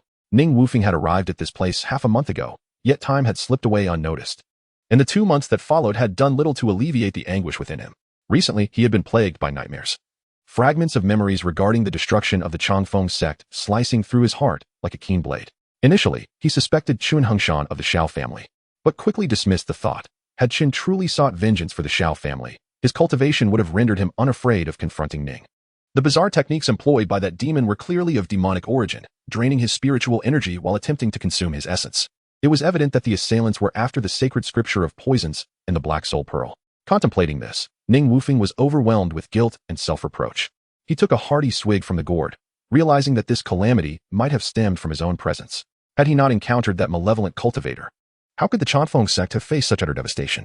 The thought that his junior sister might have been abducted by demons, unaware of the torment she would endure, drove him to tears. Nearby, a young boy caught sight of this grown man weeping openly in broad daylight. Unable to contain himself, he ventured to inquire, "Why does my friend appear so sorrowful? If your heart bears pain, perhaps sharing it could offer some relief." Ning Wufeng, lost in his grief, seemed oblivious to the world around him. He instinctively raised his head, casting a cold glance at the youth with his swollen eyes, offering no words or expressions, as though the entire world had ceased to exist for him. Undeterred by the indifference, the boy introduced himself. "I am Murong Jia, from the Murong family of Yinzhou. I have come specifically to attend the recruitment event of the Thundersword sect. Might you also be here for this purpose?" Ning Wufeng, interrupted from his sorrow, felt a twinge of embarrassment at his display of emotion. He replied in a subdued tone, I am Ning Wufeng, merely a wandering cultivator without a home. Murong Jie discerned the loneliness in Ning Wufeng's voice. Brother Ning, you appear older than I. I am but 18. If you do not mind, we could support each other on our cultivation journeys. Ning Wufeng gazed at the earnest youth before him, a warmth blossoming in his heart. The boy's visage suddenly struck him as familiar, as if a well-known figure from his past was melding with Murong Jie in his mind. A sudden realization struck him. Could this be the legendary third young master? Tentatively, he asked, do you know Murong Hua? At the mention of the name, Murong Jie's eyes flickered momentarily before he replied, Ah, Brother Ning knows my second brother. He is my half-brother, but as a born of a concubine. I am of humble status, unworthy to approach him. Ning Wufeng, sensing the weight of this revelation, recognized the underlying tension in their relationship. I have only met Murong Hua once. Perhaps it is better not to pursue connections with him, for it is wiser to rely on oneself. Murong Jie's eyes lit up with agreement. Brother Ning, your words hold great wisdom. It seems you prefer not to discuss your second brother. Let us change the subject. The recruitment event is about to commence. Shall we proceed together? Seeing the young man's eagerness, Ning Wufeng nodded in understanding and stood, stating, then let us go. The atmosphere and gathering of Immortal's town was unusually boisterous that day, with the throngs of people converging as if the entire cultivation world had focused its gaze upon this small settlement. The town, with its singular narrow street, was teeming with bodies, making even the slightest movement a challenge. Yet, the disciples of the Thunder Sword sect were unperturbed. A massive flying vessel hovered above gathering of Immortal's town, resembling a floating island, radiating a gentle spiritual light that captivated all. On board the vessel, applicants formed an orderly line, a magnificent sight as they snaked through the air, their numbers exceeding 1,000, each one harboring boundless aspirations for cultivation. Amidst the crowd, Ning Wufeng remained calm, choosing to observe rather than rush forward, for he had already meticulously reviewed the recruitment criteria of the Thunder Sword sect. Those under 50 years of age possessing heavenly roots, dual roots, or exotic roots would be admitted directly into the inner sect, enjoying the finest resources and training. Others with spiritual roots, at least at the 6th level of chi refinement or under 18 years of age, could enter the outer sect. The rest would be relegated to the spiritual mind. Becoming nominal disciples permitted only one annual return to receive necessary cultivation techniques and elixirs. In essence, the spiritual mind was akin to servitude. Nevertheless, countless individuals flocked to this opportunity, drawn not just by the coveted Thunder Spirit Sutra, but also by the revered Lei Yuan Ju and the monthly distribution of Lei Yuan Dan. As an indispensable elixir for thunder-based cultivation, its value is beyond measure.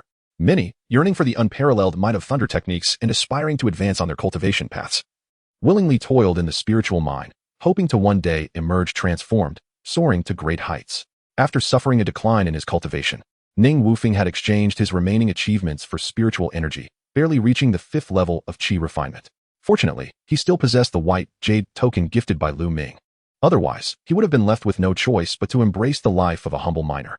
On the vessel, seated on the 2nd floor was Elder Wu Weizhou of the Thunder Sword sect's Wanchuan Manor. He projected his voice clearly and powerfully, announcing the commencement of the disciple recruitment selection. Order reigned aboard the vessel. One individual sat at a desk recording information, another stood by the spirit stone, responsible for assessing spiritual roots and bone age, while Elder Wu Weizhou observed from above, aware that his every decision could alter the fate of an individual. As the announcements proceeded, another man stepped onto the vessel, introducing himself as Wang Zhe, claiming a goldenwood waterfire pseudo-spiritual root, a bone age of 29, with a cultivation level at the 6th level of chi refinement. After a thorough assessment, Elder Wu Weizhou declared, record for the outer sect's spiritual herb garden. Surprisingly, Wang Zhe exhibited no signs of disappointment. Instead, he calmly retrieved a storage bag from his waist and presented it respectfully. Elder, my father once had the honor of receiving your guidance, which has benefited him throughout his life. He has asked me to bring you a few local specialties as a token of gratitude. Elder Wu Weizhou's expression transformed with uncontainable joy, as if he had struck a fortune. His demeanor softened, and he remarked, your father is truly thoughtful. As the saying goes, a tiger begets tiger cubs. I see great potential in you. My judgment has always been sound. He then turned to the disciple at the desk and modified his earlier decision, declaring, Wang Zhe, record for the outer sect's steward hall. This unexpected turn of events profoundly impressed Ning Wufeng, reinforcing the age-old adage that wealth can indeed move mountains. A truth that held steadfast even in the realm of cultivation. Chapter 67. Outer Sect Disciples. The outer sect of the Thunder Sword sect is divided into various halls: the Thunder Dragon Hall, the Duty Hall, the Law Enforcement Hall, the Scripture Repository, the Alchemy Hall, the Array Hall, the Talismans Hall, the Refining Hall, the Spirit Herb Garden, and the Spirit Beast Garden. The first 5 are referred to as the upper 5 halls, while the latter 5 are known as the lower 5 halls. The so-called Spirit Herb Garden is merely a remnant of past agricultural endeavors, not much superior to that of miners. He chuckled bitterly, recalling how that young man had boasted of his father's gratitude to Xie from years past, which was simply a bag of money that easily secured him a place in the duty hall. He could not help but lament. The reality is so stark. Money, regardless of its origin, proves to be universally effective. His name is Murong Jie, possessing the mundane roots of gold, water, and wood. With a bone age of 18 and a cultivation level of Qi training, 7th layer, recorded in the Outer Sect's scripture repository, Murong Jie waved enthusiastically at him, his joy reminiscent of a man on the brink of entering the civil service. At long last, it was his turn. Ning Wufeng stepped onto the flying boat, lightly touching the spirit stone for testing. After the 4th root illuminated, he deliberately ceased channeling his spiritual energy, causing the 5th root to merely flicker before dimming. This was merely a tactic to prevent others from viewing him as an anomaly. The youth recording the results then announced loudly. Name, Ning Wufeng, spirit roots, gold, wood, water, fire, earth, waste roots, bone age, 22, cultivation, Qi training, 5th layer. Elder Wu, seated above, furrowed his brow slightly and promptly stated, record him for the spirit mind garden. Ning Wufeng swiftly retrieved a white jade token from his robe and respectfully presented it. Elder Wu accepted the token, his consciousness instantly probing into it, comprehending its origin. Oh, young nephew, what is your relation to my junior apprentice Wang Ming? Ning Wufeng quickly bowed and respectfully replied, Elder Wu, I am indeed Wang Ming's long-lost nephew. In my youth, I also bore the surname Wang. Uncle Wang often spoke highly of your heroic deeds, saving people from peril in the mortal realm, and urged me to bring you some local specialties to nourish your health. You have endured too much hardship over the years. As he spoke passionately, he became somewhat lost in his role. However, he did not forget the most crucial matter, as he deftly handed Elder Wu a storage pouch containing 5,000 spirit stones. Elder Wu opened the pouch, gazing at the glimmering spirit stones within, and a satisfied smile spread across his face. My junior apprentice is truly commendable, though perhaps excessively polite. Elder Wu grinned. Young nephew, I see great potential in you. You will surely achieve greatness. Choose any hall in the outer sect that appeals to you. Ning Wufeng had already made his decision. Without hesitation, he chose the refining hall. Firstly, the refining hall would facilitate his acquisition of achievement points. Secondly, it allowed him to hone his body through the forging process, further enhancing his already formidable abdominal muscles. Ultimately, he cherished the invigorating experience of hammering metal, the sweat pouring down as he worked. Elder Wu was momentarily taken aback, but then chuckled. Young nephew, the refining hall is no easy task. You must consider this carefully. Should you change your mind within the year, I will be of no assistance. Ning Wufeng nodded resolutely. Rest assured, I shall not waver. I shall forever remember your kindness. Elder Wu regarded Ning Wufeng with approval, softly saying, Young nephew, should you require anything in the future, do not hesitate to seek me out in the duty hall.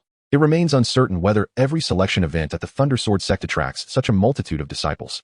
The selection spanned 3 days, with 1,000 hopefuls. Yet only a few hundred would ultimately cross the threshold of the sect.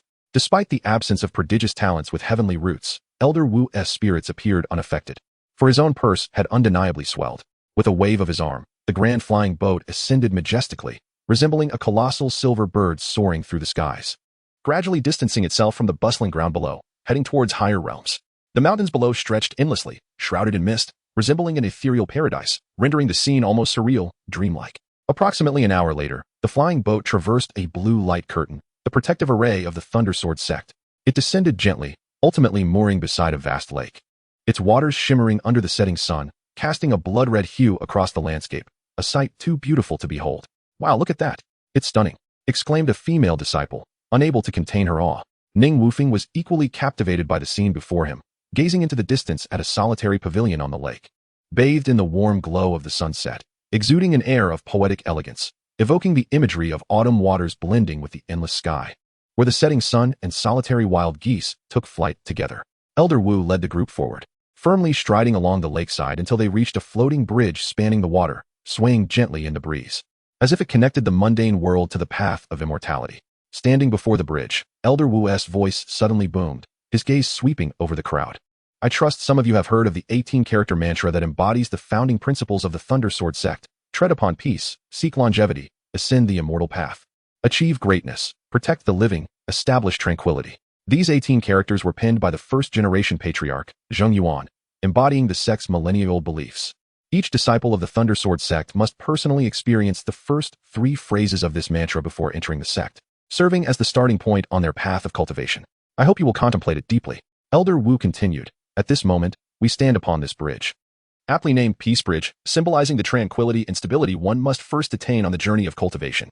The pavilion in the center of the lake is called Longevity Pavilion, representing the aspiration for eternal life, while the 900 stone steps at the foot of the mountain are termed Path to Immortality, embodying the dream of achieving transcendence.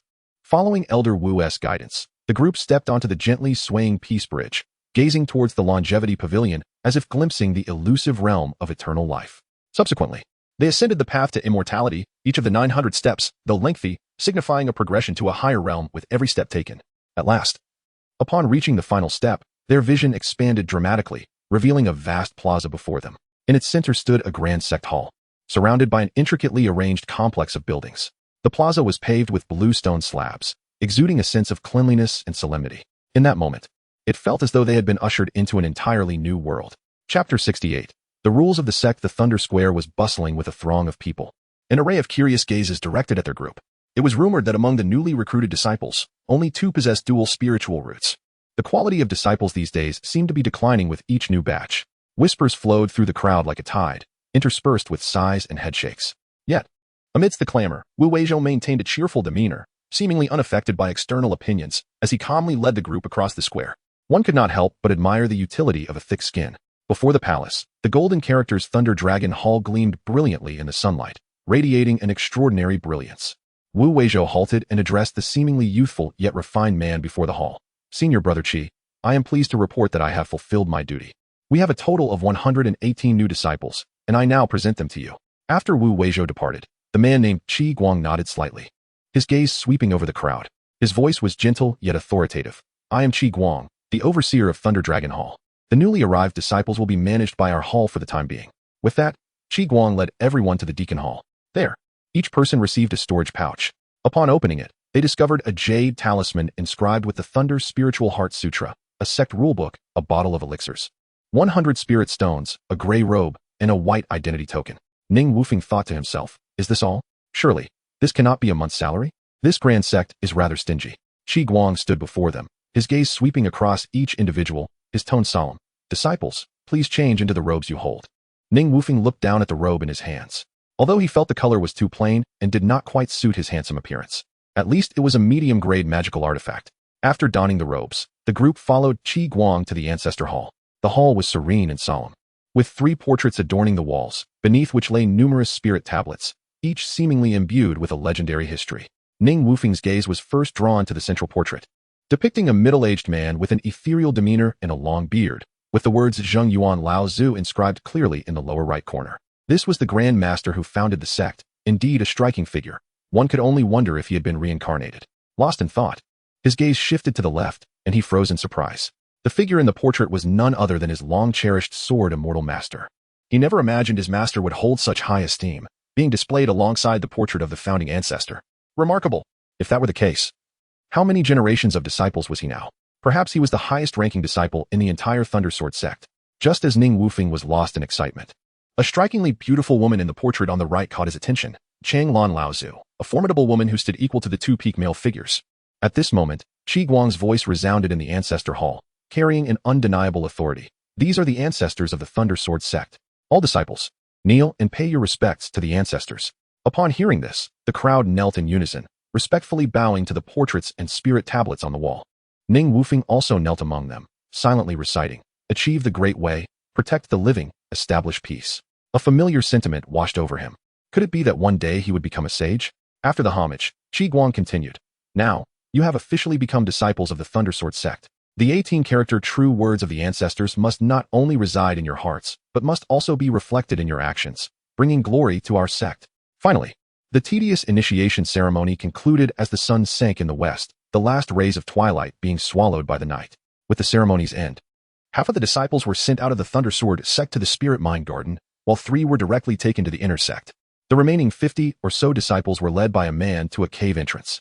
Upon entering the cave, the scene left everyone awestruck. It was a communal sleeping area, both simple and unadorned, starkly contrasting with their imagined serene and elegant life of cultivation.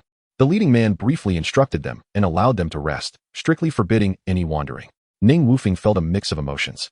Who would have thought that cultivating immortality would begin in such a humble setting? As night fell, he tossed and turned on the communal bed, and eventually, dawn broke, heralded by the chirping of birds. The next morning, the group was brought to the scripture pavilion of the Thunder Sword sect. This 7-story tower loomed majestically, its imposing presence accentuated by 3 courtyards that were arranged harmoniously. They were led into a courtyard named the Fragrant Study Courtyard. Inside the Fragrant Study Courtyard, the decor was imbued with an ancient charm, resembling an old-fashioned academy. Each person found a desk to sit at. The first day's lesson was a detailed explanation of the sect's 81 rules.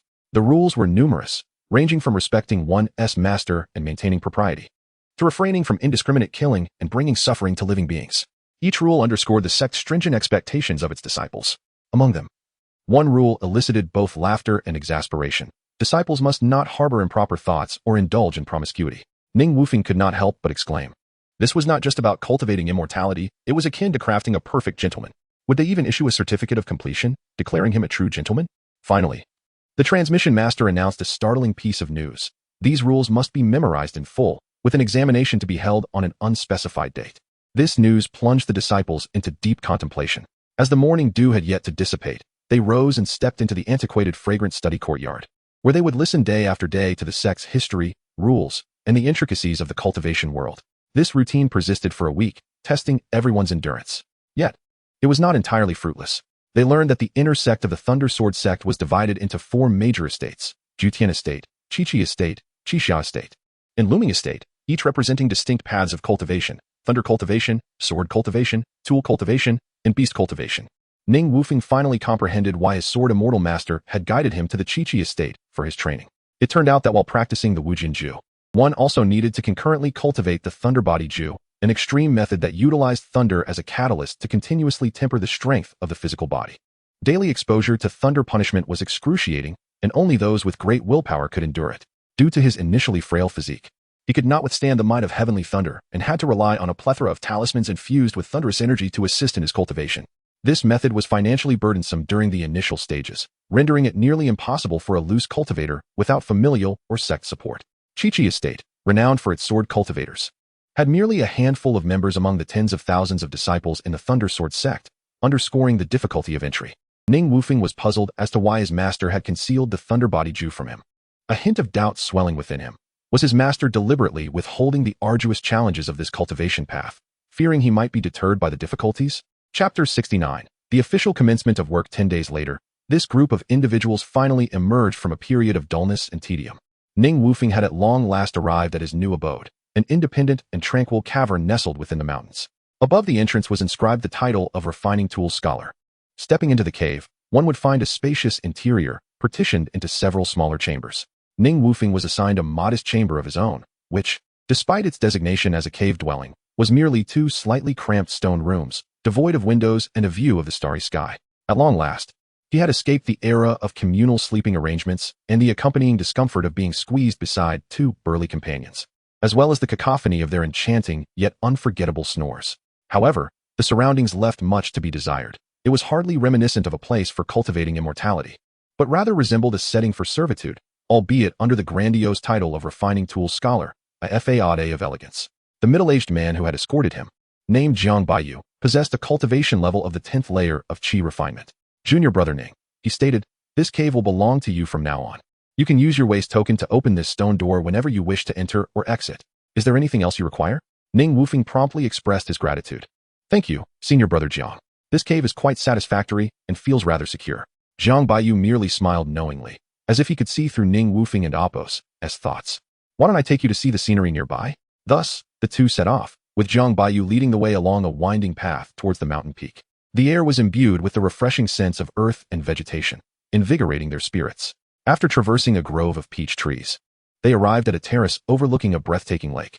The surface shimmered like a piece of jade nestled among the mountains, while the distant peaks undulated, shrouded in mist, creating a captivating landscape painting. Jiang Baiyu gestured toward a prominent cliff to the right, where various structures were perched, arranged in a picturesque manner. Junior Brother Ning, do you not find this place beautiful? The air is so pure, invigorating to the soul. You see those houses up there? They are occupied by either the young heirs of powerful families or the prosperous members of the Alchemy Hall and the Hall of Stewards.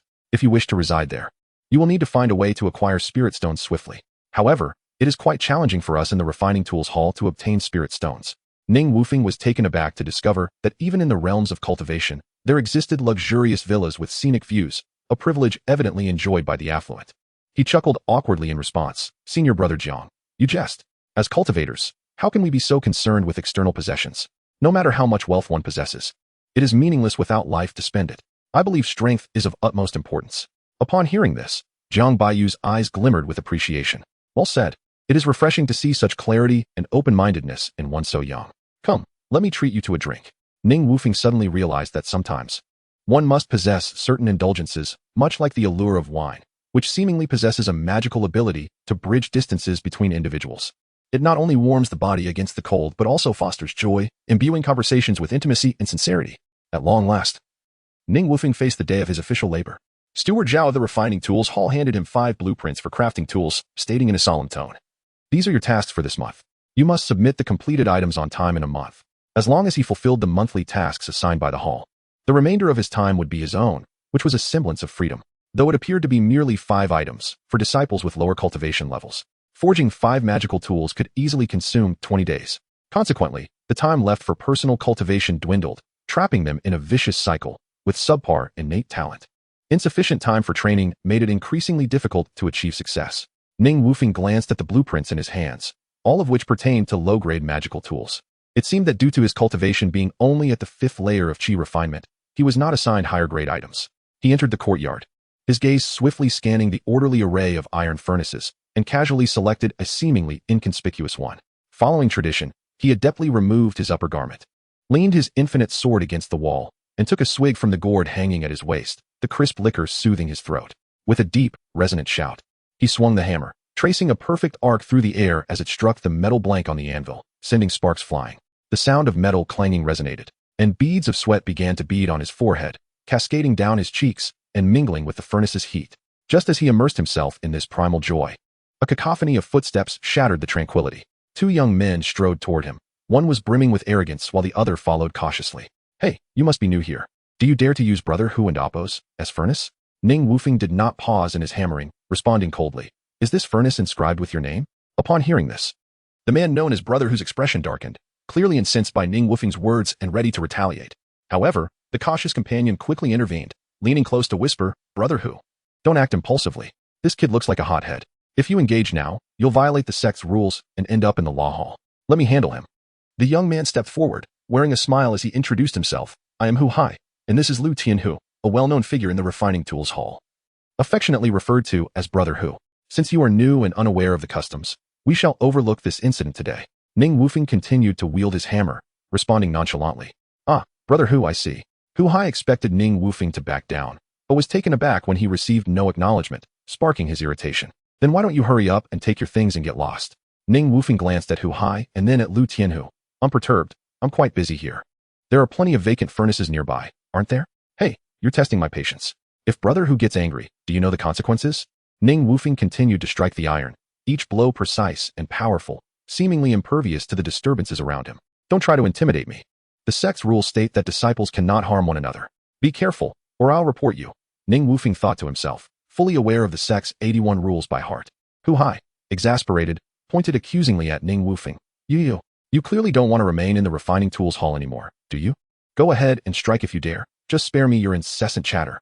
If you lack the courage to act, then hurry up and leave me to my work." His emphasis on work was unmistakable. Lu Tianhu had never been subjected to such indignity. His eyes widened in fury as he stepped forward, reaching for Ning Wufeng's neck. Ning Wufeng reacted swiftly, bringing his scorching hammer crashing down toward Lu Tianhu's outstretched hand, producing a sharp sound. Lu Tianhu yelped in pain, his hand swelling red almost instantly. "You have some guts," he snarled, clutching his throbbing hand, his teeth clenched in rage. "You, a new disciple, dare to injure someone in the refining tools hall? Just wait. I won't let this matter rest." Chapter 70. The Thunder Element Technique and Thunder Body Technique. Lu Tianhu was about to turn and leave when a crisp voice interjected. "Junior Brother Lu, it was clearly you who struck first. I saw it all." Jiang Baiyu had appeared nearby without a sound. Lu Tianhu's expression darkened as he retorted, "Jiang Baiyu, do not think yourself significant just because you possess some strength. This refining hall has its overseers and several esteemed officials. I refuse to believe there is no one here who can provide reason." Jiang Baiyu scoffed. "Isn't it merely your brother's position as an official that gives you such confidence? He is but a minor steward. I doubt he can turn black into white. Justice and truth reside in the hearts of the people." Lu Tianhu, infuriated, forced a laugh. "Very well, Jiang Baiyu. I shall not believe that no one in this refining hall can handle you. Just you wait." With that, he flung his sleeve and departed. Ning Wufeng watched the 2 retreating figures with a slight sense of unease and turned to Jiang Baiyu. Senior brother Jiang. Do you think your actions will bring you trouble? Jiang Baiyu responded with a hearty laugh, a hint of disdain in his eyes. Those who rely on their connections, what is there to fear? However, junior brother, you must exercise caution in your future endeavors. By the way, have you considered what cultivation method you wish to pursue? Not yet, senior brother Jiang. What cultivation method are you practicing? Jiang Baiyu's smile broadened, pride infusing his tone. Naturally, I practice the thunder cultivation, having chosen the thunder sword sect. How can one not cultivate the most powerful thunder element technique in the world? Ning Wufeng's eyes glimmered with curiosity. Oh, is the thunder element technique truly that formidable? Jiang Baiyu nodded earnestly. Allow me to elucidate the intricacies of the thunder element technique. This technique's brilliance lies in its ability to distill pure thunder spiritual energy from the chaotic spiritual energies in the Qi Sea. As one progresses in cultivation, this thunder spiritual energy gradually coalesces into a rotating vortex within the Qi Sea. Upon reaching the foundation establishment stage, this vortex transforms into a transparent blue droplet. Once at the golden core stage, the tumultuous thunder elemental force within the Yuan Sea causes the original golden core to transform into a blue core, its potency far exceeding that of an ordinary golden core. He paused before continuing. However, the early stages of the thunder element technique can be quite arduous, especially for disciples with inferior spiritual roots, as the amount of thunder spiritual energy they can convert is scant. Thus, they often require the assistance of thunder element pills to aid their cultivation. Yet, these pills possess an intense potency, leaving behind a toxin that ordinary cultivators need about a month to fully refine. If one is overly eager and increases the dosage in a bid for rapid results, they risk suffering from internal poisoning.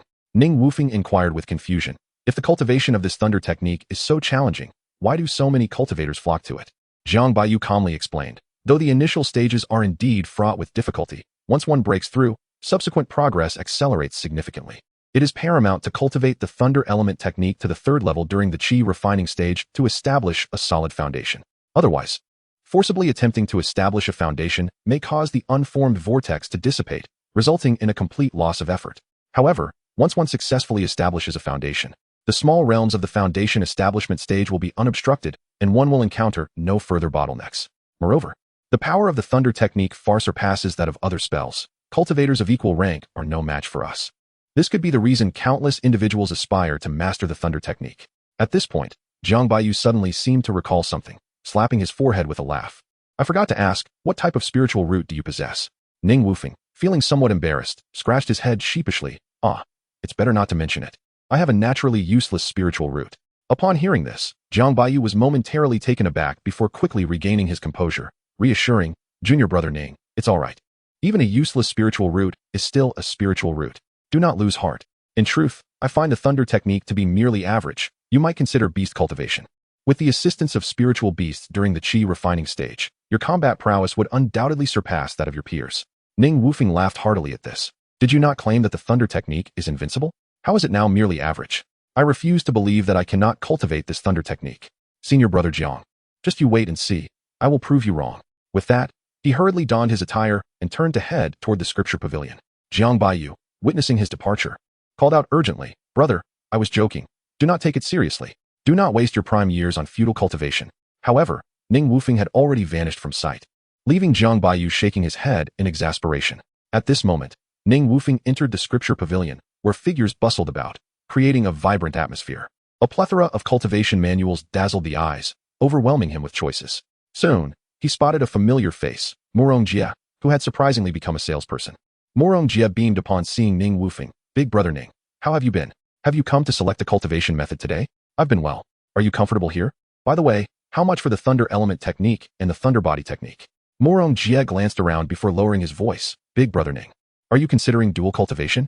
Who said I was looking to dual cultivate? I'm merely taking them back to contemplate. I have not yet decided which technique to pursue.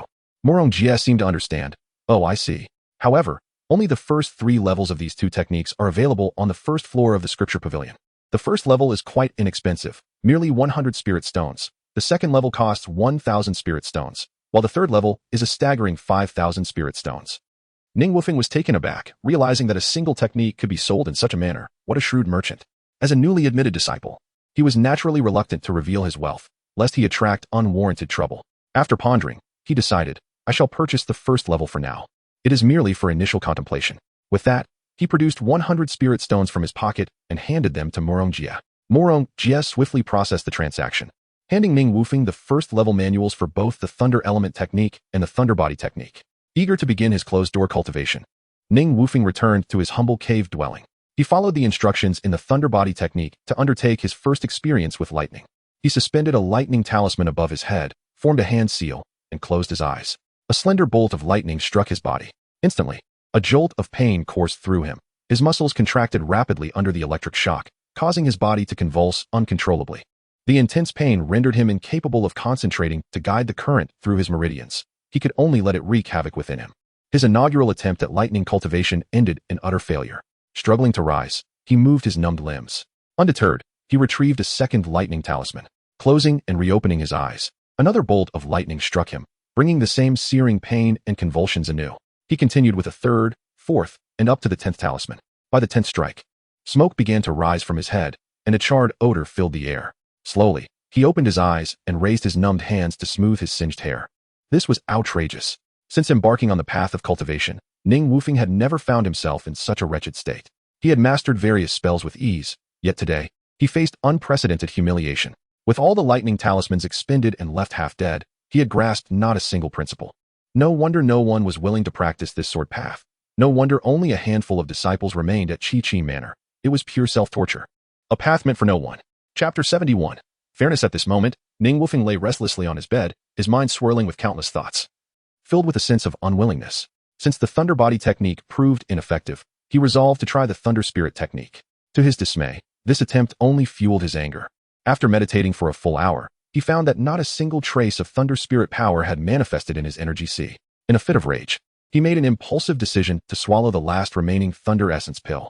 The moment the pill entered his stomach, a ferocious surge of Thunder Essence power erupted within him, rampaging through his body like countless sharp blades piercing his internal organs. The agony was so intense that he nearly suffocated, and he coughed up a mouthful of blood. Faced with this sudden turn of events, Ning Wufeng dared not relax for a moment. He gritted his teeth against the excruciating pain, concentrating all his mental energy to guide the chaotic Thunder Essence power toward his Dantian.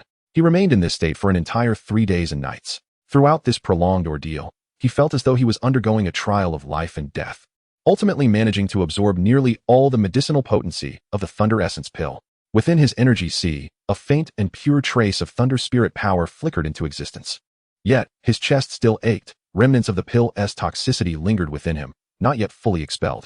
This arduous training experience finally brought him a realization. His crippled spiritual root indeed had its limitations. It also illuminated why Jiang Baiyu had advised him to pursue the path of beast cultivation. The supreme techniques of the major sects are not easily mastered. With these thoughts in mind, Ning Wufeng's mood gradually settled. The next day, Ning Wufeng went directly to the Wanbao building of the Deacon Hall. As the sole trading venue within the sect, Wanbao building encompassed nearly all the materials needed for cultivation, aside from the techniques housed in the scripture pavilion and the spiritual herbs in the herb garden. However, the sect had established a tyrannical rule prohibiting private transactions among disciples. Anyone caught would face punishment, ranging from lightning strikes to outright expulsion. Ning Wufeng surmised this was to extract a commission on every transaction. One should not underestimate that 4%. With a market of over 10,000 individuals, it was indeed substantial. At times, he wondered if the elders who made these rules had forgotten their original intentions in their pursuit of cultivation, appearing more like money-driven entrepreneurs. However, he had no time to ponder such matters now. He hastily purchased a pile of yellow paper and alchemical sand, returning to his cave abode to prepare a batch of lightning talismans. Yet, not long after, someone outside his cave transmitted a message. It was Deacon Lu from the artifact hall, summoning him back immediately. This Deacon Lu was Lu Tianlong, the elder brother of Lu Tianhu, and he had not expected to be summoned so soon. He reluctantly set aside his writing, maintaining a calm demeanor as he resolved to meet the prominent figure from the artifact hall. Upon entering, Ning Wufeng found the scene amusing. The hall was already filled with more than a dozen individuals, the atmosphere tense, as if they were on the brink of a collective inquisition. Yet, he remained unperturbed, for this was a society governed by law, and they would not dare to act against him. At that moment, Hu Hai, standing nearby, sneered with a biting tone. Ning Wufeng, you certainly carry yourself with great arrogance. Deacon Lu has waited for you for quite some time. Ning Wufeng, hearing this, did not deign to respond to Hu Hai, merely casting a fleeting glance at the man standing at the head of the hall. This individual had reached the 11th level of Qi training, exuding an air of authority as he scrutinized Ning Wufeng with a piercing gaze. May I inquire as to the purpose of your summons, Deacon Lu? Ning Wufeng asked, his tone calm and composed. Lu Tianlong's expression was frigid, his voice sharp as ice. You are Ning Wufeng? Indeed, that is I, Ning Wufeng replied unflinchingly. A glint of coldness flickered in Lu Tianlong's eyes as he continued. I have heard that you assaulted someone in the artifact hall a few days ago. Is that true? Ning Wufeng thought to himself that indeed. Those in power often do not seek the truth, jumping straight to intimidation. Maintaining his composure, he replied, I am unaware of where you acquired such hearsay. Whom have I harmed? Seeing that Ning Wufeng feigned ignorance, Lu Tianlong decided to drop the pretense. Isn't the injury on Lu Tianhu's hand a result of your actions? Ning Wufeng scoffed internally, thinking, does he not enjoy putting on airs? Now he has dropped the facade and is resorting to intimidation. He feigned confusion. Is that so? Why does Deacon Lu insist that I am to blame? At this moment, Lu Tianhu could no longer contain himself, lifting his swollen hand before Ning Wufeng, shouting angrily, Ning Wufeng, do you dare deny that this injury was caused by your hammer? Hu Hai chimed in, Deacon Lu, I was present that day and witnessed it with my own eyes. Ning Wufeng chuckled coldly, his gaze sharp as he fixed it on Hu Hai. Ridiculous. By your logic, if you claim I murdered someone, would that make it true? With the two of you conspiring together, Deacon Lu, forgive my candor, but you are both slandering me. I implore you to seek justice. Lu Tianhu, infuriated, shouted, Ning Wufeng, are you even a man? Do you lack courage? Am I not a man? Does young Master Lu wish to test that? Ning Wufeng provocatively retorted. Lu Tianlong had never anticipated that this mere 5th-level Qi practitioner would exhibit such defiance. For a moment, he found himself at a loss. However, being an experienced individual, he quickly devised a plan. If verbal confrontation failed, they would resort to a physical duel. Clearing his throat, he announced, enough? Let us not bicker. Since you both have differing accounts, I propose a duel in the arena for fairness. The loser must apologize. What say you? Ning Wufeng mused to himself. You are simply relying on your brother Lu Tianhu's 8th-level cultivation to act so arrogantly. This so-called fairness is merely a display of bullying through power. Upon hearing this, Lu Tianhu was ecstatic, immediately exclaiming, Deacon Lu, I wholeheartedly agree with this proposal. We shall see you in the arena. His eyes shone with contempt, as if to say, just wait and see how I deal with you, Ning Wufeng. However, Ning Wufeng thought, this opportunity has fallen into your lap. Soon you shall call me father. He turned to Lu Tianlong, adding, Deacon Lu, I find your proposal quite fair. However, I believe merely apologizing lacks sincerity. There should also be a compensation of 5,000 spirit stones. Lu Tianlong, observing Ning Wufeng's unwavering confidence, felt a flicker of uncertainty within him. Yet, Lu Tianhu, brimming with excitement, immediately declared, Ning Wufeng, it is settled then. See you in the arena. Chapter 72, Sword Against Tiger Soon. The group arrived at the western side of the Thunder Extreme Square, where several circular martial arts arenas stood tall. Although the sect strictly prohibited private duels among disciples, formal competitions were permitted, provided that they did not result in fatalities. Lu Tianhu and Ning Wufeng leapt onto the stage almost simultaneously, and the atmosphere between them instantly became tense.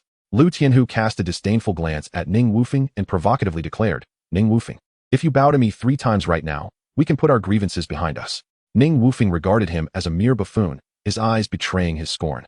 In a swift motion, he drew the heavy infinite sword from his back, merging seamlessly with the air around him. In the next moment, the sword descended upon Lu Tianhu's head like a bolt of lightning. Lu Tianhu was completely unprepared for the swiftness of Ning Wufeng's assault. By the time he reacted, the sword was already above him. In a moment of desperation, he activated the blue jade pendant at his waist, summoning a faint blue magical shield in an attempt to deflect the lethal strike. Though the shield temporarily blocked the force of the infinite sword, Lu Tianhu felt an overwhelming pressure bearing down on him, as if Mount Tai had fallen upon him, causing his knees to buckle involuntarily. On the arena, a swordsman held a tiger down, creating a scene that was both comical and shocking to the onlookers. Little did they know that despite Ning Wufeng's cultivation having dropped to the 5th level of Qi refinement, his strength remained undiminished.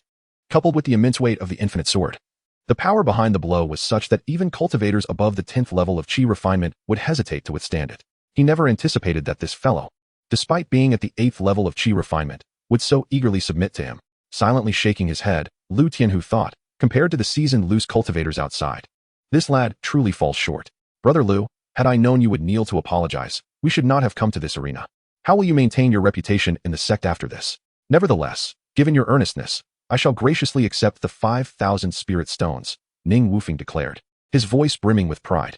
Pinned down by Ning Wufeng's overwhelming force, Lu Tianhu found it impossible to communicate the spiritual energy within his dantian. His face turning crimson as he let out a series of desperate cries. Rage and helplessness surged within him. With another surge of strength, Ning Wufeng pressed Lu Tianhu down onto the arena floor, rendering him immobile and effortlessly concluding this tiresome farce. Suddenly, cheers erupted from the audience. Well done, junior brother Ning. You truly are a hidden talent. It was Zhang Baiyu, who had rushed over, astonished and admiring as he gazed at Ning Wufing on the stage.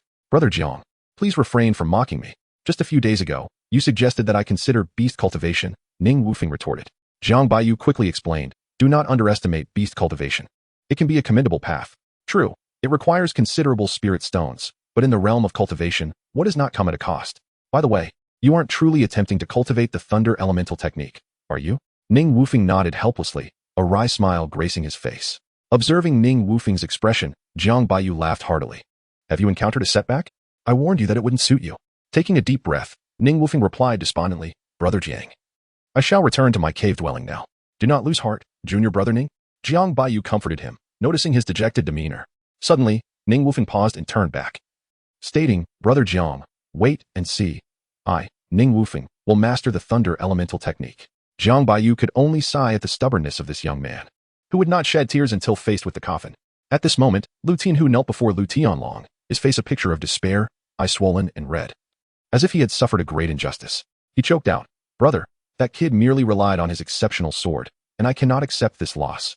Why not concoct a supreme magical artifact for me? Next time, I assure you, I will not disgrace you again. Lu Tianlong looked at his brother's pitiful state, his heart heavy with mixed emotions. Lu Tianhu was his only family in this world, and he had always showered him with affection. However, he found himself in a predicament regarding his brother's request. After all, a supreme magical artifact was not something that could be easily forged. It represented a fortune in spirit stones, a considerable sum for the two of them. With a heavy sigh, Lu Tianlong attempted to soothe his brother's feelings. Do not be anxious, brother. Give me a little more time. I can acquire you a magical artifact, even if it is not supreme. At this point, Lu Tianlong recalled the 5,000 spirit stones his brother had lost that day, and a pang of pain struck his heart. He slammed his fist on the table, exclaiming angrily, that brat Ning Wufing, just wait and see how I deal with him. I shall remember this debt. Time flew by, and half a year passed in the blink of an eye. In the dim and frigid stone chamber, Ning Wufing stood alone, enduring the torment of electric shocks. Time and again, the shocks hammered his body like a baptism. From the initial excruciating pain, he had progressed to skillfully guiding the electric currents through his meridians, quietly undergoing a transformation. No longer did he fear the biting pain, for his body had gradually acclimated to such extreme stimuli, even beginning to relish the gifts bestowed by the thunder. After countless shocks, Ning Wufing finally cultivated the thunder body technique to its first level. Those once torturous low-level lightning talismans could no longer enhance his physical strength. The cultivation of the thunder body technique held no secrets, nor were there shortcuts. It relied solely on an indomitable will, persisting day after day, year after year. In contrast, the cultivation of the thunder elemental technique felt particularly sluggish. Within his dantian, the thunder spiritual energy remained sparse, and the little he possessed was derived from the transformation of the thunder elemental pills. However, the toxicity of these pills was quite severe. He could only consume one per month.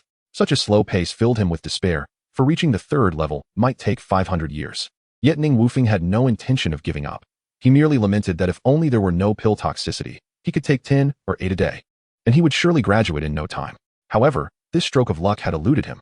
Perhaps it could be said that nothing is difficult for the one who is determined, or simply that he had stumbled upon a stroke of good fortune. In the toxic scriptures of the Gu Poison Classic, there was a record of a pill named the Gathering Poison Pill, originally intended for poison cultivators. This pill could concentrate toxins within the body for easier cultivation. Upon reading this, Ning Wufing's mind cleared, and a brilliant idea sprang forth. Perhaps this time, he had indeed stumbled upon a stroke of good fortune. Chapter 73, Ning the Good Man. As dawn broke, the mist swirled around the cave entrance, and Ning Wufing leisurely stretched his limbs. Stepping out of the cave, he inhaled the fresh air deeply and set his feet towards the Hall of Stewards. Upon reaching the hall, he politely clasped his hands and spoke clearly. Greetings, esteemed brother. I am Ning Wufing from the Refining Hall, and I urgently wish to see Elder Wu Weizhou. I kindly ask you to relay my request. Having said this, he produced a heavy pouch of spirit stones from his waist and gently offered it. The steward, accepting the pouch, glanced inside and responded with a broad smile. Oh, dear junior brother Ning, you are too courteous. However, Elder Wu is currently not in the hall. Fear not. As soon as he returns, I shall inform him at once. Ning Wufing nodded slightly in gratitude and replied, I appreciate your kindness, esteemed brother. I shall take my leave now. Thus, he returned to the refining hall. Ever since his victory over Lu Tianhu, Lu Tianlong had made life difficult for him, increasing his monthly task to 5 high-grade magical artifacts. Such a task was utterly impossible for a cultivator of low rank. Not one to be cowed, Ning Wufing resolutely decided not to submit even a single artifact. Instead, he hung a sign at the entrance of the refining hall that read, I will refine 5 magical artifacts for free each month, no charge, First come, first served. His name, Ning Wufeng, was boldly inscribed at the bottom. Initially, no one believed that such a generous offer existed, but once the first brave soul took the plunge, the news spread like wildfire throughout the sect. The Thunder Sword sect had never encountered such a fool since its inception. And now Ning Wufeng had become a household name. The many may not know who ran the refining hall, they certainly recognized him. The youth humorously dubbed Ning the Good Man. This infuriated Lu Tianlong to no end. Because Ning Wufeng refused to submit his tasks, he not only failed to receive the sect's monthly resources, including a Thunder Source pill worth 2,000 spirit stones, but also had to pay 500 spirit stones instead. Although it was delightful in a sense, this self-sabotaging strategy was not without its compensations. The dormant system was profoundly moved by his altruistic actions. With a familiar chime, the system notification rang. Achievement unlocked. Kindness to others. Achievement points 100. Host. Ning Wufeng age. 22 cultivation level. Qi refining stage. Level 5. 060 spiritual sense. Full Qi refining stage. 050 achievement points. 130 can be exchanged for cultivation and spiritual sense, etc. Ning Wufeng could not suppress the upward curl of his lips. It seemed he must continue his good deeds. Whether conditions were favorable or not, he was determined to create opportunities for kindness, not merely to do it, but to excel at it, thereby elevating the value of the name Ning the Good Man. As he approached the refining hall, he noticed several female disciples blocking his path. Look, there's Ning the Good Man, truly charming and imposing, especially with that large black sword on his back. They say it can even withstand a 10th level Qi refining cultivator. One exclaimed, her eyes gleaming with admiration. Is it true? Is that black sword truly that formidable? Another chimed in. They had heard that Lu Tianhu, with his 8th level cultivation, had been decisively defeated by Ning Wufeng with a single strike. Ning Wufeng was accustomed to such attention. They were merely enamored fans. As the idol of the new generation within the sect, he felt it was his duty to accommodate their innocent whims. Senior Brother Ning, do you know how long I've waited for you today? Senior Brother Ning, do you have a beloved partner? Senior Brother Ning, could you accompany me for a stroll by the lake? Ning Wufeng paused, smiling at the crowd. You ask excellent questions, and I shall remember each of them. However, I am quite busy today. Perhaps another day we can sit down and discuss life. With that, he attempted to turn into the refining hall. At that moment, a round-faced girl with large, bright eyes rushed towards him, her voice ringing clear. Wait, Senior Brother Ning. I heard that you never wear clothes when refining artifacts. Is that true? Ning Wufeng was amused, but, as a newly popular idol, he had to maintain his composure. He turned back to the large-eyed girl, nodded, and gave a playful wink. This move, a new skill he had perfected, never failed to elicit a flurry of excited squeals. How handsome! The girl exclaimed, her excitement unabated. Can I watch you refine artifacts from beside you? Faced with such an unreasonable request, Ning Wufeng chose to leave her with a stylish retreat. Behind him, her voice continued. My name is Su Xinyu. Did you remember me, Senior Brother Ning? Feigning nonchalance, he waved his hand without looking back and called out, Su Junior's sister. I've noted it down. Su Xinyu, thrilled, embraced a companion tightly, exclaiming, did you hear that? He said he remembered me. He truly remembered. Well, what's the big deal about remembering? Next time, I'll make sure Senior Brother Ning remembers me too. She huffed. Let us go. As per his usual routine, Ning Wufeng shed his clothes, took a swig from his wine gourd to moisten his throat, and prepared to begin forging. Just then, Lu Tianlong carefully ushered someone into the back courtyard. Ning Wufeng looked up and was astonished to see Elder Wu Weizhou himself. He had anticipated that Elder Wu would come personally to the refining hall. Lu Tianlong's gaze fell upon Ning Wufeng's bare upper body, and he immediately frowned. Sternly admonishing, Ning Wufeng, what kind of behavior is this? Put your clothes on at once. Hurry and greet Elder Wu. With that, his tone dripped with disapproval. However, Elder Wu waved his hand with a smile, signaling, it's quite all right. My dear nephew has an urgent matter to discuss with me, so I've come. This revelation struck Lu Tianlong like a thunderbolt, leaving him in a state of bewilderment. He could not fathom how Ning Wufeng had become Elder Wu's nephew. Ning Wufeng quickly donned his attire and respectfully bowed. Disciple greets Uncle Wu. I'm truly sorry to trouble you with a personal visit. Lu Tianlong stood dumbfounded, a torrent of confusion swirling within him. He could not comprehend why a foundation establishment elder would place his nephew in such a grueling position as the refining hall. I always wondered how that fellow amassed so many spirit stones. It turns out he has such a powerful backing. Reflecting on the various difficulties he had imposed on Ning Wufeng over the past 6 months sent a chill down Lu Tianlong's spine. What if Ning Wufeng decided to report him to Elder Wu? The thought was too terrifying to contemplate. He was certain he would meet his doom. As Lu Tianlong wrestled with his inner turmoil, Elder Wu's voice rang out again. Tianlong, you need not linger here. Go attend to your own matters. At this, Lu Tianlong stammered. Yes, Elder Wu. I shall take my leave. Watching Lu Tianlong depart in a daze, Ning Wufeng stifled a chuckle inwardly. He imagined that tonight, Lu Tianlong would find it difficult to sleep, and he silently wished for our steward to have a night filled with nightmares. Chapter 74. Ghost Yellow Grass. After Lu Tianglong departed, Ning Wufeng handed a storage bag containing 5,000 spirit stones to Wu Weizhou. Wu Weizhou feigned reluctance, politely saying, "How could I accept this from my esteemed nephew?" However, his hands betrayed him, as the storage bag naturally slipped into his waist pouch as if it were his own possession. "It is my fault for being incapable, otherwise. What I offer you would be far more substantial. I hope Master Wu will not think ill of it." Wu Weizhou smiled and replied, "My dear nephew, it is indeed rare to find such thoughtfulness in this harsh environment. Master Wu, may I ask why I have not seen Uncle Lu during these past 6 months?" Wu Weizhou explained, "You may not be aware, but Uncle Lu is currently in seclusion, striving to break through to the third realm of the Yuanhai stage. This seclusion will likely take at least 3 years. He is young and accomplished, unlike my old bones. I have little hope of reaching the golden core stage in this lifetime, which is why I manage the mundane affairs of the sect. If you have urgent matters, feel free to speak to me." "Oh, I see. I do have a request, Master Wu. I have long desired to find a master to learn the art of alchemy." Wu Weizhou and Appo's smile faded slightly, revealing a hint of difficulty. "My dear nephew, I advised you to consider this carefully. You have not even completed a year in the artifact hall, and I find myself in a difficult position." Seeing this, Ning Wufeng quickly smiled and said, "Master Wu, you misunderstand. I do not wish to leave the artifact hall. I merely seek your assistance in finding an alchemy master from whom I can learn a few days each month." Wu Weizhou's face lit up once more with a smile. "Ah, I see. That makes things much simpler. Please wait patiently for a few days. I will arrange everything, and someone will come to inform you." A weight lifted from Ning Wufeng's heart, gratitude radiating from his expression. "That would be wonderful. Thank you for your efforts, Master Wu. I will see you off." With that, he gestured invitingly, ready to accompany Wu Weizhou on his return. As they stepped from the back courtyard into the front, Lu Tianglong soon followed with several fellow disciples. "Elder Wu, are you leaving so soon?" Wu Weizhou paused, turning to respond, "Yes, I am preparing to return. You need not see me off. Tianglong, as Wufeng is new here and still unfamiliar with everything, you must take good care of him." Lu Tianglong quickly replied with respect, "Rest assured, this is a trivial matter. I will ensure that no one dares to bully him in the artifact hall." As Wu Weizhou's figure gradually faded into the distance, the artifact hall erupted in a flurry of discussion. "Junior brother Ning, you truly have kept your talents hidden. Elder Wu is actually your master. Why did you not mention this before?" a curious disciple inquired. Lu Tianglong cleared his throat and declared with authority, "All right, disperse now and attend to your own matters." He then pulled Ning Wufeng aside and spoke sincerely. "Junior brother Ning, there may have been some misunderstandings between us before. I failed to recognize your worth.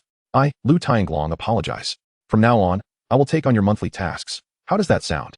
Ning Wufeng thought to himself how quickly Lu's demeanor had changed, but he realized that perhaps this was simply reality. Being adaptable is also a form of strength.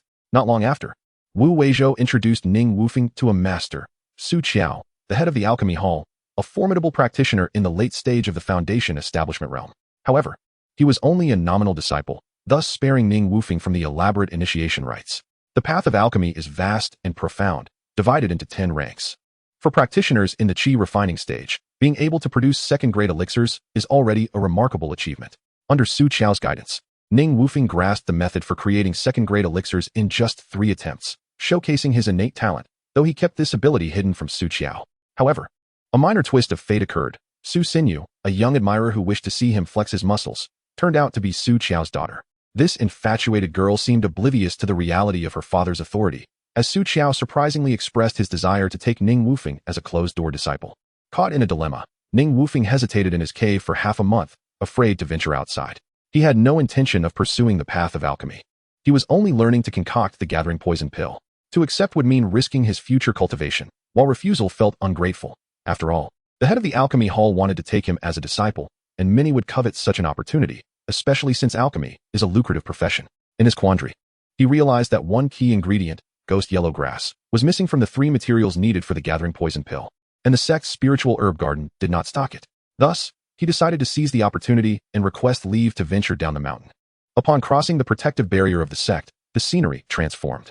Snowflakes fell from the sky, blanketing the earth in pristine white, for it was now the depths of winter. The bustling town of Juxianzan, a hub for both cultivators and mortals, soon came into view. With his stomach grumbling, Ning Wufeng made his way to the Xinju Inn. Finding the warm atmosphere and faint aroma of wine immediately dispelled the chill. "Waiter, bring me a jug of your finest wine and 2 plates of beef," he ordered.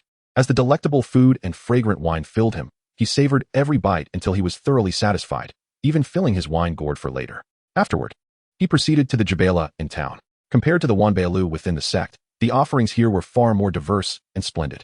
He inquired directly about the ghost yellow grass, and indeed, 2 stocks were available. Yet the price was staggering, 10,000 spirit stones each. A veritable fortune that left him gasping in disbelief. With no other option, he reluctantly sold some recently acquired magical artifacts, the precious Wanshin grass, and 2 stocks of millennium spiritual herbs, netting him 80,000 spirit stones. With tears in his eyes, he purchased the 2 elusive stocks of ghost yellow grass, leaving him with 60,000 spirit stones in his storage pouch. He then sought information from the manager of Jabala regarding the origins of the ghost yellow grass. The manager stroked his long beard thoughtfully and said, "This ghost yellow grass hails from the far west, specifically the Demon Clan's One Poison sect. One of the 3 super sects under the command of the divine demons. They have a fearsome reputation, with countless righteous cultivators perishing at their hands. If you travel northwest from Yunzhou, crossing the border into Tongzhou, you will enter the domain of the Wan Poison sect. The ghost yellow grass thrives in the treacherous poison pool abyss, said to be a sanctuary for poisonous plants, venomous creatures, and demonic beasts." At this point, the manager paused, a serious expression crossing his face. "However, if you truly intend to venture there, I must caution you, the poison pool abyss is fraught with peril, especially now. In the depths of winter, the biting north wind howls, and the earth is frozen solid. The further northwest you go, the more frigid the conditions become. You will have to cross icy valleys and remain vigilant against potential attacks from demonic beasts. Even those of considerable cultivation prefer not to tread there lightly. Thus, dear friend, before making a decision, you must think twice. To risk your life for mere ghost yellow grass is simply not worth the cost." Ning Wufeng, feeling resigned, had no choice but to abandon his quest for the ghost yellow grass. Chapter 75. The genius always shines upon returning to the sect. Ning Wufeng's steps remained unyielding as he made his way directly to his alchemy chamber. With utmost care, he skillfully manipulated the flames, deftly adding medicinal herbs into the cauldron one by one. After several hours of meticulous refinement, 5 pills of the gathering poison elixir, glowing faintly, lay before him. Regrettably, only 5 pills were produced from the 2 stalks of ghost yellow grass. Without the slightest delay, Ning Wufeng chose to enter seclusion for cultivation. He sat cross-legged, slowly placing 1 gathering poison elixir into his mouth. The pill dissolved instantly, releasing a warm, yet slightly chilly, force that coursed through his body, rapidly converging the scattered poison within. As the poison amassed to its peak, in a final decisive moment, he commanded the blood silkworm within him to swallow the concentrated toxin. In an instant, Ning Wufeng felt the blood silkworm thrashing violently inside him, seemingly enduring unprecedented torment and suffering. Whether it was due to the potency of the elixir, he soon found it motionless. Ning Wufeng inwardly cursed, fearing it might perish. After all, he had nurtured it with his heart's blood for 6 months. It had yet to repay his kindness, and it could not simply die. However, should the blood silkworm indeed die, his thunder origin technique would likely remain unrefined, leaving him lamenting the loss of a rare talent, not to mention the life of a creature he had painstakingly raised.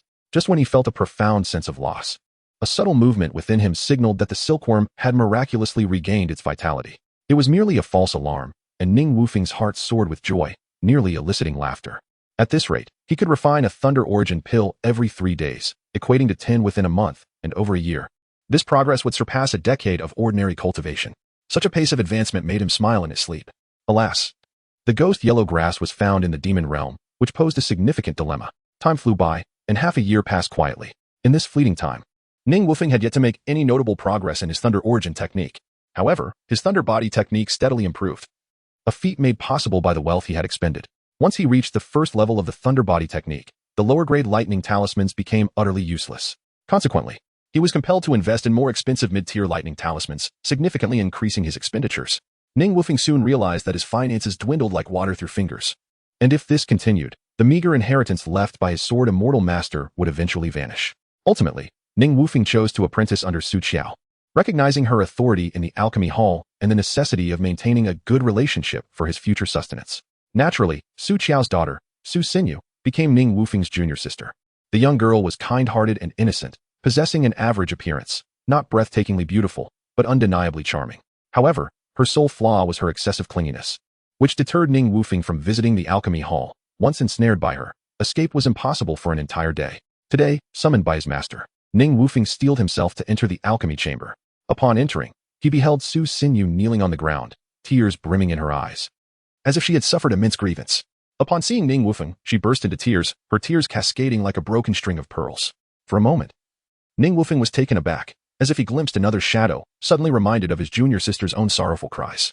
Su Qiao's voice, filled with irrefutable disappointment, pierced the air. Su Xinyu, you are already 20 years old. having spent decades in cultivation. I have devoted all my efforts to your training. Yet you remain stagnant at the 5th level of Qi refinement, completely unmoving for 3 whole years. You have not mastered any of the sect's 4 primary techniques, nor do you excel in any of the 4 arts. Are you intent on driving me to my grave? In truth, Su Xinyu possessed enviable dual spiritual roots of gold and fire, a gift sufficient for her immediate entry into the inner sect. However, due to Su Qiao's reluctance to let her venture out at a young age, he chose to personally instruct her. Perhaps this overindulgence caused her to become somewhat lackadaisical in her cultivation, as such roots could be seen as a divine blessing. Even casual practice would inevitably lead to foundational success. Ning Wufeng, witnessing the scene, felt compelled to intervene and ease the tension. Master, please do not be angry. After all, my junior sister is only 20. Look at me. I am 23 and still lingering at the 5th level of Qi refinement. Hearing someone speak on her behalf, Su Xinyu's tears finally showed signs of abating. With newfound courage, she stammered, "Brother is right. Why am I the only one being scolded?" Ning Wufeng could only smile wryly, realizing that the girl was attempting to drag him down with her. Su Qiao, incensed, rose abruptly. "How dare you compare yourself to your brother?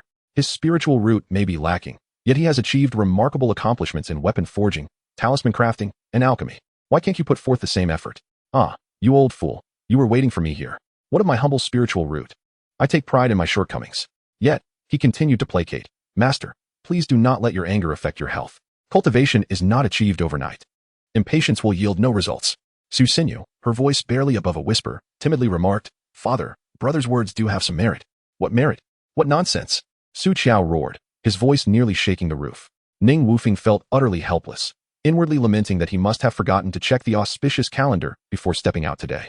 "Fine, master, scold away. I shall no longer intervene." It is worth noting that Su Xinyu had endured a difficult childhood. Her mother, Gu Hanxiang, possessed a singular spiritual root and was a solitary cultivator. In her youth, she had committed herself to Su Qiao for the sake of cultivation. At the time, Su Qiao was already 80 years old. Yet, in the realm of immortals, age held little significance. The crux of the matter was that Su Qiao excelled in alchemy, and Gu Hanxiang, eager to master the thunder origin technique, benefited greatly from her financially supportive husband. After giving birth to Su Xinyu at 50, Gu Hanxiang entered seclusion to pursue foundation establishment and succeeded 2 years later, formally joining the inner sect of Jutian Manor and leaving behind the father-daughter duo. Thus, Su Xinyu grew up without a mother. Perhaps exhausted from his tirade, Su Qiao eventually sat down, calmly stating, "Though your brother may lack a strong spiritual root, through relentless effort, he has made significant strides in weaponry, talismans, and alchemy, excelling in all. Why can't you emulate his diligence?" Upon hearing this, Ning Wufeng felt no embarrassment. After all, true talent would inevitably shine through. Before he could finish his thought, Su Xinyu began to weep once more. Observing the young girl's plight, he felt a pang of sympathy and, despite the risk of further reprimand, urged, "Master, my achievements are trivial. With such talent, my junior sister will surely catch up in due time. Simply allow her some grace." Uncertain of the old man's thoughts, he suddenly proposed a rather audacious idea. "I propose this, Wufeng. From now on, you shall supervise her cultivation. If her progress surpasses yours, I shall hold you accountable." What kind of nonsense was this? To surpass my cultivation speed? I, Ning Wufeng, could claim second place in that regard, for everyone knew why. A vague sense of being ensnared by this duo washed over Ning Wufeng. Nevertheless, after this brief interlude, Ning Wufeng felt a pressing need to devise a strategy for rapid advancement in his cultivation. Chapter 76. The Idol's Dilemma. In recent days, Ning Wufeng had made several visits to the servants' hall, a seemingly prestigious establishment that, in reality, was merely a small and inconspicuous department under the jurisdiction of the Elders' Hall. The staff was scant, comprising no more than 10 individuals, most of whom possessed modest cultivation levels, hovering around the 3rd stage of Qi refinement. Despite his sincere intentions and earnest entreaties, Brother Li Yi, who was in charge of the servants' hall, steadfastly refused to assign him any menial work. Ning Wufeng was taken aback. He merely wished to sweep the floors, yet found it so challenging. Recently, his desire to enhance his cultivation had grown increasingly fervent, and memories of his past days of begging surfaced in his mind. Given the system's proclivity to reward even acts of begging, surely such a simple task as sweeping would yield some merit. With this thought in mind, he resolved to make an attempt, not anticipating that this seemingly trivial endeavor would prove so elusive. He failed to consider that he was, after all, a disciple of Su, the head of the alchemy hall, and with the esteemed reputation of Ning the kind that preceded him, how could he be relegated to sweeping the streets? At that moment, Li Yi was pushing him out the door, pleading with a tone that bordered on desperation, "Brother Ning, please, have mercy and do not make this difficult for me. I beg you, do not return." Seeing that the conversation had reached such an impasse, Ning Wufeng had no choice but to leave. He crossed the Grand Thunder Extreme Square and was about to descend the stairs on the path of seeking immortality when an elderly man caught his eye. With flowing white hair and a long beard cascading to his chest, the old man exuded an aura of an otherworldly sage. Though his cultivation was merely at the second stage of chi refinement, the elder was diligently sweeping the fallen leaves from the steps with a broom, embodying the archetype of a hidden master often depicted in dramas. Curiosity piqued, Ning Wufeng approached and inquired, "Esteemed senior, may I ask how old you are?"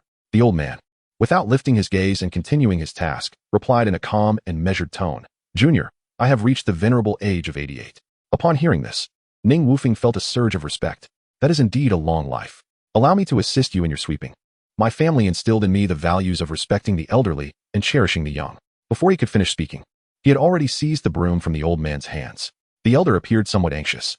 "That is not appropriate. Junior, please, put it down." Ning Wufeng smiled reassuringly. "Senior, I am young and vigorous. You may take a moment to rest while I ensure these 900 steps are spotless." Seeing the determination in Ning Wufeng's eyes, the elder relented. With a familiar chime, the system's notification sounded. Achievement unlocked. Compassionate heart. Achievement points 100.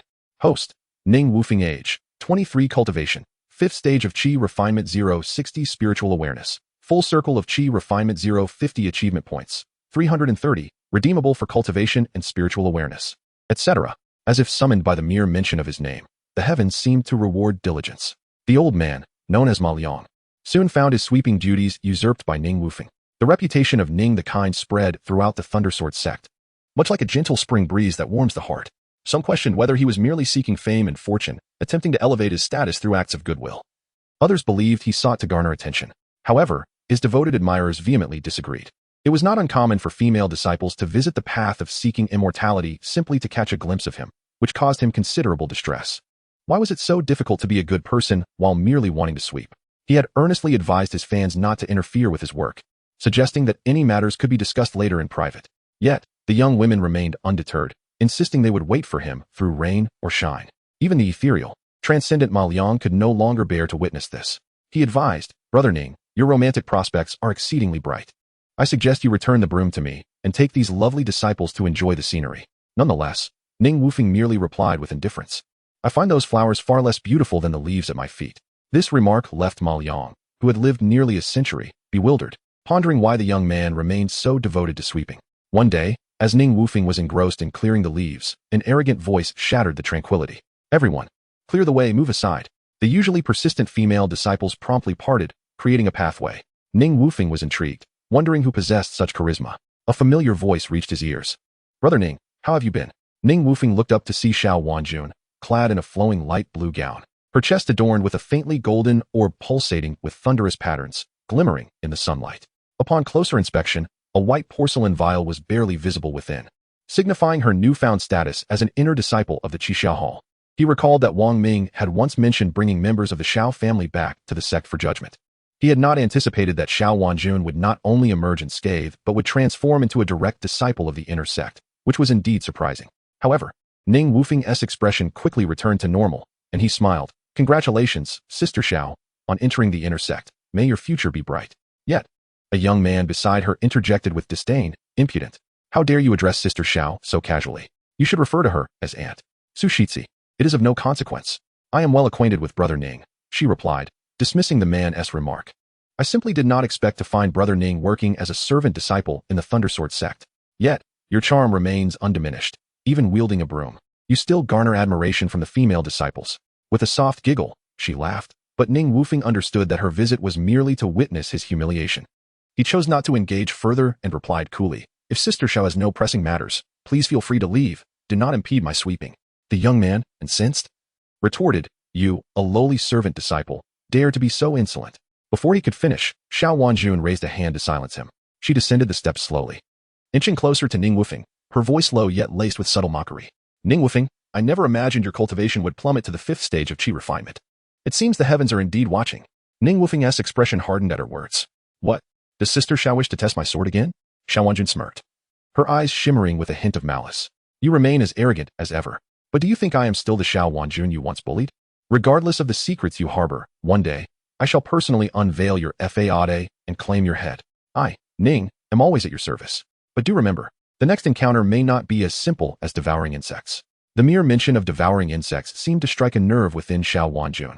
Her countenance darkening as painful memories surged forth, washing over her with waves of anguish and humiliation. Her face paled, and her eyes blazed with fury as she glared at Ning Wufeng, a mixture of hatred and resentment swirling within her gaze, as if she wished to tear him apart. Ning Wufeng, may you suffer a fate worse than death, she spat, her voice seething with fury. Are you not afraid that I will expose you to the sect, ruining your reputation and leaving you in utter disgrace? In the face of her threats, his gaze turned as frigid as ice, a chilling glint flashing in his eyes that seemed to freeze the very air around them, instilling fear in those present. I fear you may perish before I do. He delivered this chilling remark with a tone filled with murderous intent. Xiao Wanjun sensed the coldness emanating from him, and a flicker of panic crept into her heart. She understood the man before her was ruthless. With a dismissive huff, she suppressed her discontent and turned to leave. Once she departed, the group of female disciples gathered around once more. Ning Shixiao, might I inquire about the true relationship between you and that esteemed intersect elder? Indeed, it appears that this elder has come here specifically to see you. Could it be that she harbors feelings for you? Upon hearing these words, Ning Wufeng felt an overwhelming headache, as if he longed to release a mighty roar to the heavens. Yet, in the end, he simply resigned himself to picking up a broom and swiftly departing, his pace quickening until he soon evaded the group of inquisitive ladies. However, the gossip spread like wildfire, rapidly engulfing the sect. The rumors concerning Ning Wufeng and a certain inner sect maiden circulated with fervor, embellished with vivid details, proving to be utterly tiresome. In an effort to escape this tempest of speculation, he reluctantly decided to suspend his sweeping duties and take a few days off. In recent days, Ning Wufeng had been engrossed in plotting a significant scheme, frequently visiting the Spirit Herb Garden. As the Spirit Herb Garden was under the jurisdiction of the Alchemy Hall, coupled with Ning Wufeng and Apos' status as a disciple of Supervisor Su, he swiftly cultivated a rapport with Xie Yuan, the steward of the garden. Xie Yuan, a middle-aged man with a benevolent countenance, possessed an encyclopedic knowledge of every herb within the garden. Cognizant of Ning Wufeng's esteemed background, he extended exceptional courtesy towards him. One evening, as the moon cast its silvery glow upon the tranquil Spirit Herb Garden, punctuated only by the occasional chirping of insects, Ning Wufeng once again sought out Xie Yuan, bearing fine wine. After exchanging pleasantries, they settled at a table, indulging in convivial conversation and libations. As the evening deepened, Ning Wufeng set down his cup and broached the subject. I have stumbled upon a lucrative opportunity, and I wonder if you might be interested, senior brother? Xie Yuan and Apos' eyes lit up at the prospect, nearly causing him to spill his drink. Oh, such fortune. Pray, enlighten me, I am all ears. Ning Wufeng smiled enigmatically and continued, I have observed your tireless dedication to tending this expansive garden, yet your rewards are meager. Therefore, I have conceived a plan to augment your earnings. Xie Yuan's eyes reflected gratitude. I trust your intentions, junior brother. Speak freely. Ning Wufeng leaned in conspiratorially and whispered his proposition into Xie Yuan and Apos' ear. Xie Yuan stared blankly at Ning Wufeng, struggling to comprehend his suggestion to incrementally increase the price of Lan Yi grass by 1 spirit stone each day for a month. The notion seemed preposterous. Given the herb's historical price stability, he voiced his concerns. The garden cultivates a vast quantity of Lan Yi grass, a component in fortifying and qi-gathering elixirs. If the price rises daily and demand wanes, we risk accumulating an unmanageable surplus. Ning Wufeng and Apos' smile held an air of mystery. Rest assured, senior brother, if it remains unsold, I shall acquire it all from you. I have a solution. Xie Yuan and Apos' brow furrowed, his perplexity deepened. Even if we sell at the elevated price, the surplus revenue is remitted to the sect. How do we profit? Ning Wufeng chuckled, his eyes gleaming with cunning. The key lies in how we remit. For instance, tomorrow, sell at 2 spirit stones, but record 1. Continue this pattern daily. No one knows the precise commencement date of the price increase.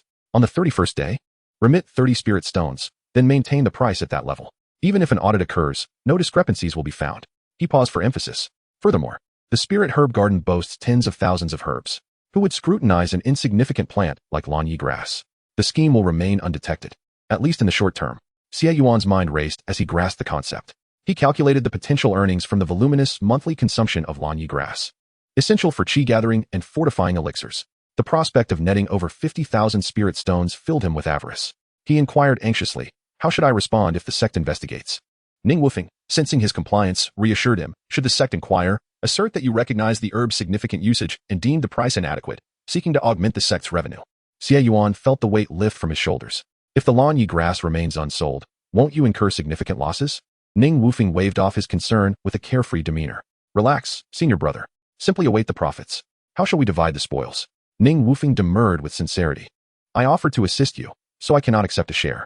Our camaraderie transcends mere coinage.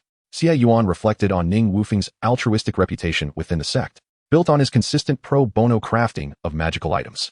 The man's magnanimity in the face of such immense profit deeply moved Xie Yuan. I cannot permit this, junior brother. How can I accept such generosity? Xie Yuan's tone carried unease. Say no more, senior brother. I want nothing. If you value our bond, let us not speak of it further. Let us seal this agreement with a drink. Overwhelmed by Ning Wufeng's sincerity, Xie Yuan grasped his hand, his eyes glistening. To have a brother like you, Ning Wufeng, I am content. Should you ever require assistance, I shall be at your service. Ning Wufeng's performance was somewhat exaggerated, for he harbored his own ambitions. Without spirit stones, he would remain a mere mortal. He had borrowed 200,000 spirit stones from his master, Su Qiao. At a considerable interest rate, and combined with his own savings, he amassed a fund of 300,000 spirit stones. The following day, Ning Wufeng entered the Myriad Treasures Pavilion with a meticulously crafted plan. His quarry was the fortifying and chi-gathering elixirs, each priced at 10 spirit stones. He commenced by purchasing 1,500 of each daily. Initially, the market remained placid, with no discernible fluctuations. However, as the price of lawn yi grass ascended, the elixirs' prices gradually followed suit. Ning Wufeng rejoiced inwardly, maintaining an outward composure as he continued his acquisitions. Soon, his entire fund of 300,000 spirit stones was depleted, leaving him with a substantial stockpile of elixirs. As the days elapsed, the price continued its upward trajectory, reaching approximately 30 spirit stones per elixir after 20 days. He then alerted his fellow female cultivators to the escalating prices, urging them to stock up. The power of his fanbase triggered a buying frenzy, causing the elixir prices to skyrocket. By the 30th day, the price had reached 100 spirit stones per elixir, with demand far exceeding supply. Ning Wufeng, orchestrating events from behind the scenes, recognized the opportune moment to divest his holdings. He promptly began selling his elixirs. He had chosen fortifying and chi-gathering elixirs due to their indispensable nature in the daily cultivation of chi-training disciples. The vast demand from the tens of thousands of such disciples within the Thunder Sword sect ensured the rapid depletion of his 30,000 elixirs within 2 to 3 days. Consequently, his elixirs were quickly snatched up, netting him a staggering 3 million spirit stones. This windfall provided him with the means to live lavishly for years to come. In recent days, Ning Wufeng found it difficult to suppress his grin while performing his menial chores. He gazed at the carpet of fallen leaves, his eyes reflecting an inexplicable obsession, as if those leaves had transformed into a golden tapestry upon the ground. The female companions, perplexed by the scene, cast bewildered glances in his direction, whispering among themselves, convinced that he had become infatuated with the last female elder. Just as it appeared that everything was under his command, an unforeseen twist emerged silently. Chapter 78. Sacrificing wealth for life within the confines of the Spirit Herb Garden, a silent contest over orchid leaf grass unfolds with stealth. Unbeknownst to the mastermind behind this frenzy, someone has been acquiring orchid leaf grass at an alarming rate. Ning Wufeng, the architect of this scheme, initially set a cap of 30 spirit stones per unit for Xie Yuan. However, a multitude of individuals have recently been purchasing the grass in a fervor, reselling it for 50 spirit stones.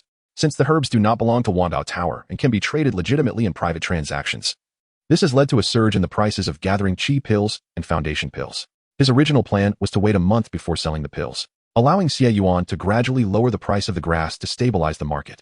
Yet now, this idyllic vision has disintegrated into mere vapor. The prices of the pills have skyrocketed to 200 spirit stones each, a calamity for the disciples who rely on them for cultivation. Many have found themselves unable to bear the escalating costs of their daily pill consumption, heralding an impending crisis.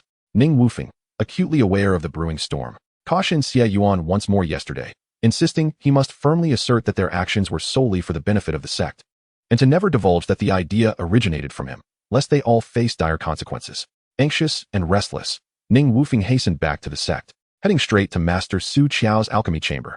Upon entering, he knelt before Su Qiao, causing the floor to tremble with the force of his fall, startling Su Qiao, who was sipping peach blossom wine. What folly is this, Wufeng? Su Qiao barked, irritation evident in his tone. Master, I fear I may have landed you in trouble.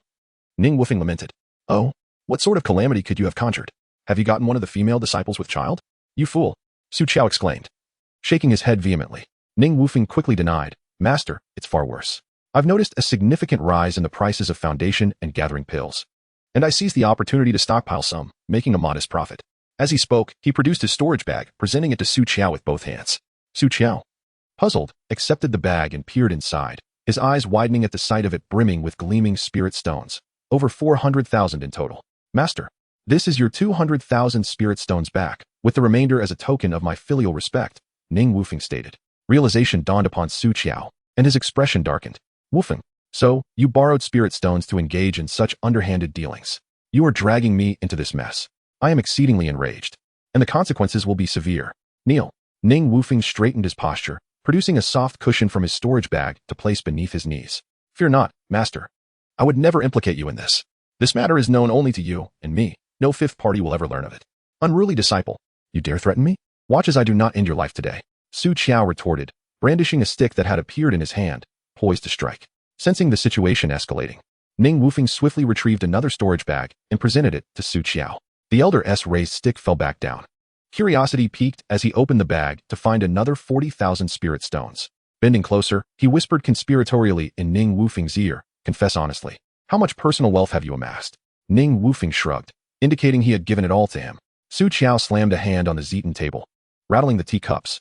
Unruly disciple, confess the truth. What else do you have hidden? Master, I swear, I have nothing left. By heaven's grace. If you do not believe me, let me be struck down by lightning. Ning Wufeng pleaded, raising his hands in earnest. Su Qiao scoffed. Do you think I would believe such feeble excuses? If you do not confess, while I cannot guarantee the heavens will strike you, I can assure you that this stick will end your life. Master, you are truly heartless. To kill your own disciple over mere trinkets? Since I have no money left, perhaps you should just refine me into a pill. Ning Wufeng retorted with a defiant bravado. Su Qiao, both exasperated and amused, sighed. You seek to play tricks on me, do you? Very well, for I am too soft-hearted. I shall spare you this time, but you must honestly inform me of your total earnings. Seeing his master relent, Ning Wufeng hastened to respond. I assure you, I have not deceived you. It is merely 100,000 spirit stones. You took the lioness share. So could you not leave a little for your disciple? Su Qiao's expression softened slightly, as if he were beginning to believe Ning Wufeng's words. You truly lack loyalty. Remember to include me in your future ventures. Ning Wufeng stared at Su Qiao in disbelief. Master, did I mishear? You wish to partake in such dealings? Are you aware that the price of gathering and foundation pills has soared to 200 spirit stones each and continues to rise? The sect cannot remain indifferent, and I am on the verge of disaster, yet you seem unconcerned. Now you feel fear. But remember, you are not alone in this matter. Why panic? Su Qiao mused, a glint of cunning flickering in his eyes. But I shall inevitably be implicated. Ning Wufeng protested. Su Qiao, with a sly smile, suggested. No matter. Hand over your remaining 20,000 spirit stones to me. I shall visit the law enforcement hall to speak with Elder Yu. Perhaps I can intercede on your behalf. Master, you are truly ruthless. I toiled day and night for 2 months, and you wish to reap the rewards without even leaving me a morsel. Ning Wufeng exclaimed, frustration evident. Su Qiao shot him a glare, producing a glistening dagger that glimmered ominously before Ning Wufeng's eyes. I hear the law enforcement hall has acquired a new set of soul-extracting needles. Do you prefer wealth or life? Life, of course. Master, I shall give it. I shall comply. Ning Wufeng quickly replied, hastily producing another bag from his waist and handing it over. Su Qiao accepted the bag, nodding in satisfaction. A promising disciple indeed. Now rise, rest assured. As long as I am here, your head is safe for the time being. Ning Wufeng stood, his heart heavy with the loss of 100,000 spirit stones. It seems my life truly holds great value. Chapter 79. On trial not long after, the Qixia Hall sent an elder and Elder Yu from the law enforcement hall to investigate the matter. Soon, the inquiry pointed towards Xie Yuan. Xie Yuan had anticipated this day. He maintained his composure and patted his chest, proclaiming his loyalty to the sect and insisting that he had not taken a single spirit stone for personal gain. The two elders reviewed the accounts but found no discrepancies, and thus temporarily accepted the claims of this self-proclaimed loyalist. This news brought a significant sense of relief to Ning Wufeng. The turmoil surrounding the illicit trade of orchid leaves in the herbal garden escalated rapidly, and before long, those implicated began to be apprehended. As the investigation deepened, the mastermind behind the scenes gradually emerged, Qin En from the Qin family of Tongzhou. Although sharing the same surname, Qin En was merely a servant of the Qin family, rarely revealing his true capabilities. Ning Wufeng found it hard to believe that Qin En could orchestrate such a grand scheme. After some inquiries, he learned that while Qin En was just a steward in the law enforcement hall, his true master was Qin Xiaofu, a direct disciple of the Grand Master of Jutian Manor. With this connection, the law enforcement hall dared not arrest him. Early one morning, the atmosphere in the law enforcement hall's conference room was tense. Seated at the head were two elders, Elder Yin Sun from Qixia Hall, with eyes as sharp as blades, and Elder Yu Jihua from the law enforcement hall, whose expression remained calm. On either side of the hall, the officials and several stewards of the law enforcement hall sat in rows. Ning Wufeng entered, surveying the scene without a hint of panic. He stepped forward and bowed to the two elders. May I ask why I have been summoned? Elder Yin Sun's gaze turned fierce as he thundered, Ning Wufeng, you know exactly what you have done. Your hoarding of spirit-gathering pills and solidifying essence pills has caused their prices to soar. adversely affecting the other disciples of the sect. Are you still unaware of your crimes? Ning Wufeng looked at Yin Sun, understanding that this man's intentions were far from benevolent. The elder appeared to be in his 30s, possessing a handsome visage, with deep-set eyes that conveyed a ruthless aura. He replied with an unwavering demeanor, I am unaware of any crime I have committed. I hope the elder can clarify. Yin Sun, infuriated by his response, slammed his hand on the table, exclaiming, impudent, kneel before me. Ning Wufeng straightened his back and declared, I kneel to heaven, to earth, to the ancestors of the sect, and to my esteemed teachers, but I have no reason to kneel before you.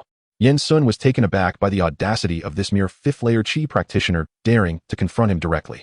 In front of so many witnesses, he felt somewhat cornered. Enraged, he swept his hand across the table, sending a teacup flying. Ning Wufeng did not flinch as the porcelain shattered against his chest, scalding tea splattering onto his gray robe and releasing a wisp of steam, causing a dull ache in his chest. Fortunately, Elder Yu stepped in at the right moment, attempting to mediate. Elder Yin, why escalate matters with this junior?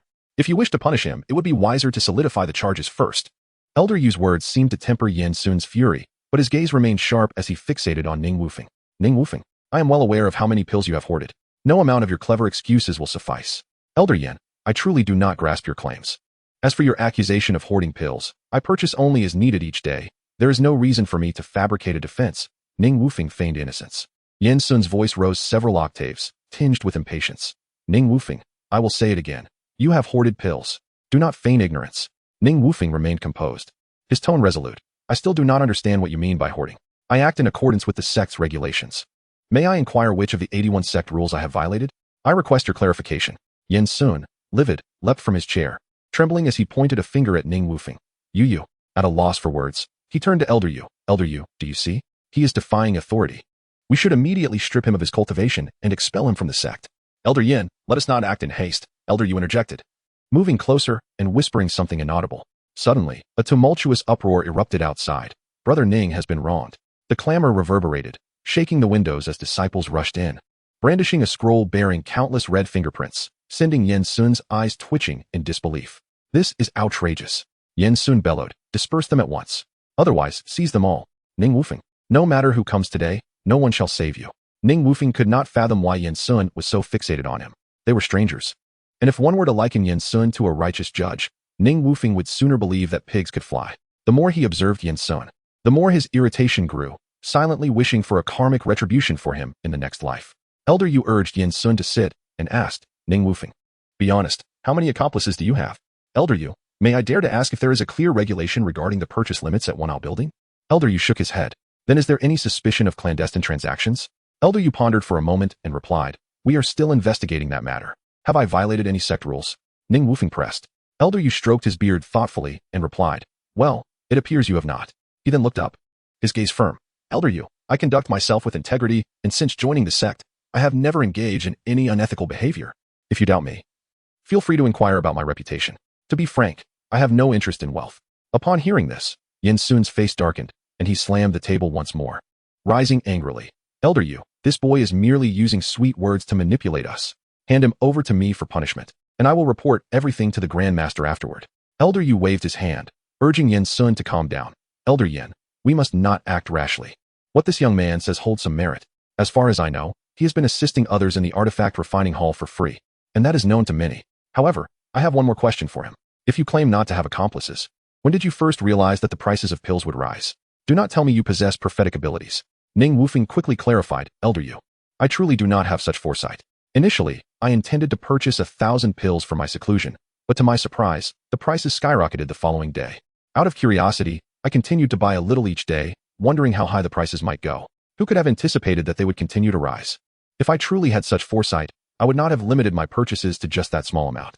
Elder Yu nodded slightly, contemplating for a moment before saying, Elder Yin, his explanation does seem plausible. Perhaps this young man merely had the fortune to be in the right place at the right time. Ning Wufeng smiled inwardly, realizing that his master's money had not been wasted. Elder Yu was indeed a person of discernment, growing increasingly favorable in his eyes, silently wishing for him to live another 500 years. However, Yin Sun was thoroughly incensed, glaring at Elder Yu. Elder Yu, regardless of his explanations, he has caused today's predicament and cannot escape culpability. Elder Yu frowned and asked, what do you propose we do, Elder Yin? Without hesitation, Yin Sun declared, he should be expelled from the sect. Elder Yu shook his head, sighing, This decision will likely be difficult to enforce. Perhaps we should impose a lightning penalty as a warning to others. What do you think? Though reluctant, Yen Sun seemed to have a sudden realization and begrudgingly agreed. Very well, let us proceed as Elder Yu suggests. However, the execution of the punishment must be carried out by my own hand. Upon hearing this, Yu Hua felt a sense of foreboding. Did this not equate to directly sealing the fate of that young man? He hastily interjected, Senior Brother Yin. Why trouble yourself with a mere disciple in the Qi refinement stage? I implore you to reconsider. Yet, Yen Sun merely scoffed, challenging, Senior Brother Yu. Why do you seem so intent on shielding this young man? Could it be that you share some clandestine connection with him? Yu Hua promptly interrupted, retorting without reservation, Senior Brother Yin, do not slander me with baseless accusations. Should you bring about his demise, I will have no choice but to report this matter to the sect master. Seeing that Yu Hua was prepared to sever their camaraderie, Yen Sun quickly shifted his tone. Rest assured, Senior Brother Yu, I have no intention of killing him. Merely subjecting him to the force of a high-level lightning talisman shall suffice as punishment. This was evidently an attempt to render the young man incapacitated, if not dead. Just as Yu Hua was about to voice his objections, Ning Wufeng suddenly stepped forward, bowing deeply to Yu Hua, and expressed, Elder Yu, I am grateful for your support. As for why Elder Yin seeks my demise, I shall understand in due time. A true man stands firm and resolute. Since you wish to impose private punishment, I shall accept it. Yu Hua gazed at Ning Wufeng, a flicker of surprise crossing his features. Do you not realize, Junior Brother Yin, that even a Foundation establishment cultivator would struggle to withstand a high-level lightning talisman without a defense? Your actions are rather excessive. He continued to persuade Yen Sun. However, Yen Sun did not directly respond to Yu Hua's concerns. He perceived the underlying threat in Ning Wufeng's words, but deemed him insignificant.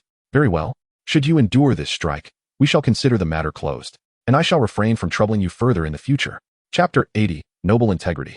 The spirit of scholars Ning Wufeng was the first to step out of the heavy door of the law enforcement hall. Outside, he found himself surrounded by a throng of people, creating a blockade so dense that not a drop of water could pass through, leaving only a narrow path for him to traverse. He assumed a pose reminiscent of one facing execution, embodying the spirit of one unafraid of death. The murmurs of the crowd surged like a tide, rising and falling. How could Ning Wufeng possibly profit from such malevolent spirit stones? You law enforcement hall have wronged an innocent man. Release him at once. Hearing this, Ning Wufeng felt a twinge of embarrassment, realizing that he had indeed let down the people of the world. In stark contrast, the situation for Qinan was far more dire.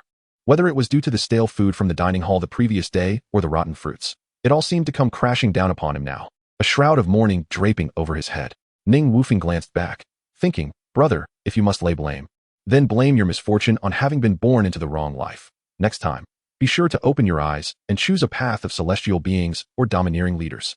It would not be too late to leap towards that. At the Thunder Extreme Square, before the Thunder Punishment Pillar, the crowd was ablaze with fervor, a sea of humanity. Fame breeds fear. Even a pig fears being fattened. Observing the passionate scene before him, Ning Wufeng did not envision a concert, a passionate siege, or a public trial of thousands. Instead, he recalled the punishment of the cane, the infamous spectacle of public humiliation, a testament to the immortal spirit of scholars. Yen Sun, clad in a light blue robe, stood with an air of authority, his garments billowing in the wind, his countenance exuding an unyielding presence. He declared in a deep voice, Today, I have uncovered those who conspired behind the scenes. Qin Tian, your cultivation is revoked, and you are expelled from the sect starting now. Ning Wufeng, you shall face the thunder punishment to observe the consequences. As soon as his words fell, the crowd fell into a stunned silence. The sound of a falling needle could be heard. With a wave of his hand, a bronze statue surged forth like an enraged dragon breaching the sea, crashing into Qin Tian's dantian, sending him violently against the thunder punishment pillar. Gasps erupted from the crowd. Then came the derisive laughter. Deservedly so. He brought this upon himself. In the next moment, a lightning talisman soared into the air, and a glimmer of excitement flickered in Yen Sun's eyes. Ning Wufeng stood proudly, gazing up at the talisman with a hint of anticipation in his own eyes. Perhaps this was the true spirit of the scholar, unafraid of authority, undaunted by thunder. A resounding crash echoed as 3 bolts of lightning descended like divine retribution from the heavens, striking without raising a speck of dust, leaving Ning Wufeng sprawled on the ground like a broken branch. A fellow cultivator, indignant, shouted, Why must the thunder punishment be meted out with advanced lightning talismans on an energy refinement disciple? Elder Yin, you must provide an explanation to the crowd. Faced with the angry throng, Yen Sun displayed no signs of panic. He barked, Presumptuous. Who dares question the law enforcement hall? Who gave you the audacity? Ning Wufeng, lying on the ground, realized he was merely performing for effect. After all, the so-called spirit of the scholar was of little use. Yet, Yen Sun was cunning enough to use the law enforcement hall as his shield. Fortunately, Ning Wufeng had already broken through to the first level of the Thunder Body technique, enjoying the benefits of intermediate lightning talismans daily. Today marked a new experience, as he was bathed in the wrath of 3 bolts of lightning. Though it left him disheveled, he managed to endure. It was the perfect moment to continue feigning unconsciousness. Just then, a figure emerged from the crowd. He crouched down to examine Ning Wufeng's injuries. His brow furrowed, a glimmer of concern in his eyes. This old man, Su, had arrived a bit too late. Was he there to collect Ning Wufeng's corpse? However, the spectacle of being struck by 3 bolts of lightning was indeed a remarkable sight. Su Qiao rose, his eyes gleaming with intensity, staring directly at Yin Sun. Yin Shidi, what a display of power. Today, I demand an explanation from you. Yin Sun, unwilling to back down, scoffed. Su Shixiao, are you attempting to shield your disciple? Yin Sun, the Thunder Sword sect does not belong to the Yin family. Su Qiao thundered, there are many disciples present today. They know well how I protect my own. And they also know how you abuse your power and disregard human life. Yin Sun's expression darkened. Su Qiao, do not slander me. This was Ning Wufeng's own choice. If you do not believe me, ask Elder Yu from the Law Enforcement Hall. He can vouch for it. He slowly turned his gaze to Yu Jihua, who appeared relaxed, leisurely responding, I am quite old and my hearing is not what it used to be. I did not catch the details at the time. Yin Sun nearly spat blood in frustration upon hearing this. He chuckled coldly. Are you all conspiring against me? This matter, I shall report to the sect leader and demand an explanation. Su Qiao snorted dismissively. I have the same intention. Let us go together and let the sect leader adjudicate. Feeling a pang of anxiety, Yin Sun forced a smile. Su Shixiao, I do not believe this is necessary. Such a minor issue should not trouble the sect leader. Surely we can discuss this? If anything happens to my disciple, I will not rest until you pay for it with your life. Feeling Su Qiao's underlying threat, Yin Sun had no choice but to transmit a secret message. Su Shixiao, let's not damage our relationship. Your disciple's life seems quite resilient. He is not in immediate danger. Here are 100,000 spirit stones. Take them to treat his injuries. What do you say? Yin Shidi, are you trying to insult me? My disciple's life hangs in the balance. If you want to show sincerity, it should be no less than 1 million. Thus began a silent negotiation between the two under the watchful eyes of the crowd. After intense bargaining, Ning Wufeng was ultimately sold for 500,000. Ning Wufeng squinted, witnessing Yin Sun secretly slip a storage bag into Su Qiao's sleeve, feeling a surge of resentment. Indeed, Su, at the crucial moment, had bowed to the allure of wealth. Just moments ago, he had lamented internally about having such a master, only to realize he had misjudged the situation. This tumultuous affair finally reached a somewhat anticlimactic conclusion. In the alchemy room, Ning Wufeng lay on the bed, continuing his act of suffering. Su Qiao sat in a chair, casting a sidelong glance at him. Enough of your charade. Do you think I am unaware that you are cultivating the Thunder Body technique? Ning Wufeng kept his eyes closed, asking, Master, how much did you take? Su Qiao feigned ignorance. What do you mean, how much? Stop pretending. We both know each other well enough to not play games. You rascal. I heard you earned nearly 3 million. Why only mention 1 million? Ah! Ning Wufeng suddenly shrieked, leaping from the bed. Master, your disciple's chest hurts terribly. I must retreat to heal immediately. Let the past be gone with the wind. With that, he vanished in a flash. Su Xinyu entered, holding a bowl of medicine, and called out, Senior brother, where are you going?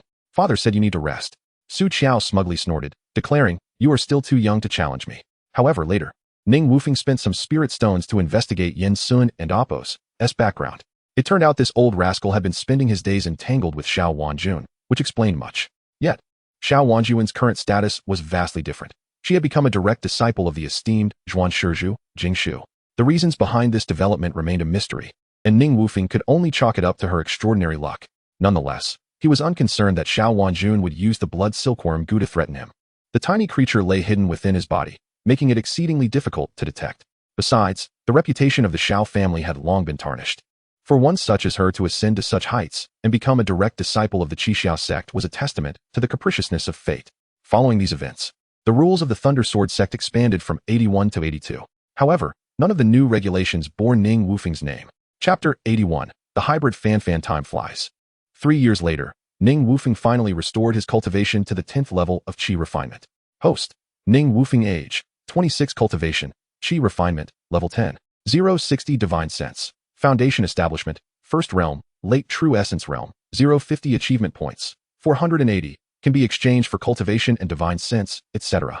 However, his Divine Sense could not be exchanged once it reached the threshold of the Late True Essence Realm, despite having surplus achievement points. Nevertheless, his current cultivation was sufficient for his needs. The Thunder Body technique had finally advanced to the 2nd tier, yet this also implied that subsequent training would require a greater expenditure. Fortunately, he still had 800,000 spirit stones remaining from the 2 million he had earned last time, enough to allow him to rest for several more years. Yet, the Thunder Spirit technique, the extraordinary skill he yearned for, remained an unachievable goal. Once again, his frail state was laid bare before him. Should he fail to cultivate it to the 3rd tier before establishing his foundation? It seemed that his fate with this technique would be forever intertwined with regret. He recalled how Jiang Baiyu had once looked down upon his frailty and suggested he pursue the path of beast cultivation, which reminded him of the red egg he possessed. Embracing the spirit of diligence, he ventured to the scripture pavilion to purchase the Thunder Beast technique. With this, after nearly a year of effort, he finally succeeded in hatching his own offspring. However, an unexpected turn of events led to the birth of a delightful daughter. This little creature bore no resemblance to her mother, who was a tiger in his memory. Instead, she was entirely black, resembling a lively panther. Ning Wufeng could not help but speculate if her mother had fallen for a foreigner, resulting in this crossbreed. The little one and Apos' head was a comical inheritance from her mother. Lacking horns, yet adorned with wings, her body could magically fluctuate in size. When small, she felt like a cuddly piglet, and when large, she served as a remarkably comfortable pillow. Most astonishingly, she could outpace even the swiftest flying leaves. Yet, this creature had an inexplicable aversion to meat, preferring rice instead. Devouring 2 buckets daily. Was this not the essence of a pig? A hybrid pig at that, truly a waste of the ancient fierce beast and Apos' legacy. Due to her gluttonous nature, Ning Wufeng aptly named her Fan Fan. Just as Ning Wufeng emerged from his cave to fetch food for Fan Fan, he unexpectedly encountered Su Xinyu. Under his guidance over the years, Su Xinyu had seemingly experienced a sudden awakening, perhaps spurred by his classic dictum, "To be my woman, your cultivation must surpass mine." Since then, the love-struck Su Xinyu had rapidly ascended in cultivation, now reaching the 10th level of qi refinement, fulfilling Ning Wufeng's promise to Su Laotu. However, Su Xinyu practiced the authentic thunder element technique and had even broken through to the 1st realm. It was vexing that the thunder spirit power within him remained as feeble as a thread, a fact he could not escape. Yet, ever since Fan Fan and Apos' arrival, Su Xinyu seemed to be overflowing with maternal affection, or perhaps she had completely fallen for Ning Wufeng. Today, Su Xinyu donned a sky-blue lotus leaf skirt, radiating purity and charm. In her hand, she held a bucket of fragrant rice. In these times, the old customs of gender separation had become obsolete, infusing his cold stone chamber with a hint of warmth and humanity. "Junior sister, back to deliver food again?" he inquired. "Yes, senior brother. I made extra today. Would you like some?" Su Xinyu replied with a bright smile. Ning Wufeng glanced at Fan Fan and chuckled. Let her eat. Who would dare to compete with her for food? After all, she is an ancient fierce beast. Be cautious, or one day she might swallow you whole. Gently stroking Fan Fan and Apos' head, Su Xinyu cooed. Our Fan Fan would never do that, right? Seemingly understanding her words, Fan Fan burrowed into her embrace, nudging her chest with her round, pig-like head. Ning Wufeng turned his head away, muttering, "Were it not for your gender, I'd have taken care of you by now. Junior sister, please look after Fan Fan for a moment. I have business to attend to." Today, he had specifically arranged for Murong Jie to secure a spot for him in the backyard of the scripture pavilion. As he stepped into the lecture courtyard, Murong Jie waved frantically at him. Once Ning Wufeng sat down, Murong Jie leaned close and whispered, "Brother Ning, why are you so late? It and Apos' about to begin. I've heard that the Tianju patriarch from Chichi Manor has quite the temper." Ning Wufeng mused that she was the only woman to practice swordsmanship since the establishment of the Thundersword sect, and it was said that her cultivation had reached the terrifying 6th realm of the Golden Core stage. A peculiar temperament was to be expected, especially with such formidable prowess. "What are you pondering, Brother Ning?" Murong Jie inquired, noticing his distraction. Ning Wufeng snapped back to reality and smiled. "I was wondering why the sect would send a patriarch to teach here. Perhaps Chichi Manor is short on disciples. I hear they Haven Tea produced a sword practitioner in 50 years. By the way, junior brother, you don't practice swordsmanship. What are you doing here? And you don't practice swordsmanship either. Besides, there is not a single sword practitioner around." Murong Jie glanced around to ensure no one was too close before whispering. They merely come to catch a glimpse of the Tianju patriarch's extraordinary beauty. After all, she is said to be the most beautiful woman in the Southern Gate. Who wouldn't he want to see her in person? No sooner had he spoken than a woman clad in purple entered the courtyard, as if stepping through the dawn's rays. Her skirt flowed like tranquil waters, the only sound being the gentle chime of the jade bells at her waist. As she approached the gilded pine-patterned table, she turned gracefully, revealing a stunning tableau. Her purple gown, adorned with thunder patterns, shimmered in the light, resembling a celestial fairy descending to earth. Her hair was half tied up, while the other half cascaded down her waist like a waterfall, embellished with a single white jade hairpin that enhanced her ethereal beauty. Her brows were like drawn swords, her eyes dark as ink, radiating an icy demeanor as they swept across the assembly. Her lips were the color of spring blossoms, delicate as the remnants of winter snow. In that moment, time seemed to stand still in the courtyard. All present were captivated by the breathtaking grace of the woman in purple. Rising to pay their respects to the Tianzhu patriarch, only Ning Wufeng remained seated, dumbfounded. Murong Jie, noticing, quickly nudged him. It was not that he was enamored by her beauty, but rather that the glance from the purple-clad woman instantly reminded him of the one who had saved him years ago. He vividly recalled her gaze. She had wielded a sword, though he had not seen how she fought, her face concealed by a white veil, yet he was certain it was her. That fleeting glance had left an indelible mark upon his heart.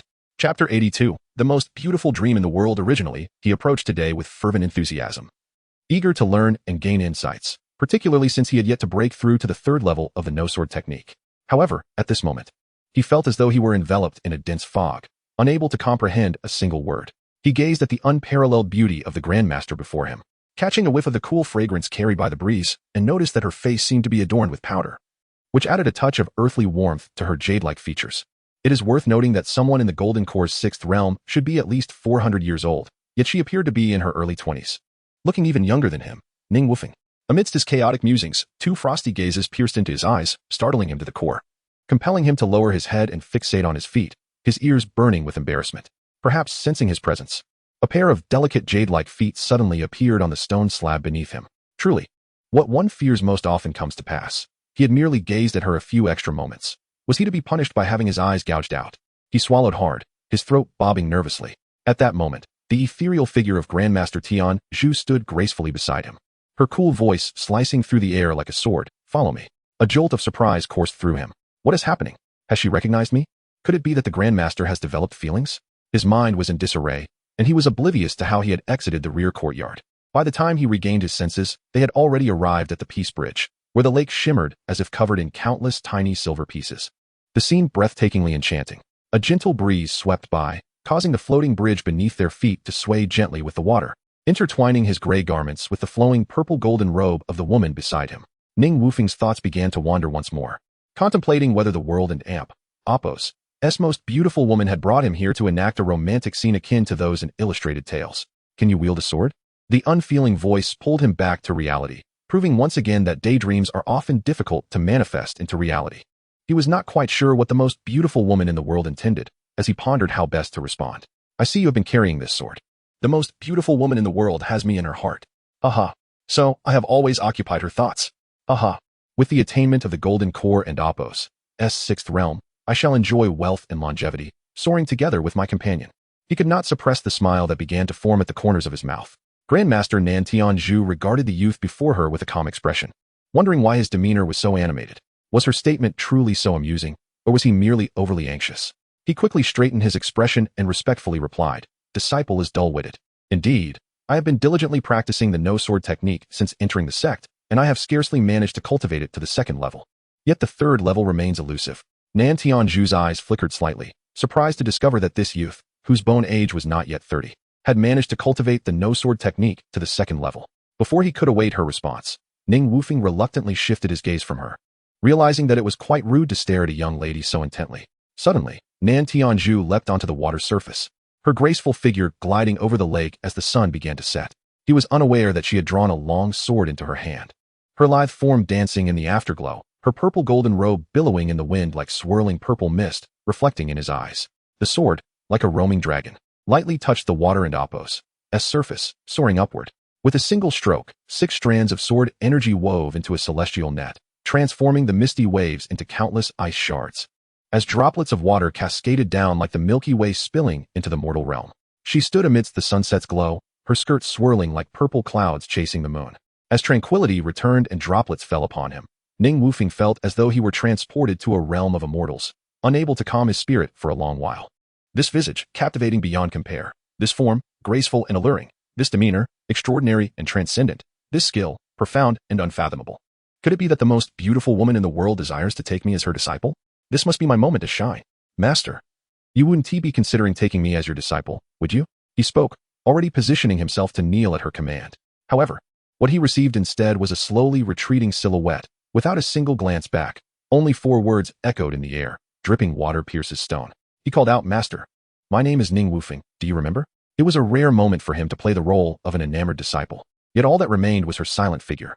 Indeed, the Grandmaster was beautiful, but compared to him, she lacked a touch of grace. Ning Wufeng lamented the missed opportunity. If only he had a phone to capture such a breathtaking scene. He could replay it whenever he wished to savor the memory. Moreover, that sword and amp, Appos' power was terrifying. The sword light was like a dragon, wielded with such might that it seemed capable of destroying the heavens. No wonder she had effortlessly slain the city lord Shao with a single strike. Her strength was indeed formidable. After all this time, the sworn enemy of Shao Wanjun was right before her eyes, yet he had not witnessed her flinch. Nonetheless, today a spectacle had been witnessed openly by numerous female disciples. And the latest gossip circulating within the sect was that Ning Wufeng had shifted his affections. Of course, the object of his affection was a certain mysterious woman, which remained an unspoken secret among the others.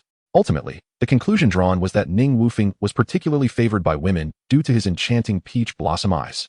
To this end, Ning Wufeng specifically ventured to the sparkling lake, gazing at his remarkably handsome face in the water several times. Ancient texts describe peach blossom eyes as resembling the flower itself, slightly tinted with a pink hue, sparkling with a watery sheen, and curving like a crescent moon when he smiled, imparting a sense of dreamy intoxication. Upon closer inspection, Ning Wufeng was surprised to find a few fine lines creeping into the corners of his eyes. After all, at 26, it seemed women preferred the youthful charm of a young man. Though they might claim otherwise, their hearts could suggest otherwise. He mused that it was not enough to possess merely 16 abdominal muscles. One must also possess extraordinary beauty. The pressing task at hand was not to practice swordplay or master the Thunder King's technique, but to obtain a beauty elixir to preserve his youthful visage at 26. As for whether his eyes truly resembled peach blossom eyes, he intended to seek out a painter to learn a thing or two, planning to present his self-portrait to his fellow disciples for their appreciation once he achieved mastery. Having had the invaluable experience of being personally guided by Nan Tianzhu, Ning Wufeng knew that if he could not learn, it would tarnish his reputation as a genius. Another year rushed by, and after consuming the beauty elixir, his appearance at 26 was eternally preserved. Amidst the peach blossom grove, Ning Wufeng finally unleashed his sword, intertwining with the sword energy generated from his 3 sword shadow clones, creating a magnificent display of sword chi that danced among the countless peach blossoms. Ning Wufeng sheathed his sword, having successfully cultivated the no-sword technique to the 3rd level, stepping into the first realm of swordsmanship, externalization of sword chi. At this moment, he felt a sense of accomplishment, elevated above the mundane world, and took a swig from the gourd at his waist, reveling in his joy. From this mountain peak, he gazed down at the multitude of disciples below, realizing that a lifetime of toil had yielded nothing but an endless cycle of futility. The so-called heavenly reward for diligence was merely a ruse to deceive the common folk. This world of cultivation was simply a portrayal of the strong devouring the weak. For mortals to seek ascension through effort was nothing more than a joke. Initially contemplating abandoning the thunder elemental technique, he suddenly changed his mind, clenching his fist tightly, his eyes shimmering with determination. Whenever an opportunity arose, he was prepared to fight fiercely, never forgetting the deep-seated vendetta of the Changfeng sect. As the famous saying goes, if one has no dreams, what differentiates them from a salted fish? He yearned for boundless power. He must become stronger. Chapter 83. Qin Guang City in the Scripture Pavilion. Ning Wufeng requested Murong Jie to assist him in locating a map of the southern gate. It was revealed that this southern gate, vast and boundless, was divided into 9 regions, which included not only the Thundersword sect, but also 4 prominent families and 3 major sects, all of which were affiliated with the Thundersword sect. The Qin family of Tongzhou was situated in the northwestern corner of the southern gate, with the central fire hall to its north. A massive chasm stretched between the two, resembling a natural barrier. To the south lay the Kunyu Mountains of Lingzhou, undulating and shrouded in mist. To the west was the dominion of the Wandu sect, one of the 3 major sects of the Demon Church. However, the members of these sects were not true demons, but rather traders from the human race who had adopted demonic techniques. At this moment, Ning Wufeng had taken a leave of absence from his sect and gracefully exited the grand formation of the sect. He stowed away his infinite sword and donned a black robe with a round collar and narrow sleeves, which accentuated his heroic demeanor. He released Fan Fan from the Black Soul Pearl, gently patting his head. Instantly, Fan Fan grew larger, towering over Ning Wufeng. Satisfied, Ning Wufeng nodded, exclaiming, "Now? That resembles a formidable beast." He patted Fan Fan's sturdy frame and nimbly leaped onto its back, shouting, "Fan Fan, let us go. I shall take you to experience the wonders of the western regions." Fan Fan seemed to comprehend Ning Wufeng's words, lifting its head and letting out a couple of grunts before unfurling its black wings and soaring into the sky. As the wind whistled past his ears, Ning Wufeng spread his arms wide and shouted, "Behold, I possess my very own private aircraft." As the foremost family among the 4 great families, the Qin family stood majestically in the northwestern corner of the southern gate, their power formidable. It was rumored that the family housed 3 golden core experts, and the head of the family possessed unfathomable cultivation, having reached the late stage of the 5th realm of the golden core, instilling fear in the region. After a prolonged journey of several days, Ning Wufeng finally arrived in Tongzhou and Apos, largest city, Qinguang City. This city was significantly larger than the former Xiaoyuan city, yet it lacked the air of opulence. Every brick and tile exuded simplicity and practicality, reflecting a rustic charm. As was customary when traveling, one must first appease their hunger. Soon, he found a tavern and strode inside, plopping himself down and urging the waiter to bring delectable food and fine wine promptly, as if he had not eaten in days. Sitting alone by the window, he indulged in hearty drinking and feasting on meat.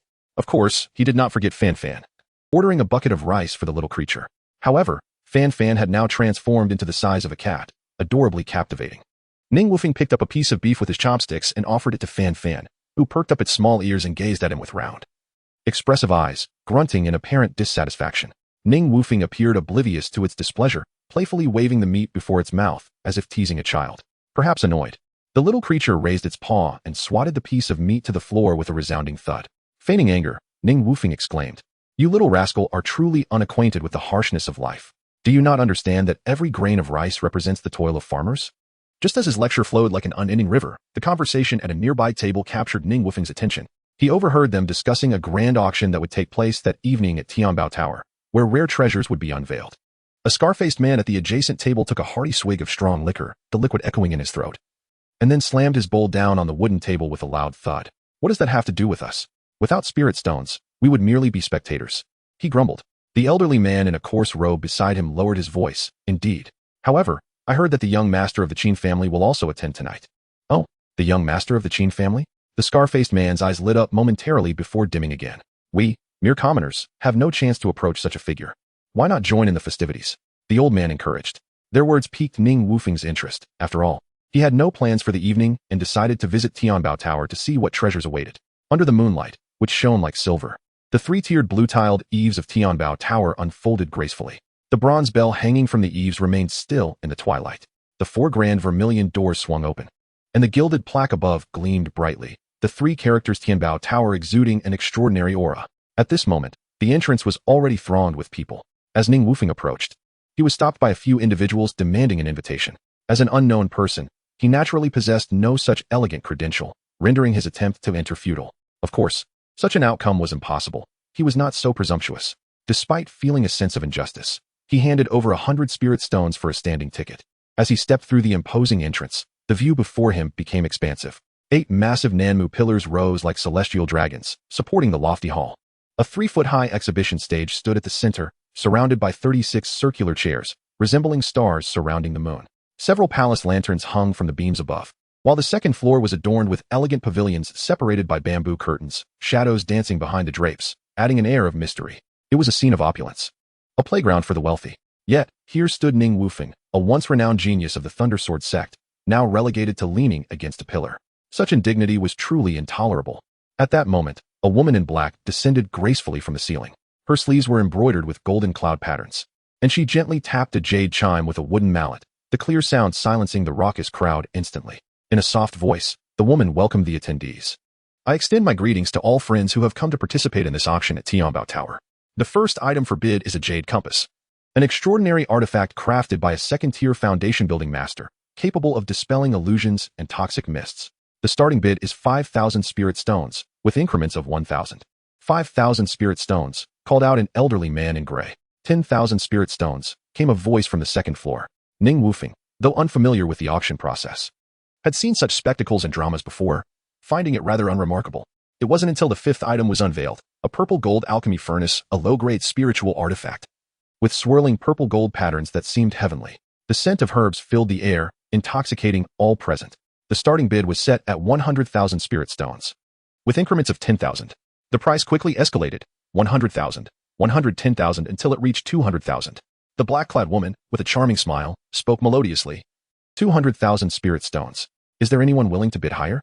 This is a relic of a golden core master. Opportunities like this may be rare indeed. Her gaze swept across the room, but silence reigned. Although the alchemy furnace was a remarkable treasure, only alchemists could truly harness its value, a profession not easily accessible to the common folk. As the woman prepared to strike the jade chime and declare the item sold at 200,000 spirit stones, a sudden voice broke the stillness. 210,000. A figure clad in black, with a hat obscuring his face, leaned against a pillar, casually placing his bid. The crowd turned their curious eyes towards him. This was none other than Ning Wufeng, who had refrained from bidding earlier out of concern for his appearance. Now that the furnace was presented, he was utterly captivated. Adhering to the principle of prioritizing safety while traversing the world, he had donned the necessary attire, revealing only his captivating eyes. Suddenly, a crashing sound echoed from the second floor, followed by a cold voice declaring, 250,000. So many people were watching him. It was the first time in his life he had experienced such attention. Today, he resolved to make a grand impression, continuing to shout, 260,000, 300,000, 310,000. He chuckled, for to Ning Wufeng, money was merely a sequence of numbers. Voices of contention rose from the elegant chambers above, but they swiftly subsided, suggesting the presence of a wise wife. However, the enigmatic figure clad in black, who lacked even a seat, remained an enigma. Ultimately, he secured the coveted furnace at the impressive price of 310,000, ensuring he would no longer need to visit the alchemy room. With this furnace, the success rate of concocting poisons would significantly enhance. In the future, once he apprehended those responsible for the demise of his master and senior brother, he would ensure that those treacherous individuals would consume the heart-rending poison as their daily sustenance. Chapter 84. The great hero, the scarred-faced man, squeezed beside Ning Wufeng, reeked of alcohol and sweat. My friend, you don't seem to be from Tongzhou, do you? I have a lucrative business proposition, should you be interested. Before Ning Wufeng could inquire about this promising venture, the sixth and final auction item had already made its grand appearance. It was unclear what mechanism the woman in black had activated, but a series of mechanical sounds ensued, and a square object covered in red silk slowly rose into view. Under the gaze of the eager crowd, anticipation filled the air for this climactic spectacle. The woman in black circled the object, deliberately creating an air of mystery. The final item tonight will surely not disappoint, esteemed friends. Please hold your breath with me. With that, she dramatically unveiled the red silk, revealing a large black iron cage, within which was a woman dressed in a flowing red gown. A tiny vermilion that adorned her forehead, and her tear-filled eyes were captivating, while her ankles were shackled by white chains inscribed with incantations. This scene utterly stunned Ning Wufeng. In broad daylight, these individuals were treating a living person as an auction item. Was there no law? No justice? This exquisite furnace body, merely 20 years old, was a rare find of the Xianyin jade body, invaluable for cultivating pure yang or water-based techniques, capable of harmonizing yang fire and accelerating one's cultivation speed. The starting bid was 200,000 spirit stones, with increments of 10,000. As Ning Wufeng gazed at the woman on stage, speaking as if she were merely an object, he was disheartened by the coldness of humanity. A bamboo curtain on the second floor was lifted, revealing an elegant man in a moon-white brocade robe, who lightly tapped the cage with a folding fan. This item is of great interest to the Qin family. 200,000 spirit stones, deal. Immediately, someone below flattered, to have caught Lord Qin's eye is indeed a great fortune for her. Let us congratulate Lord Qin on securing tonight's top prize. The scarred man beside Ning Wufeng whispered, that is Qin Shaogong, the eldest son of the Qin family.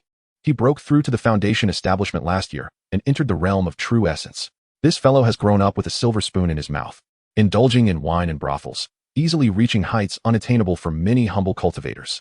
Ning Wufeng detected the bitterness in his words. Having a good father made all the difference. He felt a pang of envy. Glancing at the lecherous figure above, he was consumed by anger. With a bold gesture, he shouted, 210,000. The declaration struck like thunder in a clear sky, leaving the entire hall in astonishment. The once jovial Qin Shaogong's expression turned icy, his gaze chillingly fierce. He slammed his fan against the railing and declared, 300,000. Ning Wufeng met his gaze defiantly, his eyes sparking with challenge, then raised his left arm to flash 4 fingers before him with a sharp flick.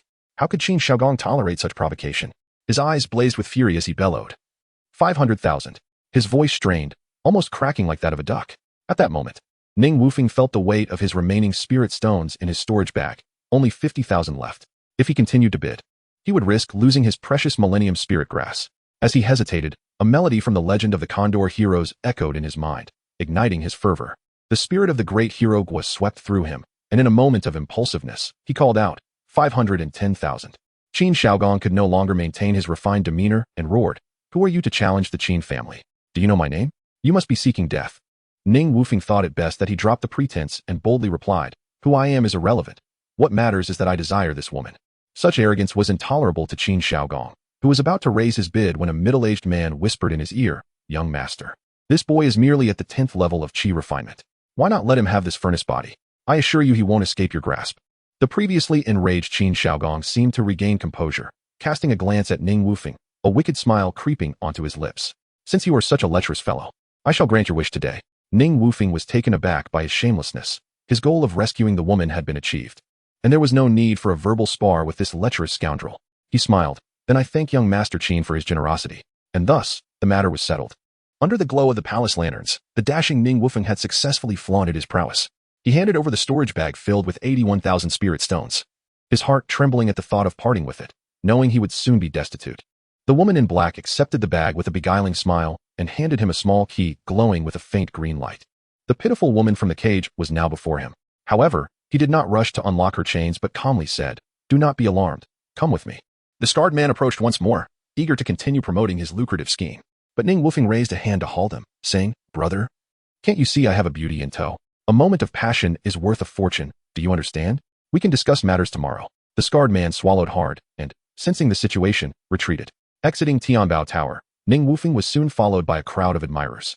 Oblivious, he strode forward, humming a cheerful tune, exuding an air of contentment. He sought the nearest inn and quickly secured a single room. With joy, he ascended to the second floor, ushering the woman inside before closing the door with a resounding thud. He swiftly set up a defensive array and soundproofing. Once everything was in place, the terrified woman sank to her knees, sobbing. Ning Wufeng pondered, "Why are you crying? I have no intention of taking advantage of you." He sighed and crouched down to her level. The woman instinctively recoiled in fear. Seizing the chain at her feet, he swiftly unlocked it before she could react. There. No more tears, you are free now." He tossed the chain onto the table. The woman, curled up in the corner, still had tears glistening on her cheeks, staring blankly for a moment before finally processing his words. "You truly do not want my body?" Chapter 85. The dark street. A gentleman's word is his bond.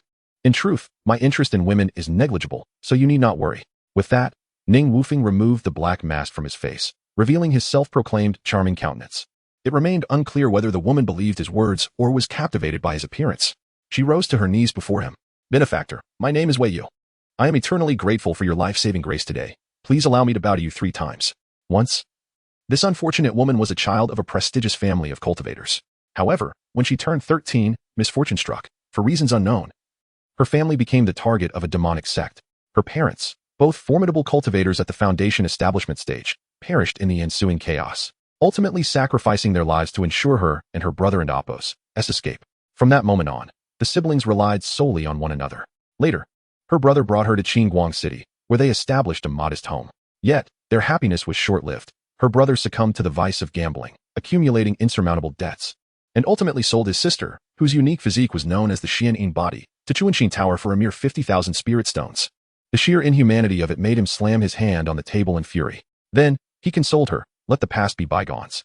The road ahead will undoubtedly be more arduous." Hearing this, Wei Yu's tears fell anew. "Do not cry. The heavens do not forsake the desperate. In my opinion, you should either find a trustworthy partner to marry or rely on yourself, adopting a new name and striving for independence as a woman of the modern age. Oh, to be a queen, with men kneeling before you. Imagine how delightful it would be to have a throng of admirers at your feet." Through her tears, Wei Yu pleaded, "Benefactor, please take me with you. Allow me to serve you." Ning Wufeng sighed in exasperation. "Do not call me benefactor anymore. Refer to me as young master. It suits my temperament better. Did I not just advise you to aspire to be a queen? Why then do you wish to become a maid? I have no need for a foot-warming servant. It vexes me." Wei Yu, anxious, implored, "If you do not take me away, I fear I will be captured before I can take a single step out of Qingguang City." Leaning casually against the window frame with a wine gourd in hand, Ning Wufeng noticed several shadowy figures lurking at the alleyway below. "Fear not, I shall take you to a safe place." He swiftly stored the exquisite white anklet into his storage pouch, a prized magical artifact that might prove useful in the future. On that moonlit, windswept night, Ning Wufeng began his escape with the red-clad beauty, scaling walls and incapacitating a martial arts master in a side alley. He soon arrived at a pavilion. Gently knocking on the door, a voice from within, belonging to an elderly man, inquired, "Who is it at this late hour?" Ning Wufeng lowered his voice, replying, "A disciple of the Thundersword sect seeks Master Huang Yang urgently." As it turned out, the Xiandan Pavilion was a medicinal shop run by the Thundersword sect in Qingguang City, and Huang Yang was a junior disciple of Su Qiao. After Ning Wufeng presented Su Qiao's waste token, Huang Yang instantly understood the gravity of the situation. "Why do you come here so late, nephew? Is something amiss with your senior brother?" Ning Wufeng quickly clarified, "Master, you misunderstand. My master is perfectly well. It is I who require your assistance." He relayed the events to Huang Yang, requesting temporary refuge for Wei Yu without disclosing her Xianyin body. Considering Su Qiao and Apos' reputation, Huang Yang agreed to take her in as an apprentice. Before leaving, Ning Wufeng advised Wei Yu, "Do make your face less appealing. We wouldn't want you attracting unwanted attention again." Remember what I said about being a queen, and I wish you the best of luck." With that, he turned to leave. Seeing this, Wei Yu knelt once more, declaring, "Your immense kindness will forever be etched in my heart, young master. How shall I find you again?" Ning Wufeng replied readily. "If you truly wish to find me, seek me at the Thundersword sect. However, it would be best if you forget me. I am quite the philanderer, and the women surrounding me number in the hundreds. You need not wade through my murky waters. Yet, should you one day unify the realms and become a queen, do remember to send me some funds." As Wei Yu began to ask another question, Ning Wufeng had already vanished. Once departed, he stealthily returned to his own room, sleeping soundly until dawn.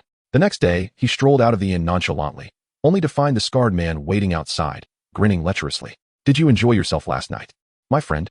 Ning Wufeng returned the grin, his own expression equally lascivious. Indeed, it was an exquisite experience, a true delight, reaching speeds of 180 miles per hour. Whether the scarred man understood was uncertain, as he stood there, chuckling foolishly. A word of advice: do not indulge in fantasies, my friend. Finally, the scarred man regained his senses, realizing the slight in the nickname, but enduring it for the sake of profit. "Come, my friend. I will take you to a place where wealth abounds. I assure you, you will not be disappointed." Following him through several winding streets, they arrived at a locale known as the Dark Street. The narrow streets were bustling with life. The scarred man continued his pitch.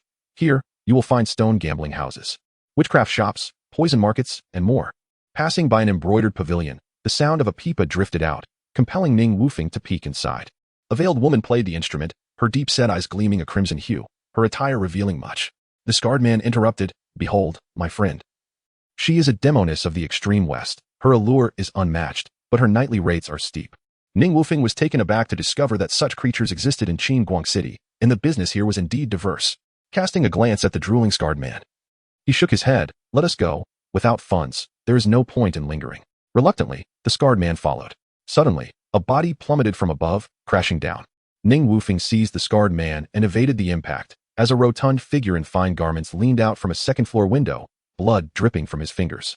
"How dare you cause a ruckus in my stone gambling house, without spirit stones?" This incident did not dampen their spirits as they entered the gambling house, where stones the size of watermelons were displayed. These stones were the essence of gambling.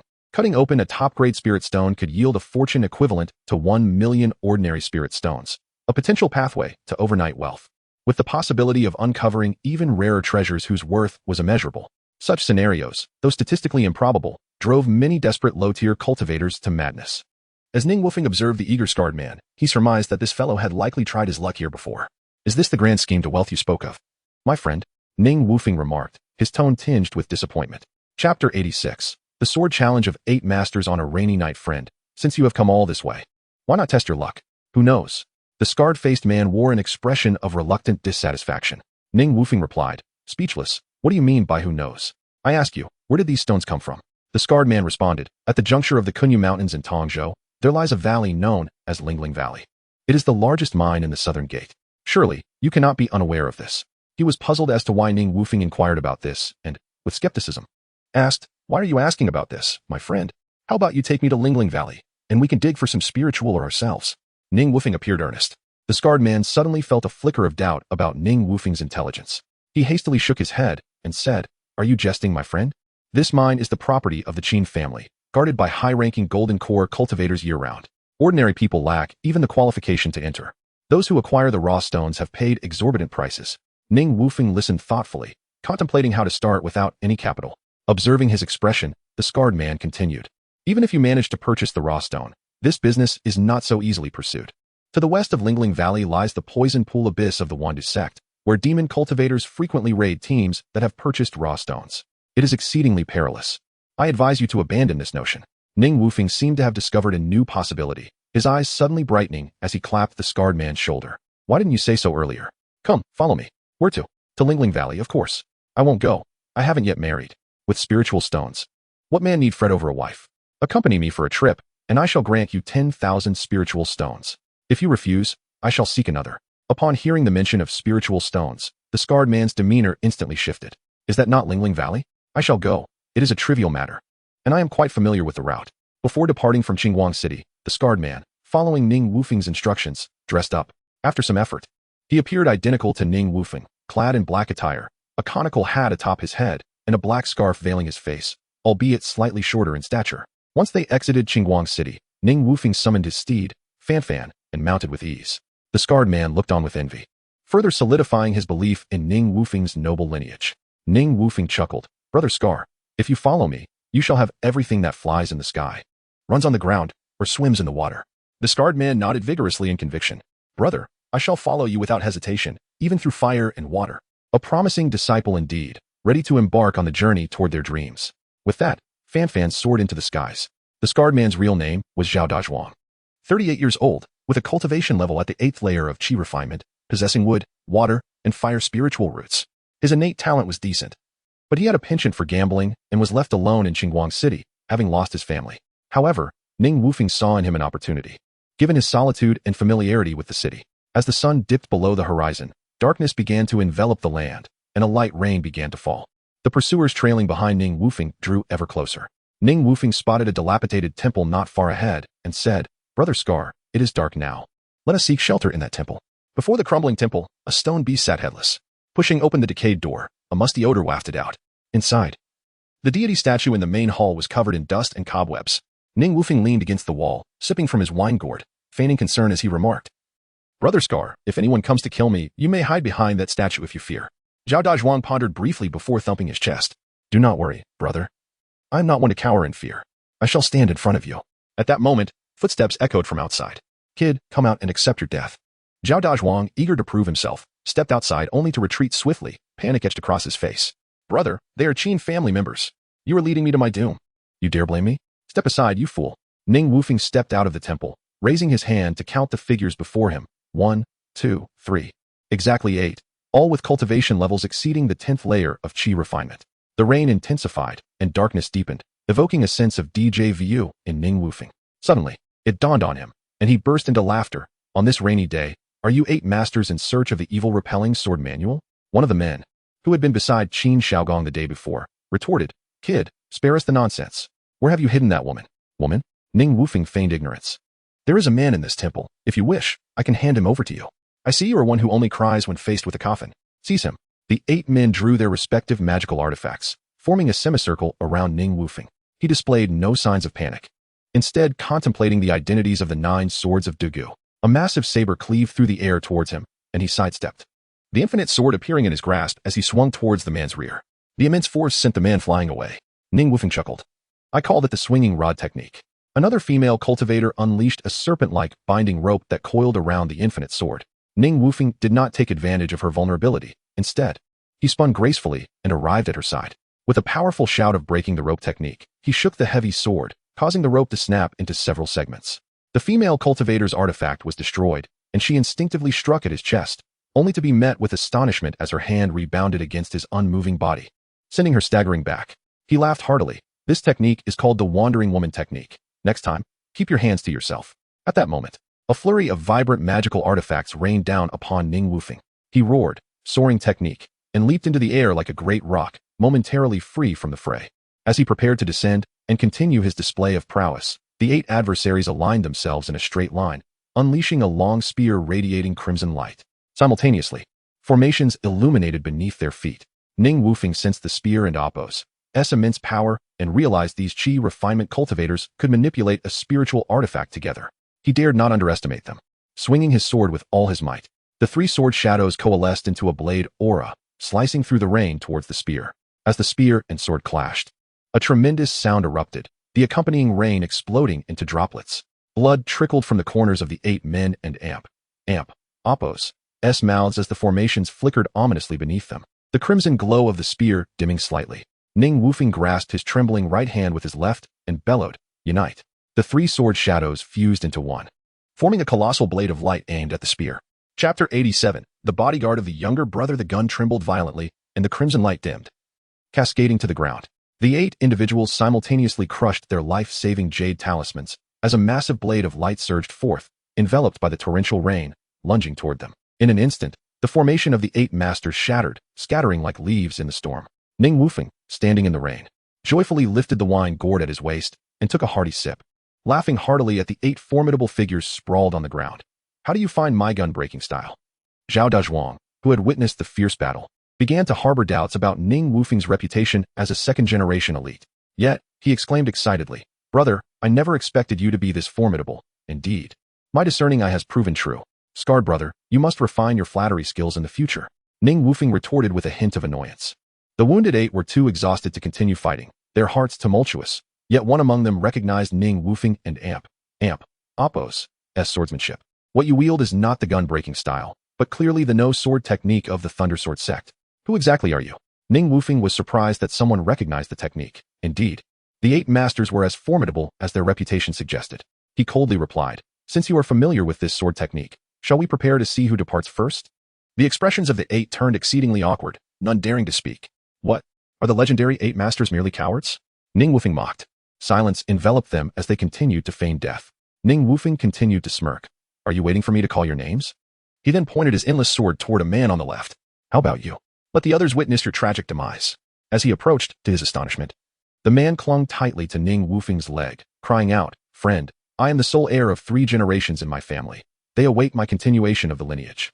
Please, let me go? You speak well, so why not choose someone among them to die in your stead? Ning Wufeng feigned a troubled expression, glancing left and right. Uncertain of whom to choose, Ning Wufeng threatened, seeing your dilemma, I believe it would be more fitting for you to take the first step. Upon hearing this, the man immediately pointed to an elderly figure in a yellow robe lying nearby. The yellow-robed elder cursed loudly, You ungrateful wretch. I have treated you well in the past. Yet you. Ning Wufeng observed the unfolding scene, suddenly pondering if testing humanity in matters of life and death was too harsh. Thus losing interest in further taunting them, he casually tossed a vial, containing 8 pills, saying, Each of you may consume 1 to escape death. Refuse, and you may face your end. His cold voice pierced through the air like a sharp blade. Fear glimmered in their eyes. Ultimately, when faced with death, they chose to submit. Watching them obediently consume the pills, Ning Wufeng added, This is a poison I concocted. It contains 6 deadly toxins. If you cannot obtain the antidote in time, you will perish. Their faces turned ashen. With the desired effect achieved, Ning Wufeng reassured them, However, there is no need for excessive worry. If you behave, perhaps one day I shall take pity and grant you the antidote. He then pushed Zhao Dazhuang forward, declaring, From this day forth, he shall be your leader. You must heed his commands, and the antidote will be procured through him. Zhao Dazhuang was taken aback, muttering, Brother, you must be joking. These 8 are under the command of Qin Shaogong. What are you afraid of? It and Appo's just Qin Shaogong. Can he possibly be more formidable than me? Ning Wufeng retorted. Zhao Dazhuang chuckled foolishly. Brother, how could he compare to you? You are the heavens. He is the earth. I only worry he may seek revenge. Ning Wufeng placed a hand on Zhao Dazhuang's shoulder, his expression grave. Scarred brother, let me impart some wisdom. You should say, Brother, your majesty is as grand as the heavens and the earth, while Qin Shaogong is nothing but a mere trifle before you. Remember, flattery must be extravagant. Do not be stingy. Understand? Zhao Dazhuang nodded vigorously, though it was uncertain whether he truly grasped the lesson. 10 days later, the 10 individuals were roasting meat in the woods outside the Lingling Valley. Ning Wufeng reclined against a large tree, savoring a long worm skewered on a stick. Observing Zhao Dazhuang, who was also indulging, he inquired impatiently, Scarred brother, we have waited here for several days. How come we haven't seen a single soul? Zhao Dazhuang paused, responding, Brother, I don't know either. After all, this is my first attempt at robbery, and I am quite anxious. You fool. How can you be nervous about a mere robbery? Besides, didn't I assign you 8 bodyguards? Ning Wufeng feigned anger. Zhao Dazhuang lowered his head like a child caught misbehaving. Suddenly, a massive flying boat soared from the valley. Zhao Dazhuang sprang up excitedly, pointing at the sky, Brother, look. The group of 10 followed suit, but after just a day, the speed of the flying boat was overwhelming. Only Ning Wufeng managed to keep pace with the aid of his companion, Fan Fan. Just as he was pondering his next move, a thunderous noise erupted from the sky ahead, where flames seemed to ignite atop the flying boat. Ning Wufeng thought, could it be that someone has gotten there first? He swiftly commanded Fan Fan to advance toward the vessel. On the deck of the flying boat, several bursts of emerald light exploded, casting flickering shadows on the Zhaojiao flag. Thick smoke billowed from the boat. Above it, a blood-red disc emitted a sanguine glow, while several thick black chains, resembling giant serpents, descended from the disc, tightly securing the vessel. A man in a black robe hovered above the flying boat, accompanied by a stunning woman leaning against his shoulder, her lips dark and alluring. From within the boat, dozens of cultivators formed a formation, and one man shouted, Who dares to intercept the Zhao family's vessel? The enchanting woman chuckled softly in the black-robed man's ear, her breath fragrant. My lord, do not waste words on these ants. Simply eliminate them all today. Excitement surged in the black-robed man's eyes as he replied, My lady, you speak wisely. With swift hand gestures, he conjured a green jewel that radiated blinding light, unleashing a dense green fog toward the flying boat. Upon contact, the fog erupted into thousands of green ghostly flames, engulfing the entire vessel in toxic mist. The golden formation formed by the Zhao family cultivators violently shook, emitting piercing sounds. The silver bells at the woman's waist chimed in harmony with her seductive laughter. And with each chime, venomous serpents materialized from the air, crashing into the golden formation. Chapter 88. The Art of Robbery Formations. The elder with white hair, leading the Zhao family, swiftly formed seals with his hands, causing the exquisite Seven Treasures Pagoda to expand rapidly. 7 beams of starlight pierced through the miasma, hurtling towards the black-robed man aboard the colossal vessel. The black-robed man bit his tongue, spitting a mouthful of essence blood onto a green orb, from which emerged a 3-headed giant python, its enormous jaws unleashing a torrent of black gas that collided violently with the 7 beams of starlight, causing the very fabric of space to tremble. At this moment, Ning Wufeng floated far below the giant vessel, observing the unfolding chaos with a sense of calm. After some time had passed in battle, Zhao Dazhuang finally arrived with his 8 bodyguards. Scarface, are you a reincarnated turtle? At this rate, you'll miss the entire show. Ning Wufeng teased, still in good spirits. Zhao Dazhuang felt a pang of discontent within himself, thinking that Ning Wufeng was merely fast due to his beast companion. Yet, he responded, of course, how could we possibly match your speed, big brother? Ning Wufeng turned to him, noticing a glimmer of enlightenment in the youth's eyes, perhaps a testament to his teaching prowess. He pointed towards the black-robed man and remarked, this fellow's cultivation level exceeds that of the Foundation establishment realm. When the 9 of you engage him, be wary. That woman possesses formidable skills too, likely at the later stage of the essence realm. Allow me to handle her alone. Zhao Dazhuang's heart raced, and he muttered quietly, big brother, why target the easy prey when you're so powerful? Perhaps we should reconsider. Sending our Qi refinement stage fighters against a Foundation establishment expert seems like a death wish. Upon hearing such defeatist words, Ning Wufeng rebuked him, fool. To speak of defeat before the battle even begins is treasonous. If you disturb our morale again, I won't hesitate to end you myself. Zhao Dazhuang, taken aback by the murderous glint in Ning Wufeng and Appo's eyes, quickly averted his gaze, surprised by the ferocity of the usually jovial air. Ning Wufeng then turned his attention to the other 8. You all are no different. If today is your last, you might as well fight with your lives for glory and wealth. He continued, cover your faces. A robbery must appear as such. The group adjusted their masks, concealing their identities. A thunderous roar echoed through the air as flames erupted from the mast of the flying vessel, billowing thick black smoke.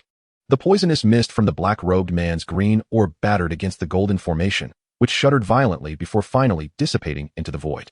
Watch me, my lords. The enchanting woman's voice rang out as she twirled gracefully, her toes touching the void to conjure blood-red lotus flowers. The sound of her bone flute pierced the air, and vividly colored snakes began to slither up the chains binding the ship. Several Zhao family cultivators nearby were bitten on the neck, their anguished screams filling the air. Be cautious. Someone shouted in alarm. The venomous snakes detonated, releasing a thick cloud of green poison that enveloped the entire vessel, accompanied by horrified cries from within. The elder of the Zhao family emerged alone from the poisonous mist, only to be intercepted by the black-robed figure. Just then, Ning Wufeng leapt into the air, propelled by his companion, aiming a sword towards the enchanting woman's back. Young lord, you lack compassion. The enchanting woman laughed lightly, swiftly evading his strike. The eerie notes from her flute summoned the chains to writhe towards Ning Wufeng like venomous serpents. He swung his sword, cleaving through the approaching chains. But their numbers only multiplied, exhausting him.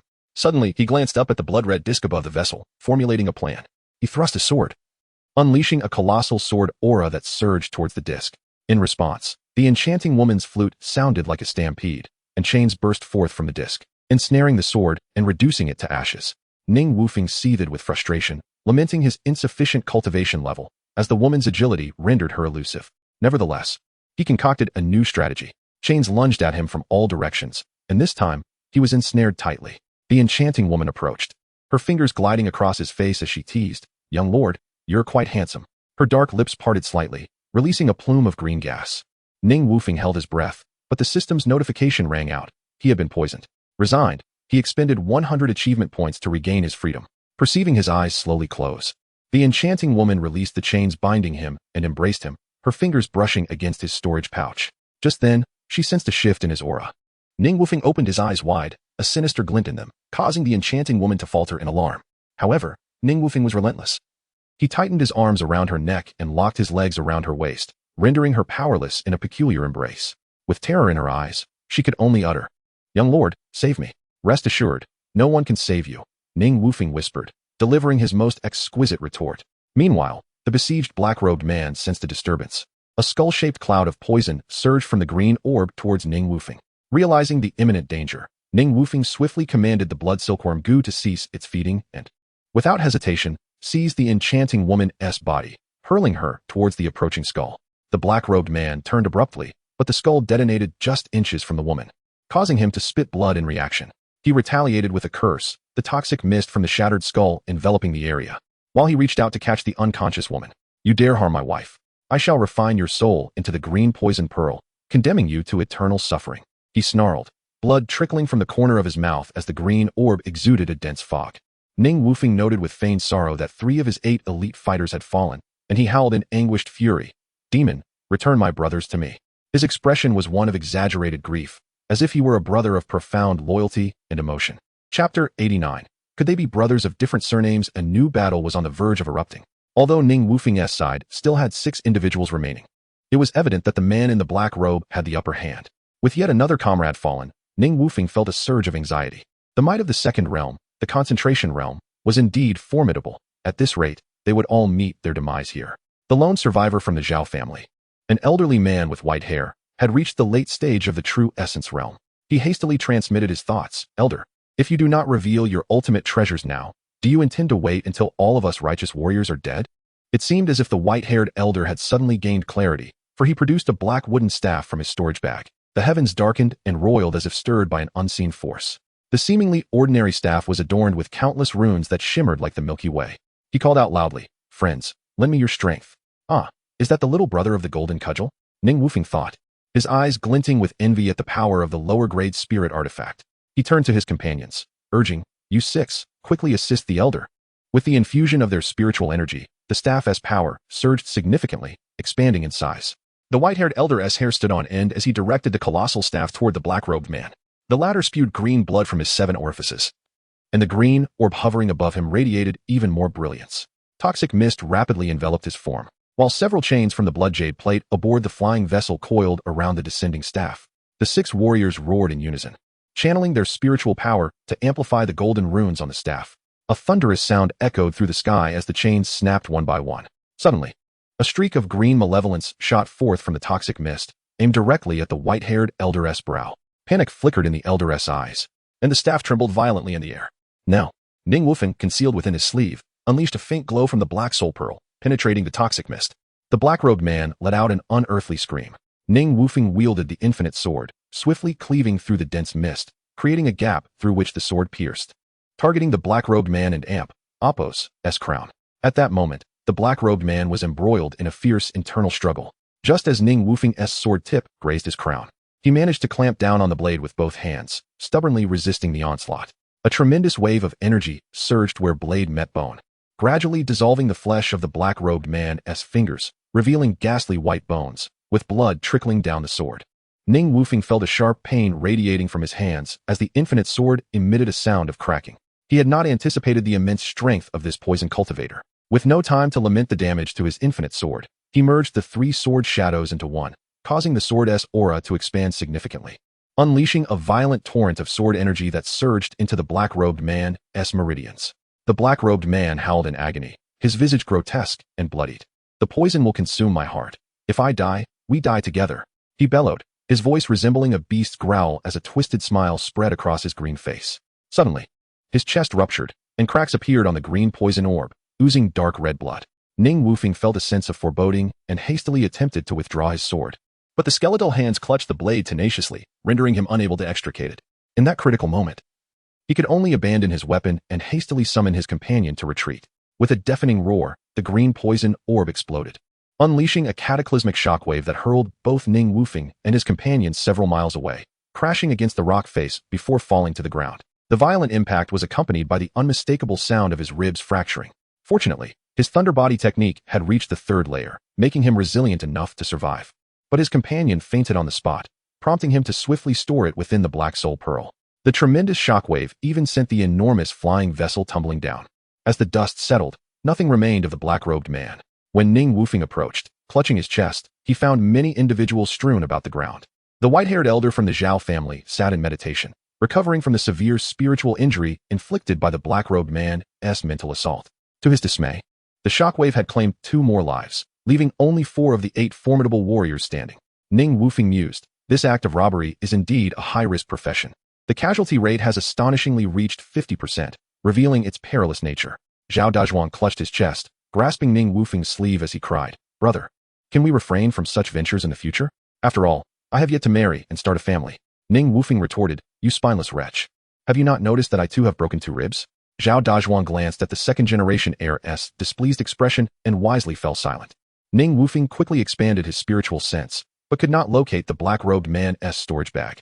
Had it been destroyed? At his age, he should have left something behind for posterity. What a foolish old man. He lamented the loss of the treasures that had vanished so suddenly. Fortunately, he had earlier acquired the woman's storage bag.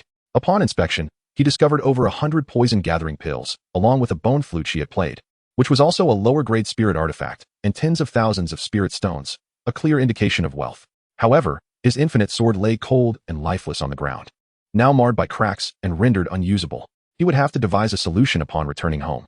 He beckoned to Zhao Dazhuang, whispering, "Scarface, go inquire with that elder about how much raw or material they purchased this time."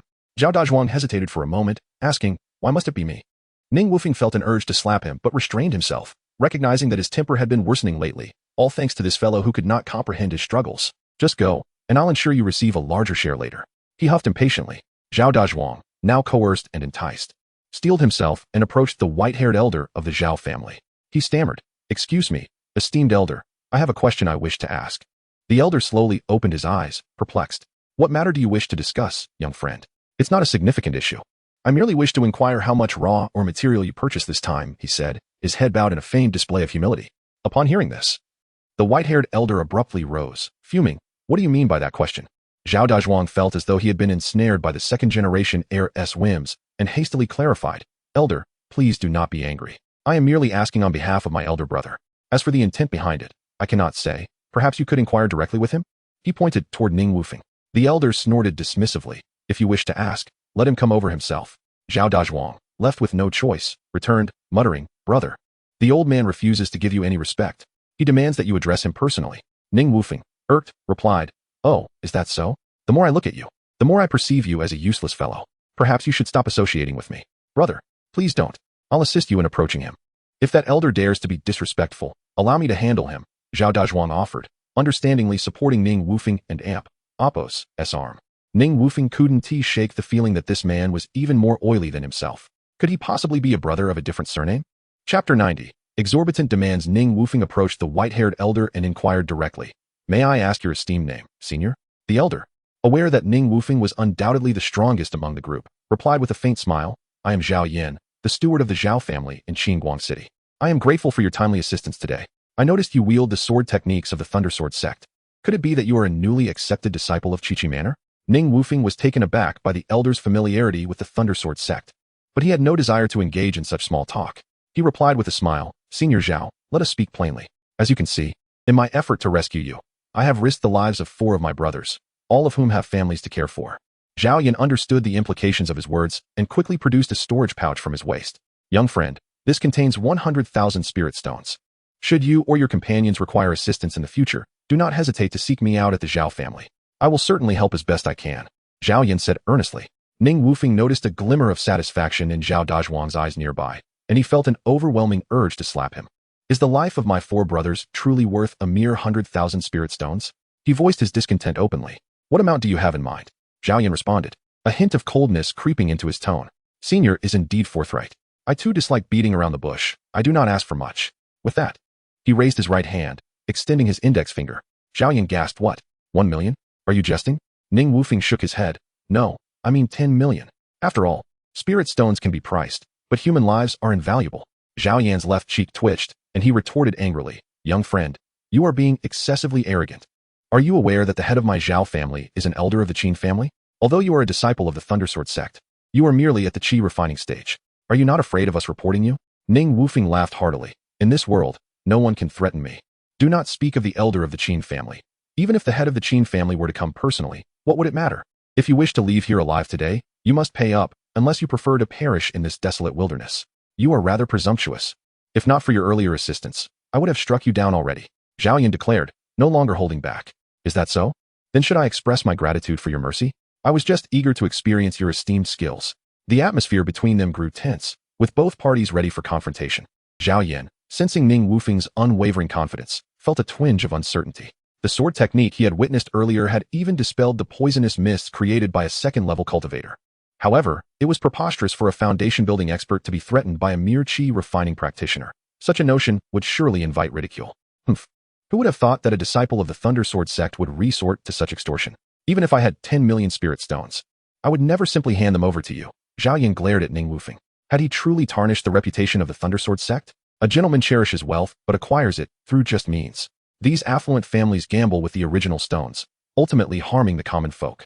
Therefore, Ning Wufeng justified his actions today as being for the greater good, and with that thought, he felt a sense of relief. Senior, I suggest we cease this futile discourse. Since you value your life over wealth, allow me to assist you in your departure. Zhao Yan could not fathom the source of Ning Wufeng's audacity. His injuries still unhealed. He was reluctant to engage in battle again. A retreat began to form in his mind. Suddenly, he summoned his flying sword, preparing to ascend into the air. However, Ning Wufeng was swifter. The light emitted from the black soul pearl penetrated Zhao Yan's forehead. As Zhao Yan was merely a first-level true essence practitioner without an established sea of consciousness, over 100 souls surged into his mind, overwhelming his spirit. Zhao Dazhuang, standing nearby, was oblivious to the events unfolding. He merely witnessed Zhao Yan tumble from his flying sword, clutching his head and rolling on the ground in confusion. What has happened to him, big brother? Ning Wufeng shrugged, feigning ignorance, and added, perhaps he is experiencing a seizure. Zhao Dazhuang stood there, bewildered, still trying to comprehend the term seizure. Seizing the opportunity, Ning Wufeng snatched 3 storage pouches from Zhao Yan's waist, 2 of which were filled with original stones, an impressive 200,000 stones. However, when sold at a ratio of 1 to 10, this could yield a staggering 2 million. After deducting the 600 in procurement costs, he stood to earn a profit of 14 million, inspiring thoughts of establishing his own business. Observing Zhao Yan, who had lost all strength to roll on the ground, Ning Wufeng handed Zhao Dazhuang a heart-piercing pill. Terrified, Zhao Dazhuang dropped to his knees, crying out, brother, I have been loyal to you. How could you treat me this way? My ancestors were branches of the Ning family. Truly, I might be your long-lost brother. I am not deceiving you. You must believe me. Ning Wufeng paused for several seconds, taken aback by the absurdity of the claim. This man was nearly a decade his senior, yet spoke as if it were the truth. He patted Zhao Dazhuang on the head. You are overly immersed in your role. I intended for you to feed it to him. Zhao Dazhuang felt as though he had been granted a reprieve, hastily administering the poison to Zhao Yan. As for Ning Wufeng, he returned the remaining items to Zhao Yan, instructing him to resume his duties as steward, promising that any future matters would be arranged through him. Later, the group found a cave and, after several days of effort, managed to extract the 200,000 original stones. However, their luck seemed poor, as only 2 high-grade spirit stones emerged from such a vast quantity, totaling 400,000 spirit stones, a testament to the low probability of gambling stones. Ning Wufeng then called Zhao Dazhuang aside, presenting him with a pouch containing 500,000 spirit stones. He instructed him to open an inn upon his return and gather information within the city, while also advising the 4 men to return to Qin Xiaogong's side for long-term infiltration. Zhao Dazhuang's eyes gleamed greedily upon seeing the vast sum of spirit stones, his smile stretching from ear to ear.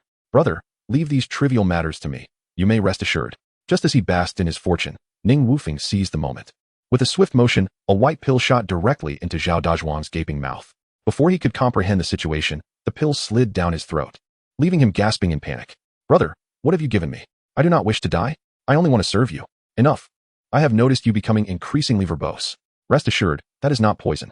As long as you diligently assist me, I guarantee you will find a wife and start a family. Remember, no gambling, no whoring, and no indulging in idleness. If I catch you doing so, your fate will be the most tragic. Ning Wufeng warned. Zhao Dazhuang clung to Ning Wufeng and Appo's leg, weeping, brother, please, release me from this poison. You know my character is trustworthy. If you doubt me, I can swear to heaven. Ning Wufeng shook his head, turning his back. In truth, he had given Zhao Dazhuang a foundation pill, but the latter would never believe it. He merely felt a warmth in his heart, convinced of a dire poison.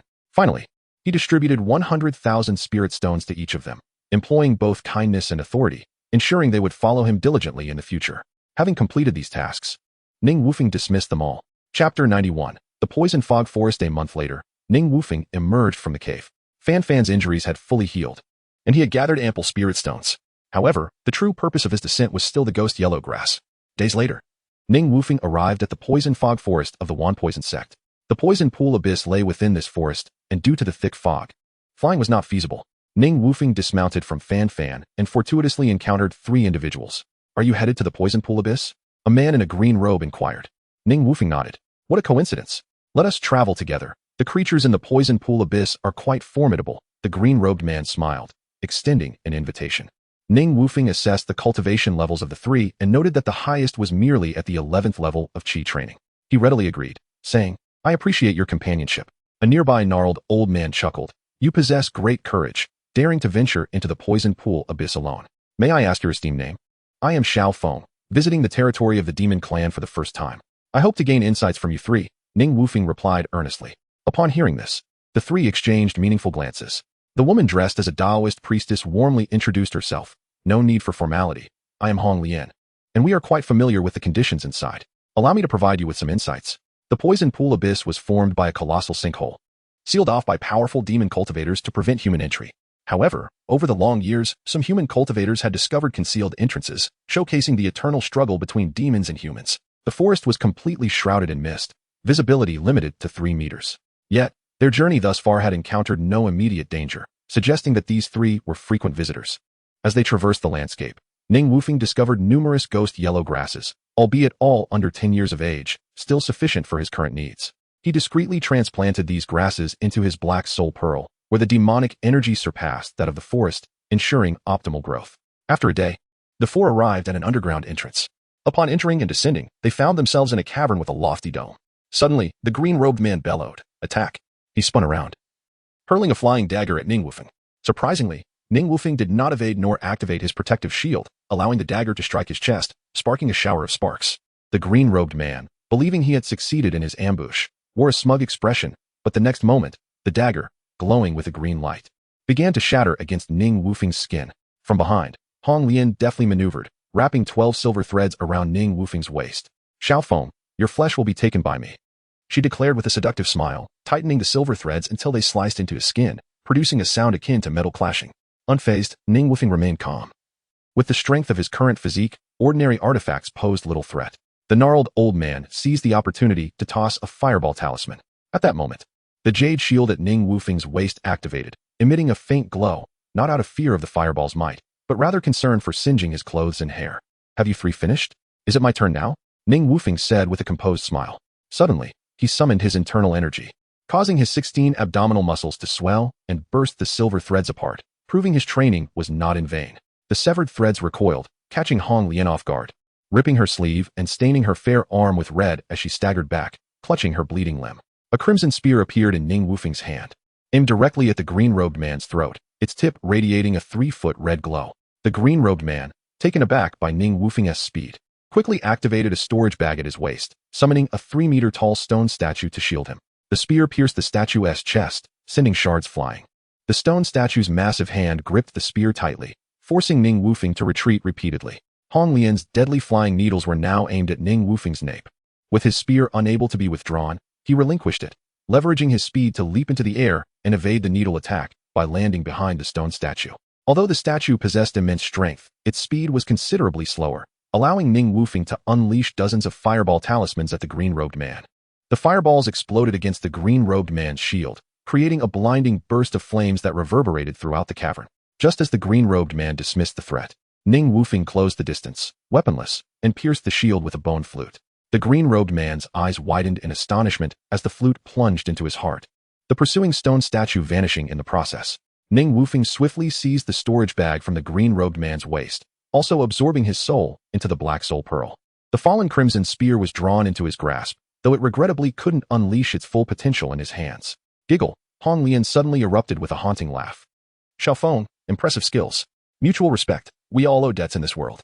Why not give me your storage bags, and I shall spare your lives? Ning Wufeng declared, kicking the corpse of the green-robed man toward the two. The gnarled old man cackled. You are overly confident, boy. Taste my 7 fiends' explosive flame formation. The old man's skeletal fingers swiftly formed seals. 7 surging flames shot skyward, and Ning Wufeng, initially intending to toy with the duo, realized he had fallen into their trap. Regret came too late. Though he often enjoyed manipulating formations, he was utterly ignorant of how to dismantle them. A true embodiment of the saying, only when the moment arrives does one lament their lack of knowledge. The 7 azure flames rushed towards him, and the shield from the jade disc shattered upon contact, leaving him at a loss as to the nature of such powerful fire. With no means of defense, Ning Wufeng resolved to test the strength of his physique. He channeled his energy into the crimson spear, which glowed intensely, transforming into a long sword that cleaved 3 red energy shadows, dispersing the 7 flames in a massive explosion that sent shockwaves through his core. 7 formless black energies emerged, swiftly binding Ning Wufeng and Apos' limbs. Hong Lian sneered, Xiaofeng, your demise is imminent. As silver needles shot from her sleeve toward his brow, a black pearl timely intervened, absorbing the needles along with the intangible black energies. This is impossible. The gnarled old man stammered, reeling back in shock. Break! Ning Wufeng shouted, plunging the red spear's tip into the formation S barrier. The intricate patterns of the 7 fiends formation began to fracture. Perhaps great strength indeed yields miraculous results. Without the luxury of time to ponder, Ning Wufeng, having shattered the formation, could no longer afford to underestimate his opponents. The black soul pearl glimmered ominously, its dark light shooting into the gnarled old man's brow. Ah! The old man screamed, collapsing to the ground, clutching his head. Suddenly, rustling sounds emanated from the rock walls. Chapter 92. The Red Lotus Fairy's plea for help. Ning Wufeng sensed an impending danger as numerous entities approached. He hurled a fireball talisman into the air, the crimson flames erupting like thunder, illuminating the cavernous dome in an instant. It's the poisonous ants, cried the Red Lotus Fairy in terror. Ning Wufeng gazed upon the myriad of thumb-sized poisonous ants swarming the stalactites, realizing the peril he was in. The path of retreat had been sealed by the encroaching horde, which was now forming a menacing encirclement along the cave walls. He swiftly summoned his companion, Fan Fan, abandoning the 2 others, and fled deeper into the cavern without a glance back. Behind him, the anguished cries of the gnome elder echoed through the air. The panicked Red Lotus Fairy, witnessing Ning Wufeng's rapid escape, hastened to follow. However, her speed could not possibly match that of Fan Fan. The poisonous ants trailed closely behind. Xiao Daoyu, I implore you to save me. This fairy is willing to serve you for a lifetime. In her desperation, the Red Lotus Fairy called out, disregarding all propriety and shame. Ning Wufeng turned to glance at her, noting her disheveled appearance, a visage marked by sheer panic. Is the fairy so wanton? I am but a young man of merely 18. I harbor no interest in one of your status. He leisurely took a sip from his wine gourd, exuding an air of indifference. In response to Ning Wufeng's taunts, she had no time for indignation. The poisonous ants were closing in, and the color drained from her face. Xiao Daoyu, I am well acquainted with the poison pool abyss. If you save me, I can procure anything you desire. Yet, Ning Wufeng felt no inclination towards this venomous woman. He continued to mock her, such a delicate body, dear fairy. I fear you may not withstand the bites of these ants. No sooner had he spoken than a scream from the Red Lotus Fairy pierced the air. Finally, Ning Wufeng spotted a faint glimmer of light ahead, but the relentless swarm of ants pursued him with incredible speed. He urged Fan Fan to accelerate their escape. The top of the poison pool abyss was oval-shaped, veiled by a translucent greenish light. Sunlight refracted through the barrier, casting a dappled glow that sliced the depths of the pit into a realm of light and shadow. However, the abyss was exceedingly deep, shrouded in dampness and darkness. The rocky walls were adorned with vibrant flowers, and numerous circular openings appeared on the western wall.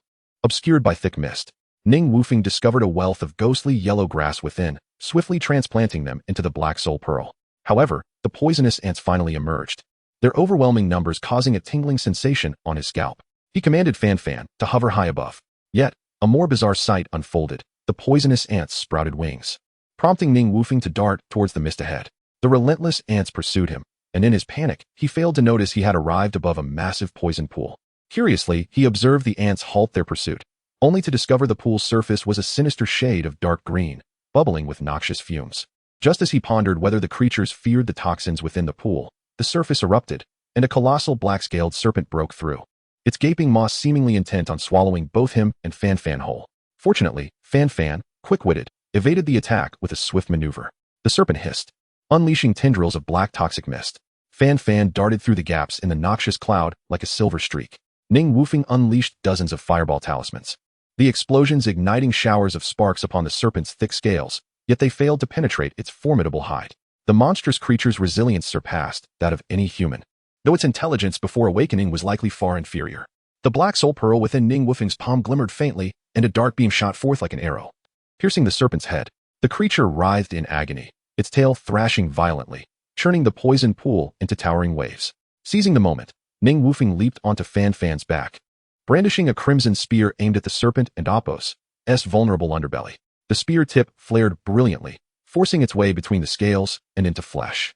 As he withdrew the spear, the wounded serpent plummeted downward, but to his astonishment, Fan Fan clamped its jaws onto the wound. The serpent's pupils contracted to mere slits, as if engulfed in immense suffering, its massive body convulsing wildly, crashing against the walls. Debris fell like rain, but Fan Fan held fast, gradually sapping the serpent and amp, Appos' strength. The fierce glint in its golden eyes dimming like a dying flame. Truly a ferocious beast, Ning Wufeng marveled at its hidden might, despite its seemingly harmless demeanor. It had proven formidable. To his surprise, Fan Fan employed its foreclaws to rip open the serpent's belly, extracting a fist-sized emerald demon core and swallowing it whole. Ning Wufeng's eyes widened in disbelief. Brother Fan, have you been masquerading as a pig while hunting tigers? Drinking blood and consuming cores, who taught you these things? Fan Fan seemed to comprehend, revealing its long fangs and emitting a playful hum. From now on, you shall not be called Fan Fan, vampire suits you better.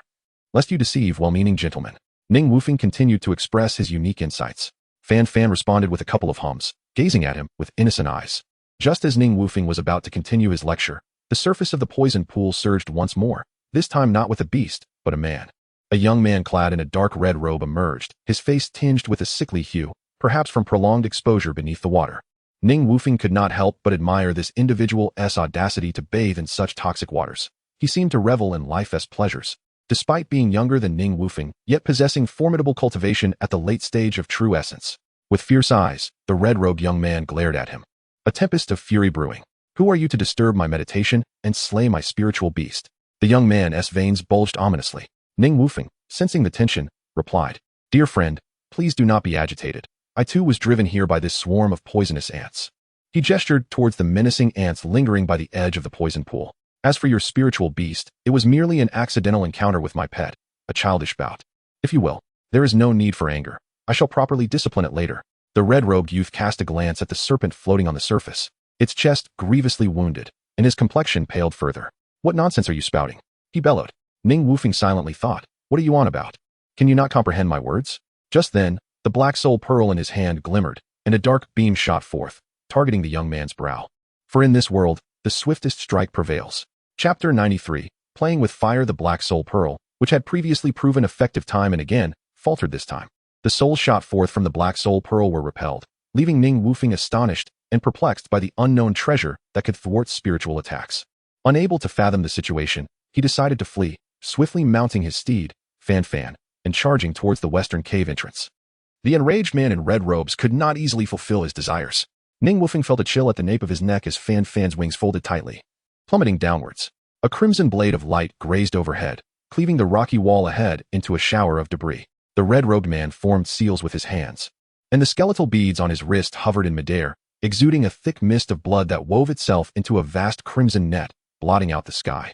As the blood-red net descended upon him, Ning Wufeng leaped from Fan Fan, brandishing a crimson spear that pierced the air. The spear's tip, imbued with 3 vivid blood shadows, erupted with an unstoppable force, tearing a sizable gap in the net. A flicker of surprise crossed the red-robed man's eyes, astonished that such a fledgling Qi practitioner possessed such strength. However, in the next moment, Ning Wufeng's arms trembled violently as dozens of fireball talismans rained down like a storm, exploding amidst the swarm of blazing poison ants below, igniting them in fierce flames. The continual detonations drove the ant horde into a frenzied assault against him, inadvertently blocking the red-robed man and Appos' pursuit. You cannot escape. Once I capture you, I shall extract your heart, echoed the indignant voice of the red-robed man. Seizing the opportunity, Ning Wufeng darted into the nearest cave entrance, still wary of the relentless swarm behind him. He flung a talisman towards the cave ceiling, causing the mountain to tremble violently as rocks cascaded down, impeding the ants and Appos' advance. As he delved deeper into the cavern, Ning Wufeng noticed the temperature of the surrounding air rising steadily, though he could not discern the reason. Suddenly, a faint glimmer appeared ahead, and believing it to be an exit, he surged forward with exhilaration, only to come to an abrupt halt. Before him lay a river of molten lava. The boiling river of magma twisted like a dragon in the abyss below, its dark golden surface intermittently erupting with red fireballs. Countless honeycomb-like floating stones hovered above, glowing red from the heat, while steam billowed upward. Ning Wufeng, feeling the oppressive heat wash over him, was compelled to use his spiritual energy to shield himself from the scorching waves. Behind him, the rustling sound of the rocky wall signaled the anxious blazing poison ants lingering at the cave's mouth, ultimately intimidated by the molten river. This development indicated that the red-robed man would likely be unable to pursue him for the time being, allowing Ning Wufeng to finally breathe a sigh of relief. However, as he expanded his consciousness, he discovered that this lava cave appeared to be a dead end, devoid of any other exits. The magma below thwarted his probing mind, and he could only gaze at the boiling lava with a bitter smile, pondering the absurdity of jumping into such a fiery abyss in search of an escape. Just as despair began to set in, the rocky wall behind him erupted with a thunderous crash, and the red-robed man emerged, enveloped in bloodlight, from the ant-infested cave. Ning Wufeng couldn't help but admire the man's determination. It seemed he bore an immense grudge, as if the mere killing of a snake had ignited a vendetta. Friend, why pursue me so relentlessly? Let us befriend each other, transforming enmity into harmony. I promise to present you with a fatter prize in the future. What do you say? Ning Wufeng proclaimed with a broad smile. You speak too much, boy. To die at my hands is your fortune, the red-robed man bellowed. Forming seals with his hands as the spinning skeletal beads resonated with the magma below, their surface enveloped in dark golden flames. Suddenly, a towering wave of fire erupted from the magma, taking the form of a fiery serpent that lunged toward Ning Wufeng. Sensing the searing heat, the agile Fan flapped its wings, narrowly evading the fire dragon. Ning Wufeng then drew forth hundreds of mid-level lightning talismans from his storage pouch, suspending them in the air, eager to share the sensation of electric shock with his foe. Consider this a complimentary gift, no membership required, he quipped, though the red-robed man was oblivious to the boy and Appo's incessant banter. Nonetheless, the sheer number of talismans indicated that the boy likely hailed from a prominent family. Unfazed, the red-robed man smiled sinisterly, his eyes gleaming with delight as he beheld the multitude of lightning talismans descending like a net. The sheer power was blinding. With a contemptuous smirk, the red-robed man summoned a bronze cauldron to hover above him, the lightning striking its surface and releasing azure-purple serpents of electricity that made the ancient cauldron shudder violently. Although he sensed the potency of the electric currents above, he remained undeterred, silently reciting incantations as the skeletal beads expanded in size, transforming into 9 gigantic crimson skulls. With the 9 skulls now looming before him, Ning Wufeng ascended into the air, swiftly stowing Fan within the black soul pearl and thrusting his spear at the nearest skull. The 9 skulls formed a deadly formation, relentlessly assaulting him, while his crimson spear danced like a dragon, clashing against the metallic sounds of battle that echoed off the rocky walls. Though Ning Wufeng was forced into a defensive stance, he felt somewhat beleaguered. If only his endless sword had not been damaged, he would have eagerly pursued the red-robed man with unbridled ferocity. The red-robed man, observing his opponent and Appo's predicament, chuckled coldly, let us see how long you can endure, for I shall stoke the flames further. Suddenly, the entire river of magma surged upwards, transforming into a torrential rain of fire that cascaded down upon Ning Wufeng.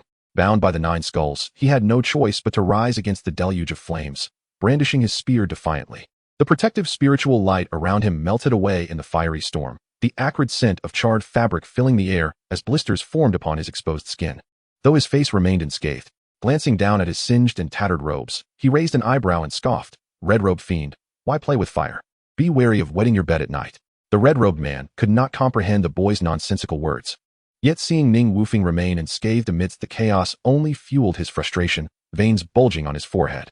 Just then, a thunderous rumble resonated from the depths below, causing the river of magma to collapse into a 100-foot whirlpool. From the center of the vortex arose a pulsating white flame, its brilliance resembling crystal. Earthfire! The red-robed man exclaimed, his eyes gleaming with delight. The 9 skulls swiftly redirected their course towards the radiant flame. Ning Wufeng, too, was taken aback by the unexpected emergence of earth fire from the magma. This was a celestial treasure, second only to the true fire of golden core practitioners, and possessing it would facilitate the forging of spiritual artifacts. The earth fire, now possessing a hint of sentience, sensed the imminent danger and unleashed a torrent of flames, incinerating the 9 skulls to ashes. Ning Wufeng recognized the perilous turn of events. While the fire was indeed magnificent, its power was formidable. He discreetly scanned the cave entrance with his consciousness, discovering that the ant swarm had long since retreated, likely sensing the danger that lurked within. Sometimes, these creatures exhibited wisdom surpassing that of humans. With the red-robed man preoccupied with the flames, Ning Wufeng summoned Fan from the Black Soul Pearl, without uttering a word, and made his escape. Chapter 94. Surprises on the path of escape as Ning Wufeng rode Fei into the tunnel. The infernal fire from the earth began to pursue him. What was happening? Could it be that this fire was intent on annihilation? Had it somehow become sentient? Without time to ponder the intentions of the infernal fire, Ning Wufeng clutched Fei's neck tightly and shouted, Fei, if you want to live, run faster. Put forth all your might. Fei soared through the tunnel, its wings nearly scraping the rocky ceiling, while the infernal fire transformed into a 3-zhang-tall fire phoenix, relentless in its pursuit, leaving a trail of charred earth in its wake. To the left, Ning Wufeng bellowed, and Fei veered into a side passage. The fire phoenix, unable to halt its momentum, collided with the tunnel wall, causing a thunderous collapse. Yet, moments later, brilliant white flames erupted from the rubble, melting the fallen stones into molten rock. They burst forth from the cave, finally reaching the bottom of the poisonous pool. Ning Wufeng unleashed several explosive talismans, the resounding blast shaking half the mountainside, effectively sealing the cave entrance with debris. However, before he could revel in his success, White flames began to seep through the cracks in the stones. With a considerable distance still to the surface and the pit above sealed, Ning Wufeng dared not be complacent and retraced his steps. Along the way, he caught sight of a pile of bones left by the Red Lotus Fairy and hastily collected a fallen storage bag. If he could return to the surface, his chances of escape would significantly increase. A tremendous noise erupted behind him, and the entire mountain seemed to tremble. Unfazed by the potential danger, Ning Wufeng continued to use explosive talismans, hoping the falling boulders would hinder the infernal fire's pursuit. Nevertheless, the furious fire remained unwavering in its chase. Ning Wufeng could not fathom why the infernal fire was fixated on him. He had never attacked it first. The faint light from above grew closer, and like a tempest, a dark figure finally burst forth from the subterranean cavern. At this moment, Ning Wufeng had reached the poisonous mist forest, disregarding the thick fog as he charged forward. The commotion behind him intensified, with a blaze shooting skyward as the mountain crumbled. The infernal fire morphed into a colossal fire tornado, sweeping toward him. Feeling the heat radiating from behind, Ning Wufeng directed Fei Fei higher into the air and hurled lightning talismans at the infernal fire. The dissipating fire tornado quickly reformed into a fire phoenix, closing in once more. Fortunately, Ning Wufeng possessed an abundance of talismans and relentlessly bombarded the fire phoenix. Despite its efforts to reform, it remained just 3 zhang away, unable to capture him. The poisonous mist forest below had transformed into a charred wasteland.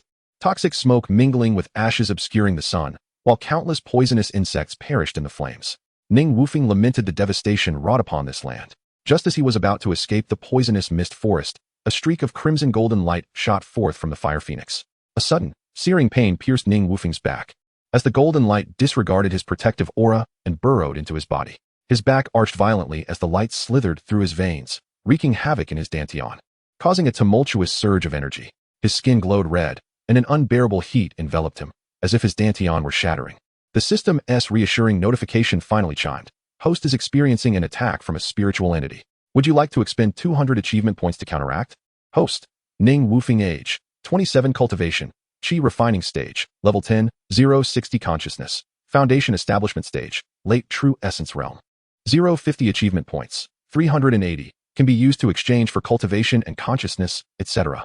After successfully consuming 200 achievement points, the infernal fire curled up in terror, as if sensing danger, attempting to escape from his body. However, it was too late. An invisible and immense force held it firmly in place. Ning Wufeng finally exhaled in relief. Indeed, the system was formidable. As long as the infernal fire did not enter his body, he had no means to combat it. He could only wonder what grudge it bore against him, determined to bring about his demise. A man in a red robe emerged laboriously from the crumbling mountainside, but there was no sign of Ning Wufeng or the infernal fire. Gazing upon the desolate poisonous mist forest, he bellowed defiantly at the sky. Even if I must pursue you to the depths of the underworld, I will retrieve you. In a cave somewhere along the Tongzhou border, Ning Wufeng set up a formation before entering seclusion. When heaven offers a path, you refuse to walk it. When hell presents no door, you choose to force your way in. Faced with the infernal fire that had presented itself, Ning Wufeng resolved to refine it promptly to avoid any lingering troubles. The spirit fire, now subdued by the system, had lost its former vigor. Yet, as Ning Wufeng infused it with his blood, it resisted violently. This isn't a slaughterhouse, Ning Wufeng thought, baffled by its stubbornness. After a month of struggle, the waves of heat emanating from him eventually calmed by a certain dawn. Ning Wufeng observed the docile, flickering white flame within his dantian and flicked a strand of fire at a rock 3 zhang away, instantly vaporizing it into nothingness. A smile crept onto his lips as he felt a surge of terrifying strength within him. With this fire, his future endeavors in crafting weapons, concocting elixirs, and combat would transcend his previous capabilities. He was exceedingly pleased with the rewards from his descent, though the quantity of ghost yellow grass he had collected remained insufficient. Nevertheless, the several plants transplanted into the Black Soul Pearl could be cultivated further. After calming his exhilaration, Ning Wufeng exited the cave, mounted Fei Fei, and lifted his wine gourd to the sky, drinking deeply. Such is the essence of a joyful life. Time flew by, and in the blink of an eye, 5 years had passed. Ning Wufeng had not dared to slacken in his cultivation. With the aid of the gathering poison pill over the years, the Thunder Element formula had finally progressed to its second level. The blood silkworm, having consumed Thunder Element pills daily, had undergone a transformation from its initial crimson hue to a transparent azure. Initially, Ning Wufeng had worried it might perish unexpectedly, but it now seemed to possess even greater vitality. He had procured the 4th level Jade Talisman for the Thunder Body formula from Su Qiao, and it too had advanced to the 4th level. His body's strength could no longer be enhanced by lightning talismans, and he lacked the means to craft higher-level mysterious talismans. The prices for purchasing them were exorbitant, making it unsustainable, compelling him to seek alternative methods. The four-character mantra of Master Tianju, water drips through stone, was firmly etched in his memory. He dedicated time each day to practice swordsmanship in the peach orchard, and the no-sword technique had also reached the 4th level. Host: Ning Wufeng. Age: 32. Cultivation: Qi refining stage. Full circle: 0-300 consciousness. Foundation establishment stage. Late true essence realm: 0-50 achievement points. 1180 can be used to exchange for cultivation and consciousness, etc. In 5 years, he had accumulated a substantial amount of achievement points. However, as he had yet to advance the thunder element formula to the 3rd level, he could not directly choose to break through to the true essence realm. Regardless of his impatience, he knew he must wait. Chapter 95. A father's love like a mountain. Since acquiring the earth-turning purple gold Dan furnace and the earth core fire, Ning Wufeng had seldom visited the alchemy hall, as he could concoct third-grade elixirs in his modest stone chamber. Over the years, he had indeed not lacked for funds. Today, having successfully advanced the thunder body technique to its 4th tier, Ning Wufeng reluctantly decided to seek out Su Qiao. This cunning master had caused him considerable trouble over the years, yet he still held a fondness for Ning Wufeng. Stepping into Su Qiao's alchemy room, Ning Wufeng found his master indulging in some peach blossom wine. With a smile, he remarked, "Master, you're drinking alone again." Su Qiao shot him a glare and replied, "You only come here when you have something to say? What is it?" "Master, no one understands a son better than a father. It seems nothing can be concealed from you." Ning Wufeng continued to flatter him. "You have such discerning eyes, recognizing the hidden gold within me. You have always been the one I admire the most." Su Qiao's surprise gradually gave way to calmness as he pondered, "Wufeng, you've turned 30 this year. Haven't you?" Feeling uneasy at the glint in Su Qiao's eyes, Ning Wufeng replied truthfully, "Indeed, I am 32. With a serious tone, Su Qiao said, "Wufeng, you are not a child anymore. It is time for you to settle down." Ning Wufeng felt as if he were facing a formidable adversary. His mind racing as he thought, what scheme is this old fox concocting? He feigned ignorance, saying, "Master, what jest is this? Please help me obtain the 5th tier of the thunder body technique." "Brat, I am not jesting. You is also of age. I intend to arrange your marriage promptly," Su Qiao declared firmly, leaving no room for negotiation. Ning Wufeng retorted sarcastically, "But master, this is the path of cultivation. Is it not enough that you take me as your disciple? Must I also be your son-in-law? You truly are a schemer. Don't be ridiculous. Is you are not worthy of you? Don't take advantage and then act coy." Su Qiao slammed his palm onto the table. "Master, please stop with the nonsense. I assure you, I am not worthy of my junior sister. Rest assured, I will take good care of you in your old age." With that, Ning Wufeng handed Su Qiao a storage bag containing 100,000 spirit stones. Su Qiao accepted the money but chided him, "You know how I treat you. You must be grateful." Ning Wufeng had never been outmatched in verbal sparring, yet he felt Su Qiao was an insurmountable peak. Wanting to change the subject, he said, "Master, the Southgate competition is only a month away. If you truly wish for me to marry your daughter, wouldn't it be better to choose a more suitable time? Either way, you cannot escape this fate, you rascal. I have 100 strategies prepared for you." Su Qiao laughed heartily. Speaking of Su Xinyu, she had brought much honor to Su Qiao over the years.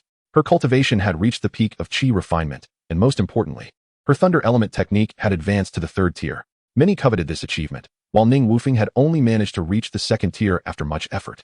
Rumor had it that several ancestors from Jiutian Manor had taken a liking to Su Xinyu, awaiting the Southgate competition. She was just one foundation establishment pill away from secluding herself to break through. The Southgate competition was held once every 20 years at the Thundersword sect, attracting the 3 major sects for prominent families and the Great Yu royal family. Participants must be disciples below the 1st realm of true essence, with the top 50 receiving a foundation establishment pill as a reward. The top 3 would not only receive a 3rd-grade thunder element pill, but also a foundation establishment pill and a spiritual weapon. This event was akin to a grand talent showcase, where outstanding disciples not only received generous rewards but also the chance to be chosen by inner sect elders or even ancestors, making it an opportune moment to enter the inner sect. Most importantly, the top 10 disciples would gain the chance to enter the Thunder Marsh, a coveted opportunity for any cultivator. To secure a position in the inner sect and obtain superior cultivation resources, Ning Wufeng had made thorough preparations for this competition. With the status of an inner disciple, he would have easy access to the subsequent cultivation methods of the Thunder Body Technique and Thunder Element Technique. Thankfully, he had a master who was always scheming against him. Otherwise, many matters would become much more complicated. At that moment, Su Xinyu rushed in, having learned of Ning Wufeng's return. "Senior brother, long time no see. I couldn't find you at your cave dwelling lately," she exclaimed, her face brimming with excitement. Her round face, full of youthful vitality, bore no traces of age, a testament to the effects of youth-preserving pills. Ning Wufeng, captivated by her delightful visage, found himself momentarily lost in thought. "Senior brother, what are you staring at? Is there something on my face?" Su Xinyu inquired, puzzled. observing Ning Wufeng's dazed expression. Su Qiao couldn't help but chuckle inwardly, thinking, this brat is likely already in love with my precious daughter, putting on quite the act. Ning Wufeng finally snapped back to reality. Junior sister, why does your face seem even rounder? Su Xinyu quickly clarified, senior brother, what nonsense are you talking? I took youth-preserving pills long ago. How could I? Continue your conversation. I have matters to attend to, Su Qiao interjected, keen to give the young couple some privacy. Ning Wufeng understood his master's intentions and called out, Master, please remember to help me retrieve the cultivation methods. Brat. My memory isn't that poor, Su Qiao retorted. Ning Wufeng had grown accustomed to his master's sharp tongue. As Su Qiao vanished from sight, he wished to slip away as well. However, his junior sister proved to be a formidable opponent, having inherited her father's exceptional genes. Junior sister, with the competition approaching, you must dedicate yourself to your training, he urged, preparing to take his leave. But Su Xinyu had already seized his arm. Senior brother, come with me. I have many questions to ask you. Ning Wufeng felt utterly exasperated, as if he owed a debt to this pair of father and daughter in his past life, causing his resolve to wane, even diminishing his impressive abs. Chapter 96. The legendary mysterious master for the past 5 years. Ning Wufeng has diligently practiced his cultivation while steadfastly upholding his reputation as a good person. Regardless of the challenges posed by the weather, he has consistently tended to the fallen leaves along the path of seeking immortality.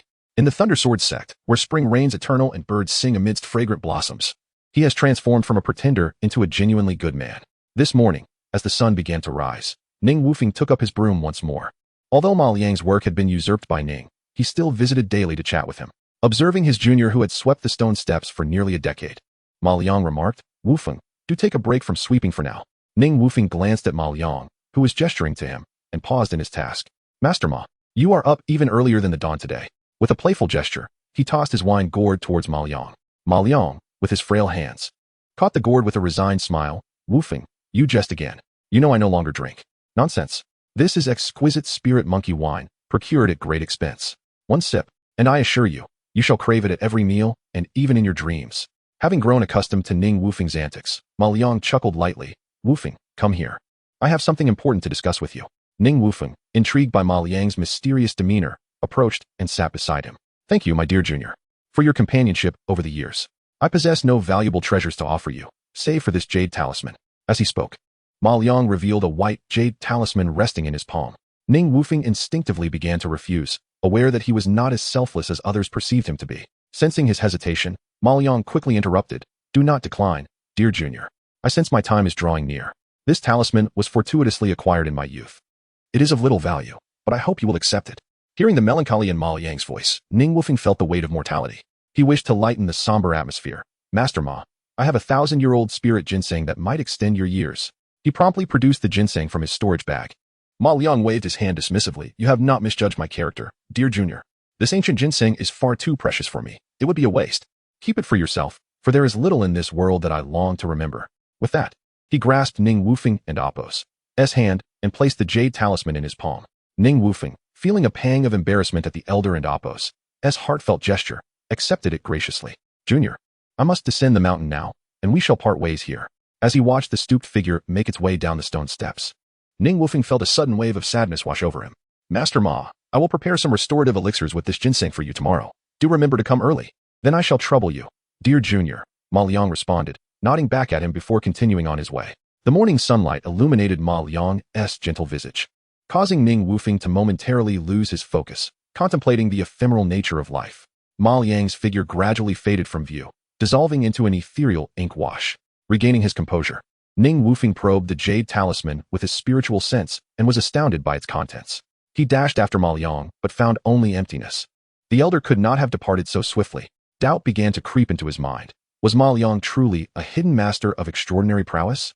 The jade talisman contained the secrets of a supreme forging technique, capable of infusing any treasure into one and Appo's own magical artifact. Ning Wufeng and Appo's hearts soared with joy. 5 years ago, after the infinite sword had been damaged, despite multiple repairs, it had never regained its original potency. Today, he had the perfect opportunity to test this new forging technique. With no hope of catching up to Ma Liang, he made his way directly to the forging hall. In recent years, the female cultivators who had previously obstructed his path had largely dissipated, primarily because he had frequented the forging hall less often. Yet, the sign offering free forging services still hung at the entrance, meticulously framed by the attentive steward, Lu Tianlong. Once, The people at the forging hall may have shown him courtesy due to his connection to Wu Weizhou, but now the dynamics had shifted. Over the past decade, his cultivation had progressed from the 5th level of qi refinement to its pinnacle, outpacing most of his peers. As he entered, Lu Tianhu approached him with a warm smile. Ning Shige, what brings you back today? If you require assistance, feel free to ask. The once dominant brotherhood of the forging hall now displayed remarkable decorum. Ning Wufeng, touched by this newfound camaraderie, mused, indeed, truth shines brightest within the reach of cannon fire. Brother Hu, your intellectual growth is commendable. I need to forge a magical artifact. Please guard the entrance and ensure I am not disturbed. Beside Lu Tianhu, his eager companion, Hu Hai, interjected, Brother Foam, rest assured. I will ensure not even a fly gets through. Lu Tianhu shot a stern glare at his companion, and Ning Wufeng quickly understood. Recognizing that Brother Hu's line had been overshadowed, Ning Wufeng soon arrived at his designated forge, placing the infinite sword upon the obsidian anvil. The sword's subtle cracks glimmered ominously in the firelight. He tossed the recently acquired bone flute into the furnace, but the flames proved insufficient to affect this inferior magical artifact. Igniting a brilliant white flame at his fingertips, he directed it towards the flute. As it touched the heart of the earth fire, smoke billowed, and the flute began to tremble violently. With deft hand gestures, he encircled the struggling flute with fiery rings. The flute's surface adorned itself with an array of intricate black runes, and a chilling wind swept through the forge. A bead of blood emerged from Ning Wufeng's forehead and drifted into the furnace, igniting the heart of the earth fire with renewed vigor. The bone flute gradually softened in the intense heat. Employing the fusion technique, Ning Wufeng guided the liquid silver essence from the flute into the cracks of the sword. Merging them as one, the infinite sword emitted a resonance akin to a dragon's roar. With his right hand wielding fire as a hammer, each strike resonated with the force of falling stars, illuminating the cracks with a multitude of scintillating points, harmonizing with the starry essence within the liquid. As the final blow landed, the infinite sword soared into the air, its newly formed patterns radiating a dark glow, the sound of its song reverberating throughout the forging hall. Ning Wufeng gripped the infinite sword and felt its newfound weight. Its energy coursed through him, a testament to his success. This fusion technique was indeed formidable, restoring the infinite sword to its former glory and elevating it from a top-tier magical artifact to an inferior spirit artifact. As he contemplated the prospect of one day absorbing all the divine weapons of the world into the infinite sword, a smile crept across his face. He retrieved the wine gourd from his waist and took a hearty swig. What bliss! Chapter 97. The Art of Persuasion. As Ning Wufeng stepped out of the door, Lu Tianhu immediately bowed and said, Congratulations, Brother Ning, on forging a divine weapon. In high spirits today, Ning Wufeng casually retrieved 2 exquisite magical artifacts from his storage bag and tossed them to the two, who were instantly overwhelmed with gratitude, repeatedly expressing their thanks. Just as they crossed the threshold of the artifact refining hall, Jiang Baiyu approached him. Brother Ning, I've been searching for you everywhere. I didn't expect you to return to the artifact refining hall. Come, let us go for a drink. With that, he seized Ning Wufeng's arm. Brother Jiang, what prompts this invitation for a drink today? Is there some joyful news? Ning Wufeng inquired. I'll tell you shortly. Today, I have also invited that scoundrel Murong Jie. Jiang Baiyu replied mysteriously. Before long, the two arrived at a quaint pavilion halfway up the mountain, where the night had deepened and the full moon hung high above. Murong Jie had been waiting for some time, with a stone table laden with delectable dishes. Observing the scene before him, Ning Wufeng found it quite picturesque. As soon as he sat down, the three raised their cups in a toast. The fine wine glided down their throats, and he spoke first. The scenery is splendid, and the wine is exquisite, yet it seems to lack something. The naive Murong Jie chimed in, Brother Ning, what could be missing? This is specially made braised beef I had prepared for you. Jiang Baiyu, understanding the subtlety of Ning Wufeng's words, interjected, Murong, do not heed his whims. Let him seek it out himself. He is more adept in this regard than we are. Murong Jie, feeling perplexed, expressed his discontent. You two elder brothers. Why do you always speak in riddles? Ning Wufeng raised his cup and drank from it. Jie, I've misspoken again. I shall drink to that. Brother Jiang, did you not mention joyful tidings? Well, it's not exactly a grand event, but I must inform you that yesterday, I successfully advanced the Thunder Elemental technique to the 3rd level, Jiang Baiyu declared, his face glowing with excitement. Ah, then congratulations are in order for Brother Jiang. Ning Wufeng lifted his cup once more.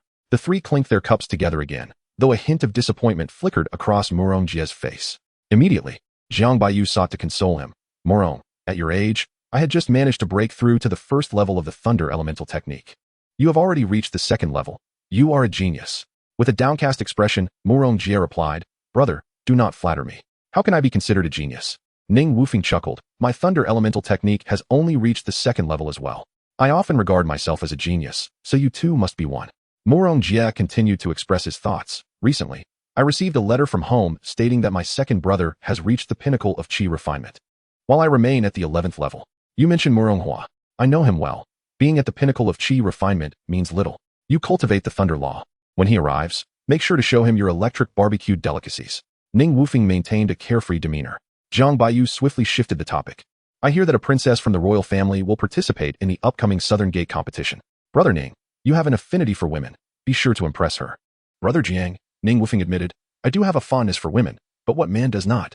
It is a natural inclination bestowed upon us by the heavens. However, I differ from you in that I only admire beautiful women. Brother Ning, you speak as if anyone would prefer an unattractive woman. Nevertheless, I have heard this princess is exceedingly beautiful, perhaps even surpassing our inner sect and Oppos. Xiao Wanjun by threefold. Ning Wufeng bristled slightly at the mention of Xiao Wanjun, protesting. Since when did she become the belle of the school? Your taste is questionable. To compare her to that woman is quite a stretch. If we are to compare, let it be with the revered Master Tianzhu. Jiang Baiyu cast him a sidelong glance. He had heard that Master Tianzhu had personally taught Ning Wufeng swordsmanship years prior. Regrettably, he had never seen Master Tianzhu's visage, only hearing tales of her ethereal beauty, unmatched by any in the mortal realm. Brother Ning, how have you fared with the swordsmanship taught by the master? I often see you carrying that sword, yet have not witnessed you employ the swordless technique. Feigning mystery, Ning Wufeng replied, what is there to see? Did you not urge me to practice beast cultivation? Now, I am the true Thunder King. When the time comes, I shall demonstrate how I roast the heroes of the world with my lightning. That day, I misspoke, I apologize. But do not underestimate Xiao Wanjun. I hear she successfully established her foundation last month, which explains why she caught the eye of the third chief. She indeed possesses unique qualities. This news surprised Ning Wufeng somewhat, and he retorted, it is merely the result of sect resources. What unique qualities could she possibly possess? Brother Jiang, why do you continuously mention this woman? Have you perhaps developed feelings for her? You are quite peculiar. Every time this woman is mentioned, you become agitated. Do you harbor a grudge against her? Jiang Baiyu jested. Haha, not at all. I, Ning Wufeng, bear no animosity towards any woman in the world. Should you desire, I could muster the courage to arrange a meeting for you. With a mischievous grin, Ning Wufeng regarded Jiang Baiyu. Jiang Baiyu, aware of Ning Wufeng's unpredictable nature, quickly replied. Brother, you jest. I am devoted solely to my cultivation. Do not lead me astray. Ning Wufeng raised his cup. Come, let us toast once more, my brothers. Morong Jie drained his cup and said, Elder brothers, I wonder what rank you aspire to in the upcoming competition. If I can place within the top 100, I would be content. Jiang Baiyu laughed. Though my current cultivation is only at the 12th level of qi refinement, with my thunder elemental technique having reached the 3rd level, I hardly regard the qi refinement cultivators as worthy opponents. I aim for the top 50, so I may obtain a foundation establishment pill. After they spoke, both turned to Ning Wufeng, who took another solitary drink and, with utmost seriousness, declared, Brothers, to speak candidly, I plan to traverse the banks of the Yellow River, directing my sword towards the Southern Gate and the 9 provinces, aiming solely for first place. With that, the 3 erupted into hearty laughter. Brother Ning, I bow to you. Your verbal prowess is unparalleled. Allow me to toast you once more. Morong Jie raised his cup and drank it down in one go. Brother Ning, while you have indeed reached the pinnacle of qi refinement, how could we possibly contend with those disciples at the true essence realm? Jiang Baiyu chuckled while shaking his head. Ning Wufeng simply replied, without having fought them, how can one truly know? The 3 laughed and shared stories, quickly finishing 3 rounds of wine. Ning Wufeng began to feel a pleasant haze clouding his mind. He gazed up at the moon, and in a daze, the outline of Wushuang Cliff emerged from the sea of clouds, echoing with the joyous laughter of the past. He rubbed his eyes, and to his astonishment, that haunting figure appeared within the moonlight. Unable to contain himself, he called out, Junior sister. Jiang Baiyu, jolted awake by Ning Wufeng's exclamation, followed his gaze, but saw nothing. He laughed heartily. Brother Ning, you're seeing things through drunken eyes. It's only been a short while, and already you yearn for your junior sister. Brought back to reality by Jiang Baiyu and Oppos' words, Ning Wufeng could only smile bitterly, yet in his heart, he longed to cry out, Junior sister, where are you? I miss you dearly. Staggering to his feet, he made his way down the mountain path, his silhouette appearing forlorn beneath the moonlight. The sound of ethereal swordplay echoed from the mountain peak, resonating like a lament.